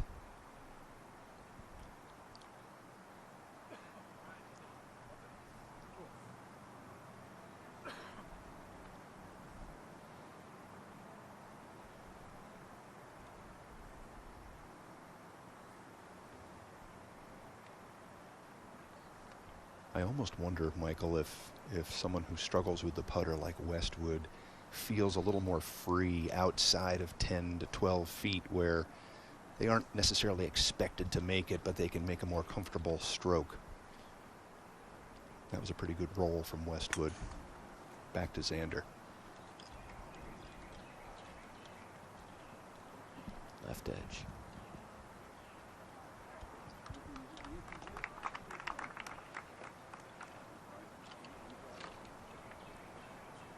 Oh boy. It's good now, but I'm sure he was a little worried about it as it was on its way. Some goosebumps may have formed as that curled its way into the bottom.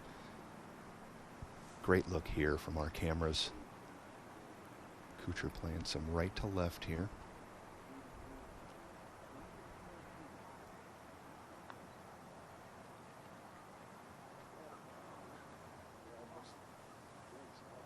He's one of the few players, Brian, who putts with the toe in the air, and he tends to hit a little bit of a hook putt, which will start that ball more to the left, and it just ran out of speed. But that actually was a left to right breaking putt. Yeah, he was setting up a little further to the right, so he didn't have that line read correctly at all.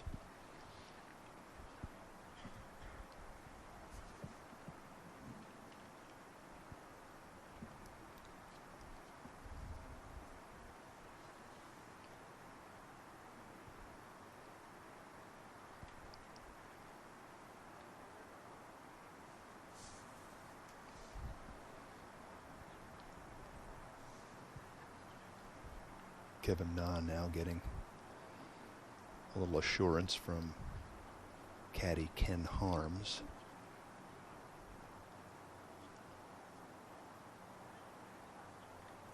These are the putts at Augusta National that you have to stay absolutely committed to your start line.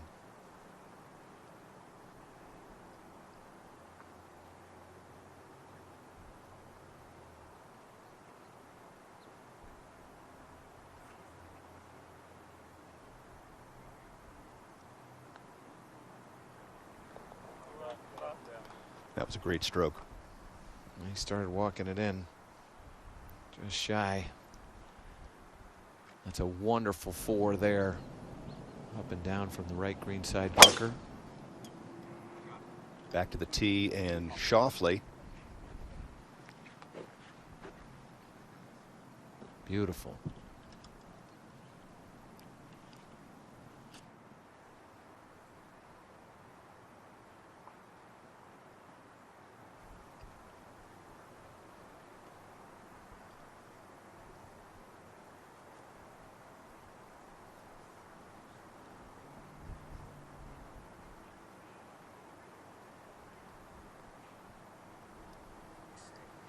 Just an uncomfortable stroke.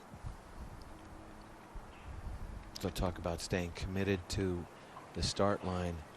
You saw it back-to-back. Kevin Na was. Lee Westwood wasn't.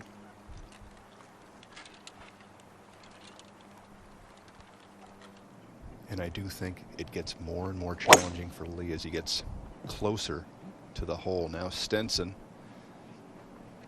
similar to 17, missing wide right here at the 18th. So much better to miss this shot to the left than to the right. That will not be a lot of fun in there. Now Kokrak, he likes that big draw. That one also works,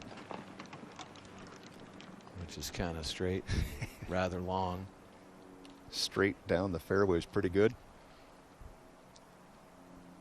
He hit one of the best tee shots that I've seen on his way to winning the CJ Cup at Shadow Creek on the 18th hole there. Just piped it down the center of that fairway. There you can see Patrick Cantlay, 6 under in his second round, jumps right into the middle of this story at -8, one behind 4 who share the lead at -9. Danny Willett, a champion here in 2016. Justin Rose. Some great names climbing up the leaderboard. Great to see those 2 names in particular, Brian. It's been a little while for both of them, and it's nice to see them back in the conversation.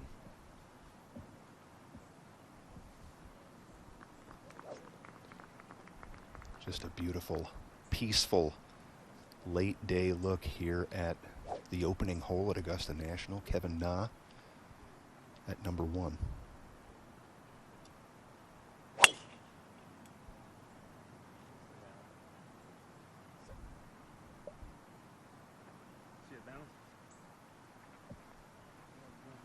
Just in the rough, I think.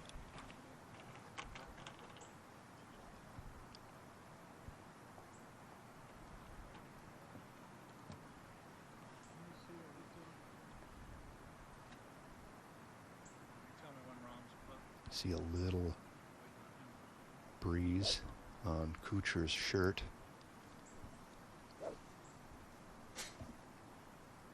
That also shows in those iconic flags on the leaderboard there to the right. Gives you that feeling of a global event, very international. This Masters tournament is worldwide.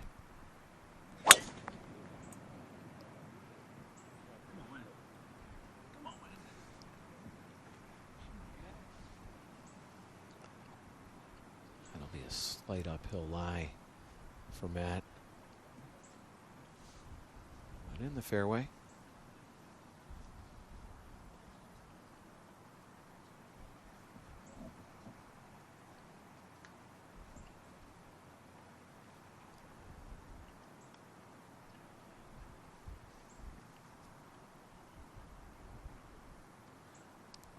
The 9th green is just to Lee Westwood's left.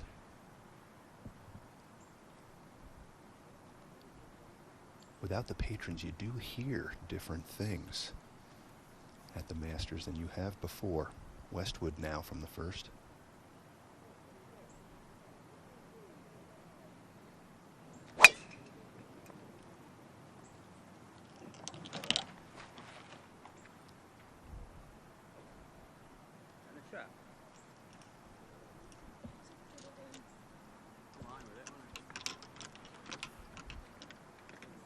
So Westwood appears to be well right of the fairway as he heads down the fairway here at the first.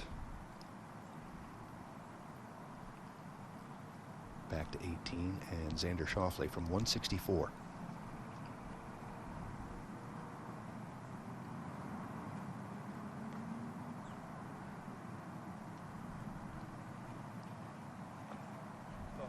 Yeah, a little bit of help, mostly on the left now. I still like that. Okay. All right.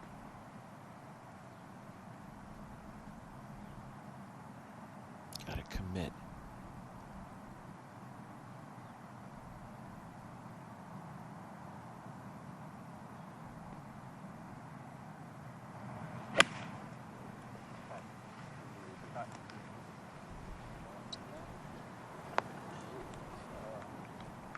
Oh yeah. Beautiful shot.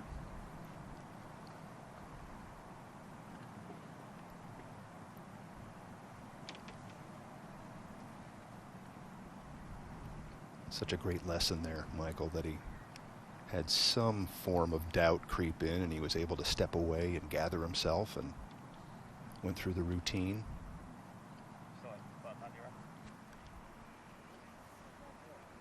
Never want to be over that golf ball with uncertainty if you can help it.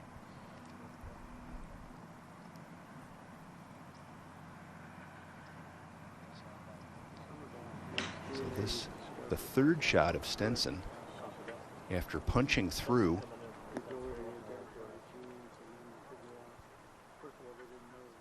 The 18th hole is the site of so much excitement, but this is a real exciting way to play it. Henrik is working his way around the periphery here as we head to Kokrak, right in the middle, from 163. To a back hole location. That is a big drive. Oh, and that's a bit of a mistake. Misjudging the wind there. He needed to carry that probably another 8 yards.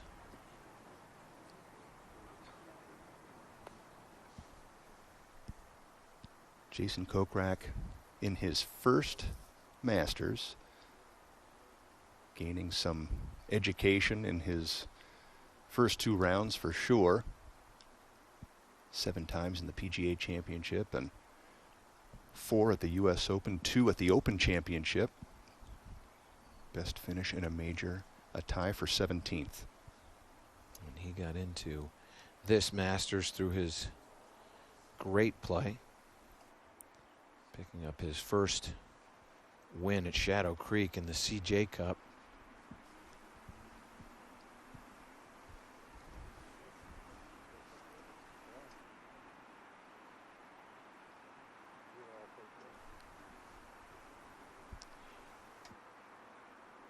He was trying to hit a little draw there, and you can see where he is headed. That is up towards the 10th. In fact, look at the pitch of the property there.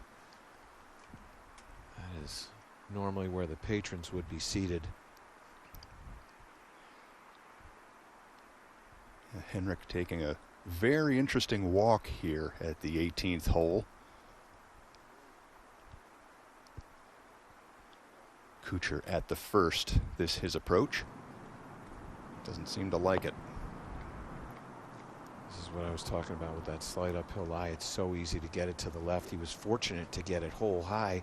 Had that been a little shy of that, it would have gone down a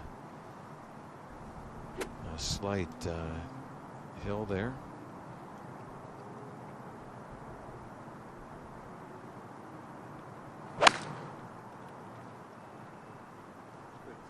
Trying to save that. You can see him get a little active with the right hand. That lets you know that it's out to the right, and that's weak.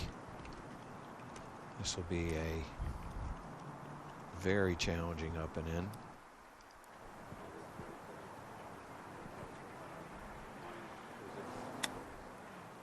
This is the 4th for Stenson at 18.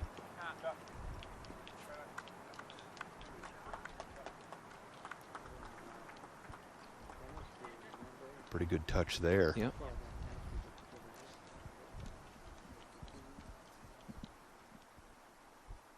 Let's take a look back at the travels of Mr. Stenson here at the par 4 18th.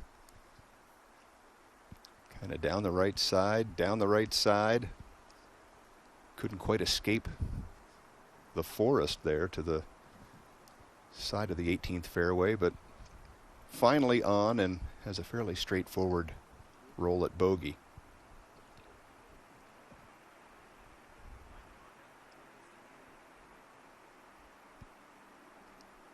Westwood from the fairway bunker at the first. Sounded like good contact. He likes it. Well, that's exquisite. It's so difficult to understand how deep that bunker is, but that is probably in the neighborhood of 8 feet deep, that bunker on the right hand side.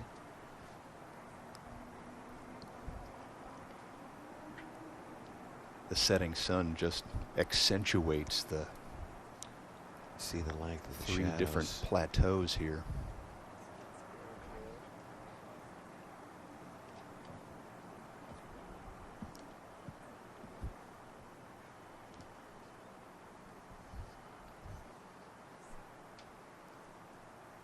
Kokrak, 35 years of age. You get this feeling, Michael, that he'll have plenty of future opportunities to play the Masters tournament, this being his first. Well, there's nothing like winning and the confidence that it tends to give you. He is certain he belongs now, and when you get that first one at age 35, you know, you start thinking, okay, let's go get some more. You know, you have that question, can I win on the PGA Tour? Can I win? And you know it's going to happen. And then when it does, now you go, okay, I can do it. I now have all of these. Instead of gaining experience, you now have positive things that you can reflect upon, so that when you're in that position to win again, you have positive memories you can draw upon.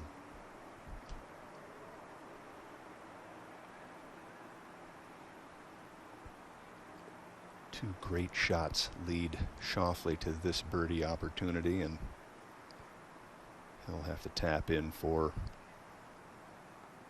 a par 4. Double bogey at the 11th, bounced back with a birdie at the par 5 13th for a 37 in his first 9 holes of the second round. Now to Kevin Na. It's from a slight uphill lie. Landed that beautifully into that ridge. Was able to put some spin on it.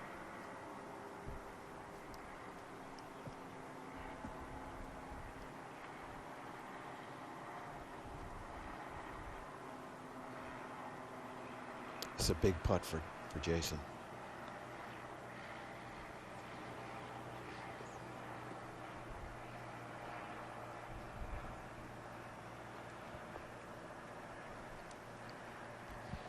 There are plenty of birdies out there, but now you have to go and get that additional one.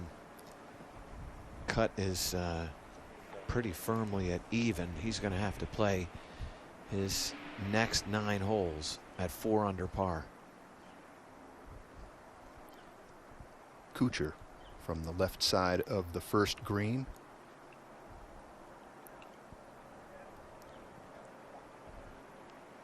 Choosing to play that a little low. Said this before, what I love about Augusta National is there are so many options around the greens.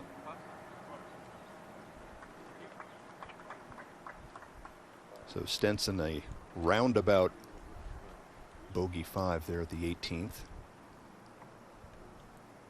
Now ahead to the first.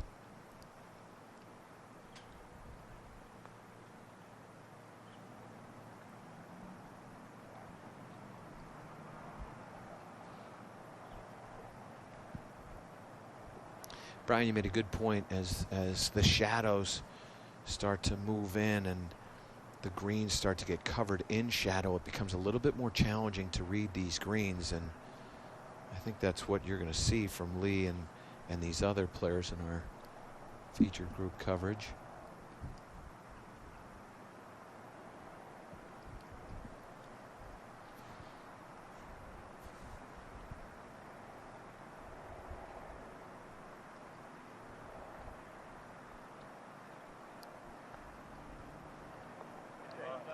Solid putt there from Kuchar.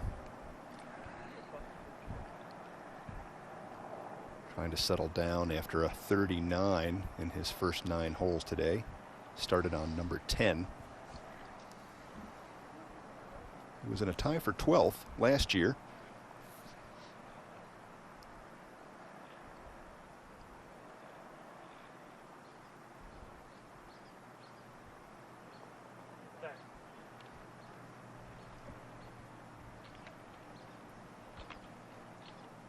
Nice up and down there for Kevin Na. 2 under so far in his second round. And it is about this time, Michael, when you start to wonder how many more holes we can comfortably get in before the horn sounds and we continue tomorrow morning.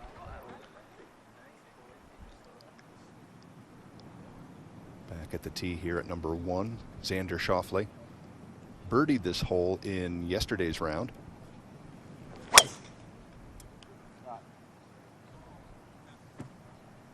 That's a better start.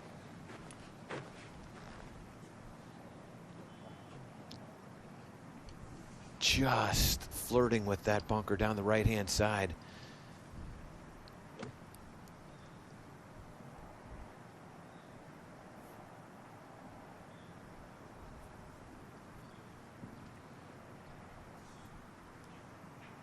Henrik Stenson with the 3-wood. He's had some trouble finding fairway.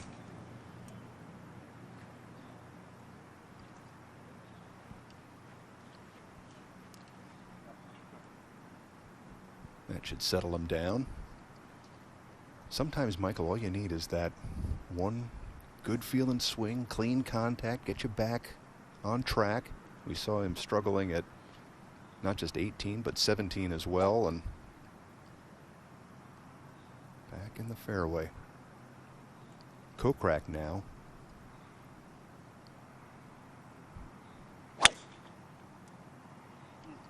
He's going to start that down the right-hand side, turn it back to the left. There you go. That's a wonderful tee shot right at the top of the hill. Nice flat lie.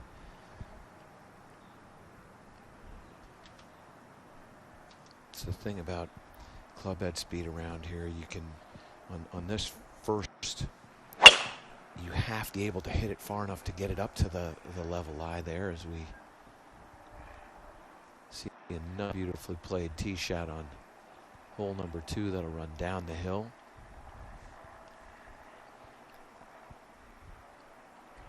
Kevin Na now in the middle of a very solid round of golf. The par 5 second offers another opportunity. Beautiful look at the sunset just over the trees here.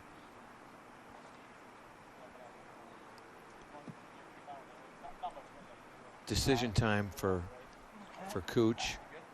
He predominantly is going to move that ball left to right. You could hit a 3-wood and just take that bunker that's on the right-hand side out of play, or you can try to be a little bit more aggressive. Well, it looks like he's chosen the driver and is hoping to get down past that bunker.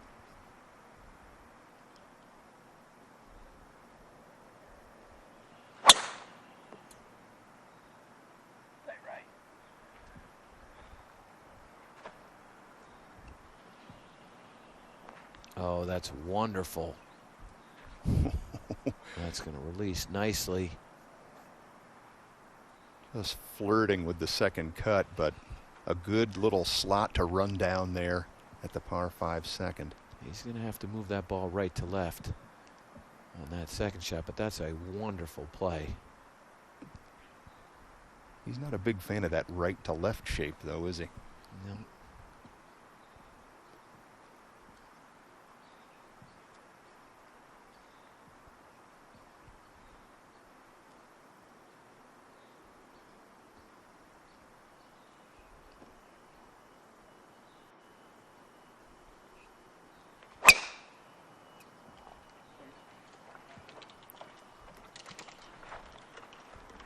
Flirting with this bunker. That's good now. Safely left of it and running down the fairway here at number 2. All 3 players off to a good start on this par 5.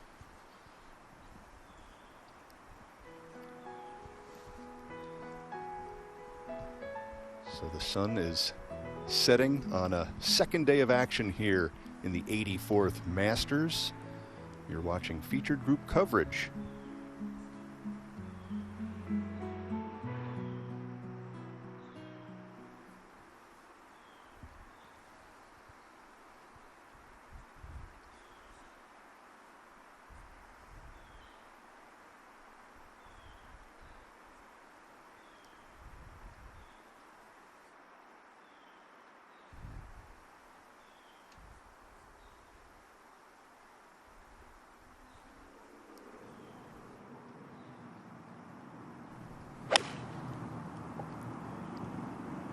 Stenson's second shot at the first on the way. Excellent play. Need to be careful about that flying past that whole location. You judge that distance wonderfully.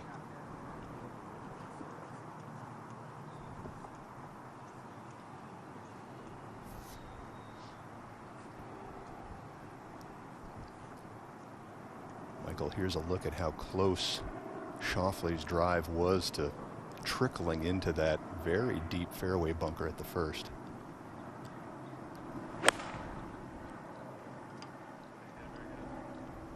Good full high vertical release.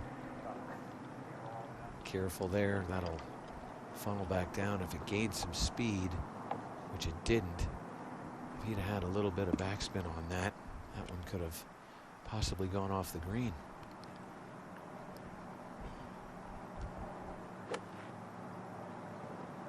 So Kokrak now from 153, and got to assume he'll be taking dead aim for the rest of this second round. Finds himself at +4 and running out of time rapidly.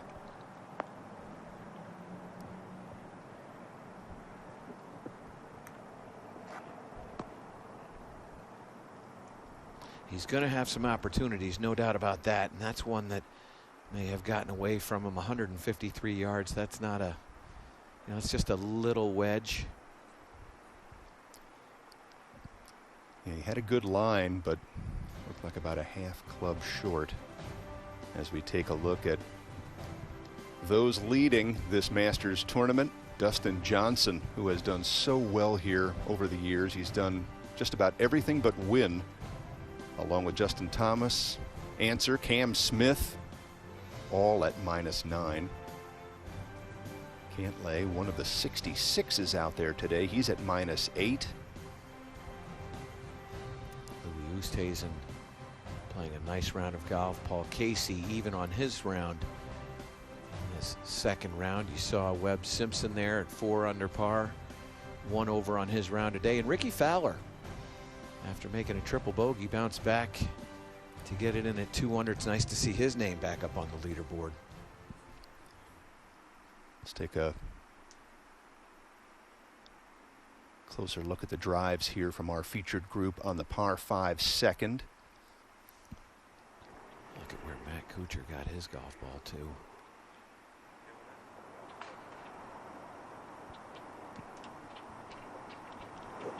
This is a slight downhill lie, Brian, and you want to try to turn this just a little bit right to left. Kevin Na hit this drive 322, but just didn't quite catch that quicker slope to the left. You see Matt Kuchar's ball well down there. One of the shots here on hole number 2 with this whole location where you're better off overhooking than underhooking it. Don't want to get in that right greenside bunker.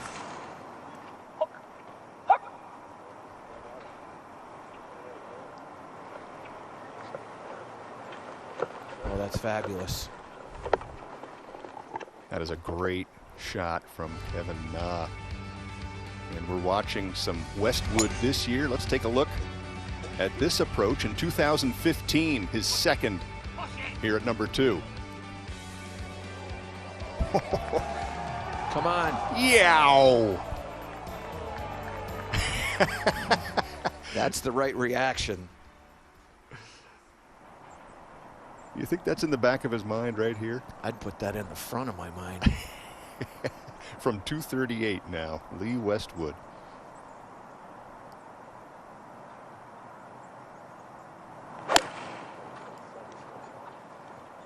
Excuse me, sir. Hey, Tom, listen, you're in my area. He's interested. Release a little bit. That's going to pick up a little bit of speed.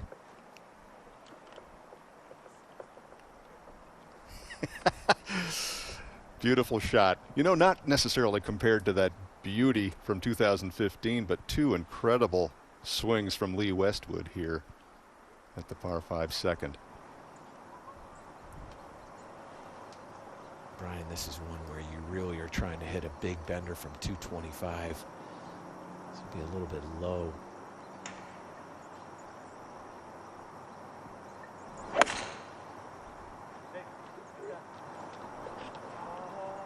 You can see him trying to turn it.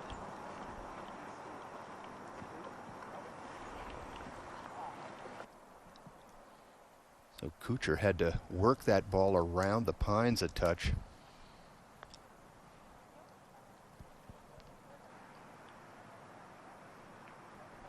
Oh, yeah, that one right on the line. Just not quite enough speed.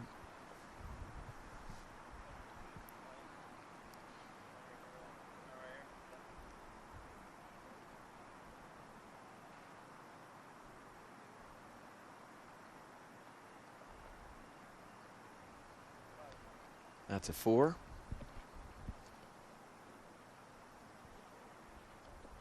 He's got a couple of par 5s in front of him. The shortish par 4 third. It's a big ish here at Augusta National. Now, Schauffele. There's nothing about that putt that he liked. He didn't hit it well. He didn't read it well. You got to maintain your focus. I know it's getting late in the day, and I know it's been a long couple of days, but you've got to maintain your focus here.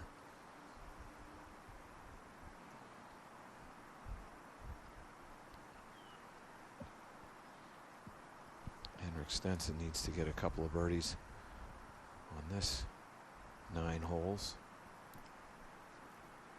Had a tie for 5th in 2018. That's his best Masters finish.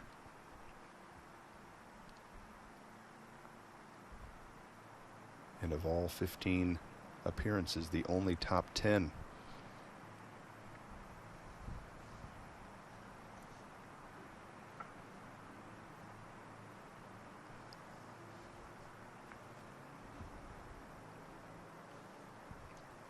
First Swedish man to win a major championship at the 2016 Open. Quite a duel there with Phil Mickelson. By the way, we passed the names of Phil Mickelson and Tiger Woods on these leaderboards. We have all the ingredients, Michael Breed, of a very exciting weekend coming up here at this 84th Masters. Masters always seems to do that, doesn't it? It sure does. Well done. Phil Mickelson at 5 under par. Tiger Woods at 4 under par. Rory McIlroy, after a fine round, is at 3 under par. You saw John Rahm at 7 under. I mean,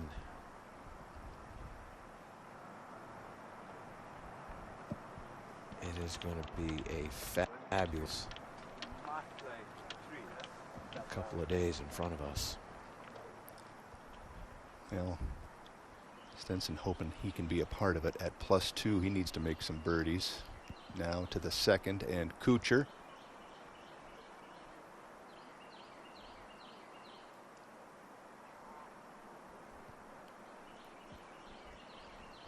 It was not his best effort there. He will not be happy with that. Overread that quite substantially.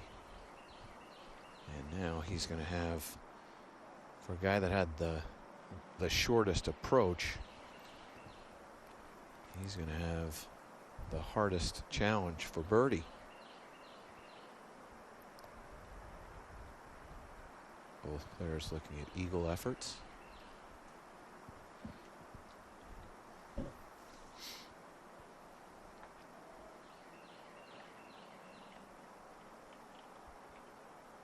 There's a lot of subtleness to this particular green, Brian, and it really does. This is the part of the property that is moving now down towards Rays Creek to the right, which is what adds the movement to the right. But when you read this green, it's just so subtle, and you forget that additional movement to the right. Back to the tee here at number 2.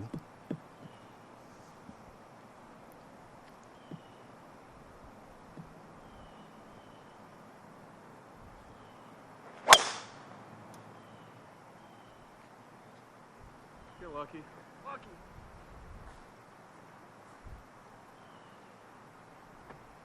He did. Yeah, he has to think about the edge there. Yeah. Just a think. Up ahead to the green. Our first look at an eagle effort from this group. Nah.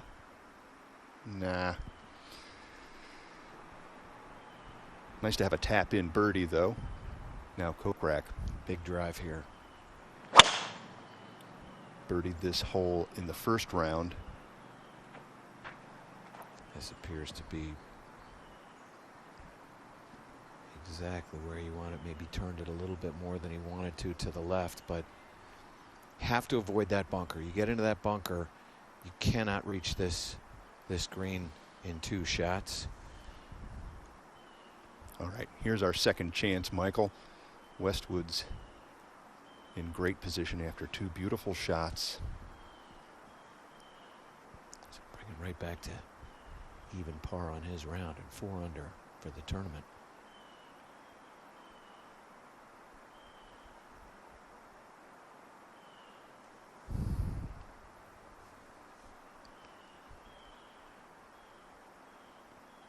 All right, tap in birdie.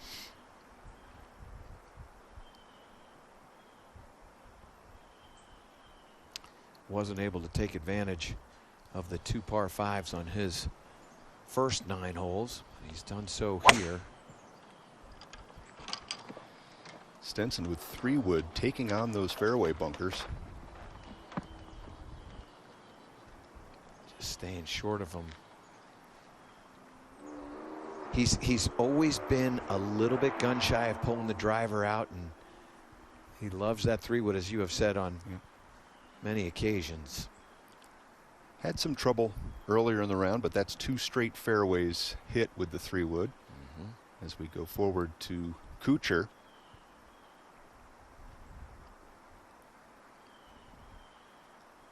Kind of like this technique, that belly length putter up against the forearm, very stable.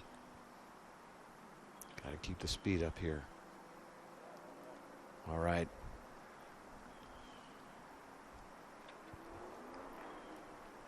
It's worthy of a bump. 3 birdies we just saw here at the par 5 second. So a smile from Matt Kuchar as he heads toward the 3rd tee. For live streams, scoring, news, and more, visit masters.com.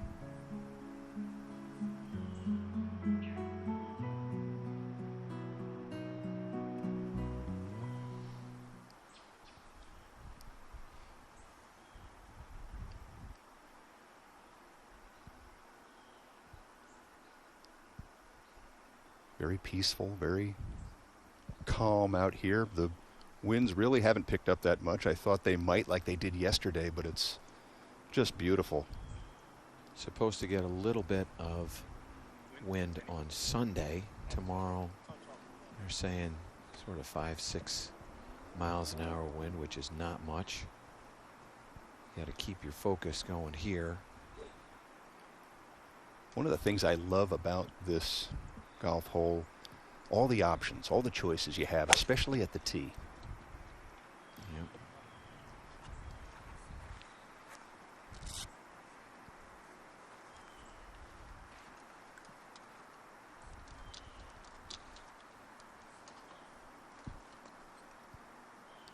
So Na flirting with the left side there. Looked like he had a hybrid.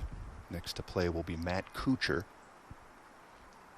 Not surprising that both Matt and Kevin would play away from the driver. They're not long enough to be able to carry those bunkers. They're down the left-hand side. This will be a shot just for position.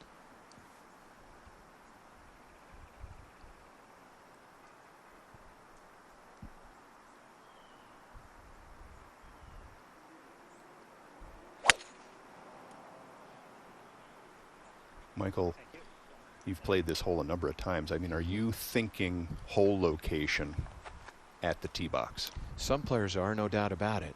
I don't think Kevin or Matt are thinking that, but no question that a little bit more club head speed, like a Kokrak or somebody like that, they're looking at the hole location. We saw a lot of players this morning hitting drivers here.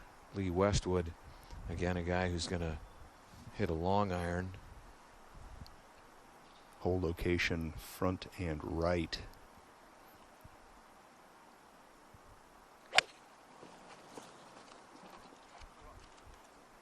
That looks picture perfect. The right hand side, and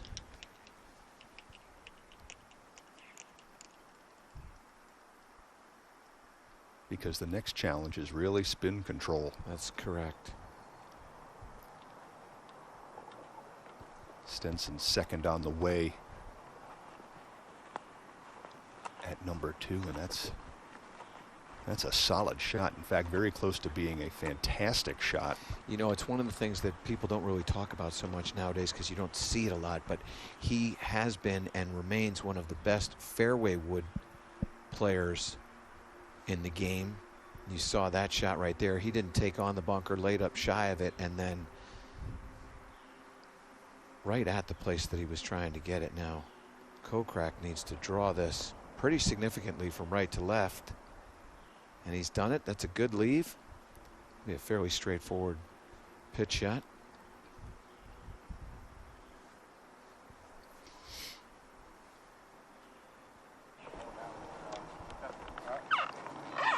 Just on.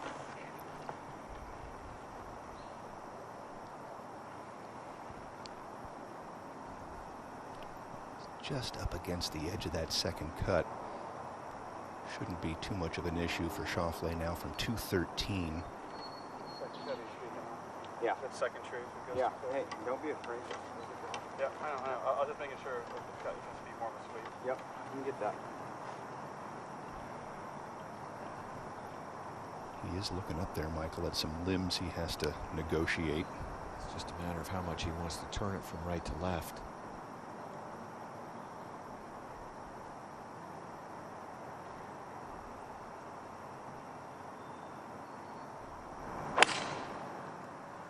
Going. Go. Go.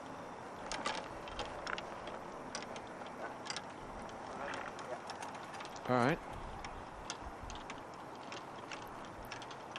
All three players in great shape here with their second shots at this par 5. And we'll jump ahead to the third. Bring all the trouble with that, isn't it?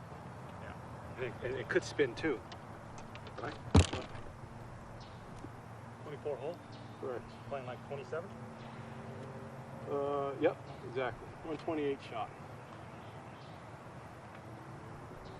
You cannot come up short on this shot. They're looking for 128. You got to get 128 out of this. You get this to 123. It might as well be 104. Yeah, landing spot is behind the hole location. Oh, careful now. That's a great shot. You need to wait a little while to say that's a great shot because that's very close to rolling back down to the fairway. But again, it all comes down to spin and where this ball lands.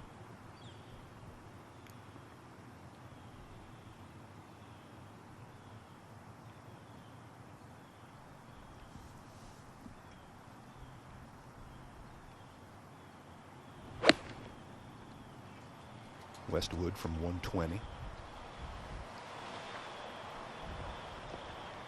That's what I'm talking about. If you're 5 yards off on that, which that wasn't even that, that was probably 3, and it's going to end up being about 25 yards off. That will roll way down the bottom of the hill, particularly with a club of that much loft. You'll create that much more backspin.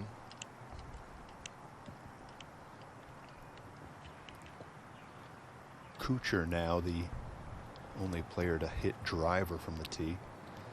Is that an advantage?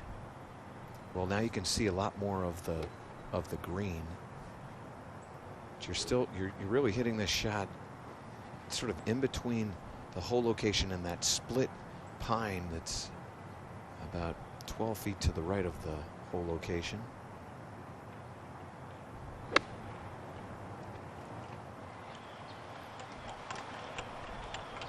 That's where you're hitting it, and then careful with this spin.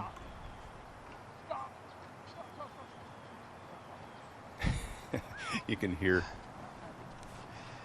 Matt in the background with his caddy Brian Reed begging for it to stay on the putting surface, and it did. Good shot there from Kuchar.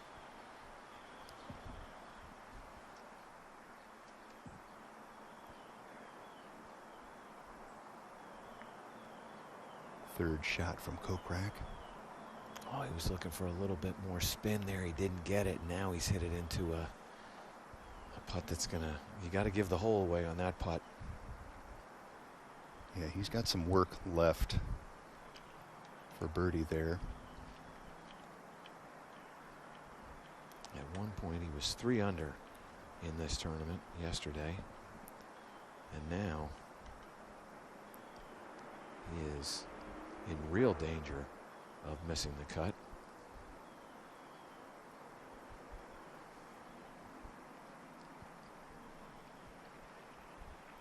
Yeah, he needs some birdies here coming in, and if that putt doesn't drop, his shoulders are going to drop, that's for sure. And now Stenson from just behind the putting surface. This is a fast putt.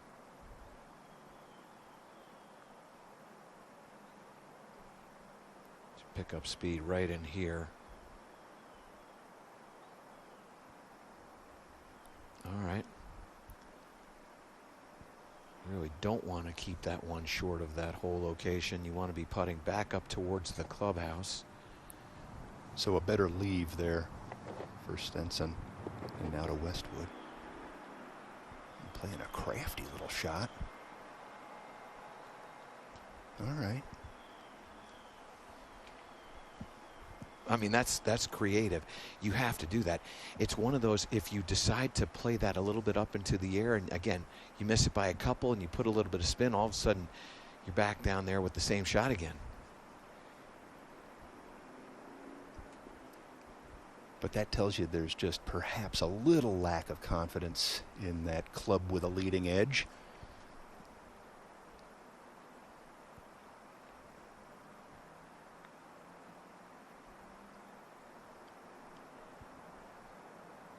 Do we have one going here?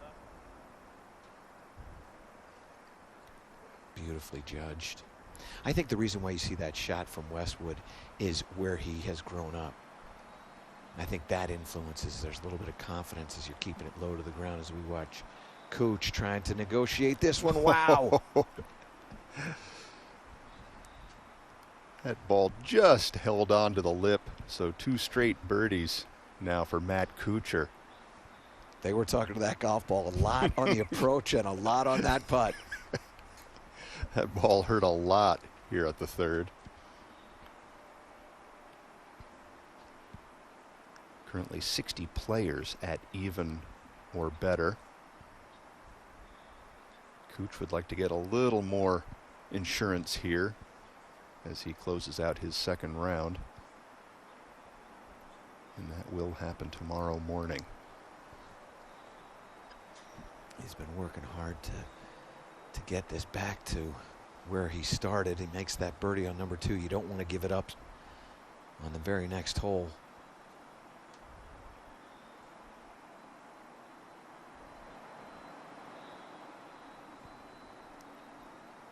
From 120 back in the fairway there, you're thinking, okay, I got a good opportunity for birdie. And then you miss that carry yardage. Never even get a putt at birdie at the 3rd, and you walk away with a bogey, and boom, he's just giving that birdie right back. Now a big putt for Kokrak. That was never high enough.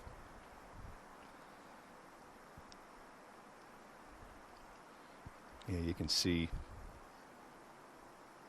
almost looks like Jason is wearing heavier shoes right now. Well, there's no doubt he's frustrated and a little bit tired.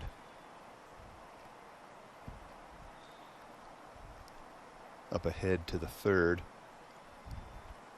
Kevin Na lining this up. Got a little read from Westwood's putt. Coming from a slightly different angle, it won't have as much break. It is back up the hill.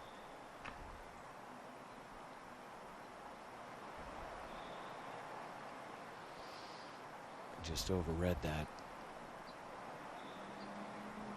You know, you see a par 4, 350 yards, and you think, wow, here comes this great opportunity, but you cannot let your guard down here at Augusta National. That hole has plenty of defense. All right. Henrik Stenson does what he needed to do. Picks up his birdie, and he's that much closer to the even par cut line.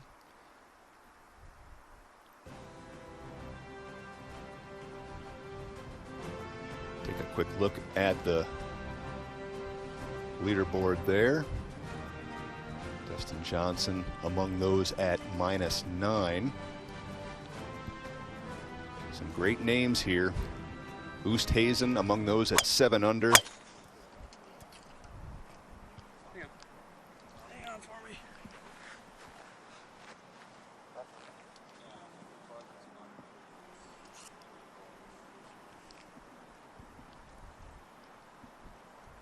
Shot there from Schauffele.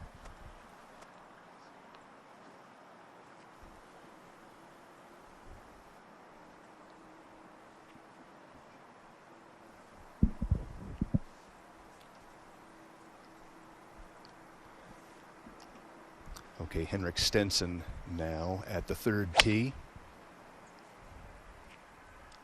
And he going with the long iron there.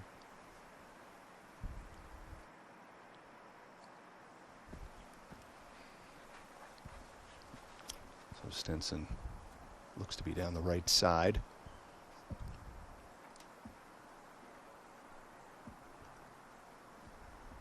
Next to play will be Kokrak.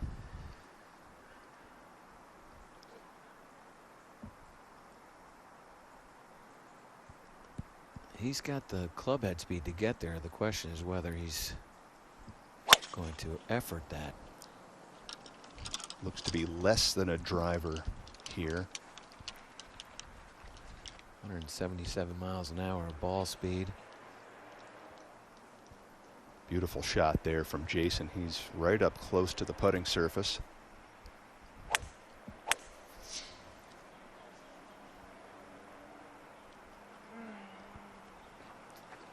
There's a shot from. Trying to play that little sweeping draw there, Brian, and it just didn't quite do what he had hoped it would do. Next to play is Westwood.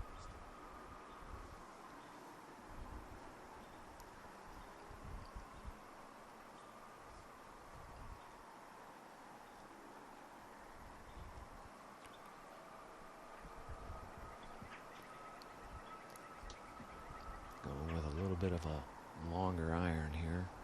Very accessible hole location here at 4 in the back portion of the green. It's not turning back to the left as much as he wanted to. And not enough club to get it back to that back hole location.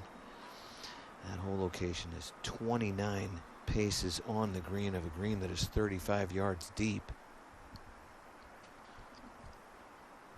Now to the 4th tee shot from Matt Kuchar. This was just moments earlier and starting down the left side.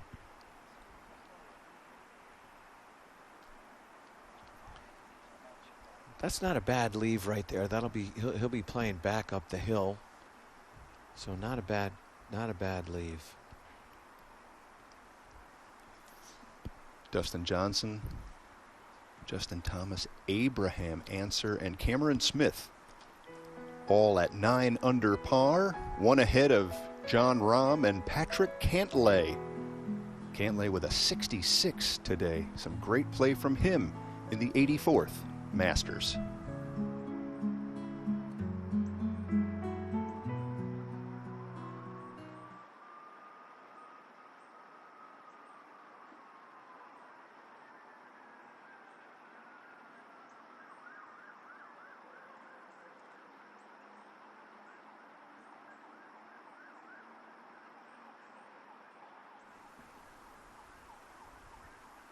It's an unforced error for a guy who is as good a ball striker as he is. 5th on tour last year in fairways hit, over 72% of his fairways. He spends a lot of time in the fairways, and that shot there, that's more fatigue to me than anything else.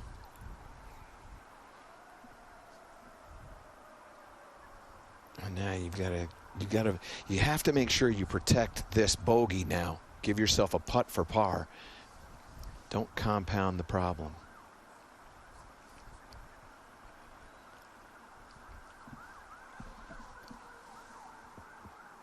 So the sun just dropping below the pines here at Augusta National, and Henrik Stenson needs to calm down just a touch here. Like you said, Michael, you don't want to compound the problem.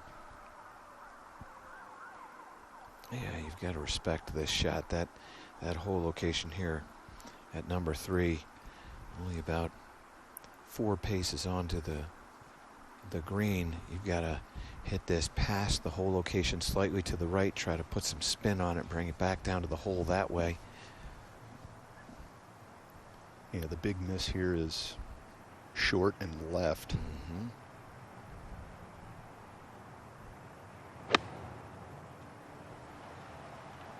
Sounded crisp. Careful now. That's brilliant.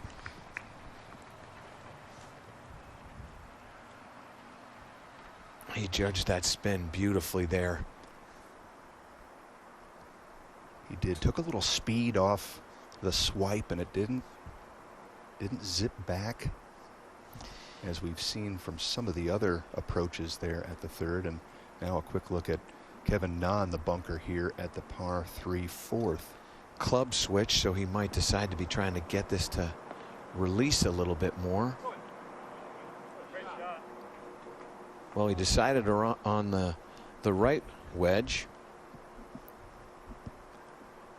Whichever wedge he took there, Michael, that was the right one. I was going to say, many times you'll see players with these longer bunker shots go to a 56 over a 60, which is what he seemed to have done.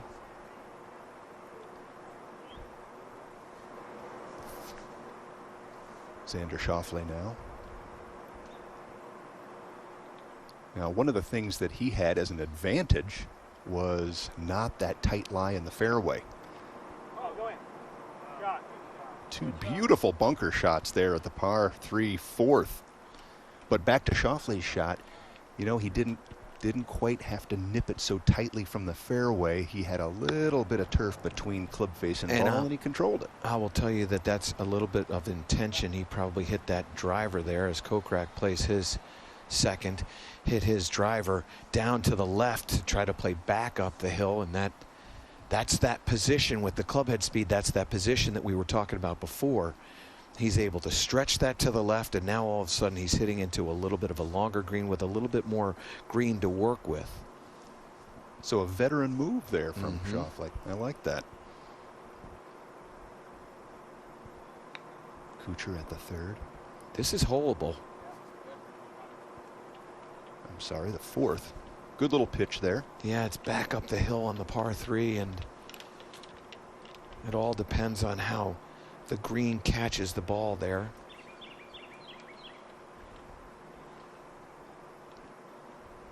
Not a lot of sunlight left for these players.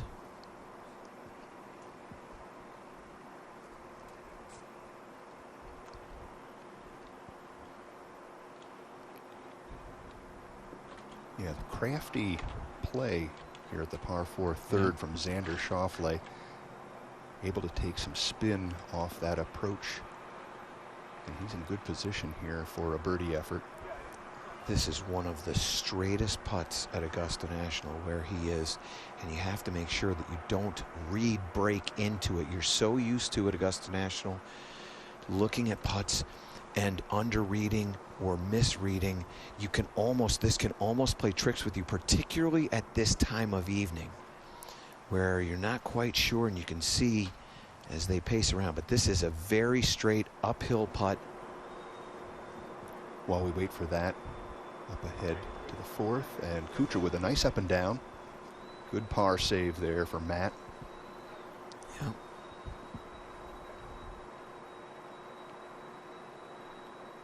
Settling down after a 39 on his first 9 holes today. He started on the 10th to Schauffele. Oh, that was a beautiful look from our cameras and a beautiful stroke. And you see that didn't have any, there was no movement in that whatsoever. That line, he made a beautiful contact. The line was right over.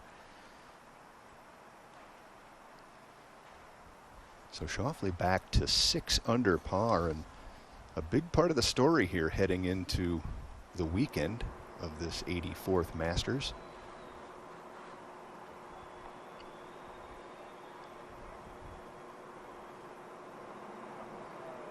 Kevin Na safely in for par. Wonderful up and in there.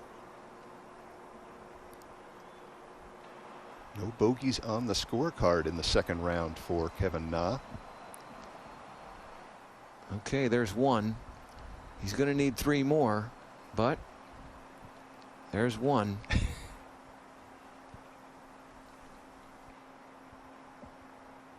that 5 over on number 2. That may come back to haunt him. I think he's still thinking about it as we watch Westwood tap in, as does Henrik Stenson. There's a great 4 by Henrik.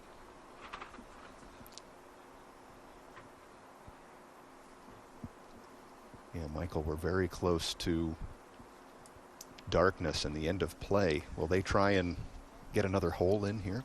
528. I would say this group here, they may be able to, as they're playing the 4th hole, or hole number 4 rather. Kevin Na, get this tee shot out of the way.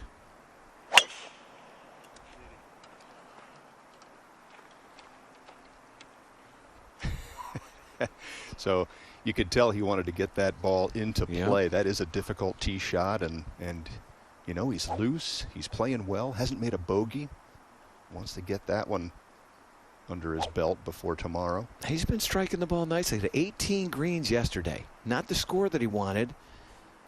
Over par, 18 greens. Not good, but he's got it under par today and hasn't made a bogey.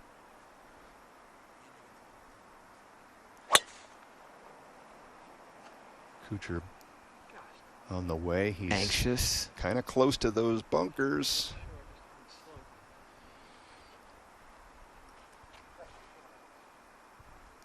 Not a good starting line with that tee shot for Cooch. That is not the side to miss on. Now to Xander at the 4th, playing 247 yards.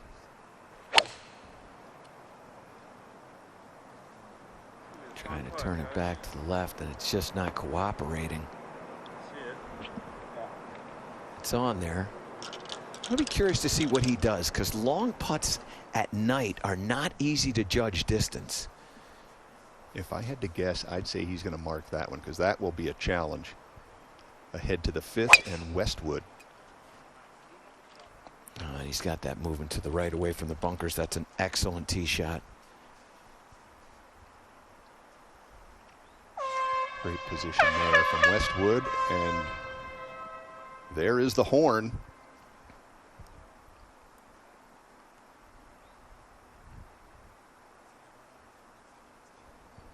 Once they've started the hole, they have the choice to continue to play or not. And obviously, Jason Kokrak has made the decision that he wants to continue to play.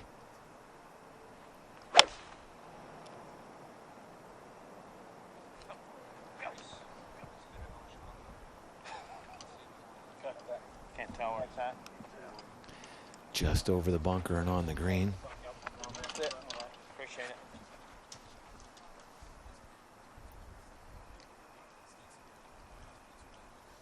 Good tee shot there from Kokrak to clear that fronting bunker, and it appears that they're going to try and finish the hole out. I'm not sure when they get down there to take a look at what they're facing with putts. They might choose to mark and pick up and start again tomorrow morning. We don't see Henrik Stenson. I think he turned the other way, went to the clubhouse. I think there's a couple things going on right here, Brian. I think if the players were going to mark their golf balls and not continue playing, I don't know that the caddies would be making this trip down to the green with them. By the caddies walking down that way, it would certainly indicate they might be continuing to finish the hole. They're definitely considering it, at least. They're going to wait and see what faces them here at the 4th green. Henrik Stenson deciding that he's going to go the other way. See you guys inside. And that will be his opening shot for tomorrow. So he'll have at least 6 more holes tomorrow, Henrik Stenson. And if he can continue to keep it at even par, he's right on that cut line.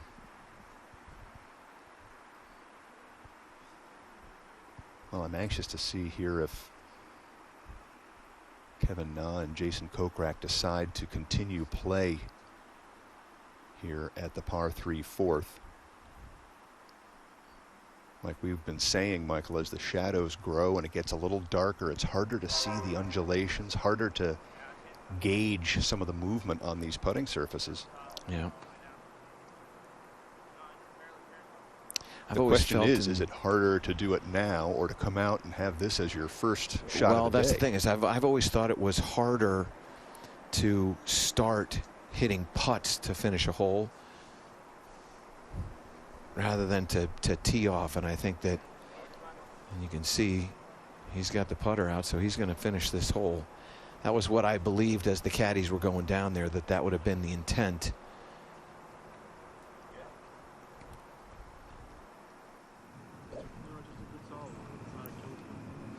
Kevin Na is going to continue to play, so all indications are that he's going to finish this hole here. Well, he's swinging so well, he would love to have a little more daylight.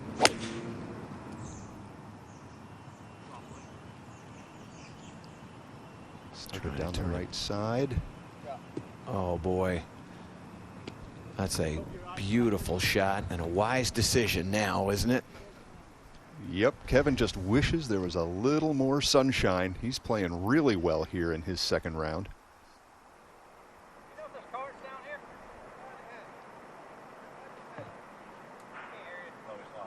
Yep, I don't blame him. It's a tricky time for a long, challenging putt. Again, the cameras make it look a little lighter than it actually is. It's pretty dark out there.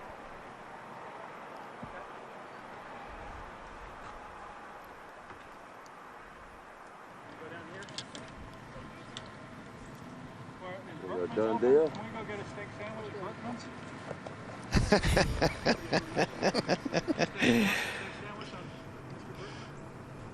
So rather than approach the 5th green, Matt Kuchar's going to head for a steak sandwich. I don't blame him. That almost sounds like it's out of a movie. I think it was Fletch.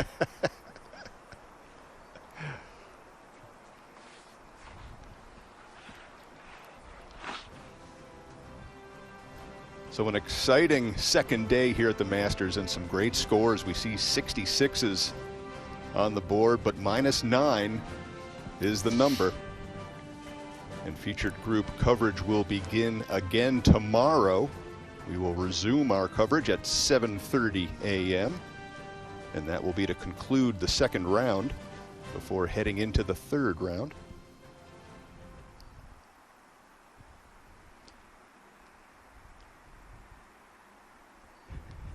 Kevin Na's looking for the rest of the. Where'd everybody go? What's happening?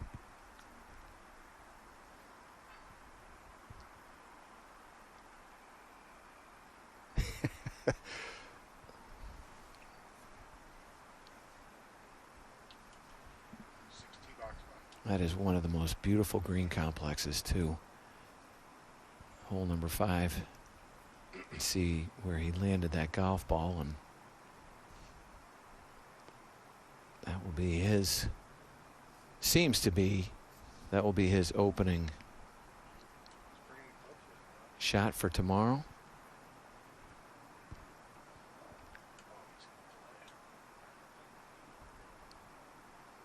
Taking a little extra look at it, maybe trying to burn this image in.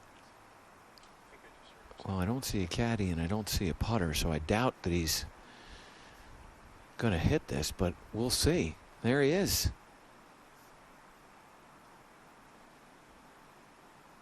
I think we have some more golf here.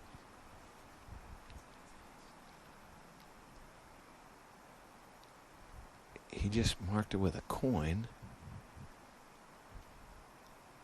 Let's see.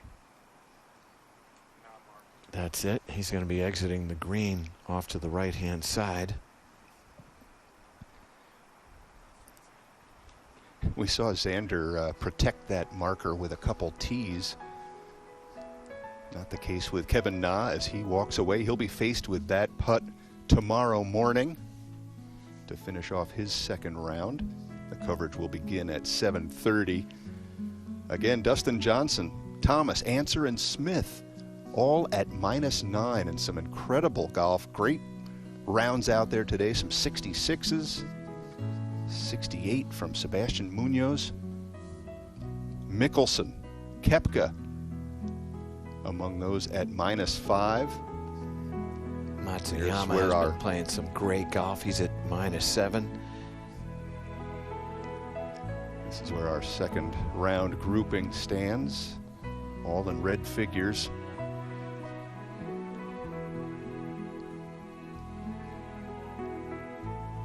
And our additional grouping, Schauffele the best of that bunch at -6. Be sure to tune in to Masters.com or the Masters app tomorrow for live coverage of Amen Corner, Emmy Award-winning Every Shot, Every Hole, or create your own featured groups with the all-new My Group feature. Some great images from a great second round here at the 84th Masters. For Michael Breed, I'm Brian Kroll. The coverage continues tomorrow. It's Saturday at the Masters, 7:30 in the morning.